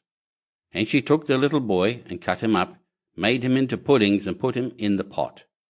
But Marlene stood looking on and wept, and her tears fell into the pot, so that there was no need of salt.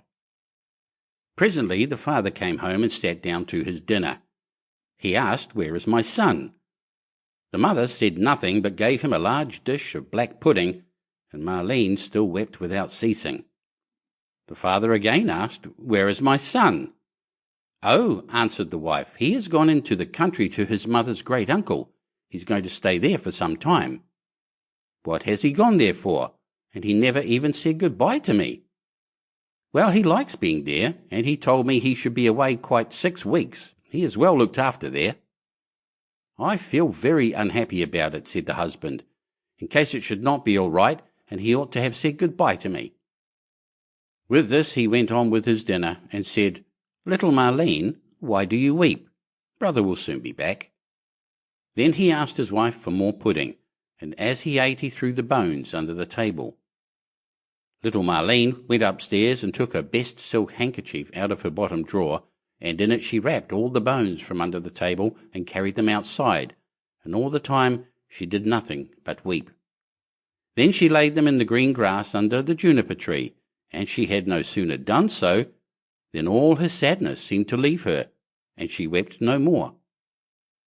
And now the juniper tree began to move, and the branches waved backwards and forwards, first away from one another, and then together again, as it might be someone clapping their hands for joy. After this a mist came round the tree, and in the midst of it there was a burning as of fire, and out of the fire there flew a beautiful bird that rose high into the air, singing magnificently. And when it could no more be seen, the juniper tree stood there as before, and the silk handkerchief and the bones were gone. Little Marlene now felt as light-hearted and happy as if her brother was still alive, and she went back to the house and sat down cheerfully to the table and ate. The bird flew away and alighted on the house of a goldsmith and began to sing, "My mother killed her little son, my father grieved when I was gone, my sister loved me best of all. She laid her kerchief over me and took my bones that they might lie underneath the juniper tree.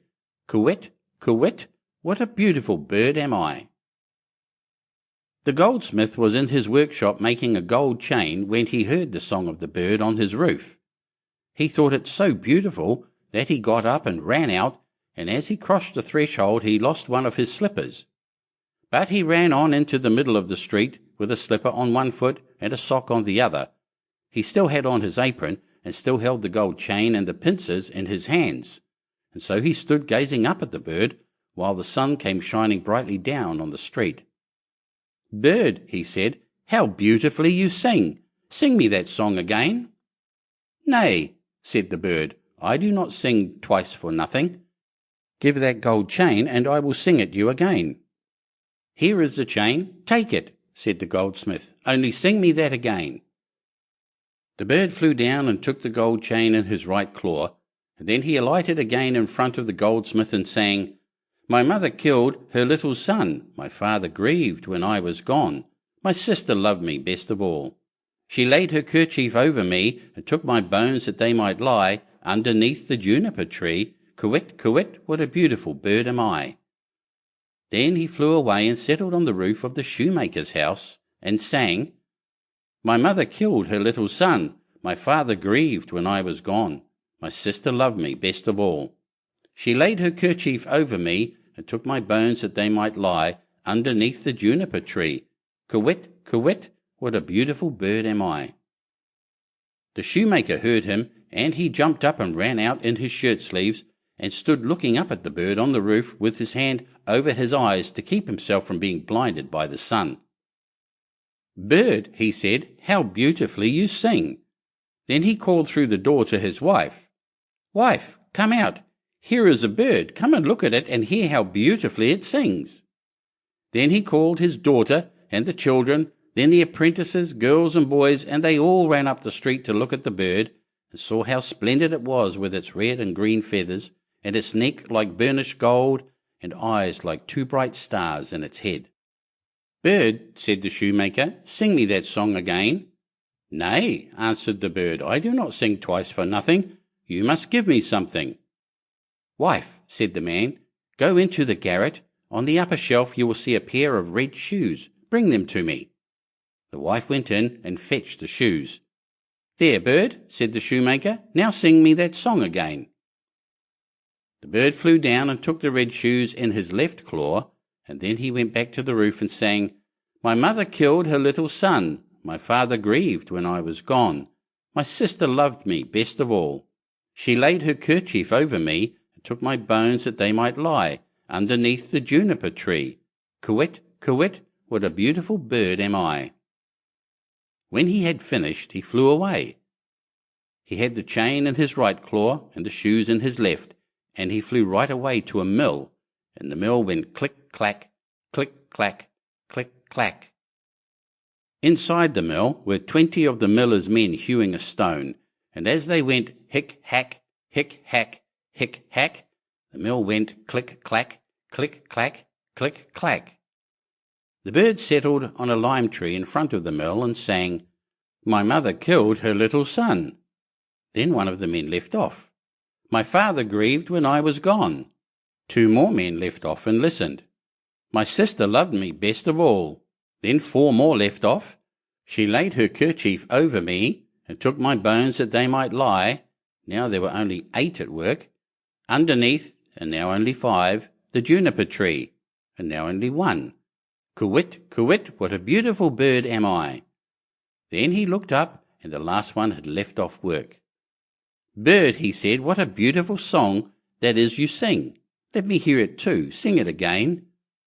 "Nay," answered the bird, "I do not sing twice for nothing. Give me that millstone, and I will sing it again." "If it belonged to me alone," said the man, "you should have it." "Yes, yes," said the others, "if he will sing again, he can have it." The bird came down, and all the 20 millers set to and lifted up the stone with a beam. Then the bird put his head through the hole and took the stone round his neck like a collar, and flew back with it to the tree and sang, "My mother killed her little son, my father grieved when I was gone, my sister loved me best of all. She laid her kerchief over me, and took my bones that they might lie underneath the juniper tree. Quit, quit, what a beautiful bird am I." And when he had finished his song, he spread his wings, and with the chain in his right claw, the shoes in his left, and the millstone round his neck, he flew right away to his father's house. The father, the mother, and little Marlene were having their dinner. "How light-hearted I feel," said the father, "so pleased and cheerful." "And I," said the mother, "I feel so uneasy, as if a heavy thunderstorm were coming." But little Marlene sat and wept and wept.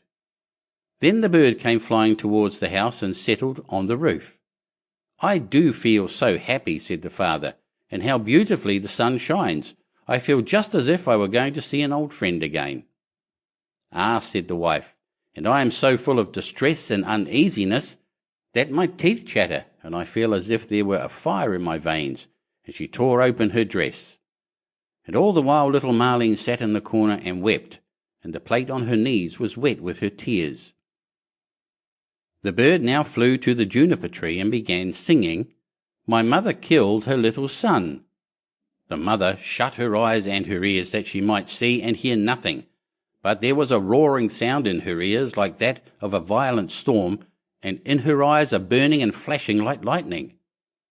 My father grieved when I was gone. Look, mother, said the man, at the beautiful bird that is singing so magnificently, and how warm and bright the sun is, and what a delicious scent of spice in the air. My sister loved me best of all. Then little Marlene laid her head down on her knees and sobbed. I must go outside and see the bird nearer, said the man. Ah, do not go, cried the wife. I feel as if the whole house were in flames. But the man went out and looked at the bird. She laid her kerchief over me, and took my bones that there might lie underneath the juniper tree. Kywitt, kywitt, what a beautiful bird am I.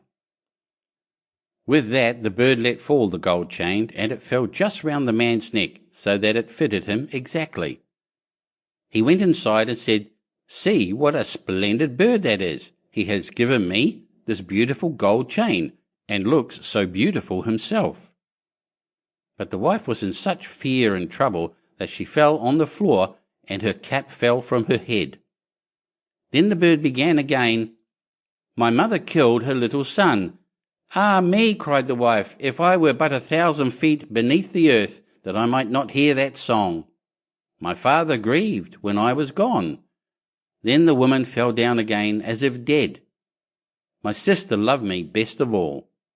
Well, said little Marlene, I will go out too and see if the bird will give me anything. So she went out.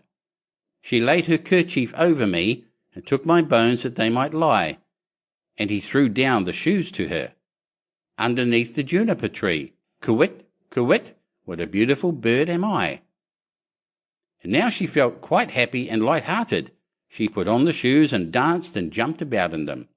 I was so miserable, she said, when I came out, but that has all passed away. That is indeed a splendid bird, and he has given me a pair of red shoes. The wife sprang up with her hair standing out from her head like flames of fire. Then I will go out too, she said, and see if it will lighten my misery, for I feel as if the world were coming to an end. But as she crossed the threshold, crash! The bird threw the millstone down on her head, and she was crushed to death.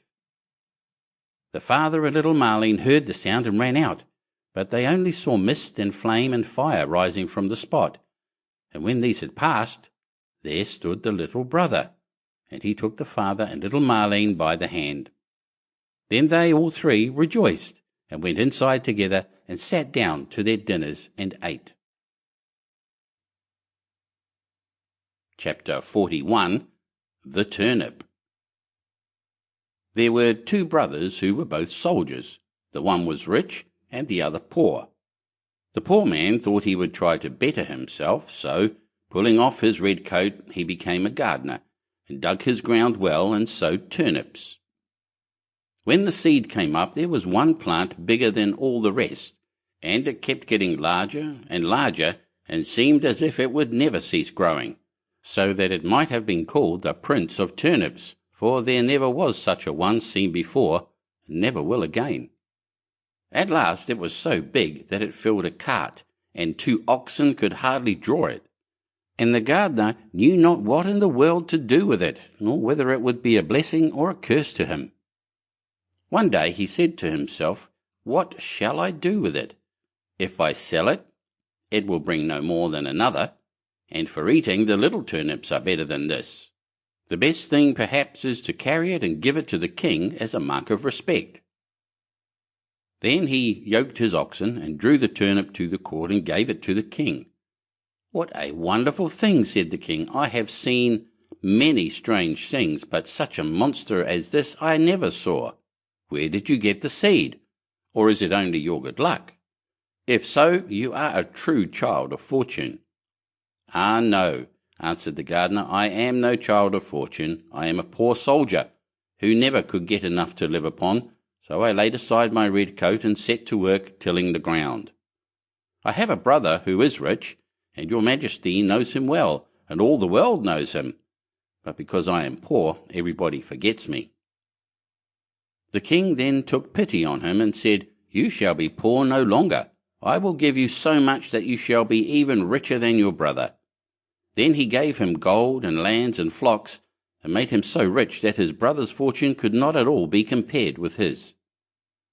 When the brother heard all of this, and how a turnip had made the gardener so rich, he envied him sorely, and bethought himself how he could contrive to get the same good fortune for himself. However, he determined to manage more cleverly than his brother, and got together a rich present of gold and fine horses for the king, and thought he must have a much larger gift in return, for if his brother had received so much for only a turnip, what must his present be worth? The king took the gift very graciously, and said he knew not what to give in return more valuable and wonderful than the great turnip, so the soldier was forced to put it into a cart and drag it home with him. When he reached home, he knew not upon whom to vent his rage and spite, and at length wicked thoughts came into his head, and he resolved to kill his brother. So he hired some villains to murder him, and having shown them where to lie in ambush, he went to his brother and said, "Dear brother, I have found a hidden treasure. Let us go and dig it up and share it between us." The other had no suspicions of his roguery, so they went out together, and as they were travelling along, the murderers rushed out upon him, bound him, and were going to hang him on a tree.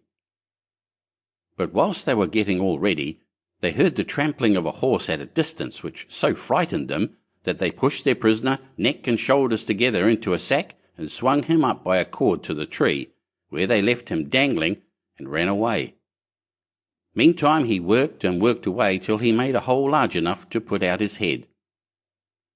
When the horseman came up, he proved to be a student, a merry fellow, who was journeying along on his nag and singing as he went. As soon as the man in the sack saw him passing under the tree, he cried out, good morning to thee, my friend." The student looked about everywhere, and seeing no one, and not knowing where the voice came from, cried out, "Who calls me?" Then the man in the tree answered, "Lift up thine eyes, for behold, here I sit in the sack of wisdom. Here have I, in a short time, learned great and wondrous things. Compared to this seed, all the learning of the schools is an empty air. A little longer, and I shall know all that man can know, and shall come forth wiser than the wisest of mankind. Here I discern the signs and motions of the heavens and the stars, the laws that control the winds, the number of the sands on the seashore, the healing of the sick, the virtues of all simples, of birds and of precious stones. Wert thou but once here, my friend, thou wouldst feel and own the power of knowledge."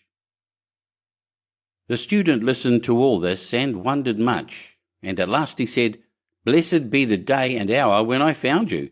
Cannot you contrive to let me into the sack for a little while?"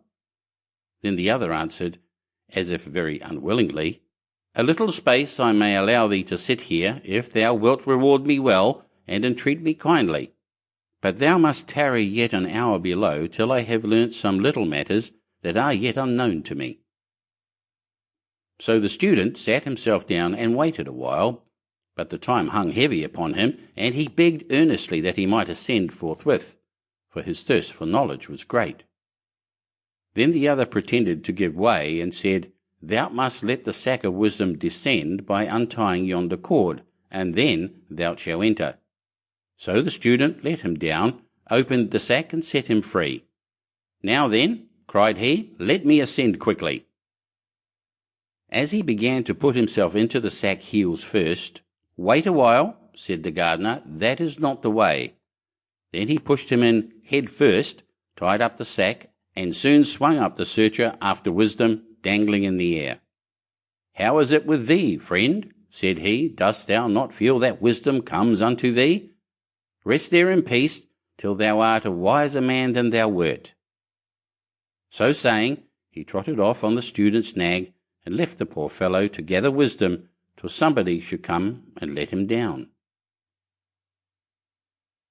Chapter 42.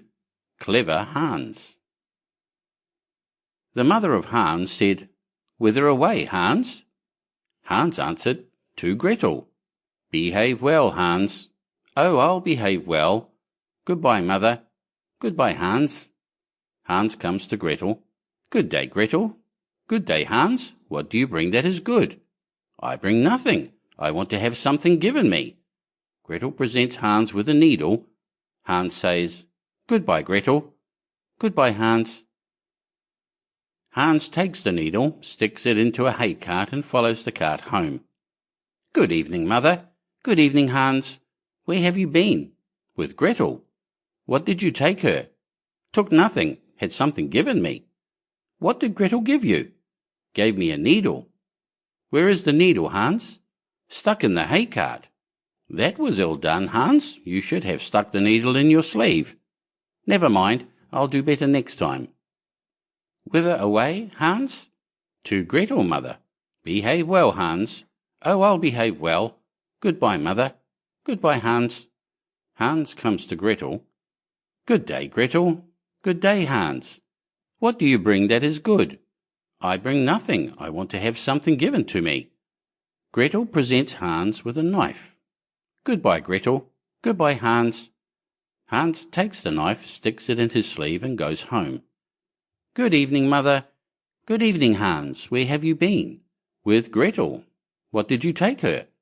Took her nothing. She gave me something. What did Gretel give you? Gave me a knife. Where is the knife, Hans? Stuck in my sleeve. That is ill done, Hans. You should have put the knife in your pocket. Never mind. We'll do better next time. Whither away, Hans?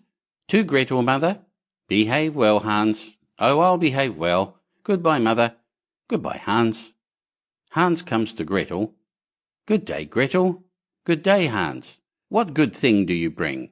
I bring nothing. I want something given me. Gretel presents Hans with a young goat.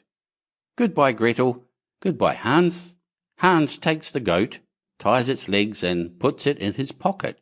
When he gets home, it is suffocated. Good evening, Mother. Good evening, Hans. Where have you been? With Gretel. What did you take her? Took nothing. She gave me something.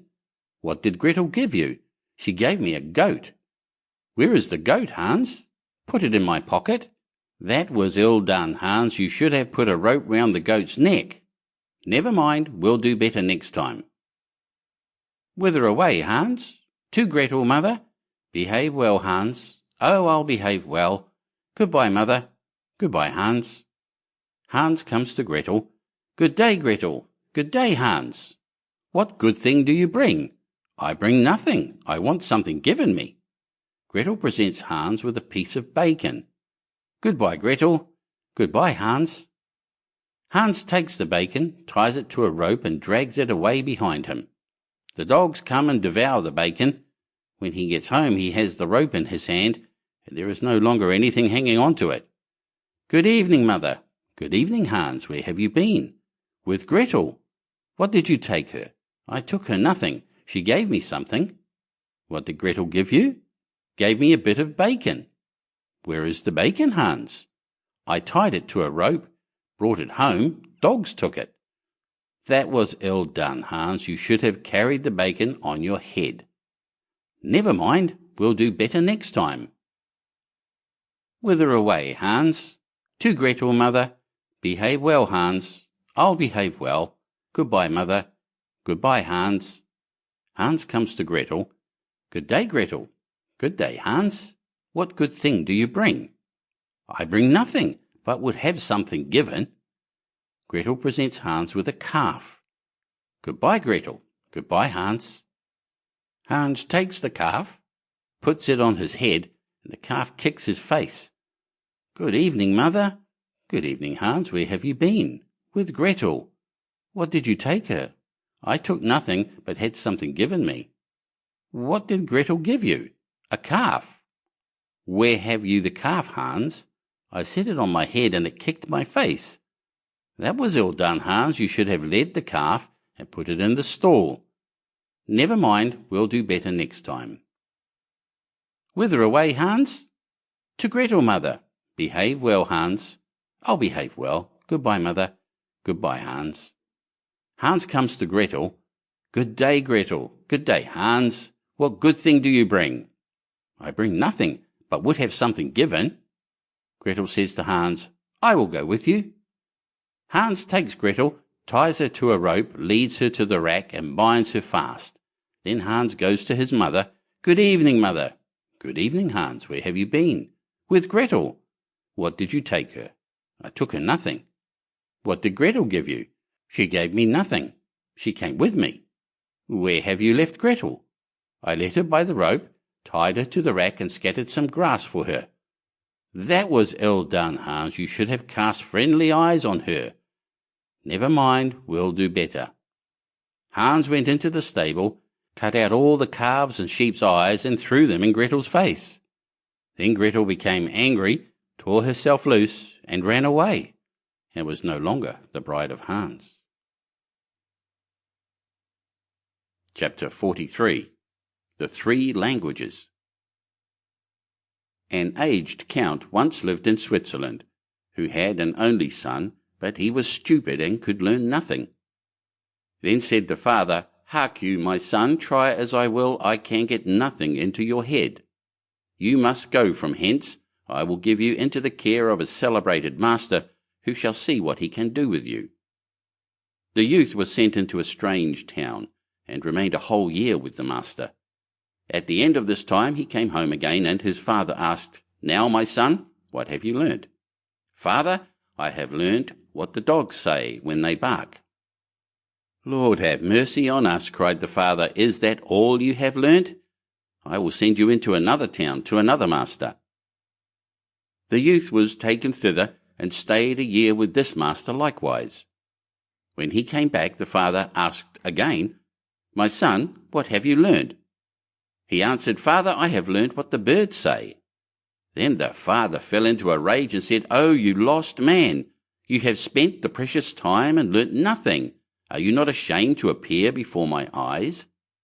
I will send you to a third master, but if you learn nothing this time also, I will no longer be your father." The youth remained a whole year with the third master also, and when he came home again and his father inquired, "My son, what have you learnt?" he answered, "Dear father, I have this year learnt what the frogs croak." Then the father fell into the most furious anger, sprang up, called his people thither, and said, "This man is no longer my son.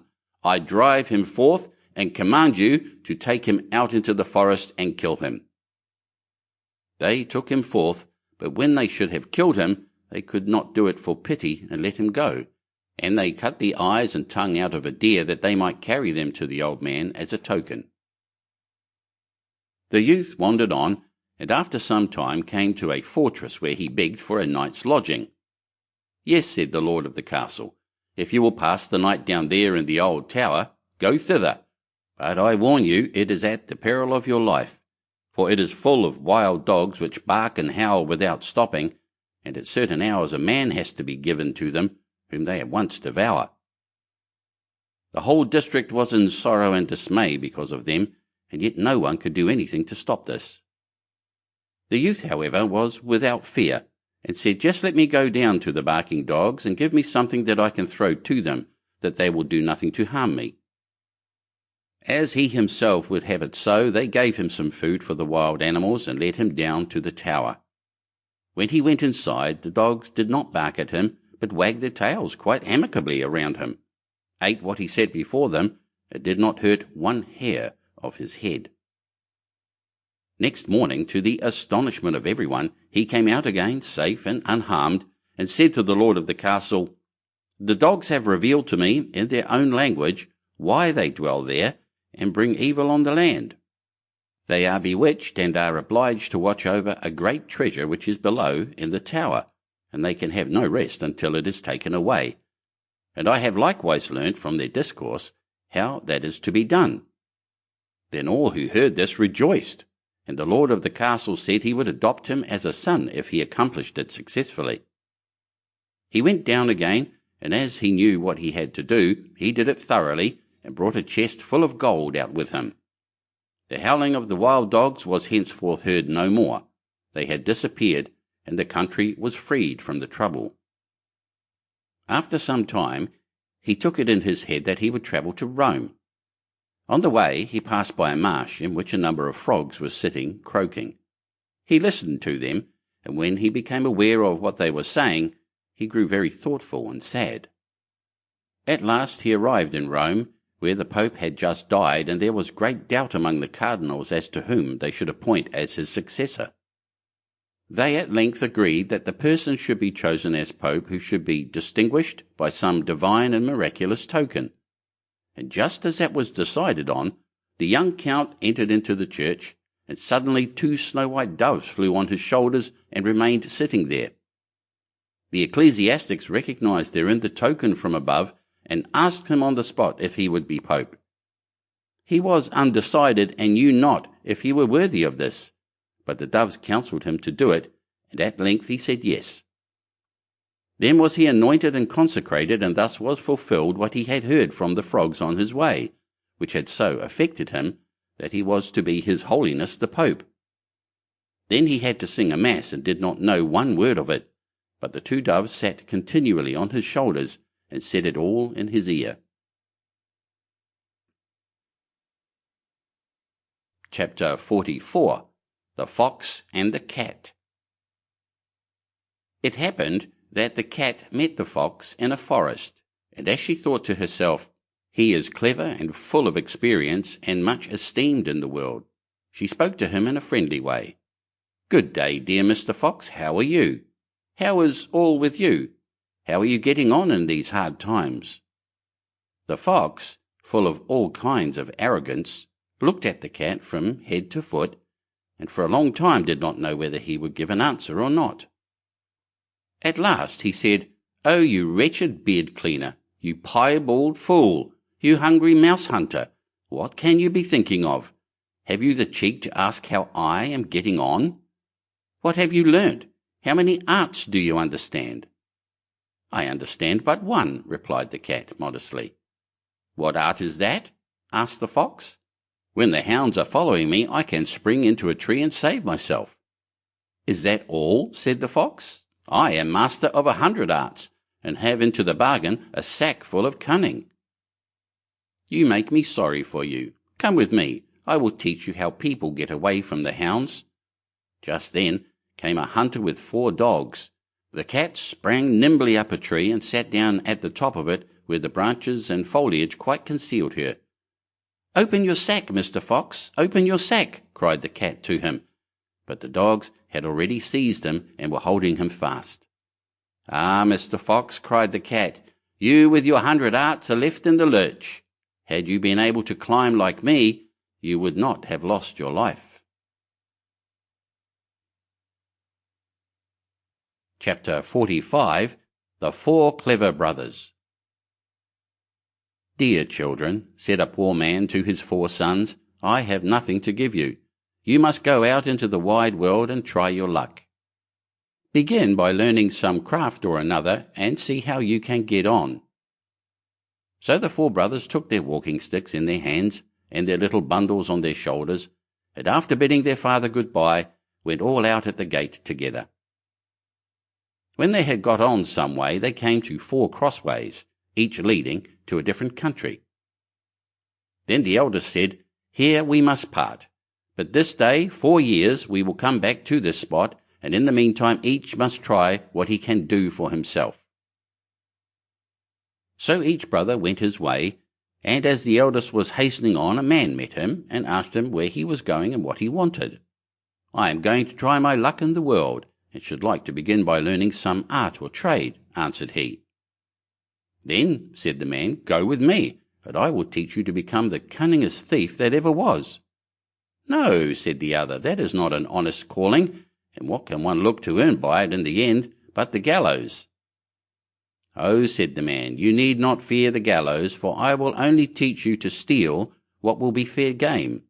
I meddle with nothing but what no one else can get or care anything about, and where no one can find you out." So the man agreed to follow his trade, and he soon showed himself so clever that nothing could escape him that he had once set his mind upon.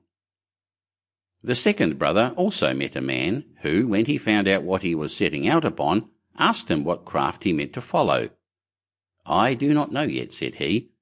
"Then come with me and be a star-gazer. It is a noble art, for nothing can be hidden from you, when once you understand the stars." The plan pleased him much, and he soon became such a skilful star-gazer that when he had served out his time and wanted to leave his master, he gave him a glass and said, "With this you can see all that is passing in the sky and on earth, and nothing can be hidden from you." The third brother met a huntsman, who took him with him and taught him so well all that belonged to hunting, that he became very clever in the craft of the woods, and when he left his master he gave him a bow and said, "Whatever you shoot at with this bow, you will be sure to hit." The youngest brother likewise met a man who asked him what he wished to do. "Would not you like," said he, "to be a tailor?" "Oh no," said the young man, "sitting cross-legged from morning to night, working backwards and forwards with a needle and goose will never suit me." "Oh," answered the man, "that is not my sort of tailoring. Come with me, and you will learn quite another kind of craft from that." Not knowing what better to do, he came into the plan, and learnt tailoring from the beginning. And when he left his master, he gave him a needle and said, "You can sew anything with this, be it as soft as an egg or as hard as steel, and the joint will be so fine that no seam will be seen." After the space of 4 years, at the time agreed upon, the 4 brothers met at the 4 crossroads, and having welcomed each other, set off towards their father's home, where they told him all that had happened to them, and how each had learned some craft. Then one day, as they were sitting before the house under a very high tree, the father said, "I should like to try what each of you can do in this way." So he looked up and said to the second son, "At the top of this tree there is a chaffinch's nest. Tell me how many eggs there are in it." The stargazer took his glass, looked up and said, "5." "Now," said the father to the eldest son, "take away the eggs without letting the bird that is sitting upon them and hatching them know anything of what you are doing." So the cunning thief climbed up the tree and brought away to his father the 5 eggs from under the bird, and it never saw or felt what he was doing, but kept sitting on at its ease. Then the father took the eggs and put 1 on each corner of the table and the 5th in the middle, and said to the huntsman, "Cut all the eggs in 2 pieces at 1 shot." The huntsman took up his bow, and at 1 shot struck all the 5 eggs as his father wished. "Now comes your turn," said he to the young tailor. "Sew the eggs and the young birds in them together again, so neatly that the shot shall have done them no harm." Then the tailor took his needle and sewed the eggs as he was told, and when he had done, the thief was sent to take them back to the nest, and put them under the bird without its knowing it.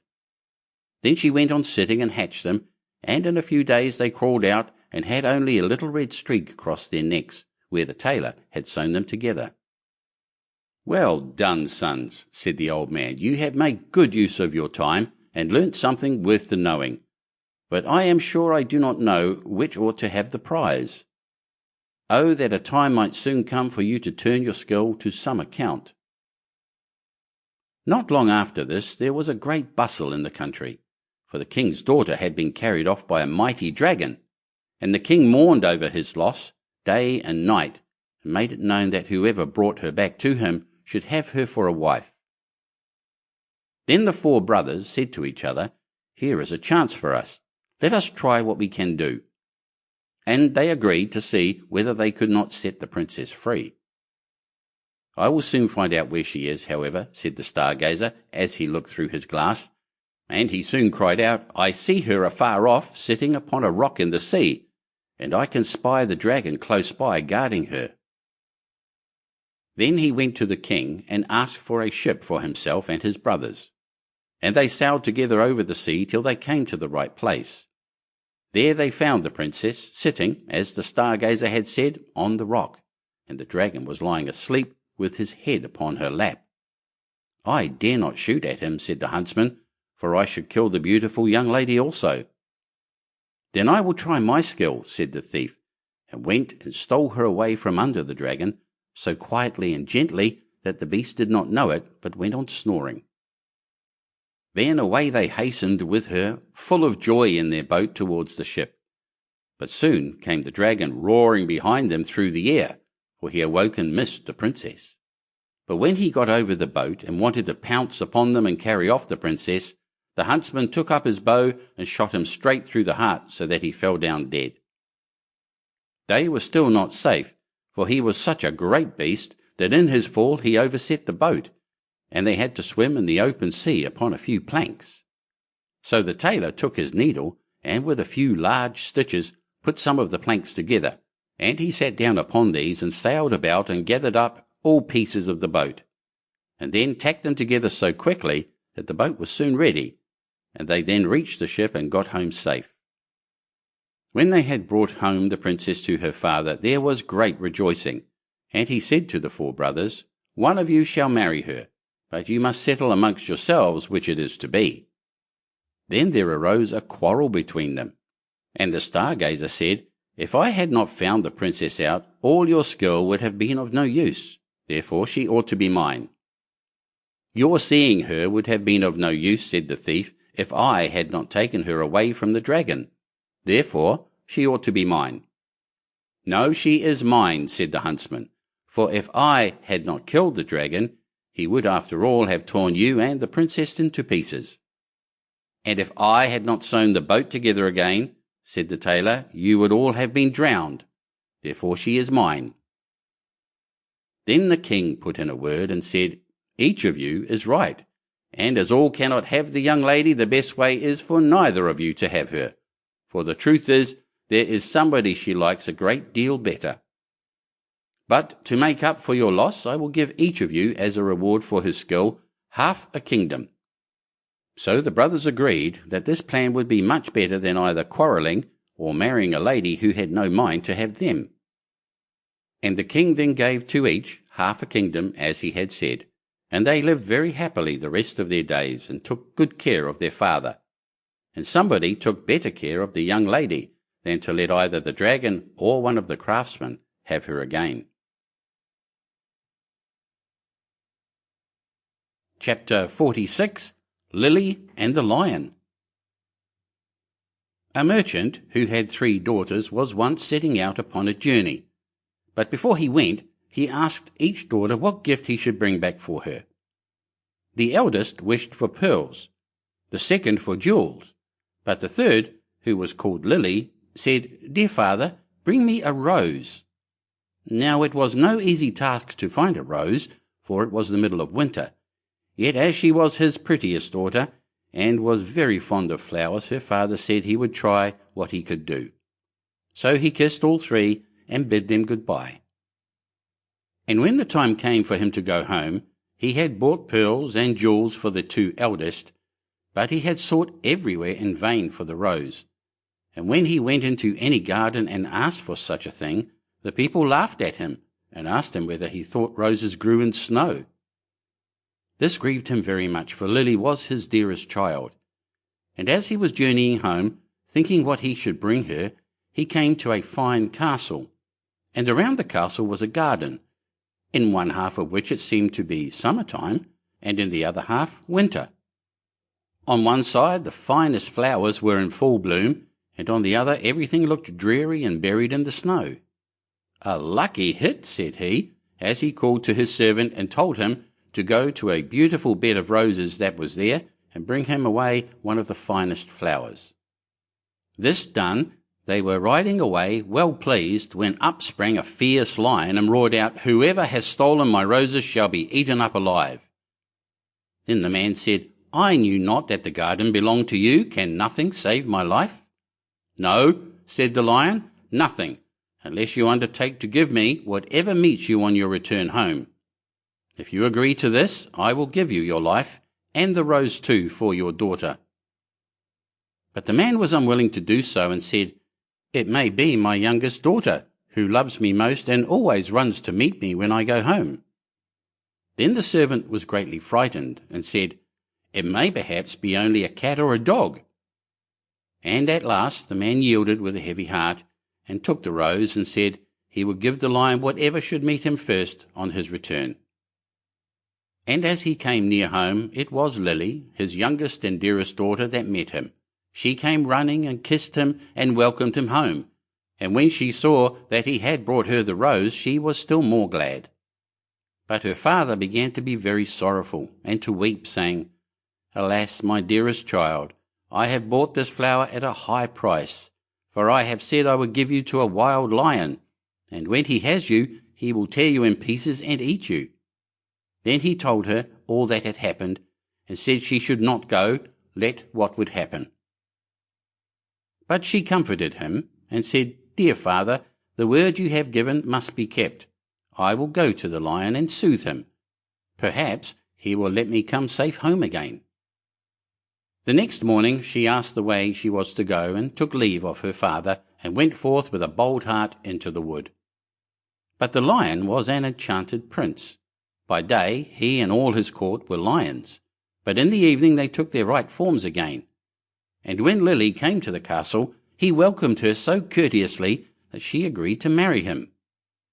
The wedding feast was held, and they lived happily together a long time. The prince was only to be seen as soon as evening came, and then he held his court. But every morning he left his bride and went away by himself, she knew not whither, till the night came again. After some time he said to her, "Tomorrow there will be a great feast in your father's house, for your eldest sister is to be married. And if you wish to go and visit her, my lions shall lead you thither." Then she rejoiced much at the thoughts of seeing her father once more, and set out with the lions. And every one was overjoyed to see her, for they had thought her dead long since.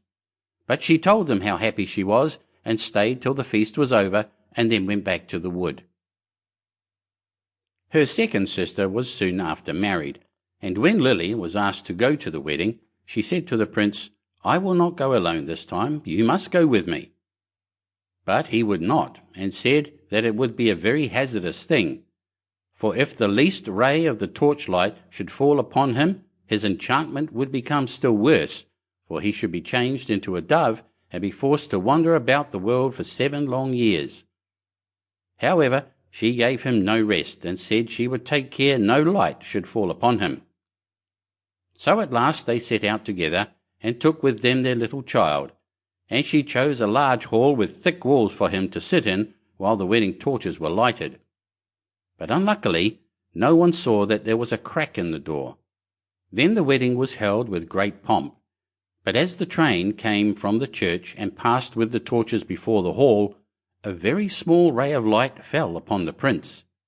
In a moment he disappeared, and when his wife came in and looked for him, she found only a white dove, and it said to her, "7 years must I fly up and down over the face of the earth, but every now and then I will let fall a white feather that will show you the way I am going. Follow it, and at last you may overtake and set me free." This said, he flew out at the door, and poor Lily followed. And every now and then a white feather fell and showed her the way she was to journey. Thus she went roving on through the wide world, and looked neither to the right hand nor to the left, nor took any rest, for 7 years. Then she began to be glad, and thought to herself that the time was fast coming when all her trouble should end. Yet repose was still far off, for one day as she was travelling on, she missed the white feather, and when she lifted up her eyes she could nowhere see the dove. "Now," thought she to herself, "no aid of man can be of use to me." So she went to the sun and said, "Thou shinest everywhere, on the hill's top and the valley's depth. Hast thou anywhere seen my white dove?" "No," said the sun, "I have not seen it, but I will give thee a casket. Open it when thy hour of need comes." So she thanked the sun, and went on her way till eventide. And when the moon arose, she cried unto it, and said, "Thou shinest through the night over field and grove. Hast thou nowhere seen my white dove?" "No," said the moon, "I cannot help thee, but I will give thee an egg. Break it when the need comes." Then she thanked the moon, and went on till the night wind blew. And she raised up her voice to it, and said, "Thou blowest through every tree and under every leaf. Hast thou not seen my white dove?" "No," said the night wind, "but I will ask 3 other winds, perhaps they have seen it." Then the east wind and the west wind came, and said they too had not seen it. But the south wind said, "I have seen the white dove. He has fled to the Red Sea, and is changed once more into a lion, for the 7 years are passed away, and there he is fighting with the dragon, and the dragon is an enchanted princess who seeks to separate him from you." Then the Night Wind said, "I will give thee counsel. Go to the Red Sea. On the right shore stands many rods. Count them, and when thou comest to the 11th, break it off, and smite the dragon with it. And so the lion will have the victory, and both of them will appear to you in their own forms.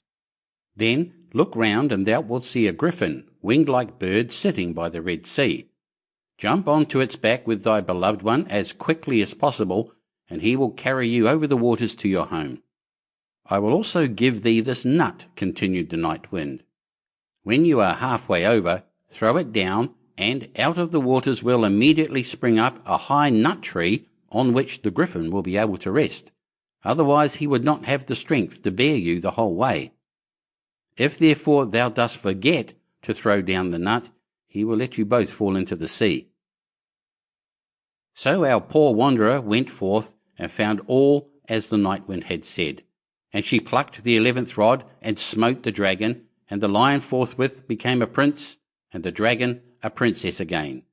But no sooner was the princess released from the spell than she seized the prince by the arm and sprang on to the griffin's back and went off, carrying the prince away with her. Thus the unhappy traveller was again forsaken and forlorn. But she took heart and said, "As far as the wind blows, and so long as the cock crows, I will journey on, till I find him once again." She went on for a long, long way, till at length she came to the castle whither the princess had carried the prince, and there was a feast got ready, and she heard that the wedding was about to be held. "Heaven aid me now," said she, and she took the casket that the sun had given her, and found that within it lay a dress as dazzling as the sun itself. So she put it on and went into the palace, and all the people gazed upon her. And the dress pleased the bride so much that she asked whether it was to be sold. "Not for gold and silver," said she, "but for flesh and blood." The princess asked what she meant, and she said, "Let me speak with the bridegroom this night in his chamber, and I will give thee the dress." At last the princess agreed, but she told her chamberlain to give the prince a sleeping draught, that he might not hear or see her. When evening came, and the prince had fallen asleep, she was led into his chamber, and she sat herself down at his feet and said, "I have followed thee 7 years. I have been to the sun, the moon, and the night wind to seek thee, and at last I have helped thee to overcome the dragon. Wilt thou then forget me quite?" But the prince all the time slept so soundly that her voice only passed over him, and seemed like the whistling of the wind among the fir trees. Then poor Lily was led away, and forced to give up the golden dress. And when she saw that there was no help for her, she went out into a meadow, and sat herself down and wept. But as she sat, she bethought herself of the egg that the moon had given her. And when she broke it, there ran out a hen and 12 chickens of pure gold, that played about and then nestled under the old one's wings, so as to form the most beautiful sight in the world. And she rose up and drove them before her, till the bride saw them from her window, and was so pleased that she came forth and asked her if she would sell the brood. "Not for gold or silver, but for flesh and blood. Let me again this evening speak with the bridegroom in his chamber, and I will give thee the whole brood." Then the princess thought to betray her as before, and agreed to what she asked. But when the prince went to his chamber, he asked the chamberlain why the wind had whistled so in the night. And the chamberlain told him all, how he had given him a sleeping draught, and how a poor maiden had come and spoken to him in his chamber, and was to come again that night. Then the prince took care to throw away the sleeping draught, and when Lily came and began again to tell him what woes had befallen her, and how faithful and true to him she had been, he knew his beloved wife's voice, and sprang up and said, "You have awakened me as from a dream, for the strange princess had thrown a spell around me, so that I had altogether forgotten you. But heaven hath sent you to me in a lucky hour." And they stole away out of the palace by night unawares, and seated themselves on the griffin, who flew back with them over the Red Sea. When they were halfway across, Lily let the nut fall into the water, and immediately a large nut tree arose from the sea, whereon the griffin rested for a while, and then carried them safely home. There they found their child, now grown up to be comely and fair, and after all their troubles they lived happily together to the end of their days. Chapter 47. The Fox and the Horse. A farmer had a horse that had been an excellent faithful servant to him, but he was now grown too old to work, so the farmer would give him nothing more to eat, and said, "I want you no longer, so take yourself off out of my stable. I shall not take you back again until you are stronger than a lion." Then he opened the door and turned him adrift. The poor horse was very melancholy, and wandered up and down in the wood, seeking some little shelter from the cold wind and rain. Presently a fox met him. "What's the matter, my friend?" said he. "Why do you hang down your head and look so lonely and woe-begone?" "Ah," replied the horse, "justice and avarice never dwell in one house. My master has forgotten all that I have done for him so many years, and because I can no longer work, he has turned me adrift, and says unless I become stronger than a lion, he will not take me back again. What chance can I have of that? He knows I have none, or he would not talk so." However, the fox bid him be of good cheer, and said, "I will help you. Lie down there, stretch yourself out quite stiff, and pretend to be dead." The horse did as he was told, and the fox went straight to the lion, who lived in a cave close by, and said to him, "A little way off lies a dead horse. Come with me, and you may make an excellent meal of his carcass." The lion was greatly pleased, and set off immediately, and when they came to the horse, the fox said, "You will not be able to eat him comfortably here. I'll tell you what, I will tie you fast to his tail, and then you can draw him to your den and eat him at your leisure." This advice pleased the lion, so he laid himself down quietly for the fox to make him fast to the horse. But the fox managed to tie his legs together and bound all so hard and fast that with all his strength he could not set himself free. When the work was done, the fox clapped the horse on the shoulder and said, "Jip, Dobbin, jip," and up he sprang and moved off, dragging the lion behind him. The beast began to roar and bellow till all the birds of the wood flew away for fright, but the horse let him sing on, and made his way quietly over the fields to his master's house. "Here he is, master," said he. "I have got the better of him." And when the farmer saw his old servant, his heart relented, and he said, "Thou shalt stay in thy stable, and be well taken care of." And so the poor old horse had plenty to eat, and lived till he died. Chapter 48. The Blue Light. There was once upon a time a soldier who for many years had served the king faithfully, but when the war came to an end could serve no longer because of the many wounds he had received. The king said to him, "You may return to your home. I need you no longer, and you will not receive any more money, for he only receives wages who renders me service for them." Then the soldier did not know how to earn a living, went away greatly troubled, and walked the whole day until in the evening he entered a forest.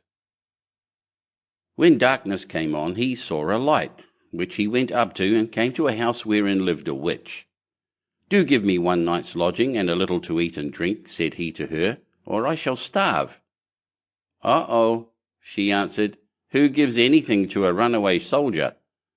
Yet will I be compassionate and take you in, if you will do what I wish." "What do you wish?" said the soldier. "That you should dig all round my garden for me tomorrow." The soldier consented, and next day laboured with all his strength, but could not finish it by the evening. "I see well enough," said the witch, "that you can do no more today, but I will keep you yet another night, in payment for which you must tomorrow chop me a load of wood, and chop it small." The soldier spent the whole day in doing it, and in the evening the witch proposed that he should stay one night more. "Tomorrow you shall only do me a very trifling piece of work. Behind my house there is an old dry well, into which my light has fallen. It burns blue and never goes out, and you shall bring it up again." Next day the old woman took him to the well and let him down in a basket. He found the blue light and made her a signal to draw him up again. She did draw him up, but when he came near the edge, she stretched down her hand and wanted to take the blue light away from him. "No," said he, perceiving her evil intention, "I will not give you the light until I am standing with both feet upon the ground." The witch fell into a passion, let him fall again into the well, and went away. The poor soldier fell without injury on the moist ground, and the blue light went on burning, but of what use was that to him? He saw very well that he could not escape death. He sat for a while very sorrowfully, then suddenly he felt in his pocket and found his tobacco pipe, which was still half full. "This shall be my last pleasure," thought he, pulled it out, lit it at the blue light, and began to smoke. When the smoke had circled about the cavern, suddenly a little black dwarf stood before him and said, "Lord, what are your commands?" "What my commands are?" replied the soldier, quite astonished. "I must do everything you bid me," said the little man. "Good," said the soldier. "Then in the first place help me out of this well." The little man took him by the hand and led him through an underground passage, but he did not forget to take the blue light with him. On the way the dwarf showed him the treasures which the witch had collected and hidden there, and the soldier took as much gold as he could carry. When he was above, he said to the little man, "Now go and bind the old witch and carry her before the judge."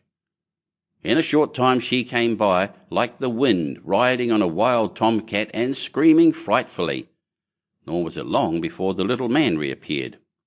"It is all done," said he, "and the witch is already hanging on the gallows." "What further commands has my lord?" inquired the dwarf. "At this moment none," answered the soldier. "You can return home, only be at hand immediately if I summon you. Nothing more is needed than that you should light your pipe at the blue light, and I will appear before you at once." Thereupon he vanished from his sight. The soldier returned to the town from which he came. He went to the best inn, ordered himself handsome clothes, and then bade the landlord furnish him a room as handsome as possible. When it was ready, and the soldier had taken possession of it, he summoned the little black mannikin and said, "I have served the king faithfully, but he has dismissed me and left me to hunger, and now I want to take my revenge." "What am I to do?" asked the little man. "Late at night, when the king's daughter is in bed, bring her here in her sleep. She shall do servant's work for me." The mannikin said, "That is an easy thing for me to do, but a very dangerous thing for you, for if it is discovered you will fare ill." When 12 o'clock had struck, the door sprang open and the mannikin carried in the princess. "Aha! Are you there?" cried the soldier. "Get to your work at once. Fetch the broom and sweep the chamber." When she had done this, he ordered her to come to his chair, and then he stretched out his feet and said, "Pull off my boots," and then he threw them in her face and made her pick them up again and clean and brighten them. She, however, did everything he bade her, without opposition, silently, and with half-shut eyes. When the first cock crowed, the mannikin carried her back to the royal palace and laid her in her bed. Next morning, when the princess arose, she went to her father and told him that she had had a very strange dream. "I was carried through the streets with the rapidity of lightning," said she, "and taken into a soldier's room, and I had to wait upon him like a servant, sweep his room, clean his boots, and do all kinds of menial work. It was only a dream, and yet I am just as tired as if I really had done everything." "The dream may have been true," said the king. "I will give you a piece of advice. Fill your pocket full of peas, and make a small hole in the pocket, and then if you are carried away again, they will fall out and leave a track in the streets." But unseen by the king, the mannikin was standing beside him when he said that, and heard all. At night, when the sleeping princess was again carried through the streets, some peas certainly did fall out of her pocket, but they made no track, for the crafty mannikin had just before scattered peas in every street there was, and again the princess was compelled to do servant's work until cock-crow. Next morning the king sent his people out to seek the track, But it was all in vain, for in every street poor children were sitting, picking up peas and saying, "It must have rained peas last night." "We must think of something else," said the king. "Keep your shoes on when you go to bed, and before you come back from the place where you are taken, hide one of them there. I will soon contrive to find it." The black mannikin heard this plot, and at night when the soldier again ordered him to bring the princess, revealed it to him, and told him that he knew of no expedient to counteract this stratagem, and that if the shoe were found in the soldier's house it would go badly with him. "Do what I bid you," replied the soldier. And again this third night the princess was obliged to work like a servant, but before she went away she hid her shoe under the bed. Next morning the king had the entire town searched for his daughter's shoe. It was found at the soldier's, and the soldier himself, who at the entreaty of the dwarf had gone outside the gate, was soon brought back and thrown into prison. In his flight he had forgotten the most valuable things he had, the blue light and the gold, and had only 1 ducat in his pocket. And now loaded with chains, he was standing at the window of his dungeon when he chanced to see one of his comrades passing by. The soldier tapped at the pane of glass, and when this man came up, said to him, "Be so kind as to fetch me the small bundle I have left lying in the inn, and I will give you a ducat for doing it." His comrade ran thither and brought him what he wanted. As soon as the soldier was alone again, he lighted his pipe and summoned the black mannikin. "Have no fear," said the latter to his master. "Go wheresoever they take you, and let them do what they will. Only take the blue light with you." Next day the soldier was tried, and though he had done nothing wicked, the judge condemned him to death. When he was led forth to die, he begged a last favour of the king. "What is it?" asked the king. "That I may smoke 1 more pipe on my way." "You may smoke 3, answered the king, "but do not imagine that I will spare your life." Then the soldier pulled out his pipe and lighted it at the blue light, and as soon as a few wreaths of smoke had ascended, the mannikin was there with a small cudgel in his hand, and said, "What does my lord command?"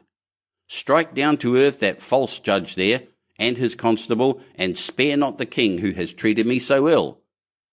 Then the mannikin fell on them like lightning, darting this way and that way, and whosoever was so much as touched by his cudgel fell to earth and did not venture to stir again. The king was terrified. He threw himself on the soldier's mercy, and merely to be allowed to live at all, gave him his kingdom for his own, and his daughter to wife. Chapter 49. The Raven. There was once a queen who had a little daughter, still too young to run alone. One day the child was very troublesome, and the mother could not quiet it, do what she would.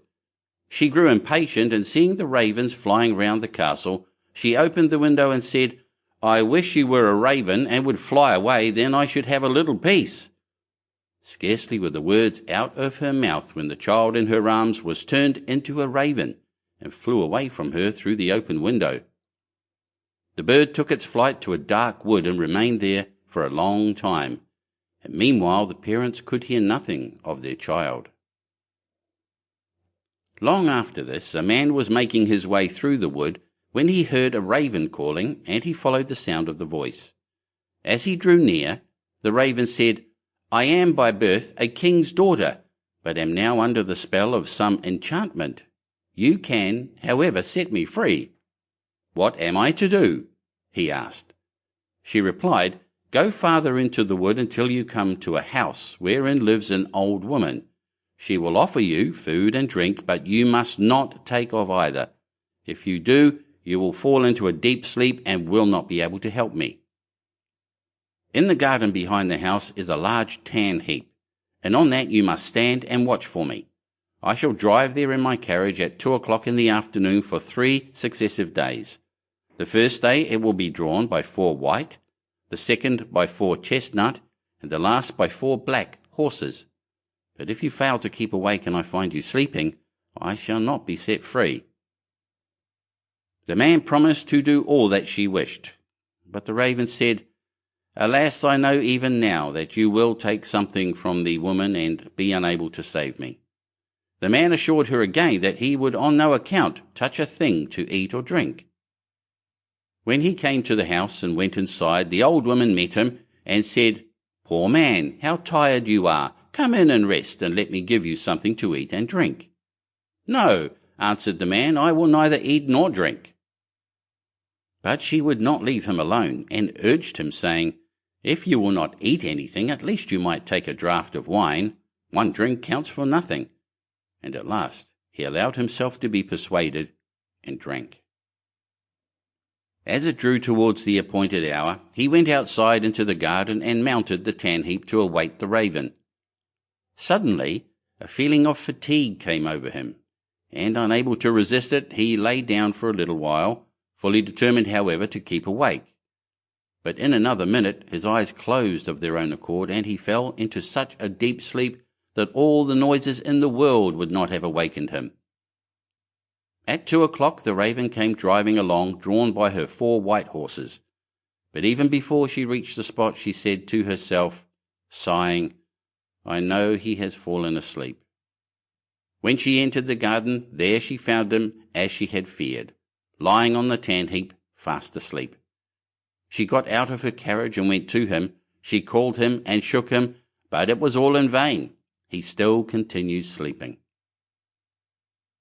The next day at noon the old woman came to him again with food and drink, which he at first refused.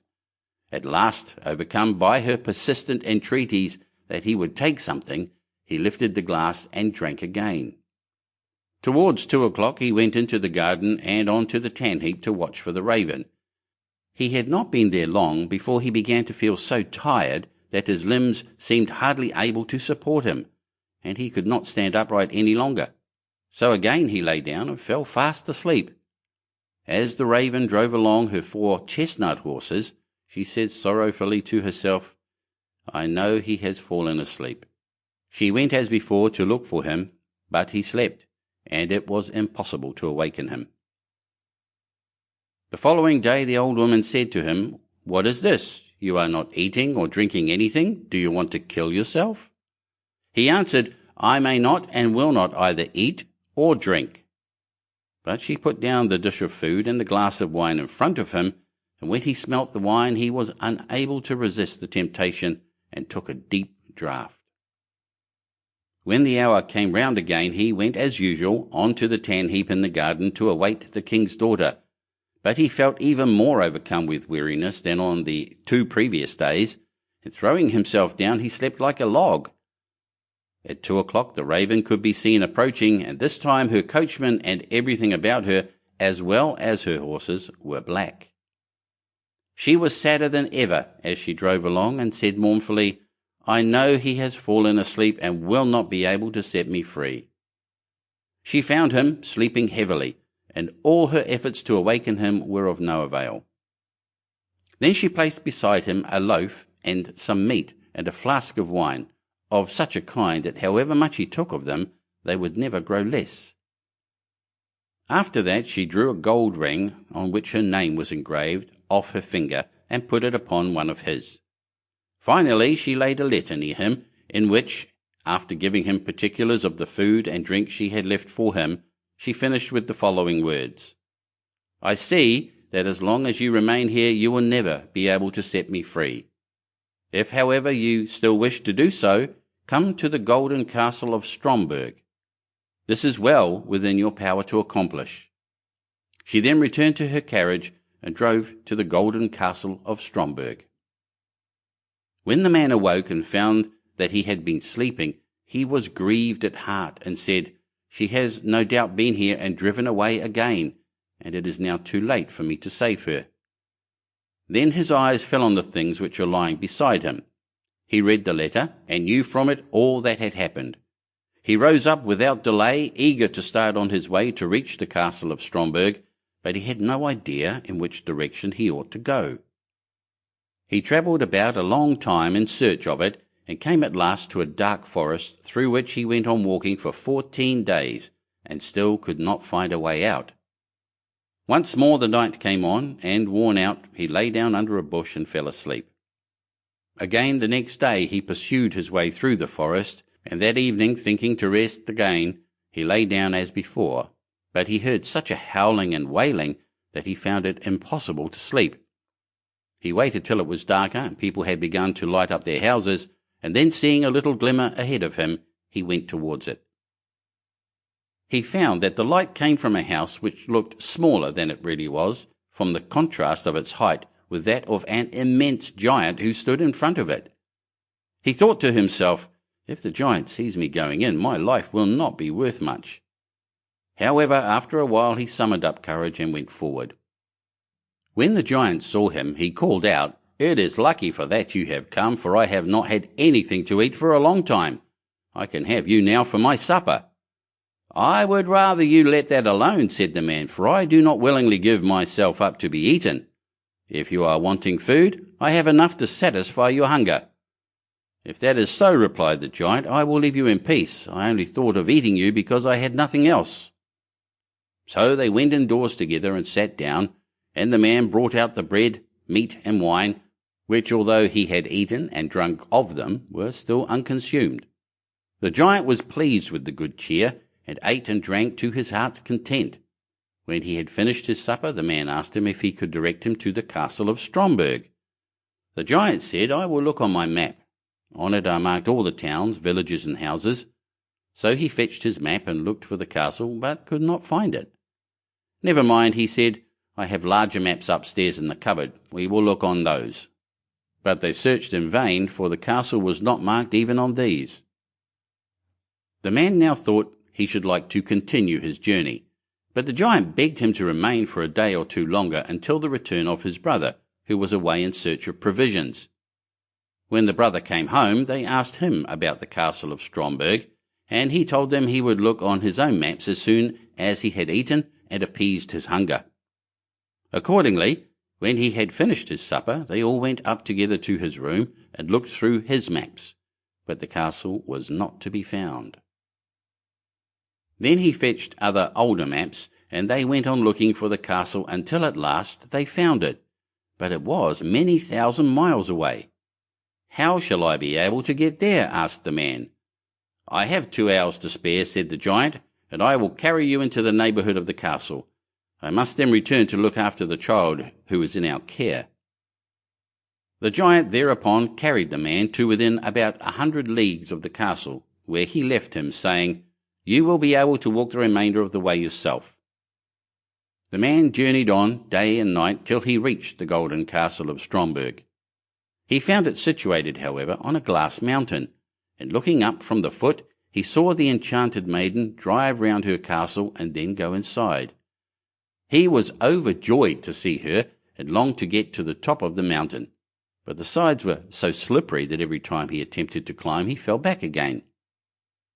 When he saw that it was impossible to reach her, he was greatly grieved, and said to himself, "I will remain here and wait for her." So he built himself a little hut, and there he sat and watched for a whole year, and every day he saw the king's daughter driving round her castle, but still was unable to get nearer to her. Looking out from his hut one day, he saw 3 robbers fighting, and he called out to them, "God be with you." They stopped when they heard the call, but looking round and seeing nobody, they went on again with their fighting, which now became more furious. "God be with you," he cried again, and again they paused and looked about, but seeing no one, went back to their fighting. A third time he called out, "God be with you," and then thinking he should like to know the cause of dispute between the 3 men, he went out and asked them why they were fighting so angrily with one another. One of them said that he had found a stick, and that he had but to strike it against any door through which he wished to pass, and it immediately flew open. Another told him that he had found a cloak which rendered its wearer invisible, and the third had caught a horse which would carry its rider over any obstacle, and even up the glass mountain. They had been unable to decide whether they would keep together and have the things in common, or whether they would separate. On hearing this, the man said, "I will give you something in exchange for those 3 things. not money, for that I have not got, but something that is of far more value. I must first, however, prove whether all you have told me about your 3 things is true." The robbers therefore made him get on the horse, and handed him the stick and the cloak, and when he had put this round him, he was no longer visible. Then he fell upon them with the stick and beat them one after another, crying, "There, you idle vagabonds, you have got what you deserve. Are you satisfied now?" After this he rode up the glass mountain. When he reached the gate of the castle, he found it closed, but he gave it a blow with his stick, and it flew wide open at once, and he passed through. He mounted the steps and entered the room where the maiden was sitting, with a golden goblet full of wine in front of her. She could not see him, for he still wore his cloak. He took the ring which she had given him off his finger, and threw it into the goblet, so that it rang as it touched the bottom. "That is my own ring," she exclaimed, "and if that is so, the man must also be here who is coming to set me free." She sought for him about the castle, but could find him nowhere. Meanwhile he had gone outside again, and mounted his horse, and thrown off the cloak. When therefore she came to the castle gate, she saw him, and cried aloud for joy. Then he dismounted, and took her in his arms, and she kissed him, and said, "Now you have indeed set me free, and tomorrow we will celebrate our marriage." Chapter 50. The Golden Goose.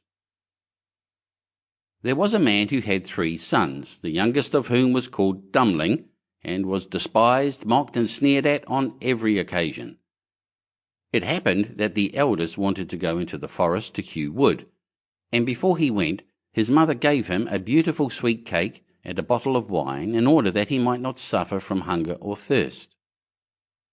When he entered the forest, he met a little grey-haired old man, who bade him good day, and said, "Do give me a piece of cake out of your pocket, and let me have a draught of your wine. I am so hungry and thirsty." But the clever son answered, "If I give you my cake and wine, I shall have none for myself. Be off with you."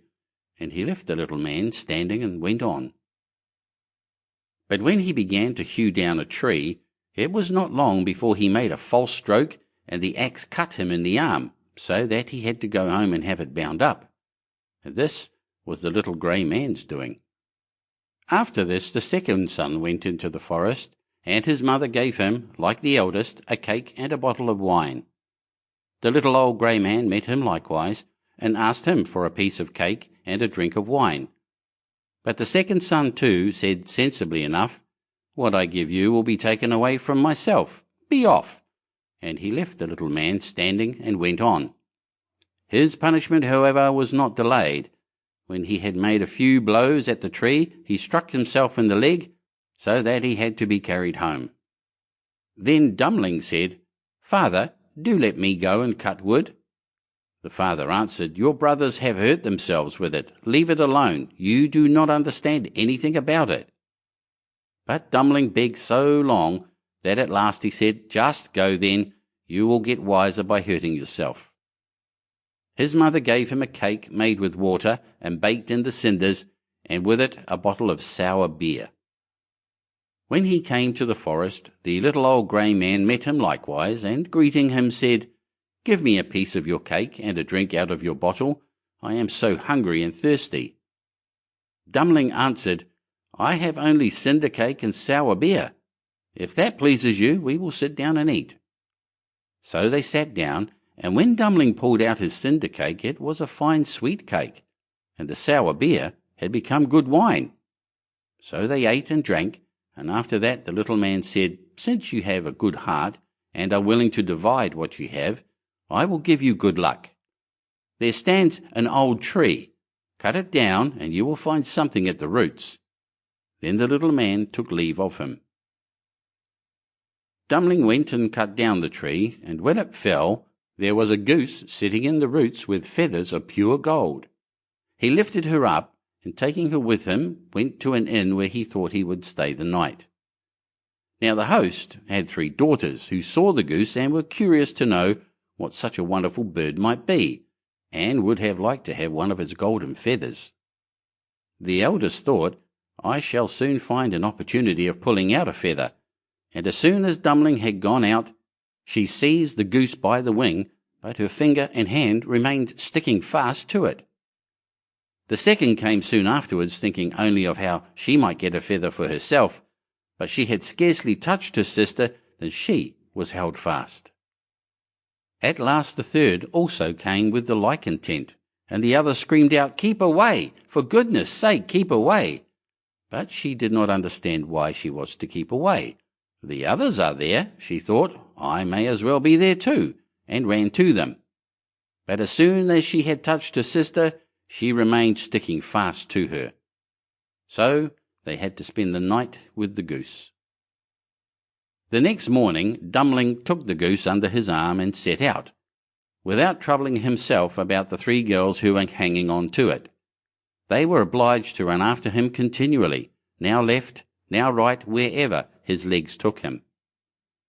In the middle of the fields the parson met them, and when he saw the procession he said, "For shame, you good-for-nothing girls! Why are you running across the fields after this young man? Is that seemly?" At the same time he seized the youngest by the hand in order to pull her away, but as soon as he touched her he likewise stuck fast, and was himself obliged to run behind. Before long the sexton came by and saw his master the parson running behind 3 girls. He was astonished at this, and called out, "Hi, your reverence, whither away so quickly? Do not forget that we have a christening today." And running after him, he took him by the sleeve, but was also held fast to it. Whilst the 5 were trotting thus one behind the other, 2 labourers came with their hoes from the fields. The parson called out to them and begged that they would set him and the sexton free, but they had scarcely touched the sexton when they were held fast, and now there were 7 of them running behind Dumpling and the goose.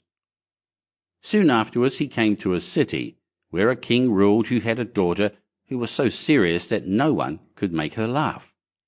So he had put forth a decree that whosoever should be able to make her laugh should marry her. When Dumpling heard this, he went with his goose and all her train before the king's daughter, and as soon as she saw the 7 people running on and on, one behind the other, she began to laugh quite loudly, and as if she would never stop. Thereupon Dumpling asked to have her for his wife. But the king did not like the son-in-law, and made all manner of excuses, and said he must first produce a man who could drink a cellar full of wine. Dumpling thought of the little grey man, who could certainly help him. So he went into the forest, and in the same place where he had felled the tree, he saw a man sitting, who had a very sorrowful face. Dumpling asked him what he was taking to heart so sorely, and he answered, "I have such a great thirst and cannot quench it. Cold water I cannot stand, a barrel of wine I have just emptied, but that to me is like a drop on a hot stone." "There I can help you," said Dumpling. "Just come with me, and you shall be satisfied." He led him into the king's cellar, and the man bent over the huge barrels, and drank till his loins hurt, and before the day was out he had emptied all the barrels. Then Dumpling asked once more for his bride, but the king was vexed that such an ugly fellow, whom everyone called Dumpling, should take away his daughter, and he made a new condition. He must first find a man who could eat a whole mountain of bread.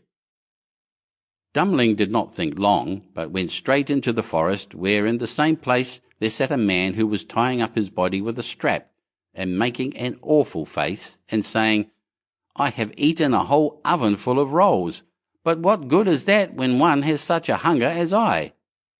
My stomach remains empty, and I must tie myself up, if I am not to die of hunger." At this Dumpling was glad, and said, "Get up and come with me. You shall eat yourself full." He led him to the king's palace, where all the flour in the whole kingdom was collected, and from it he caused a huge mountain of bread to be baked. The man from the forest stood before it, began to eat. By the end of one day the whole mountain had vanished. Then Dumpling for the 3rd time asked for his bride. But the king again sought a way out, and ordered a ship which could sail on land and on water. "As soon as you come sailing back in it," said he, "you shall have my daughter for wife." Dummling went straight into the forest, and there sat the little grey man to whom he had given his cake. When he heard what Dummling wanted, he said, "Since you have given me to eat and to drink, I will give you the ship, and I do all this because you once were kind to me." Then he gave him the ship, which could sail on land and water, and when the king saw that, he could no longer prevent him from having his daughter. The wedding was celebrated, and after the king's death, Dummling inherited his kingdom and lived for a long time contentedly with his wife. Chapter 51. The Water of Life. Long before you or I were born, there reigned in a country a great way off a king who had 3 sons. This king once fell very ill, so ill that nobody thought he could live. His sons were very much grieved at their father's sickness, and as they were walking together very mournfully in the garden of the palace, a little old man met them and asked them what was the matter. They told him that their father was very ill, and that they were afraid nothing could save him. "I know what would," said the little old man. "It is the water of life. If he could have a draught of it, he would be well again, but it is very hard to get." Then the eldest son said, "I will soon find it," and he went to the sick king and begged that he might go in search of the water of life, as it was the only thing that could save him. "No," said the king, "I had rather die than place you in such great danger as you must meet with in your journey." But he begged so hard that the king let him go. And the prince thought to himself, "If I bring my father this water, he will make me sole heir to his kingdom." Then he set out, and when he had gone on his way some time, he came to a deep valley, overhung with rocks and woods. And as he looked around, he saw standing above him on one of the rocks a little ugly dwarf, with a sugar-loaf cap and a scarlet cloak. And the dwarf called to him and said, "Prince, whither so fast?"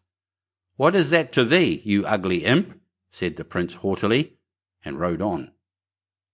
But the dwarf was enraged at his behaviour, and laid a fairy spell of ill luck upon him, so that as he rode on, the mountain pass became narrower and narrower, and at last the way was so straitened that he could not go to step forward.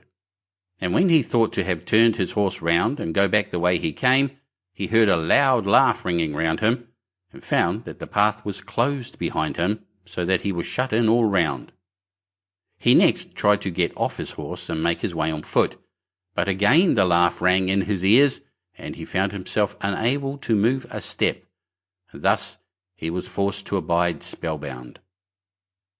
Meantime the old king was lingering on in daily hope of his son's return, till at last the second son said, "Father, I will go in search of the water of life." For he thought to himself, "My brother is surely dead, and the kingdom will fall to me if I find the water." The king was at first very unwilling to let him go, but at last yielded to his wish. So he set out and followed the same road which his brother had done, and met with the same elf, who stopped him at the same spot in the mountains, saying, as before, "Prince, Prince, whither so fast?" "Mind your own affairs, busybody," said the prince scornfully, and rode on. But the dwarf put the same spell upon him as he put on his elder brother, and he too was at last obliged to take up his abode in the heart of the mountains. Thus it is with proud, silly people, who think themselves above everyone else, and are too proud to ask or take advice. When the second prince had thus been gone a long time, the youngest son said he would go and search for the water of life, and trusted he should soon be able to make his father well again. So he set out, and the dwarf met him too at the same spot in the valley among the mountains, and said, "Prince, whither so fast?" And the prince said, "I am going in search of the water of life, because my father is ill and likely to die. Can you help me? Pray be kind and aid me if you can." "Do you know where it is to be found?" asked the dwarf. "No," said the prince, "I do not. Pray tell me if you know." "Then, as you have spoken to me kindly, and are wise enough to seek for advice, I will tell you how and where to go. The water you seek springs from a well in an enchanted castle, and that you may be able to reach it in safety, I will give you an iron wand and 2 little loaves of bread. Strike the iron door of the castle 3 times with the wand, and it will open. 2 hungry lions will be lying down inside, gaping for their prey, but if you throw them the bread, they will let you pass. Then hasten on to the well, and take some of the water of life before the clock strikes 12, for if you tarry longer, the door will shut upon you forever." Then the prince thanked his little friend with the scarlet cloak for his friendly aid, and took the wand and the bread, and went travelling on and on over sea and over land, till he came to his journey's end, and found everything to be as the dwarf had told him. The door flew open at the 3rd stroke of the wand, and when the lions were quieted, he went on through the castle and came at length to a beautiful hall. Around it he saw several knights sitting in a trance. Then he pulled off their rings and put them on his own fingers. In another room he saw on a table a sword and a loaf of bread, which he also took. Further on he came to a room where a beautiful young lady sat upon a couch, and she welcomed him joyfully and said, if he would set her free from the spell that bound her, the kingdom should be his if he would come back in a year and marry her. Then she told him that the well that held the water of life was in the palace gardens, and bade him make haste and draw what he wanted before the clock struck 12. He walked on, and as he walked through beautiful gardens, he came to a delightful shady spot in which stood a couch, and he thought to himself, as he felt tired, that he would rest himself for a while and gaze on the lovely scenes around him. So he laid himself down, and sleep fell upon him unawares, so that he did not wake up till the clock was striking 11:45. Then he sprang from the couch, dreadfully frightened, ran to the well, filled a cup that was standing by him full of water, and hastened to get away in time. Just as he was going out of the iron door, it struck 12, and the door fell so quickly upon him that it snapped off a piece of his heel. When he found himself safe, he was overjoyed to think that he had got the water of life. And as he was going on his way homewards, he passed by the little dwarf, who, when he saw the sword and the loaf, said, "You have made a noble prize. With the sword you can at a blow slay whole armies, and the bread will never fail you." Then the prince thought to himself, "I cannot go home to my father without my brothers." So he said, "My dear friend, cannot you tell me where my 2 brothers are, who set out in search of the water of life before me, and never came back?" "I have shut them up by a charm between 2 mountains," said the dwarf, "because they were proud and ill-behaved, and scorned to ask advice." The prince begged so hard for his brothers that the dwarf at last set them free, though unwillingly, saying, "Beware of them, for they have bad hearts."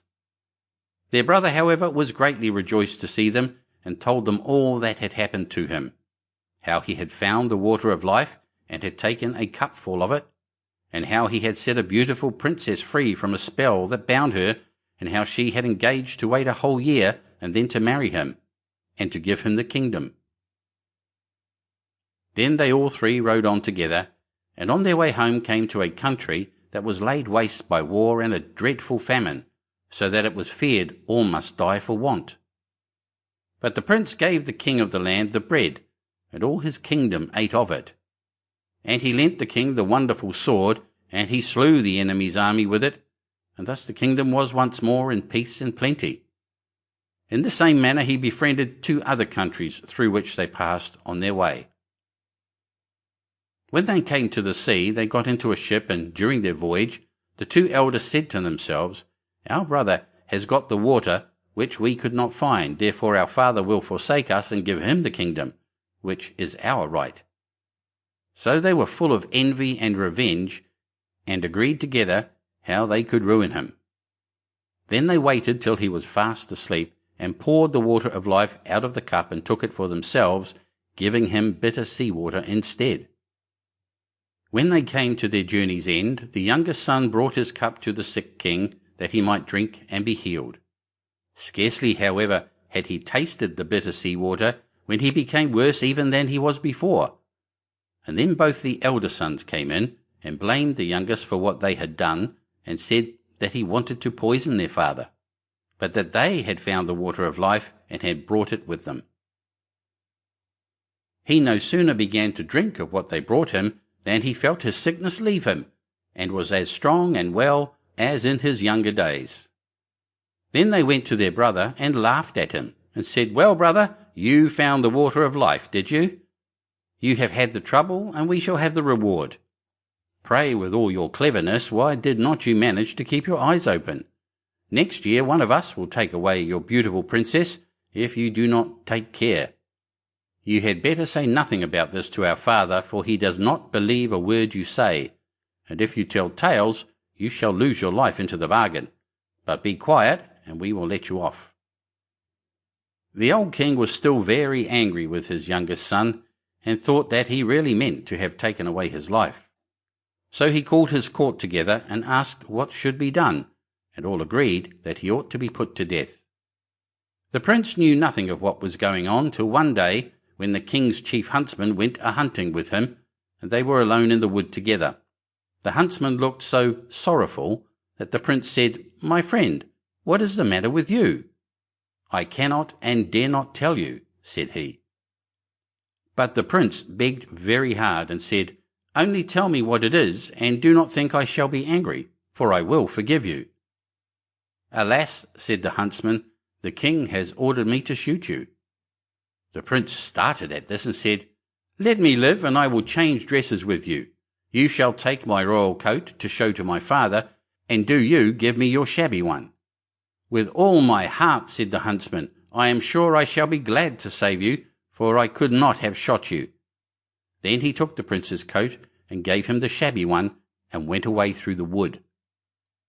Some time after, 3 grand embassies came to the old king's court with rich gifts of gold and precious stones for his youngest son. Now all these were sent from the 3 kings to whom he had lent his sword and loaf of bread in order to rid them of their enemy and feed their people. This touched the old king's heart, and he thought his son might still be guiltless, and said to his court, "Oh, that my son was still alive! How it grieves me that I had him killed." "He is still alive," said the huntsman, "and I am glad that I had pity on him, but let him go in peace, and brought home his royal coat." At this the king was overwhelmed with joy, and made it known throughout all his kingdom that if his son would come back to his court, he would forgive him. Meanwhile the princess was eagerly waiting till her deliverer should come back, and had a road made leading up to her palace all of shining gold, and told her courtiers that whoever came on horseback and rode straight up to the gate upon it was her true lover, and that they must let him in. But whoever rode on one side of it, they must be sure was not the right one, and that they must send him away at once. The time soon came when the eldest brother thought that he would make haste to go to the princess and say that he was the one who had set her free, and that he should have her for his wife, and the kingdom with her. As he came before the palace and saw the golden road, he stopped to look at it, and he thought to himself, "It is a pity to ride upon this beautiful road." So he turned aside and rode on the right-hand side of it. But when he came to the gate, the guards who had seen the road he took said to him, he could not be what he said he was, and must go about his business. The second prince set out soon afterwards on the same errand, and when he came to the golden road, and his horse had set one foot upon it, he stopped to look at it, and thought it very beautiful, and said to himself, "What a pity it is that anything should tread here." Then he too turned aside and rode on the left side of it. But when he came to the gate, the guard said he was not the true prince, and that he too must go away about his business. And away he went. Now when the full year was come round, the third brother left the forests in which he had lain, hid for fear of his father's anger, and set out in search of his betrothed bride. So he journeyed on, thinking of her all the way, and rode so quickly that he did not even see what the road was made of, but went with his horse straight over it, and as he came to the gate it flew open, and the princess welcomed him with joy, and said he was her deliverer, and should now be her husband and lord of the kingdom.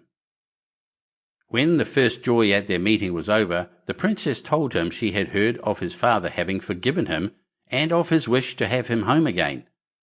So before his wedding with the princess, he went to visit his father, taking her with him. Then he told him everything, how his brothers had cheated and robbed him, and yet that he had borne all those wrongs for the love of his father. And the old king was very angry, and wanted to punish his wicked sons. But they made their escape, and got into a ship and sailed away over the wide sea, and where they went to nobody knew, and nobody cared. And now the old king gathered together his court, and asked all his kingdom to come and celebrate the wedding of his son and the princess. And young and old, noble and squire, gentle and simple, came at once on the summons, and among the rest came the friendly dwarf with the sugar-loaf hat and a new scarlet cloak. And the wedding was held, and the merry bells rung, and all good people they danced and they sung, and feasted and frolicked, I can't tell how long. Chapter 52. The 12 Huntsmen. There was once a king's son who had a bride whom he loved very much.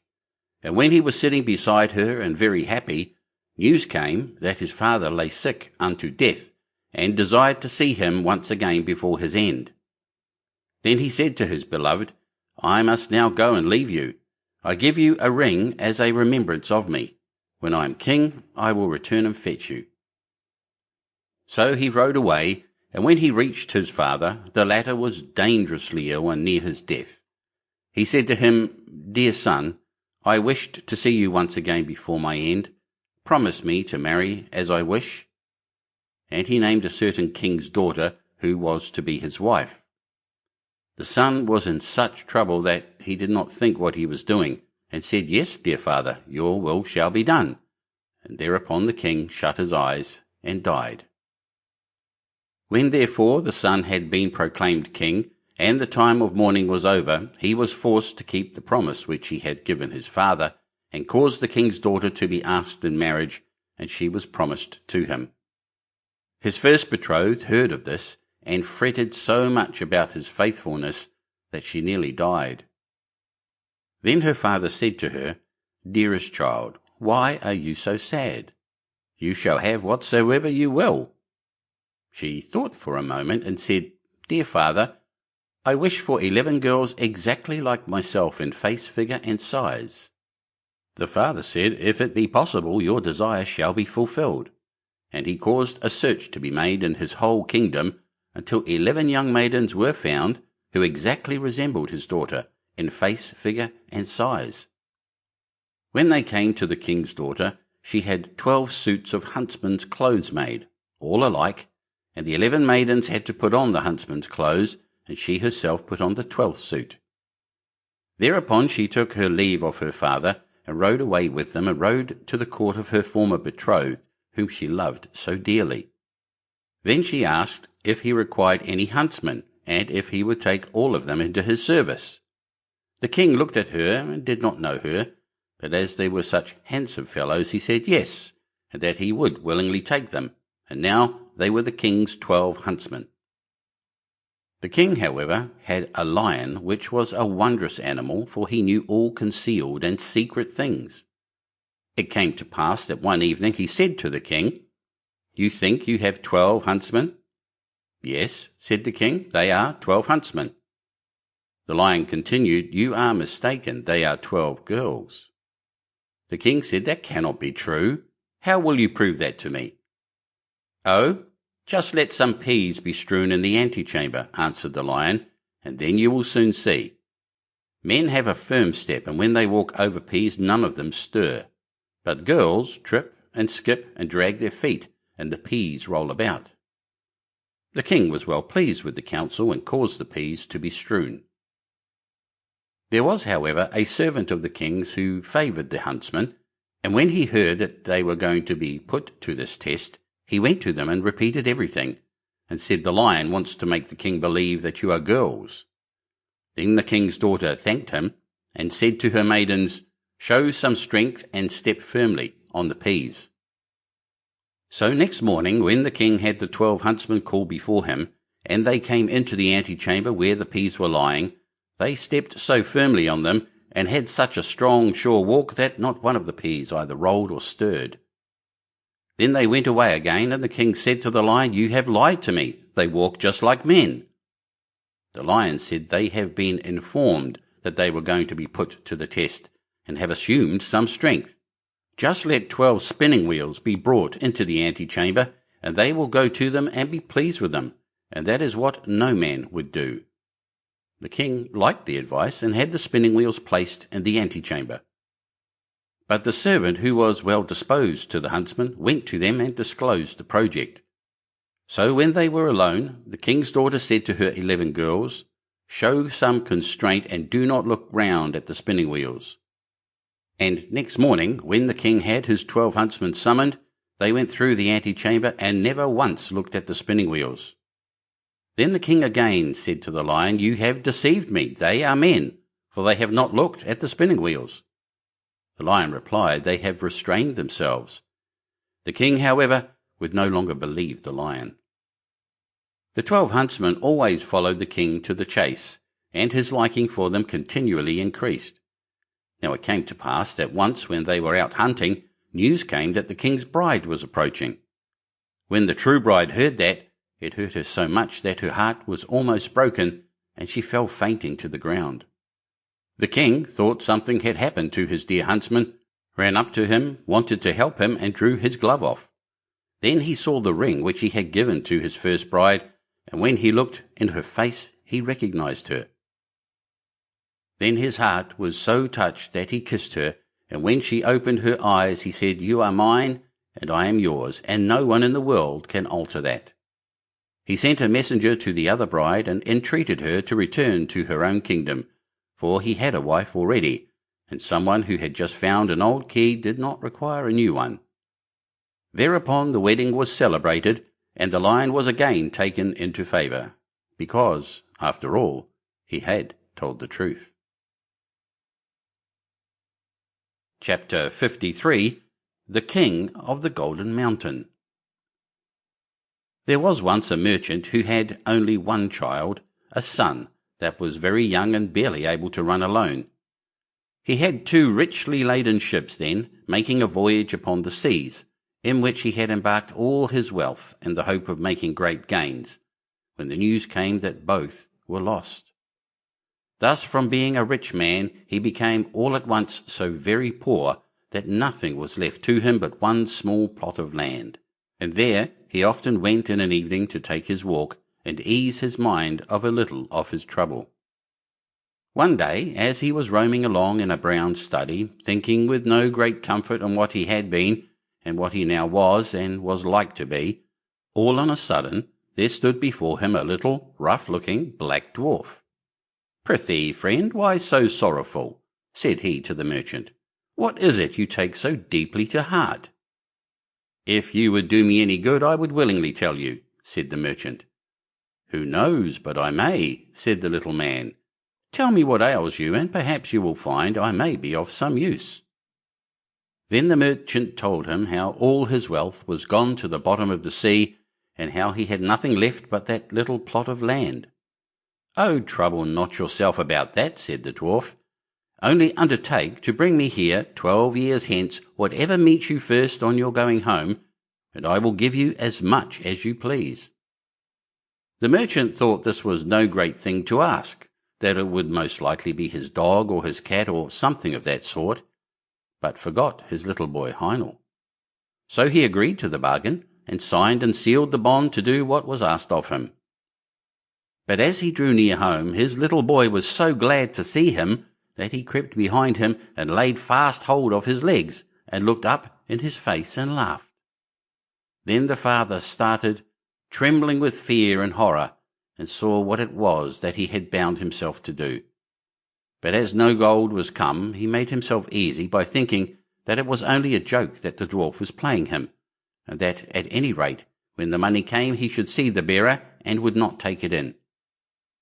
About a month afterwards he went upstairs into a lumber room to look for some old iron, that he might sell it and raise a little money. And there, instead of his iron, he saw a large pile of gold lying on the floor. At the sight of this he was overjoyed, and forgetting all about his son, went into trade again and became a richer merchant than before. Meantime little Heinel grew up, and as the end of the 12 years drew near, the merchant began to call to mind his bond, and became very sad and thoughtful, so that care and sorrow were written upon his face. The boy one day asked what was the matter, but his father would not tell for some time. At last, however, he said that he had, without knowing it, sold him for gold to a little ugly-looking black dwarf, and that the 12 years were coming round when he must keep his word.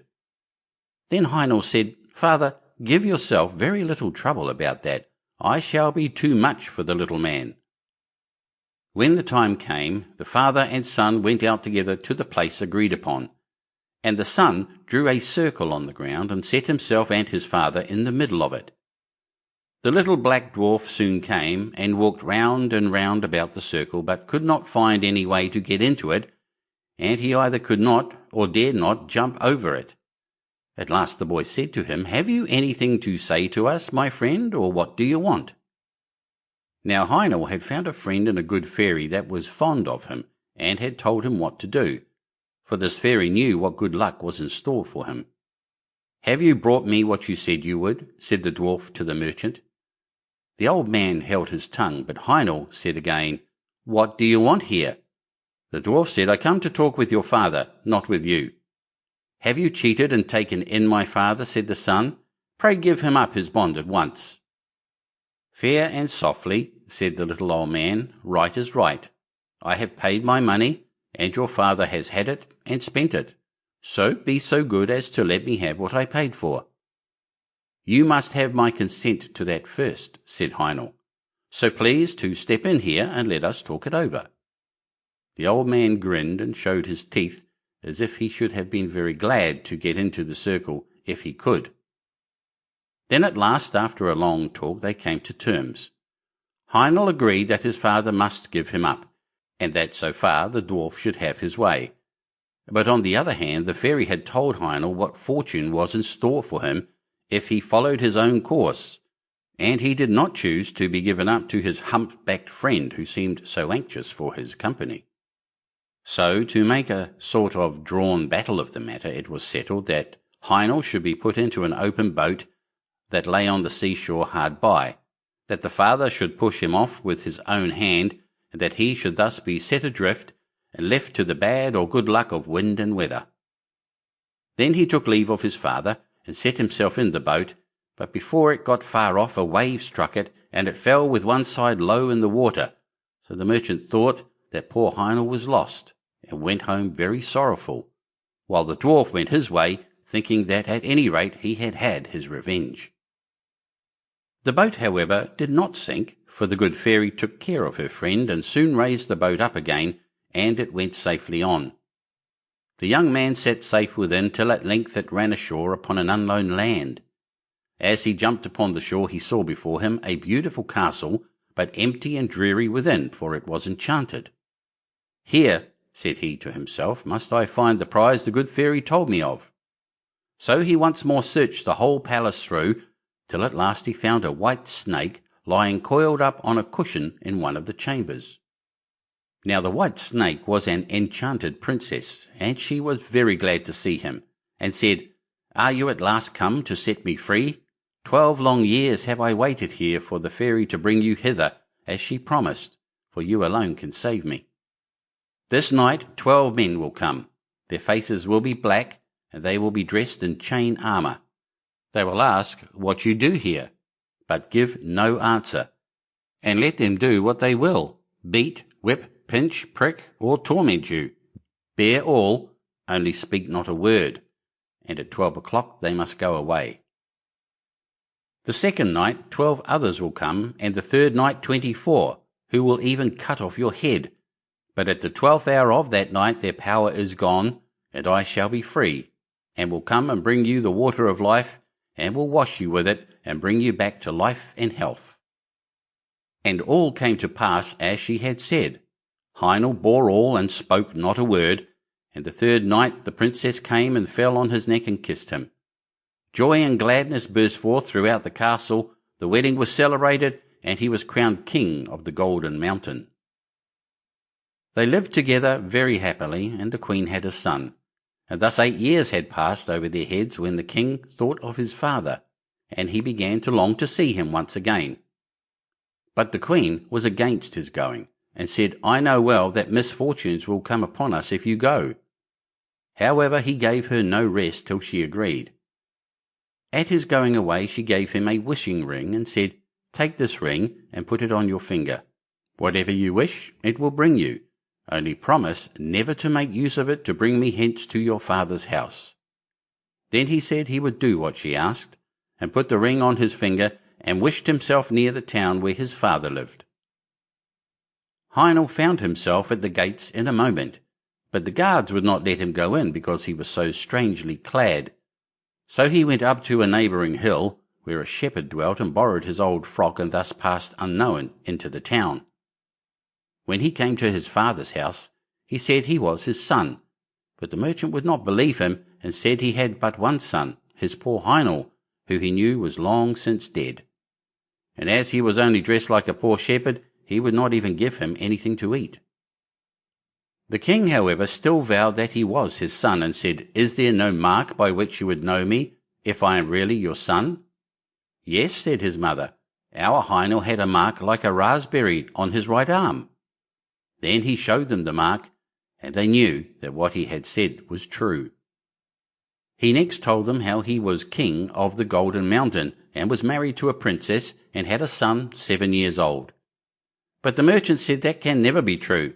He must be a fine king truly, who travels about in a shepherd's frock. At this the son was vexed, and forgetting his word, turned his ring and wished for his queen and son. In an instant they stood before him, but the queen wept, and said he had broken his word, and bad luck would follow. He did all he could to soothe her, and she at last seemed to be appeased, but she was not so in truth, and was only thinking how she should punish him. One day he took her to walk with him out of the town, and showed her the spot where the boat was set adrift upon the wide waters. Then he sat himself down and said, "I am very much tired. Sit by me. I will rest my head in your lap and sleep a while." As soon as he had fallen asleep, however, she drew the ring from his finger, and crept softly away, and wished herself and her son at home in their kingdom. And when he awoke he found himself alone, and saw that the ring was gone from his finger. "I can never go back to my father's house," said he. "They will say I am a sorcerer. I will journey forth into the world till I come again to my kingdom." So saying, he set out and travelled till he came to a hill where 3 giants were sharing their father's goods. And as they saw him pass, they cried out and said, "Little men have sharp wits. He shall part the goods between us." Now there was a sword that cut off an enemy's head whenever the wearer gave the words, "Heads off," a cloak that made the owner invisible or gave him any form he pleased, and a pair of boots that carried the wearer wherever he wished. Heinel said they must first let him try these wonderful things, that he might know how to set a value upon them. Then they gave him the cloak, and he wished himself a fly, and in a moment he was a fly. "The cloak is very well," said he. "Now give me the sword." "No," said they, "not unless you undertake not to say 'heads off,' for if you do we are all dead men." So they gave it him, charging him to try it on a tree. He next asked for the boots also, and the moment he had all 3 in his power, he wished himself at the Golden Mountain, and there he was at once. So the giants were left behind with no goods to share or quarrel about. As Heinel came near his castle, he heard the sound of merry music, and the people around him told him that his queen was about to marry another husband. Then he threw his cloak around him, and passed through the castle hall, and placed himself by the side of the queen, where no one saw him. But when anything to eat was put upon her plate, he took it away and ate it himself. And when a glass of wine was handed to her, he took it and drank it, and thus, though they kept on giving her meat and drink, her plate and cup were always empty. Upon this, fear and remorse came over her, and she went into her chamber alone, and sat there weeping, and he followed her there. "Alas," said she to herself, "was I not once set free? Why then does this enchantment still seem to bind me?" "False and fickle one," said he, "one indeed came who set thee free, and he is now near thee again. But how have you used him? Ought he to have had such treatment from thee?" Then he went out and sent away the company, and said the wedding was at an end, for that he was come back to the kingdom. But the princes, peers, and great men mocked at him. However, he would enter into no parley with them, but only asked them if they would go in peace or not. Then they turned upon him and tried to seize him. But he drew his sword. "Heads off," cried he, and with the word the traitors' heads fell before him, and Heinel was once more king of the Golden Mountain. Chapter 54. Dr. Know-all. There was once upon a time a poor peasant called Crab, who drove with 2 oxen a load of wood to the town and sold it to a doctor for 2 thalers. When the money was being counted out to him, it so happened that the doctor was sitting at table, and when the peasant saw how well he ate and drank, his heart desired what he saw, and would willingly have been a doctor too. So he remained standing a while, and at length inquired if he too could not be a doctor. "Oh yes," said the doctor, "that is soon managed." "What must I do?" asked the peasant. "In the first place, buy yourself an ABC book of the kind which has a cock on the frontispiece. In the second, turn your cart and your 2 oxen into money, and get yourself some clothes and whatsoever else pertains to medicine. Thirdly, have a sign painted for yourself with the words, 'I am Dr. Know-all,' and have that nailed up above your house door." The peasant did everything that he had been told to do. When he had doctored people a while, but not long, a rich and great lord had some money stolen. Then he was told about Dr. Know-all, who lived in such and such a village, and must know what had become of the money. So the lord had the horses harnessed to his carriage, drove out to the village, and asked Crab if he were Dr. Know-all. Yes, he was, he said.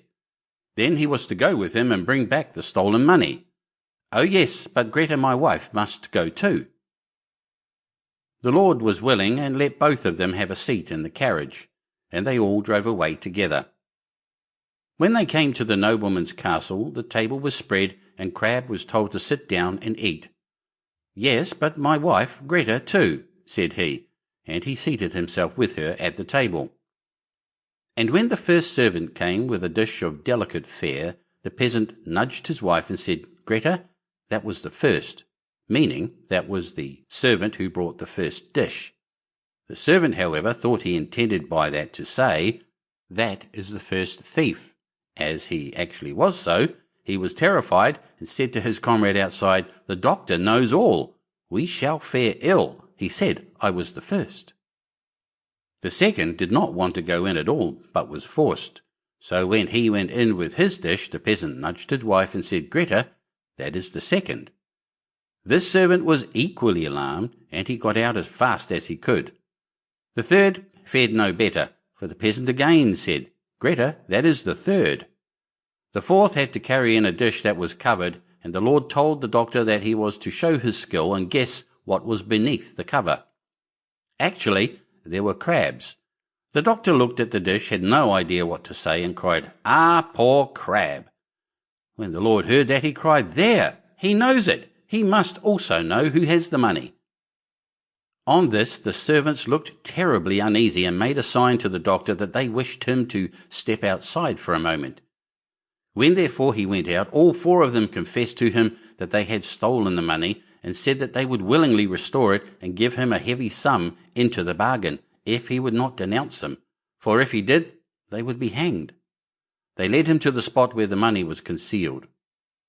With this the doctor was satisfied, and returned to the hall, sat down to the table, and said, "My lord, now will I search in my book where the gold is hidden." The 5th servant, however, crept into the stove to hear if the doctor knew still more. But the doctor sat still and opened his ABC book, turned the pages backwards and forwards, and looked for the cock. As he could not find it immediately, he said, "I know you are there, so you had better come out." Then the fellow in the stove thought that the doctor meant him, and full of terror sprang out, crying, "That man knows everything." Then Dr. Know-all showed the lord where the money was, but did not say who had stolen it, and received from both sides much money in reward, and became a renowned man. Chapter 55. The 7 Ravens. There was once a man who had 7 sons, and last of all 1 daughter. Although the little girl was very pretty, she was so weak and small that they thought she could not live, but they said she should at once be christened.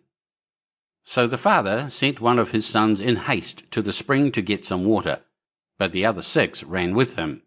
Each wanted to be first at drawing the water, and so they were in such a hurry that all let their pitchers fall into the well, and they stood very foolishly looking at one another, and did not know what to do, for none dared go home. In the meantime the father was uneasy, and could not tell what made the young men stay so long. "Surely," said he, "the whole 7 must have forgotten themselves over some game of play."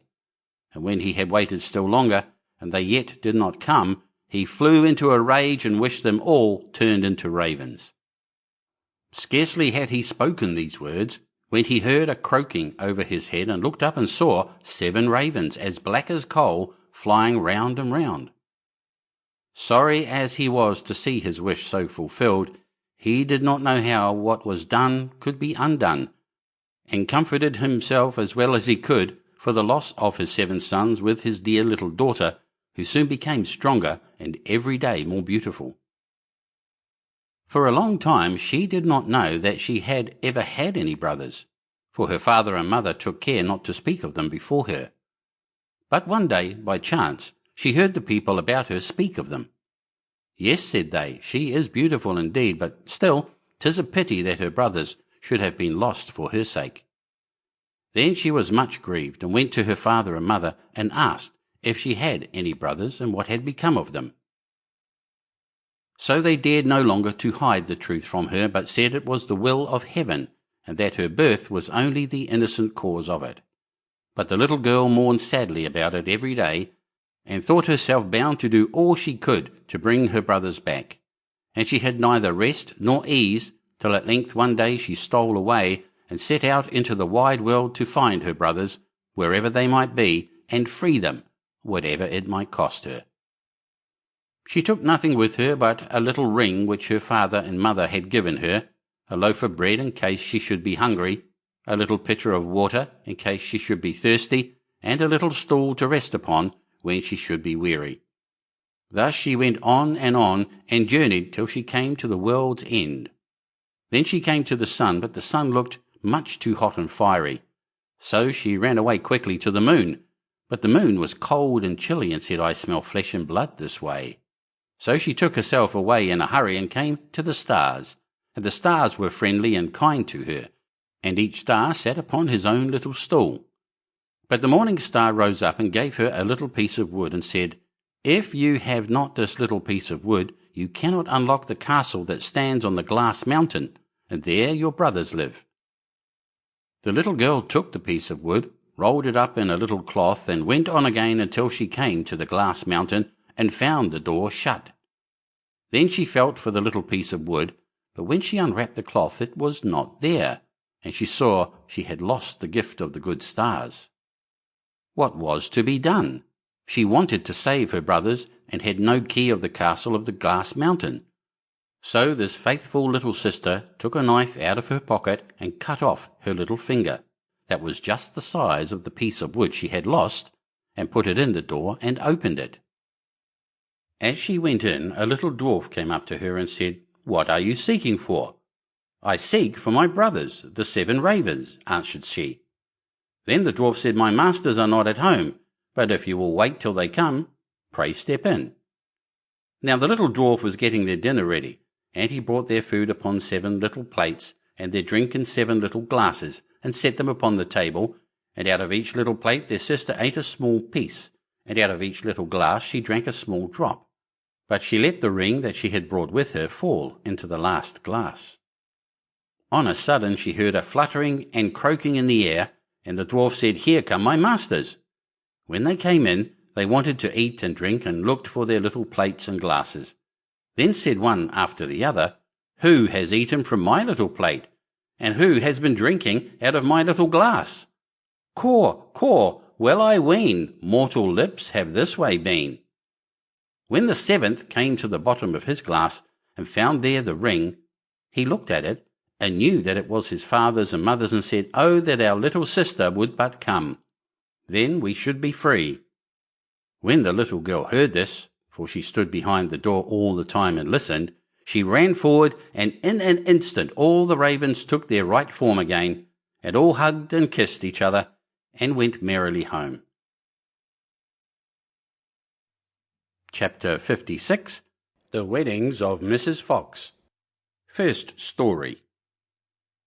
There was once upon a time an old fox with 9 tails, who believed that his wife was not faithful to him and wished to put her to the test. He stretched himself out under the bench, did not move a limb, and behaved as if he was stone dead. Mrs. Fox went up to her room, shut herself in, and her maid, Miss Cat, sat by the fire and did the cooking. When it became known that the old fox was dead, suitors presented themselves. The maid heard someone standing at the house door, knocking. She went and opened it, and it was a young fox, who said, "What may you be about, Miss Cat? Do you sleep or do you wake?" She answered, "I am not sleeping, I am waking. Would you know what I am making? I am boiling warm beer with butter. Will you be my guest for supper?" "No, thank you, miss," said the fox. "What is Mrs. Fox doing?" The maid replied, "She is sitting in her room, moaning in her gloom, weeping her little eyes quite red, because old Mr. Fox is dead." "Do just tell her, miss, that a young fox is here who would like to woo her." "Certainly, young sir." The cat goes up the stairs, trip-trap, the door she knocks, a tap, tap, tap. "Mistress Fox, are you inside?" "Oh yes, my little cat," she cried. "A wooer, he stands at the door out there. What does he look like, my dear?" "Has he 9 as beautiful tails as the late Mr. Fox?" "Oh no," answered the cat, "he has only 1. Then I will not have him." Miss Cat went downstairs and sent the wooer away. Soon afterwards there was another knock, and another fox was at the door who wished to woo Mrs. Fox. He had 2 tails, but he did not fare better than the first. After this still more came, each with 1 tail more than the other, but they were all turned away, until at last one came who had 9 tails, like old Mr. Fox. When the widow heard that, she said joyfully to the cat, "Now open the gates and doors all wide, and carry old Mr. Fox outside." But just as the wedding was going to be solemnized, old Mr. Fox stirred under the bench and cudgelled all the rabble, and drove them and Mrs. Fox out of the house. Second story. When old Mr. Fox was dead, the wolf came as a suitor and knocked at the door, and the cat, who was servant to Mrs. Fox, opened it for him. The wolf greeted her and said, "Good day, Mrs. Cat of Kerowit. How comes it that alone you sit? What are you making good?" The cat replied, "In milk I'm breaking bread so sweet. Will you be my guest and eat?" "No, thank you, Mrs. Cat," answered the wolf. "Is Mrs. Fox not at home?" The cat said, "She sits upstairs in her room, bewailing her sorrowful doom, bewailing her trouble so sore, for old Mr. Fox is no more." The wolf answered, "If she's in want of a husband now, then will it please her to step below?" The cat runs quickly up the stair and lets her tail fly here and there, until she comes to the parlour door. With her 5 gold rings at the door she knocks. "Are you within, good Mistress Fox? If you're in want of a husband now, then will it please you to step below?" Mrs. Fox asked, "Has the gentleman red stockings on, and has he a pointed mouth?" "No," answered the cat. "Then he won't do for me." When the wolf was gone, came a dog, a stag, a hare, a bear, a lion, and all the beasts of the forest, one after the other. But one of the good qualities which old Mr. Fox had possessed was always lacking, and the cat had continually to send the suitors away. At length came a young fox. Then Mrs. Fox said, "Has the gentleman red stockings on, and has a little pointed mouth?" "Yes," said the cat, "he has." "Then let him come upstairs," said Mrs. Fox, and ordered the servant to prepare the wedding feast. Sweep me the room as clean as you can. Up with the window, fling out my old man. For many a fine fat mouse he brought, yet of his wife he never thought, but ate up every one he caught. Then the wedding was solemnized with young Mr. Fox, and there was much rejoicing and dancing, and if they have not left off, they are dancing still. Chapter 57. The Salad. As a merry young huntsman was once going briskly along through a wood, there came up a little old woman, and said to him, good day, you seem merry enough, but I am hungry and thirsty. Do pray give me something to eat. The huntsman took pity on her, and put his hand in his pocket and gave her what he had. Then he wanted to go his way, but she took hold of him and said, listen, my friend, to what I am going to tell you. I will reward you for your kindness. Go your way, and after a little time you will come to a tree where you will see 9 birds sitting on a cloak. Shoot into the midst of them, and one will fall down dead. The cloak will fall too. Take it. It is a wishing cloak, and when you wear it you will find yourself at any place where you may wish to be. Cut open the dead bird, take out its heart and keep it, and you will find a piece of gold under your pillow every morning when you rise. It is the bird's heart that will bring you this good luck. The huntsman thanked her, and thought to himself, if all this does happen, it will be a fine thing for me. When he had gone 100 steps or so, he heard a screaming and chirping in the branches over him, and looked up and saw a flock of birds pulling a cloak with their bills and feet, screaming, fighting, and tugging at each other, as if each wished to have it himself. Well, said the huntsman, this is wonderful. This happens just as the old woman said. Then he shot into the midst of them, so that their feathers flew all about. Off went the flock chattering away, but one fell down dead, and the cloak with it. Then the huntsman did as the old woman told him, cut open the bird, took out the heart, and carried the cloak home with him. The next morning when he awoke he lifted up his pillow, and there lay the piece of gold glittering underneath. The same happened next day, and indeed every day when he arose. He heaped up a great deal of gold, and at last thought to himself, of what use is this gold to me whilst I am at home? I will go out into the world and look about me. Then he took leave of his friends, and hung his bag and bow about his neck, and went his way. It so happened that his road one day led through a thick wood, at the end of which was a large castle in a green meadow, and at one of the windows stood an old woman with a very beautiful young lady by her side looking about them. Now the old woman was a witch, and said to the young lady, there is a young man coming out of the wood who carries a wonderful prize. We must get it away from him, my dear child, for it is more fit for us than for him. He has a bird's heart that brings a piece of gold under his pillow every morning. Meantime the huntsman came nearer, and looked at the lady, and said to himself, I have been travelling so long that I should like to go into this castle and rest myself, for I have money enough to pay for anything I want. The real reason was that he wanted to see more of the beautiful lady. Then he went into the house and was welcomed kindly, and it was not long before he was so much in love that he thought of nothing else but looking at the lady's eyes and doing everything that she wished. Then the old woman said, now is the time for getting the bird's heart. So the lady stole it away, and he never found any more gold under his pillow, for it lay now under the young lady's, and the old woman took it away every morning, but he was so much in love that he never missed the prize. Well, said the old witch, we have got the bird's heart, but not the wishing cloak yet, and that we must also get. Let us leave him that, said the young lady. He has already lost his wealth. Then the witch was very angry, and said, such a cloak is a very rare and wonderful thing, and I must and will have it. So she did as the old woman told her, and set herself at the window and looked about the country, and seemed very sorrowful. Then the huntsman said, what makes you so sad? Alas, dear, said she, yonder lies the granite rock where all the costly diamonds grow, and I want so much to go there, that whenever I think of it I cannot help being sorrowful, for who can reach it? Only the birds and the flies, Man cannot." "If that's all your grief," said the huntsman, "I'll take you there with all my heart." So he drew her under his cloak, and the moment he wished to be on the granite mountain, they were both there. The diamonds glittered so on all sides that they were delighted with the sight, and picked up the finest.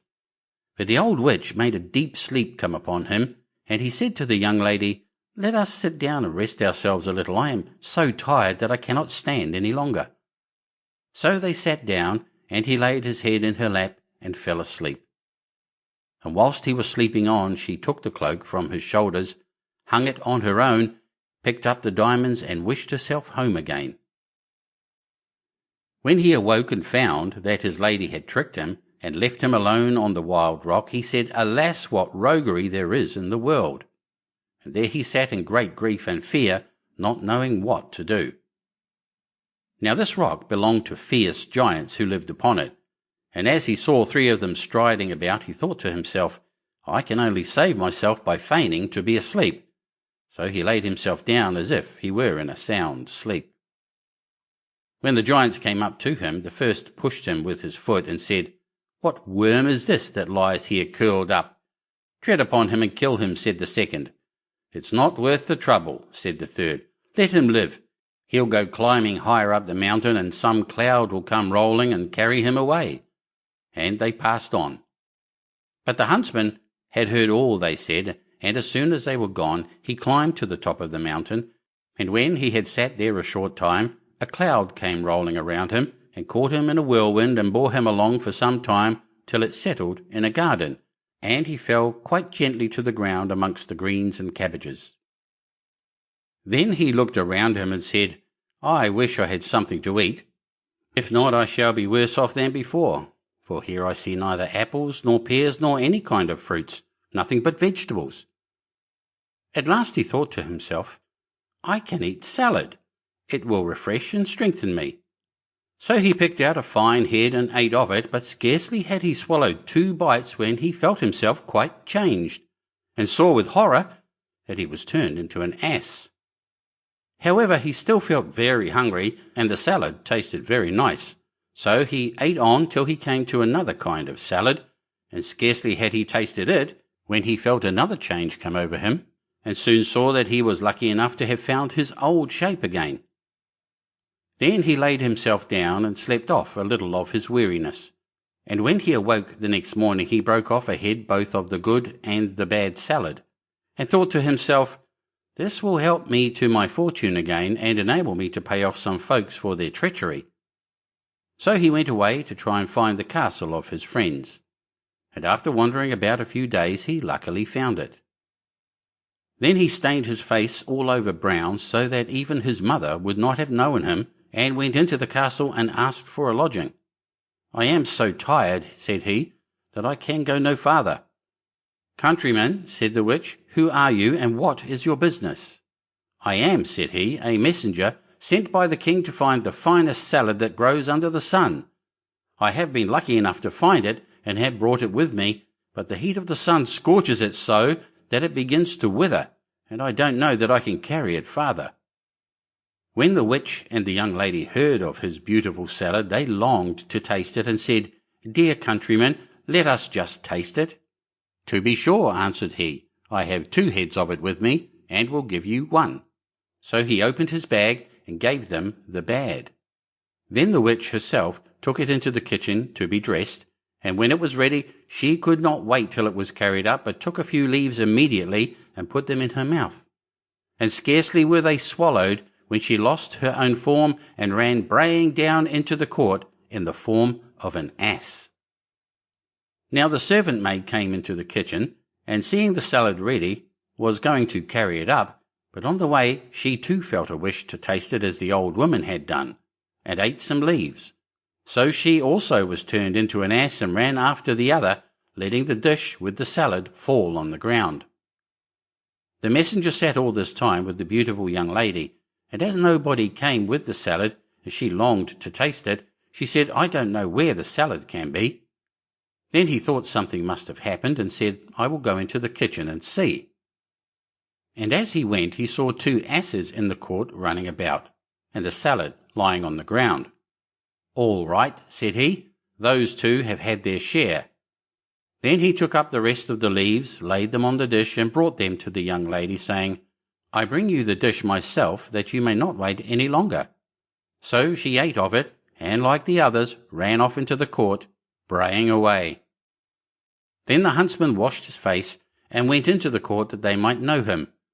"Now you shall be paid for your roguery," said he, and tied them all three to a rope, and took them along with him till he came to a mill, and knocked at the window. "What's the matter?" said the miller. "I have 3 tiresome beasts here," said the other. "If you will take them, give them food and room, and treat them as I tell you, I will pay you whatever you ask." "With all my heart," said the miller, "but how shall I treat them?" Then the huntsman said, "Give the old one stripes 3 times a day, and hay once. Give the next, who was the servant maid, stripes once a day, and hay 3 times. And give the youngest, who was the beautiful lady, hay 3 times a day, and no stripes," for he could not find it in his heart to have her beaten. After this he went back to the castle, where he found everything he wanted. Some days after, the miller came to him and told him that the old ass was dead.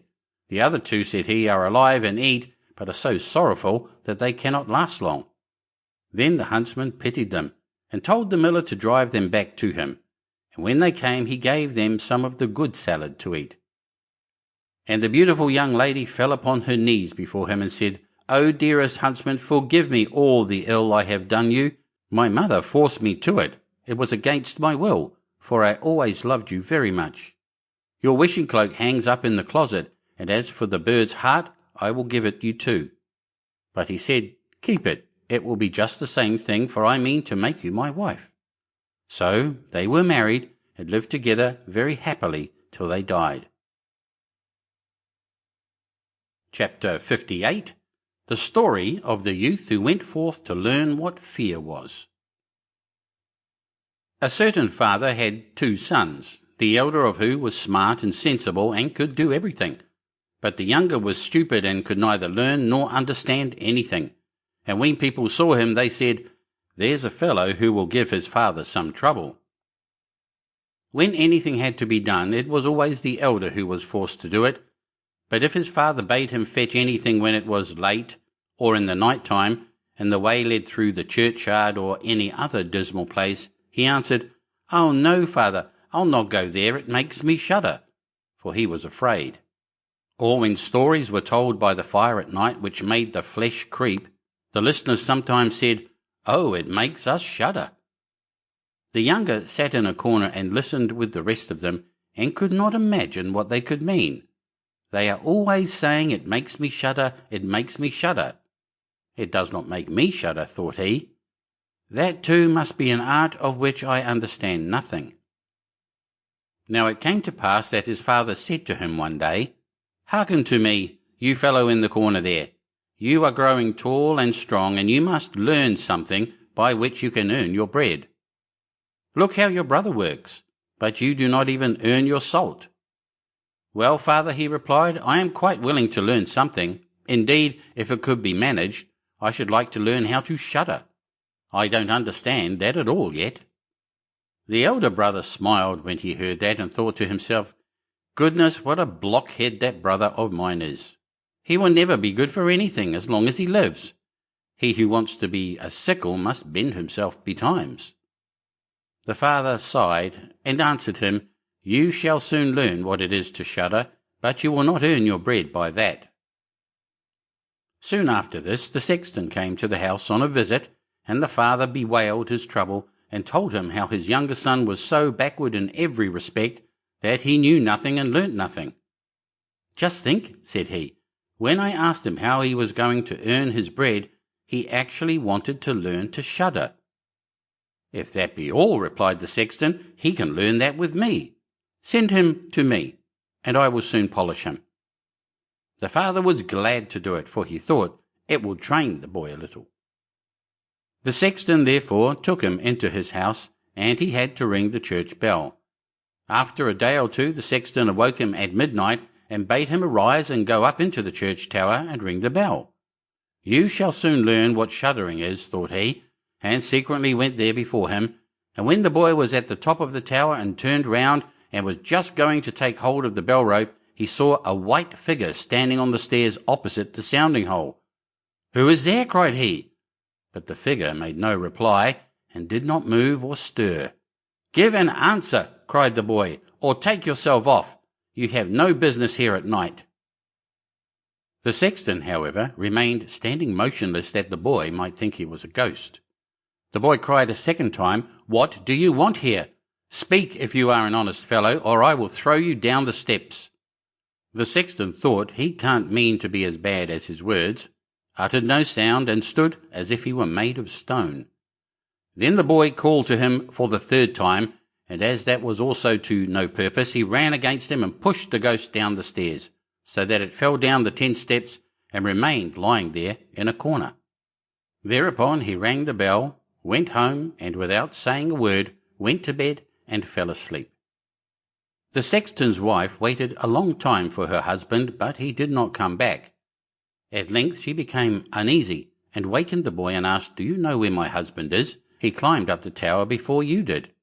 "No, I don't know," replied the boy, "but someone was standing by the sounding hole on the other side of the steps, and as he would neither give an answer nor go away, I took him for a scoundrel and threw him downstairs. Just go there and you will see if it was he. I should be sorry if it were." The woman ran away and found her husband, who was lying moaning in the corner and had broken his leg. She carried him down, and then with loud screams she hastened to the boy's father. "Your boy," cried she, "has been the cause of a great misfortune. He has thrown my husband down the steps, so that he has broke his leg. Take the good-for-nothing fellow out of our house." The father was terrified, and ran thither and scolded the boy. "What wicked tricks are these?" said he. "The devil must have put them into your head." "Father," he replied, "do listen to me. I am quite innocent. He was standing there by night like one intent on doing evil. I did not know who it was, and I entreated him 3 times, either to speak or to go away." "Ah," said the father, "I have nothing but unhappiness with you. Go out of my sight, I will see you no more." "Yes, father, right willingly. Wait only until it is day. Then will I go forth and learn how to shudder, and then I shall at any rate understand one art which will support me." "Learn what you will," spoke the father, "it is all the same to me. Here are 50 tailors for you. Take these and go into the wide world, and tell no one from whence you come and who is your father, for I have reason to be ashamed of you." "Yes, father, it shall be as you will. If you desire nothing more than that, I can easily keep it in mind." When the day dawned, therefore, the boy put his 50 tailors into his pocket, and went forth on the great highway, and continually said to himself, "If I could but shudder, if I could but shudder." Then a man approached, who heard this conversation which the youth was holding with himself, and when they had walked a little farther to where they could see the gallows, the man said to him, "Look, there is the tree where 7 men have married the rope-maker's daughter, and are now learning how to fly. Sit down beneath it, and wait till night comes, and you will soon learn how to shudder." "If that is all that is wanted," answered the youth, "it is easily done. But if I learn how to shudder as fast as that, you shall have my 50 tailors. Just come back to me early in the morning." Then the youth went to the gallows, sat down beneath it, and waited till evening came. And as he was cold, he lighted himself a fire. But at midnight the wind blew so sharply that in spite of his fire he could not get warm. And as the wind knocked the hanged men against each other, and they moved backwards and forwards, he thought to himself, "If you shiver below by the fire, how those up above must freeze and suffer." And as he felt pity for them, he raised the ladder and climbed up, unbound one of them after the other, and brought down all 7. Then he stoked the fire, blew it, and set them all around it to warm themselves. But they sat there and did not stir, and the fire caught their clothes. So he said, "Take care, or I will hang you up again." The dead men, however, did not hear, but were quite silent, and let their rags go on burning. At this he grew angry and said, "If you will not take care, I cannot help you. I will not be burnt with you," and he hung them up again, each in his turn. Then he sat down by his fire and fell asleep, and the next morning the man came to him and wanted to have his 50 thalers, and said, "Well, do you know how to shudder?" "No," answered he. "How should I know? Those fellows up there did not open their mouths, and were so stupid that they let the few old rags which they had on their bodies get burnt." Then the man saw that he would not get the 50 thalers that day, and went away saying, "Such a youth has never come my way before." The youth likewise went his way, and once more began to mutter to himself, "Ah, if I could but shudder! Ah, if I could but shudder!" A waggoner, who was striding behind him, heard this, and asked, "Who are you?" "I don't know," answered the youth. Then the waggoner asked, "From whence do you come?" "I know not." "Who is your father?" "That I may not tell you." "What is it that you are always muttering between your teeth?" "Ah," replied the youth, "I do so wish I could shudder, but no one can teach me how." "Enough of your foolish chatter," said the waggoner. "Come, go with me, I will see about a place for you." The youth went with the waggoner, and in the evening they arrived at an inn where they wished to pass the night. Then at the entrance of the parlour the youth again said quite loudly, "If I could but shudder! If I could but shudder!" The host, who heard this, laughed and said, "If that is your desire, there ought to be a good opportunity for you here." "Ah, be silent," said the hostess. "So many prying persons have already lost their lives. It would be a pity and a shame if such beautiful eyes as these should never see the daylight again." But the youth said, "However difficult it may be, I will learn it. For this purpose indeed have I journeyed forth." He let the host have no rest until the latter told him that not far from thence stood a haunted castle where anyone could very easily learn what shuddering was, if he would but watch in it for 3 nights. The king had promised that he who would venture should have his daughter to wife, and she was the most beautiful maiden the sun shone on. Likewise in the castle lay great treasures, which were guarded by evil spirits, and these treasures would then be freed, and would make a poor man rich enough. Already many men had gone into the castle, but as yet none had come out again. Then the youth went next morning to the king and said, "If it be allowed, I will willingly watch 3 nights in the haunted castle." The king looked at him, and as the youth pleased him, he said, "You may ask for 3 things to take into the castle with you, but they must be things without life." Then he answered, "Then I ask for a fire, a turning lathe, and a cutting board with the knife." The king had these things carried into the castle for him during the day. When night was drawing near, the youth went up and made himself a bright fire in one of the rooms, placed the cutting board and knife beside it, and seated himself by the turning lathe. "Ah, if I could but shudder," said he, "but I shall not learn it here either." Towards midnight he was about to poke his fire, and as he was blowing it, something cried suddenly from one corner, "Oh, meow! How cold we are!" "You fools!" cried he, "what are you crying about? If you are cold, come and take a seat by the fire and warm yourselves." And when he had said that, 2 great black cats came with one tremendous leap and sat down on each side of him, and looked savagely at him with their fiery eyes. After a short time, when they had warmed themselves, they said, "Comrade, shall we have a game of cards?" "Why not?" he replied, "but just show me your paws." Then they stretched out their claws. "Oh," said he, "what long nails you have! Wait, I must first cut them for you." Thereupon he seized them by the throats, put them on the cutting board, and screwed their feet fast. "I have looked at your fingers," said he, "and my fancy for card playing has gone." And he struck them dead and threw them out into the water. But when he had made away with these 2, and was about to sit down again by his fire, out from every hole and corner came black cats and black dogs with red-hot chains, and more of them came, until he could no longer move. And they yelled horribly, and got on his fire, pulled it to pieces, and tried to put it out. He watched them for a while quietly, but at last, when they were going too far, he seized his cutting knife and cried, "Away with you, vermin!" and began to cut them down. Some of them ran away, The others he killed and threw out into the fish pond. When he came back, he fanned the embers off his fire again and warmed himself. And as he thus sat, his eyes would keep open no longer, and he felt a desire to sleep. Then he looked round and saw a great bed in the corner. "That is the very thing for me," said he, and got into it. When he was just going to shut his eyes, however, the bed began to move of its own accord and went over the whole of the castle. "That's right," said he, "but go faster." Then the bed rolled on as if 6 horses were harnessed to it, up and down, over thresholds and stairs, but suddenly, hop, hop, it turned over upside down and lay on him like a mountain. But he threw quilts and pillows up in the air, got out and said, "Now anyone who likes may drive," and lay down by his fire and slept till it was day. In the morning the king came, and when he saw him lying there on the ground, he thought the evil spirits had killed him, and he was dead. Then he said, "After all, it is a pity for so handsome a man."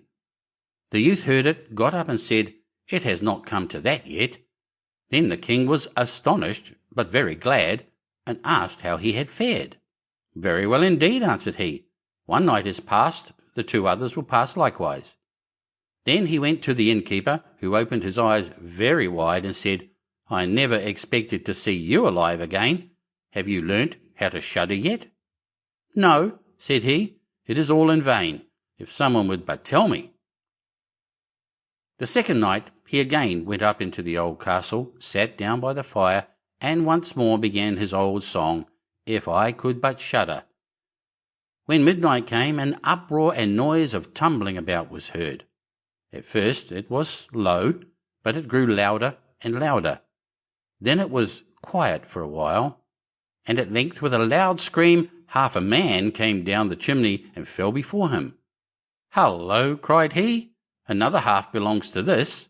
This is not enough." Then the uproar began again. There was a roaring and howling, and the other half fell down likewise. "Wait," said he, "I will just stoke up the fire a little for you." When he had done that and looked round again, the 2 pieces were joined together, and a hideous man was sitting in his place. "That is no part of our bargain," said the youth. "The bench is mine." The man wanted to push him away. The youth, however, would not allow that, but thrust him off with all his strength, and seated himself again in his own place. Then still more men fell down, one after the other. They brought 9 dead men's legs and 2 skulls, and set them up and played at 9-pins with them. The youth also wanted to play, and said, "Listen, you, can I join you?" "Yes, if you have any money." "Money enough," replied he, "but your balls are not quite round." Then he took the skulls and put them in the lathe and turned them till they were round. "There now, they will roll better," said he. "Hurrah! Now we'll have fun." He played with them and lost some of his money, but when it struck 12, everything vanished from his sight. He lay down and quietly fell asleep. Next morning the king came to inquire after him. "How has it fared with you this time?" asked he. "I have been playing at 9-pins," he answered, "and have lost a couple of farthings." "Have you not shuddered then?" "What?" said he. "I have had a wonderful time, if I did but know what it was to shudder." The third night he sat down again on his bench and said quite sadly, "If I could but shudder." When it grew late, 6 tall men came in and brought a coffin. Then he said, "Ha, ha, that is certainly my little cousin, who died only a few days ago," and he beckoned with his finger and cried, "Come, little cousin, come." They placed the coffin on the ground, but he went to it and took off the lid, and a dead man lay therein. He felt his face, but it was cold as ice. "Wait," said he, "I will warm you a little," and went to the fire and warmed his hand and laid it on the dead man's face, but he remained cold. Then he took him out and sat down by the fire and laid him on his breast and rubbed his arms that the blood might circulate again.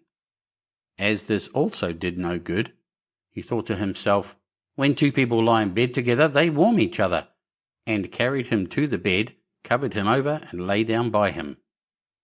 After a short time the dead man became warm too, and began to move. Then said the youth, "See, little cousin, have I not warmed you?" The dead man, however, got up and cried, "Now will I strangle you." "What," said he, "is that the way you thank me? You shall at once go into your coffin again." And he took him up, threw him into it, and shut the lid. Then came the 6 men and carried him away again. "I cannot manage to shudder," said he. "I shall never learn it here as long as I live." Then a man entered who was taller than all others and looked terrible. He was old, however, and had a long white beard. "You wretch," cried he, "you shall soon learn what it is to shudder, for you shall die." "Not so fast," replied the youth. "If I am to die, I shall have to have a say in it." "I will soon seize you," said the fiend. "Softly, softly, do not talk so big. I am as strong as you are, and perhaps even stronger." "We shall see," said the old man. "If you are stronger, I will let you go.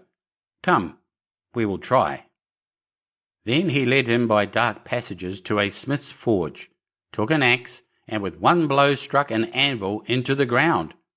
"I can do better than that," said the youth, and went to the other anvil. The old man placed himself near and wanted to look on, and his white beard hung down. Then the youth seized the axe, split the anvil with one blow, and in it caught the old man's beard. "Now I have you," said the youth. "Now it is your turn to die." Then he seized an iron bar and beat the old man till he moaned and entreated him to stop, when he would give him great riches. The youth drew out the axe and let him go. The old man led him back into the castle, and in a cellar showed him 3 chests full of gold. "Of these," said he, "one part is for the poor, the other for the king, the third yours." In the meantime it struck 12, and the spirit disappeared, so that the youth stood in darkness. "I shall still be able to find my way out," said he, and felt about, found the way into the room, and slept there by his fire. Next morning the king came and said, "Now you must have learnt what shuddering is." "No," he answered. "What can it be? My dead cousin was here, and a bearded man came and showed me a great deal of money down below, but no one told me what it was to shudder." Then said the king, "You have saved the castle and shall marry my daughter." "That is all very well," said he, "but still I do not know what it is to shudder." Then the gold was brought up and the wedding celebrated, but however so much the young king loved his wife, and however happy he was, he still said always, "If I could but shudder, if I could but shudder." And this at last angered her. Her waiting maid said, "I will find a cure for him. He shall soon learn what it is to shudder." She went out to the stream which flowed through the garden, and had a whole bucket full of gudgeons brought to her. At night, when the young king was sleeping, his wife was to draw the clothes off him and empty the bucket full of cold water with the gudgeons in it over him, so that the little fishes would sprawl about him. Then he woke up and cried, "Oh, what makes me shudder so? What makes me shudder so, dear wife?" "Ah, now I know what it is to shudder." Chapter 59. King Grisly-Beard. A great king of a land far away in the east had a daughter who was very beautiful, but so proud and haughty and conceited that none of the princes who came to ask her in marriage was good enough for her, and she only made sport of them. Once upon a time the king held a great feast, and asked thither all her suitors, and they all sat in a row, ranged according to their rank, kings and princes and dukes and earls and counts and barons and knights. Then the princess came in, and as she passed by them she had something spiteful to say to every one. The first was too fat. "He's as round as a tub," said she.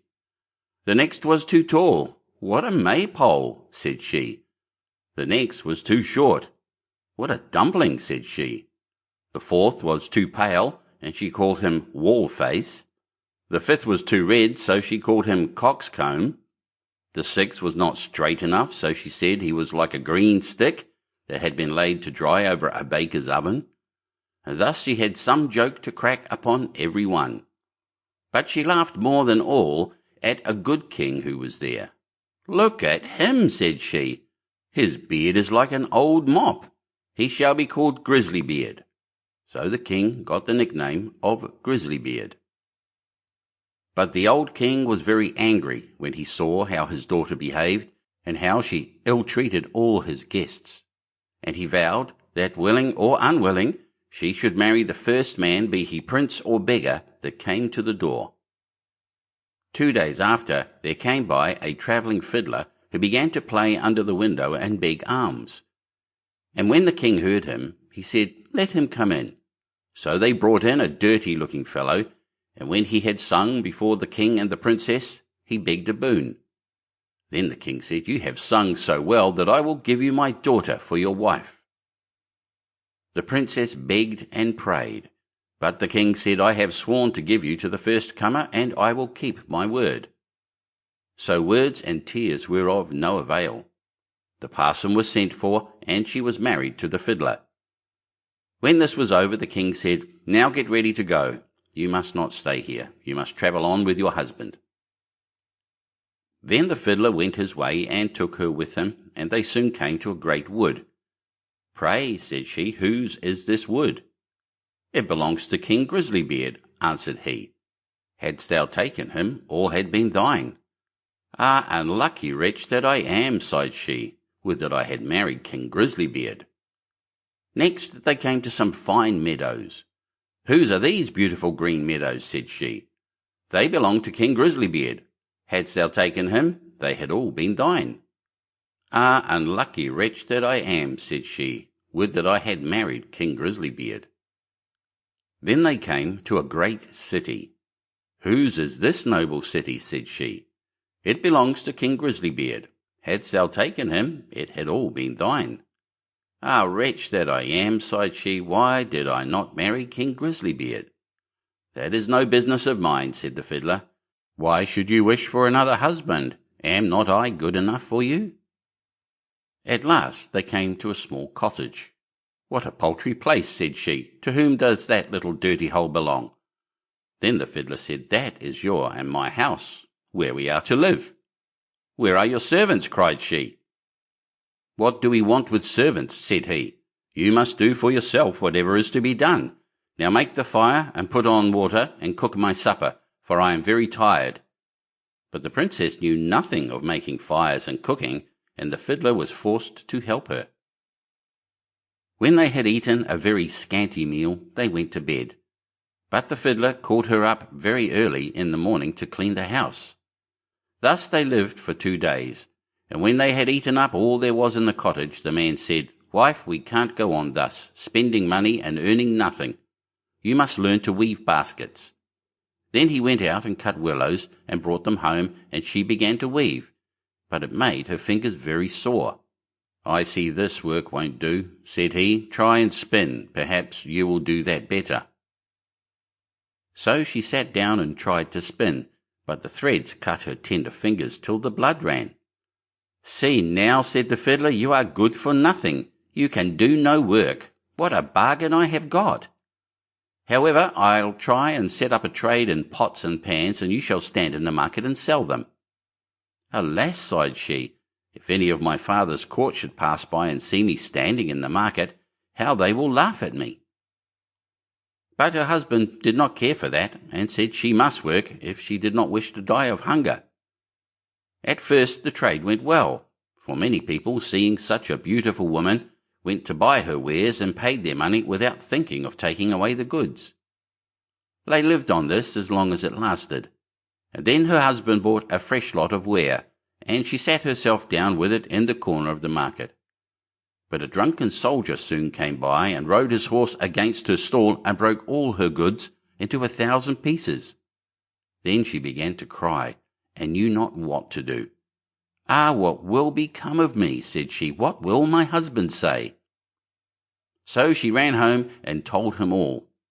"Who would have thought you would have been so silly," said he, "as to put an earthenware stall in the corner of a market where everybody passes? But let us have no more crying.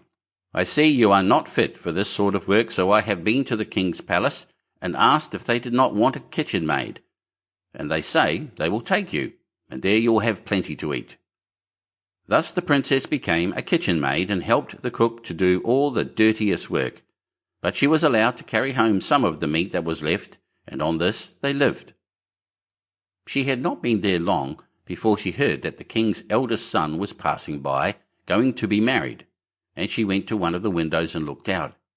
Everything was ready, and all the pomp and brightness of the court was there. Then she bitterly grieved for the pride and folly which had brought her so low. And the servants gave her some of the rich meats which she put into her basket to take home. All on a sudden, as she was going out, in came the king's son in golden clothes, and when he saw a beautiful woman at the door, he took her by the hand and said she should be his partner in the dance. But she trembled for fear, for she saw that it was King Grisly-Beard who was making sport of her. However, he kept fast hold and let her in. The cover of the basket came off so that the meats in it fell about. Then everybody laughed and jeered at her, and she was so abashed that she wished herself 1,000 feet deep in the earth. She sprang to the door to run away, but on the steps King Grisly-Beard overtook her and brought her back and said, "Fear me not, I am the fiddler who has lived with you in the hut. I brought you there because I really loved you. I am also the soldier that overset your stall. I have done all this only to cure you of your silly pride and to show you the folly of your ill treatment of me. Now all is over, you have learnt wisdom, and it is time to hold our marriage feast." Then the chamberlains came and brought her the most beautiful robes, and her father and his whole court were there already and welcomed her home on her marriage. Joy was in every face and every heart. The feast was grand, they danced and sang, all were merry, and I only wish that you and I had been of the party. Chapter 60. Iron Hans. There was once upon a time a king who had a great forest near his palace, full of all kinds of wild animals. One day he sent out a huntsman to shoot him a roe, but he did not come back. "Perhaps some accident has befallen him," said the king, and the next day he sent out 2 more huntsmen who were to search for him, but they too stayed away. Then on the 3rd day he sent for all his huntsmen and said, "Scour the whole forest through, and do not give up until you have found all 3. But of these also none came home again, none were seen again. From that time forth no one would any longer venture into the forest, and it lay there in deep stillness and solitude, and nothing was seen of it, but sometimes an eagle or a hawk flying over it. This lasted for many years, when an unknown huntsman announced himself to the king as seeking a situation, and offered to go into the dangerous forest. The king, however, would not give his consent, and said, "It is not safe in there. I fear it would fare with you no better than with the others, and you would never come out again." The huntsman replied, "Lord, I will venture in at my own risk. Of fear I know nothing." The huntsman therefore betook himself with his dog to the forest. It was not long before the dog fell in with some game on the way, and wanted to pursue it. But hardly had the dog run 2 steps when it stood before a deep pool, could go no farther, and a naked arm stretched itself out of the water, seized it, and drew it under. When the huntsman saw that, he went back and fetched 3 men to come with buckets and bail out the water.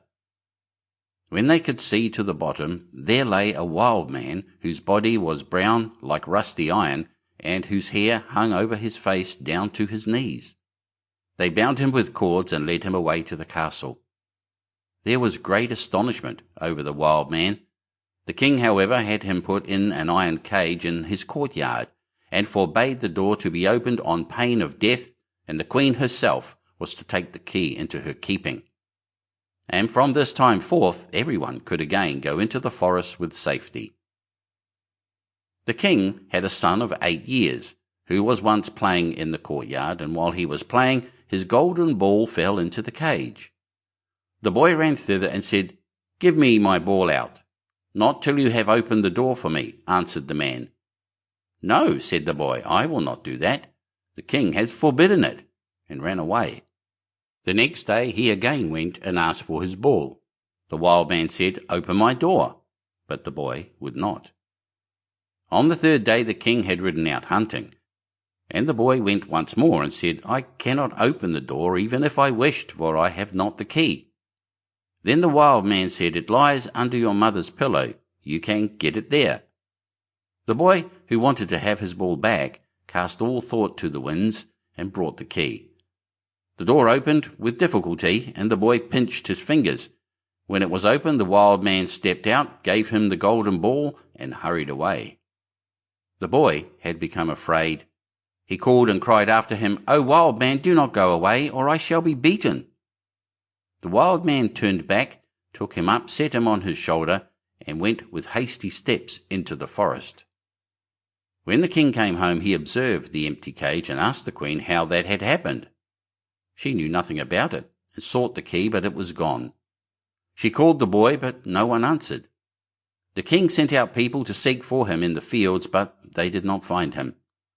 Then he could easily guess what had happened, and much grief reigned in the royal court.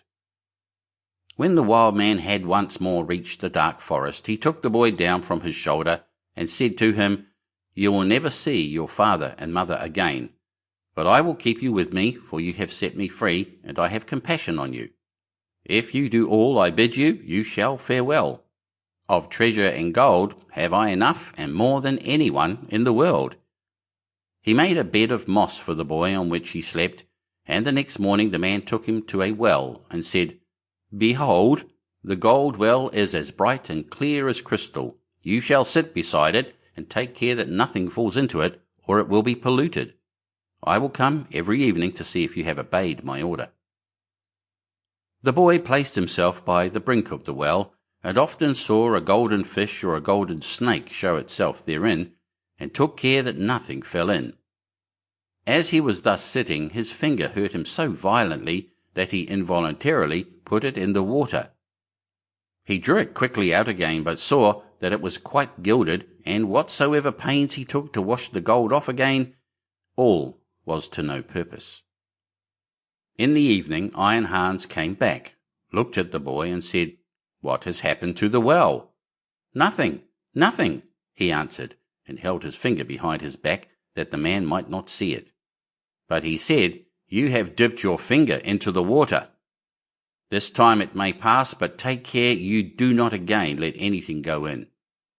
By daybreak the boy was already sitting by the well and watching it. His finger hurt him again, and he passed it over his head, and then unhappily a hair fell down into the well. He took it quickly out, but it was already quite gilded. Iron Hans came and already knew what had happened. "You have let a hair fall into the well," said he. "I will allow you to watch by it once more, but if this happens for the third time, then the well is polluted and you can no longer remain with me." On the third day the boy sat by the well and did not stir his finger, however much it hurt him. But the time was long to him, and he looked at the reflection of his face on the surface of the water. And as he still bent down more and more while he was doing so, and trying to look straight into the eyes, his long hair fell down from his shoulders into the water. He raised himself up quickly, but the whole of the hair of his head was already golden and shone like the sun. You can imagine how terrified the boy was. He took his pocket handkerchief and tied it round his head in order that the man might not see it. When he came he already knew everything and said, "Take the handkerchief off." Then the golden hair streamed forth, and let the boy excuse himself as he might, it was of no use. "You have not stood the trial and can stay here no longer. Go forth into the world, there you will learn what poverty is. But as you have not a bad heart, and as I mean well by you, there is one thing I will grant you. If you fall into any difficulty, come to the forest and cry, 'Iron Hans,' and then I will come and help you. My power is great, greater than you think, and I have gold and silver in abundance." Then the king's son left the forest and walked by beaten and unbeaten paths ever onwards until at length he reached a great city. There he looked for work, but could find none, and he learnt nothing by which he could help himself. At length he went to the palace, and asked if they would take him in. The people about the court did not at all know what use they could make of him, but they liked him and told him to stay. At length the cook took him into his service and said he might carry wood and water and rake the cinders together. Once, when it so happened that no one else was at hand, the cook ordered him to carry the food to the royal table. But as he did not like to let his golden hair be seen, he kept his little cap on. Such a thing as that had never yet come under the king's notice, and he said, "When you come to the royal table, you must take your hat off." He answered, "Ah, Lord, I cannot. I have a bad sore place on my head." Then the king had the cook called before him and scolded him, and asked how he could take such a boy as that into his service, and that he was to send him away at once. The cook, however, had pity on him, and exchanged him for the gardener's boy.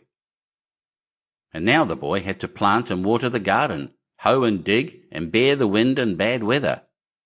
Once in summer, when he was working alone in the garden, the day was so warm he took his little cap off that the air might cool him. As the sun shone on his hair, it glittered and flashed so that the rays fell into the bedroom of the king's daughter, and up she sprang to see what that could be. Then she saw the boy and cried to him, "Boy, bring me a wreath of flowers." He put his cap on with all haste, and gathered wild field flowers and bound them together. When he was ascending the stairs with them, the gardener met him and said, "How can you take the king's daughter a garland of such common flowers? Go quickly and get another, and seek out the prettiest and rarest."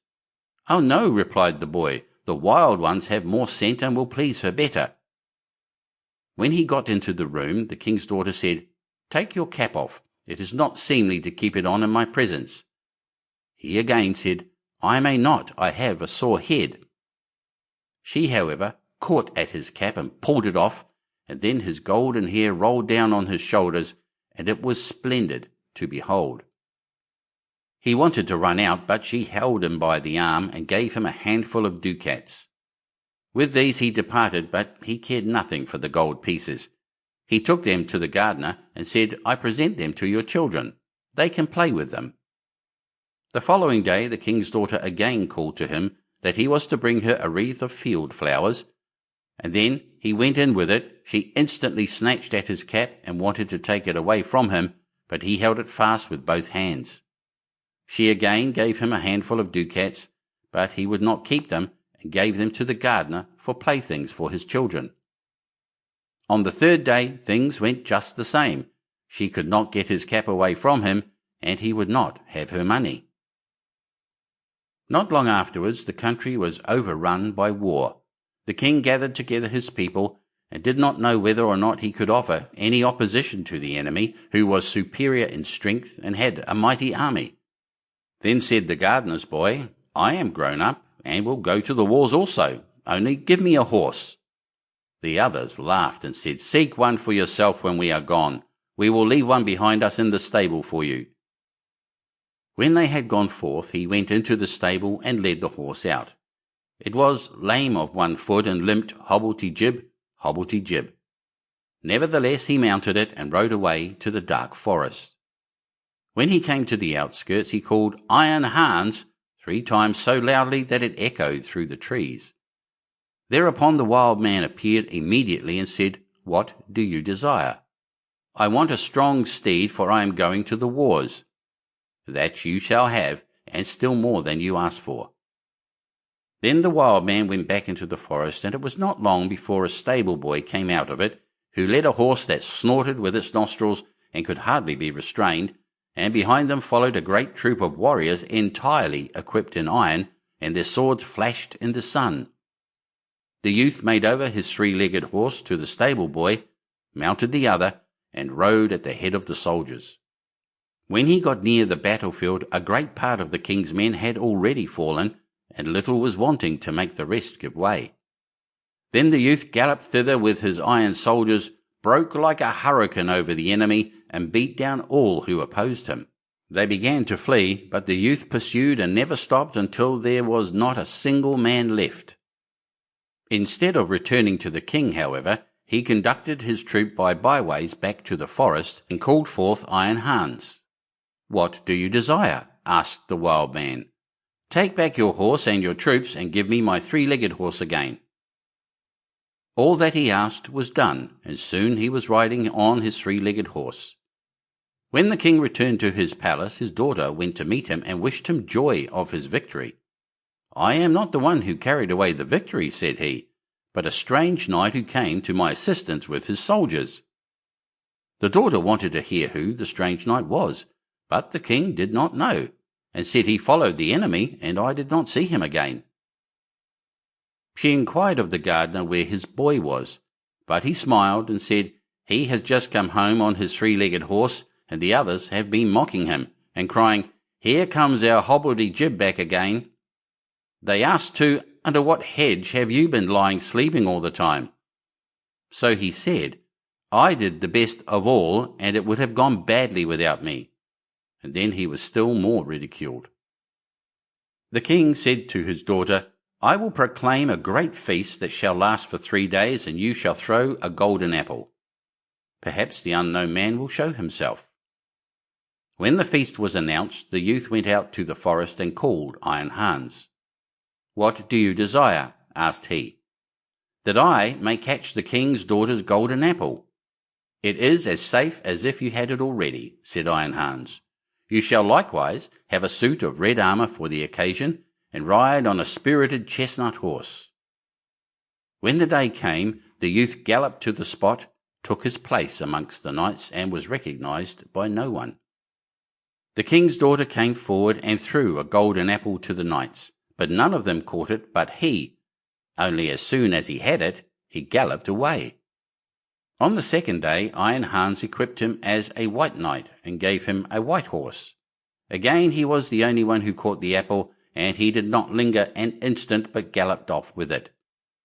The king grew angry and said, "That is not allowed. He must appear before me and tell his name." He gave the order that if the knight who caught the apple should go away again, they should pursue him, and if he would not come back willingly, they were to cut him down and stab him. On the third day he received from Iron Hans a suit of black armour and a black horse, and again he caught the apple. But when he was riding off with it, the king's attendants pursued him, and one of them got so near him that he wounded the youth's leg with the point of his sword. The youth nevertheless escaped from them, but his horse leapt so violently that the helmet fell from the youth's head, and they could see that he had golden hair. They rode back and announced this to the king. The following day the king's daughter asked the gardener about his boy. "He is at work in the garden. The queer creature has been at the festival too, and only came home yesterday evening. He has likewise shown my children 3 golden apples which he has won." The king had him summoned into his presence, and he came and again had his little cap on his head. But the king's daughter went up to him and took it off, and then his golden hair fell down over his shoulders, and he was so handsome that all were amazed. "Are you the knight who came every day to the festival, always in different colours, and who caught the 3 golden apples?" asked the king. "Yes," answered he, "and here the apples are," and he took them out of his pocket and returned them to the king. "If you desire further proof, you may see the wound which your people gave me when they followed me. But I am likewise the knight who helped you to your victory over your enemies. If you can perform such deeds as that, you are no gardener's boy. Tell me, who is your father?" "My father is a mighty king, and gold have I in plenty, as great as I require." "I well see," said the king, "that I owe my thanks to you. Can I do anything to please you?" "Yes," answered he, "that indeed you can. Give me your daughter to wife." The maiden laughed and said, "He does not stand much on ceremony, but I have already seen by his golden hair that he was no gardener's boy." And then she went and kissed him.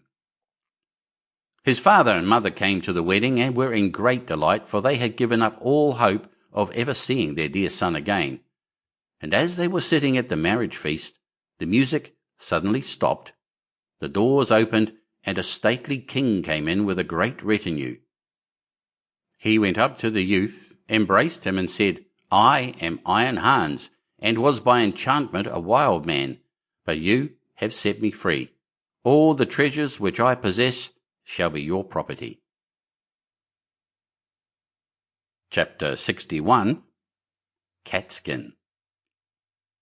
There was once a king whose queen had hair of the purest gold, and was so beautiful that her match was not to be met with on the whole face of the earth. But this beautiful queen fell ill, and when she felt that her end drew near, she called the king to her and said, "Promise me that you will never marry again unless you meet with a wife who is as beautiful as I am, and who has golden hair like mine."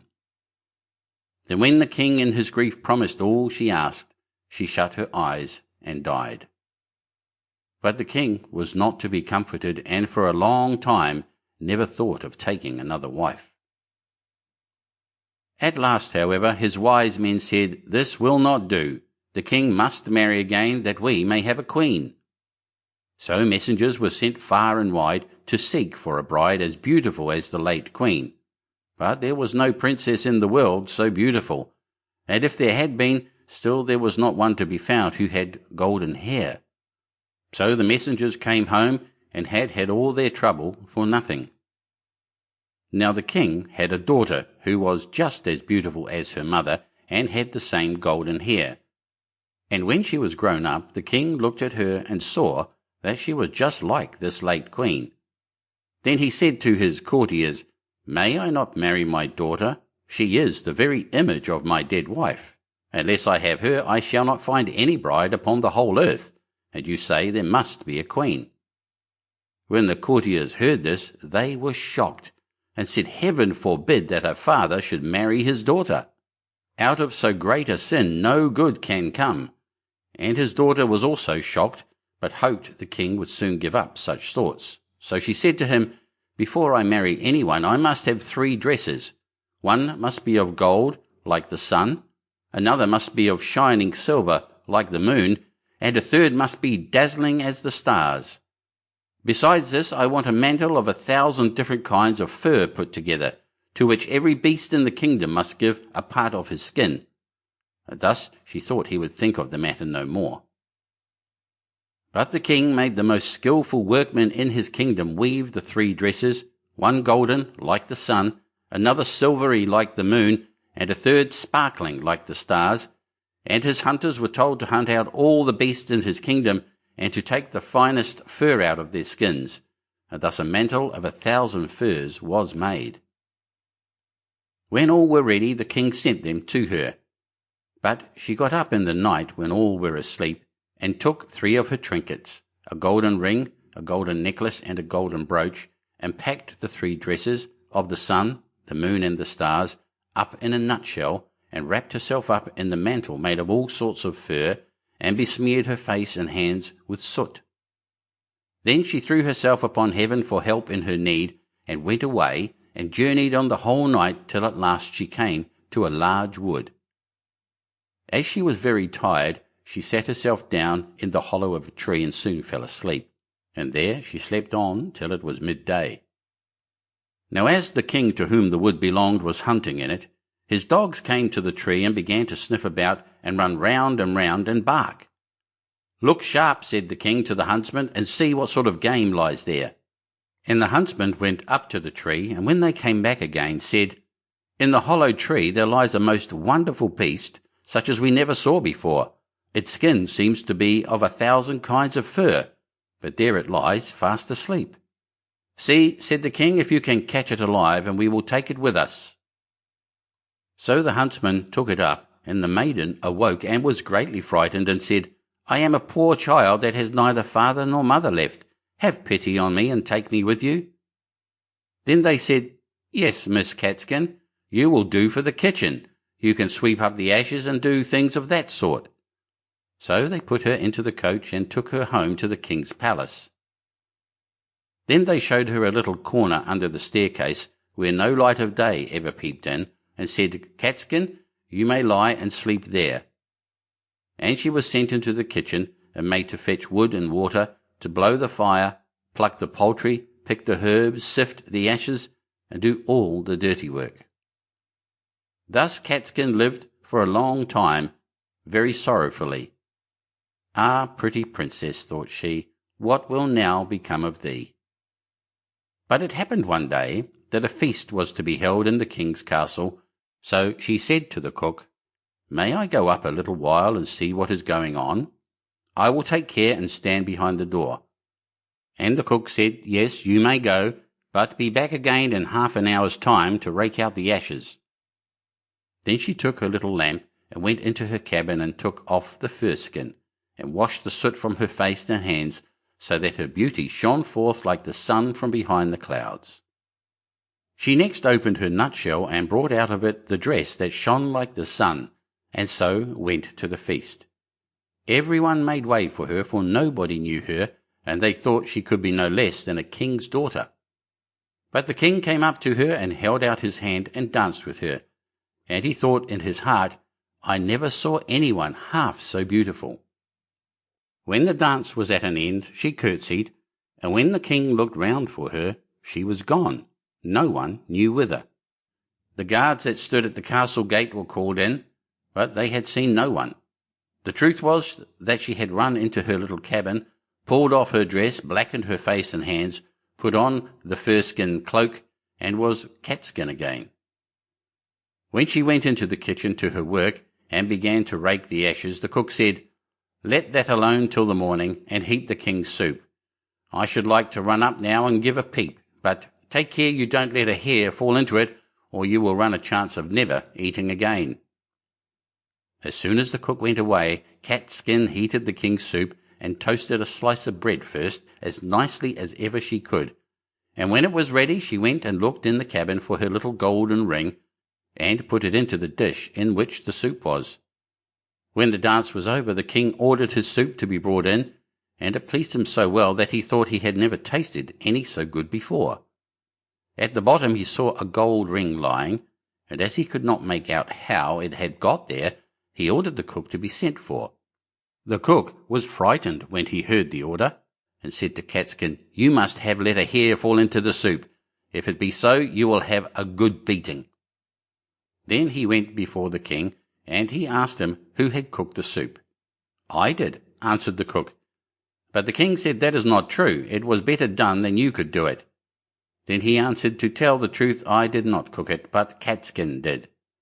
"Then let Catskin come up," said the king. And when she came, he said to her, "Who are you?" "I am a poor child," said she, "that has lost both father and mother." "How came you in my palace?" asked he. "I am good for nothing," said she, "but to be a scullion girl, and to have boots and shoes thrown at my head." "But how did you get the ring that was in the soup?" asked the king. Then she would not own that she knew anything about the ring, so the king sent her away again about her business. After a time there was another feast, and Catskin asked the cook to let her go up and see it as before. "Yes," said he, "but come again in half an hour, and cook the king the soup that he likes so much." Then she ran to her little cabin, washed herself quickly, and took her dress out, which was silvery as the moon, and put it on, and when she went in looking like a king's daughter, the king went up to her and rejoiced at seeing her again, and when the dance began he danced with her. After the dance was at an end, she managed to slip out, so slyly that the king did not see where she was gone, but she sprang into her little cabin and made herself into Catskin again, and went into the kitchen to cook the soup. Whilst the cook was above stairs, she got the golden necklace and dropped it into the soup. Then it was brought to the king, who ate it, and it pleased him as well as before, so he sent for the cook, who was again forced to tell him that Catskin had cooked it. Catskin was brought again before the king, but she still told him that she was only fit to have boots and shoes thrown at her head. But when the king had ordered a feast to be got ready for the third time, it happened just the same as before. "You must be a witch, Catskin," said the cook, "for you always put something into your soup, so that it pleases the king better than mine." However, he let her go up as before. Then she put on her dress, which sparkled like the stars, and went into the ballroom in it, and the king danced with her again, and thought she had never looked so beautiful as she did then. So whilst he was dancing with her, he put a gold ring on her finger without her seeing it, and ordered that the dance should be kept up a long time. When it was at an end, he would have held her fast by the hand, but she slipped away and sprang so quickly through the crowd that he lost sight of her, and she ran as fast as she could into her little cabin under the stairs. But this time she kept away too long, and stayed beyond the half-hour. So she had not time to take off her fine dress, and threw her fur mantle over it, and in her haste did not blacken herself all over with soot, but left one of her fingers white. Then she ran into the kitchen and cooked the king's soup, and as soon as the cook was gone, she put the golden brooch into the dish. When the king got to the bottom, he ordered Catskin to be called once more, and soon saw the white finger and the ring that he had put on it whilst they were dancing. So he seized her hand and kept fast hold of it, and when she wanted to loose herself and spring away, the fur cloak fell off a little on one side, and the starry dress sparkled underneath it. Then he got hold of the fur and tore it off, and her golden hair and beautiful form were seen, and she could no longer hide herself. So she washed the soot and ashes from her face, and showed herself to be the most beautiful princess upon the face of the earth. But the king said, "You are my beloved bride, and we will never more be parted from each other." And the wedding feast was held, and a merry day it was, as ever was heard of or seen in that country, or indeed in any other. Chapter 62. Snow White and Rose Red. There was once a poor widow who lived in a lonely cottage. In front of the cottage was a garden wherein stood 2 rose trees, one of which bore white and the other red roses. She had 2 children who were like the 2 rose trees, and one was called Snow White and the other Rose Red. They were as good and happy, as busy and cheerful as ever 2 children in the world were, only Snow White was more quiet and gentle than Rose Red. Rose Red liked better to run about in the meadows and fields seeking flowers and catching butterflies, but Snow White sat at home with her mother and helped her with her housework, or read to her when there was nothing to do. The 2 children were so fond of one another that they always held each other by the hand when they went out together, and when Snow White said, "We will not leave each other," Rose Red answered, "Never so long as we live," and their mother would add, "What one has she must share with the other." They often ran about the forest alone and gathered red berries, and no beast did them any harm but came close to them trustfully. The little hare would eat a cabbage leaf out of their hands, the roe grazed by their side, the stag leapt merrily by them, and the birds sat still upon the boughs and sang whatever they knew. No mishap overtook them. If they had stayed too late in the forest and night came on, they laid themselves down near one another upon the moss and slept until morning came, and their mother knew this and did not worry on their account. Once, when they had spent the night in the wood and dawn had roused them, they saw a beautiful child in a shining white dress sitting near their bed. He got up and looked quite kindly at them, but said nothing and went into the forest. And when they looked round, they found that they had been sleeping quite close to a precipice, and would certainly have fallen into it in the darkness if they had gone only a few paces further. And their mother told them that it must have been the angel who watches over good children. Snow White and Rose Red kept their mother's little cottage so neat that it was a pleasure to look inside it. In the summer, Rose Red took care of the house, and every morning laid a wreath of flowers by her mother's bed before she awoke, in which was a rose from each tree. In the winter, Snow White lit the fire and hung the kettle on the hob. The kettle was of brass and shone like gold, so brightly was it polished. In the evening, when the snowflakes fell, the mother said, "Go, Snow White, and bolt the door." And then they sat round the hearth, and the mother took her spectacles and read aloud out of a large book, and the 2 girls listened as they sat and spun. And close by them lay a lamb upon the floor, and behind them upon a perch sat a white dove with its head hidden beneath its wings. One evening, as they were thus sitting comfortably together, someone knocked at the door as if he wished to be let in. The mother said, "Quick, Rose Red, open the door. It must be a traveller who is seeking shelter." Rose-Red went and pushed back the bolt, thinking that it was a poor man, but it was not.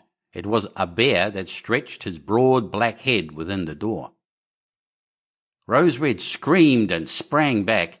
The lamb bleated, the dove fluttered, and Snow-White hid herself behind her mother's bed. But the bear began to speak and said, "Do not be afraid. I will do you no harm. I am half frozen and only want to warm myself a little beside you." "Poor bear," said the mother, "lie down by the fire. Only take care that you do not burn your coat." Then she cried, "Snow-White, Rose-Red, come out. The bear will do you no harm, he means well." So they both came out, and by the lamb and dove came nearer and were not afraid of him. The bear said, "Here, children, knock the snow out of my coat a little." So they brought the broom and swept the bear's hide clean, and he stretched himself by the fire and growled contentedly and comfortably. It was not long before they grew quite at home and played tricks with their clumsy guest.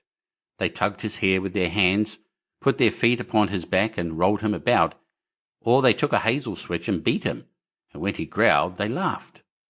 But the bear took it all in good part. Only when they were too rough he called out, "Leave me alive, children.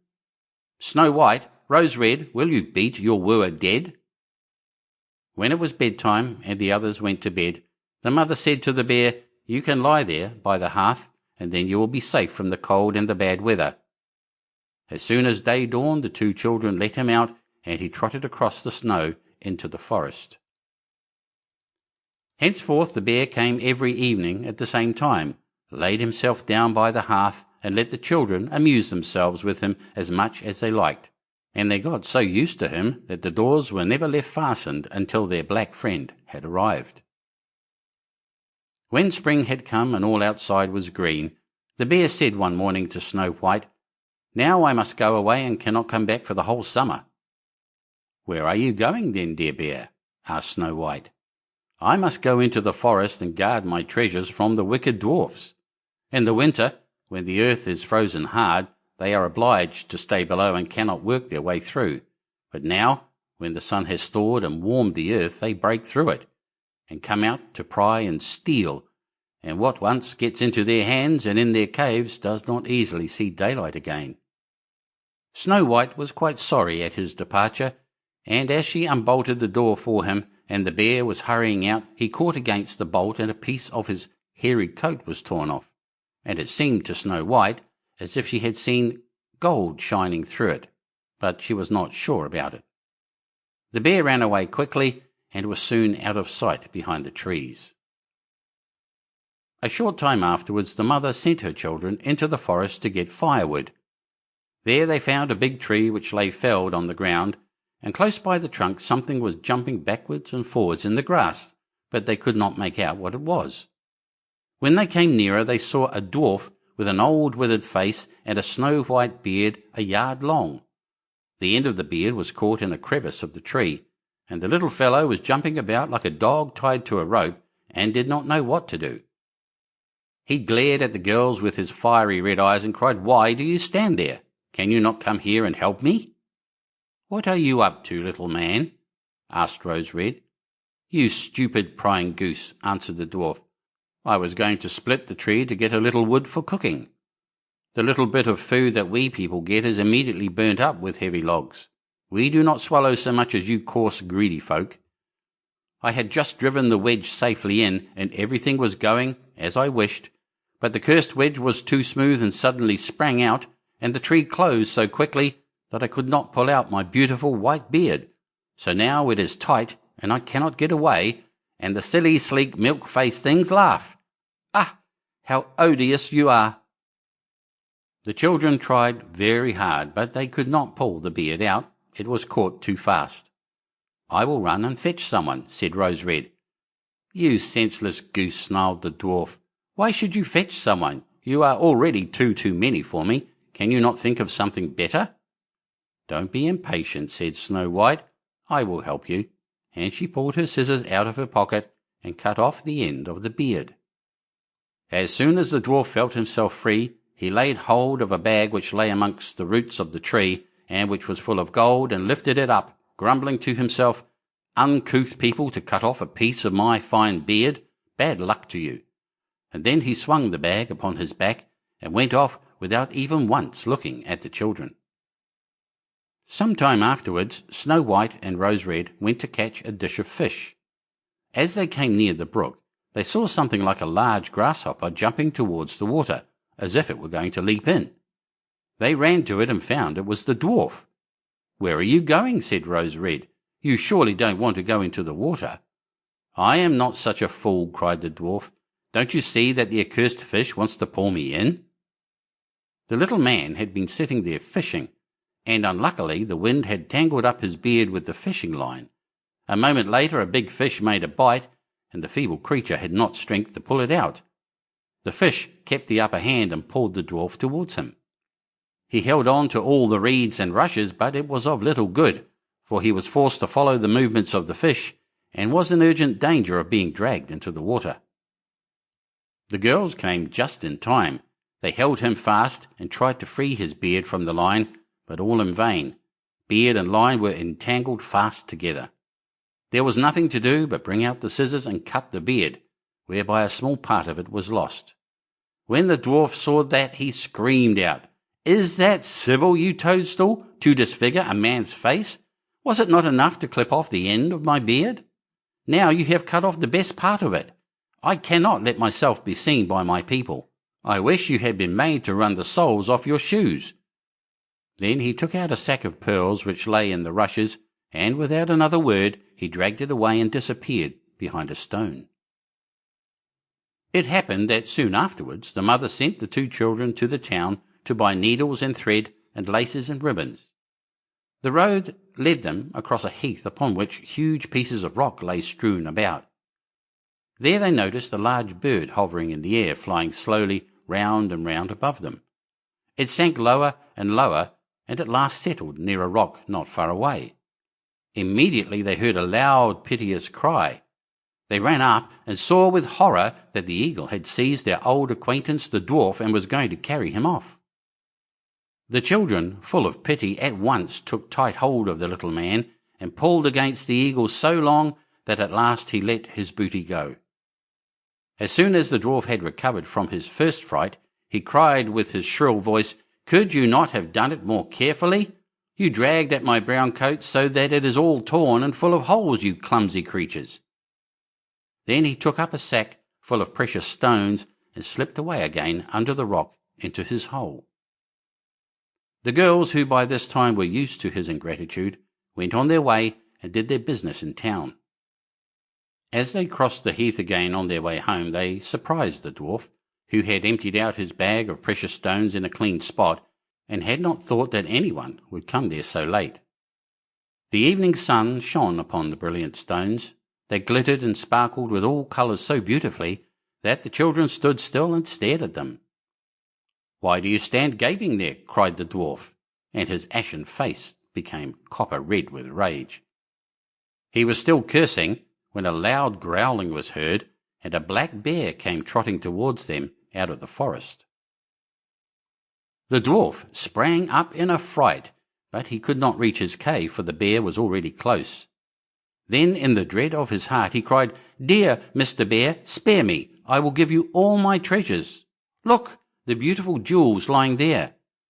Grant me my life. What do you want with such a slender little fellow as I? You would not feel me between your teeth.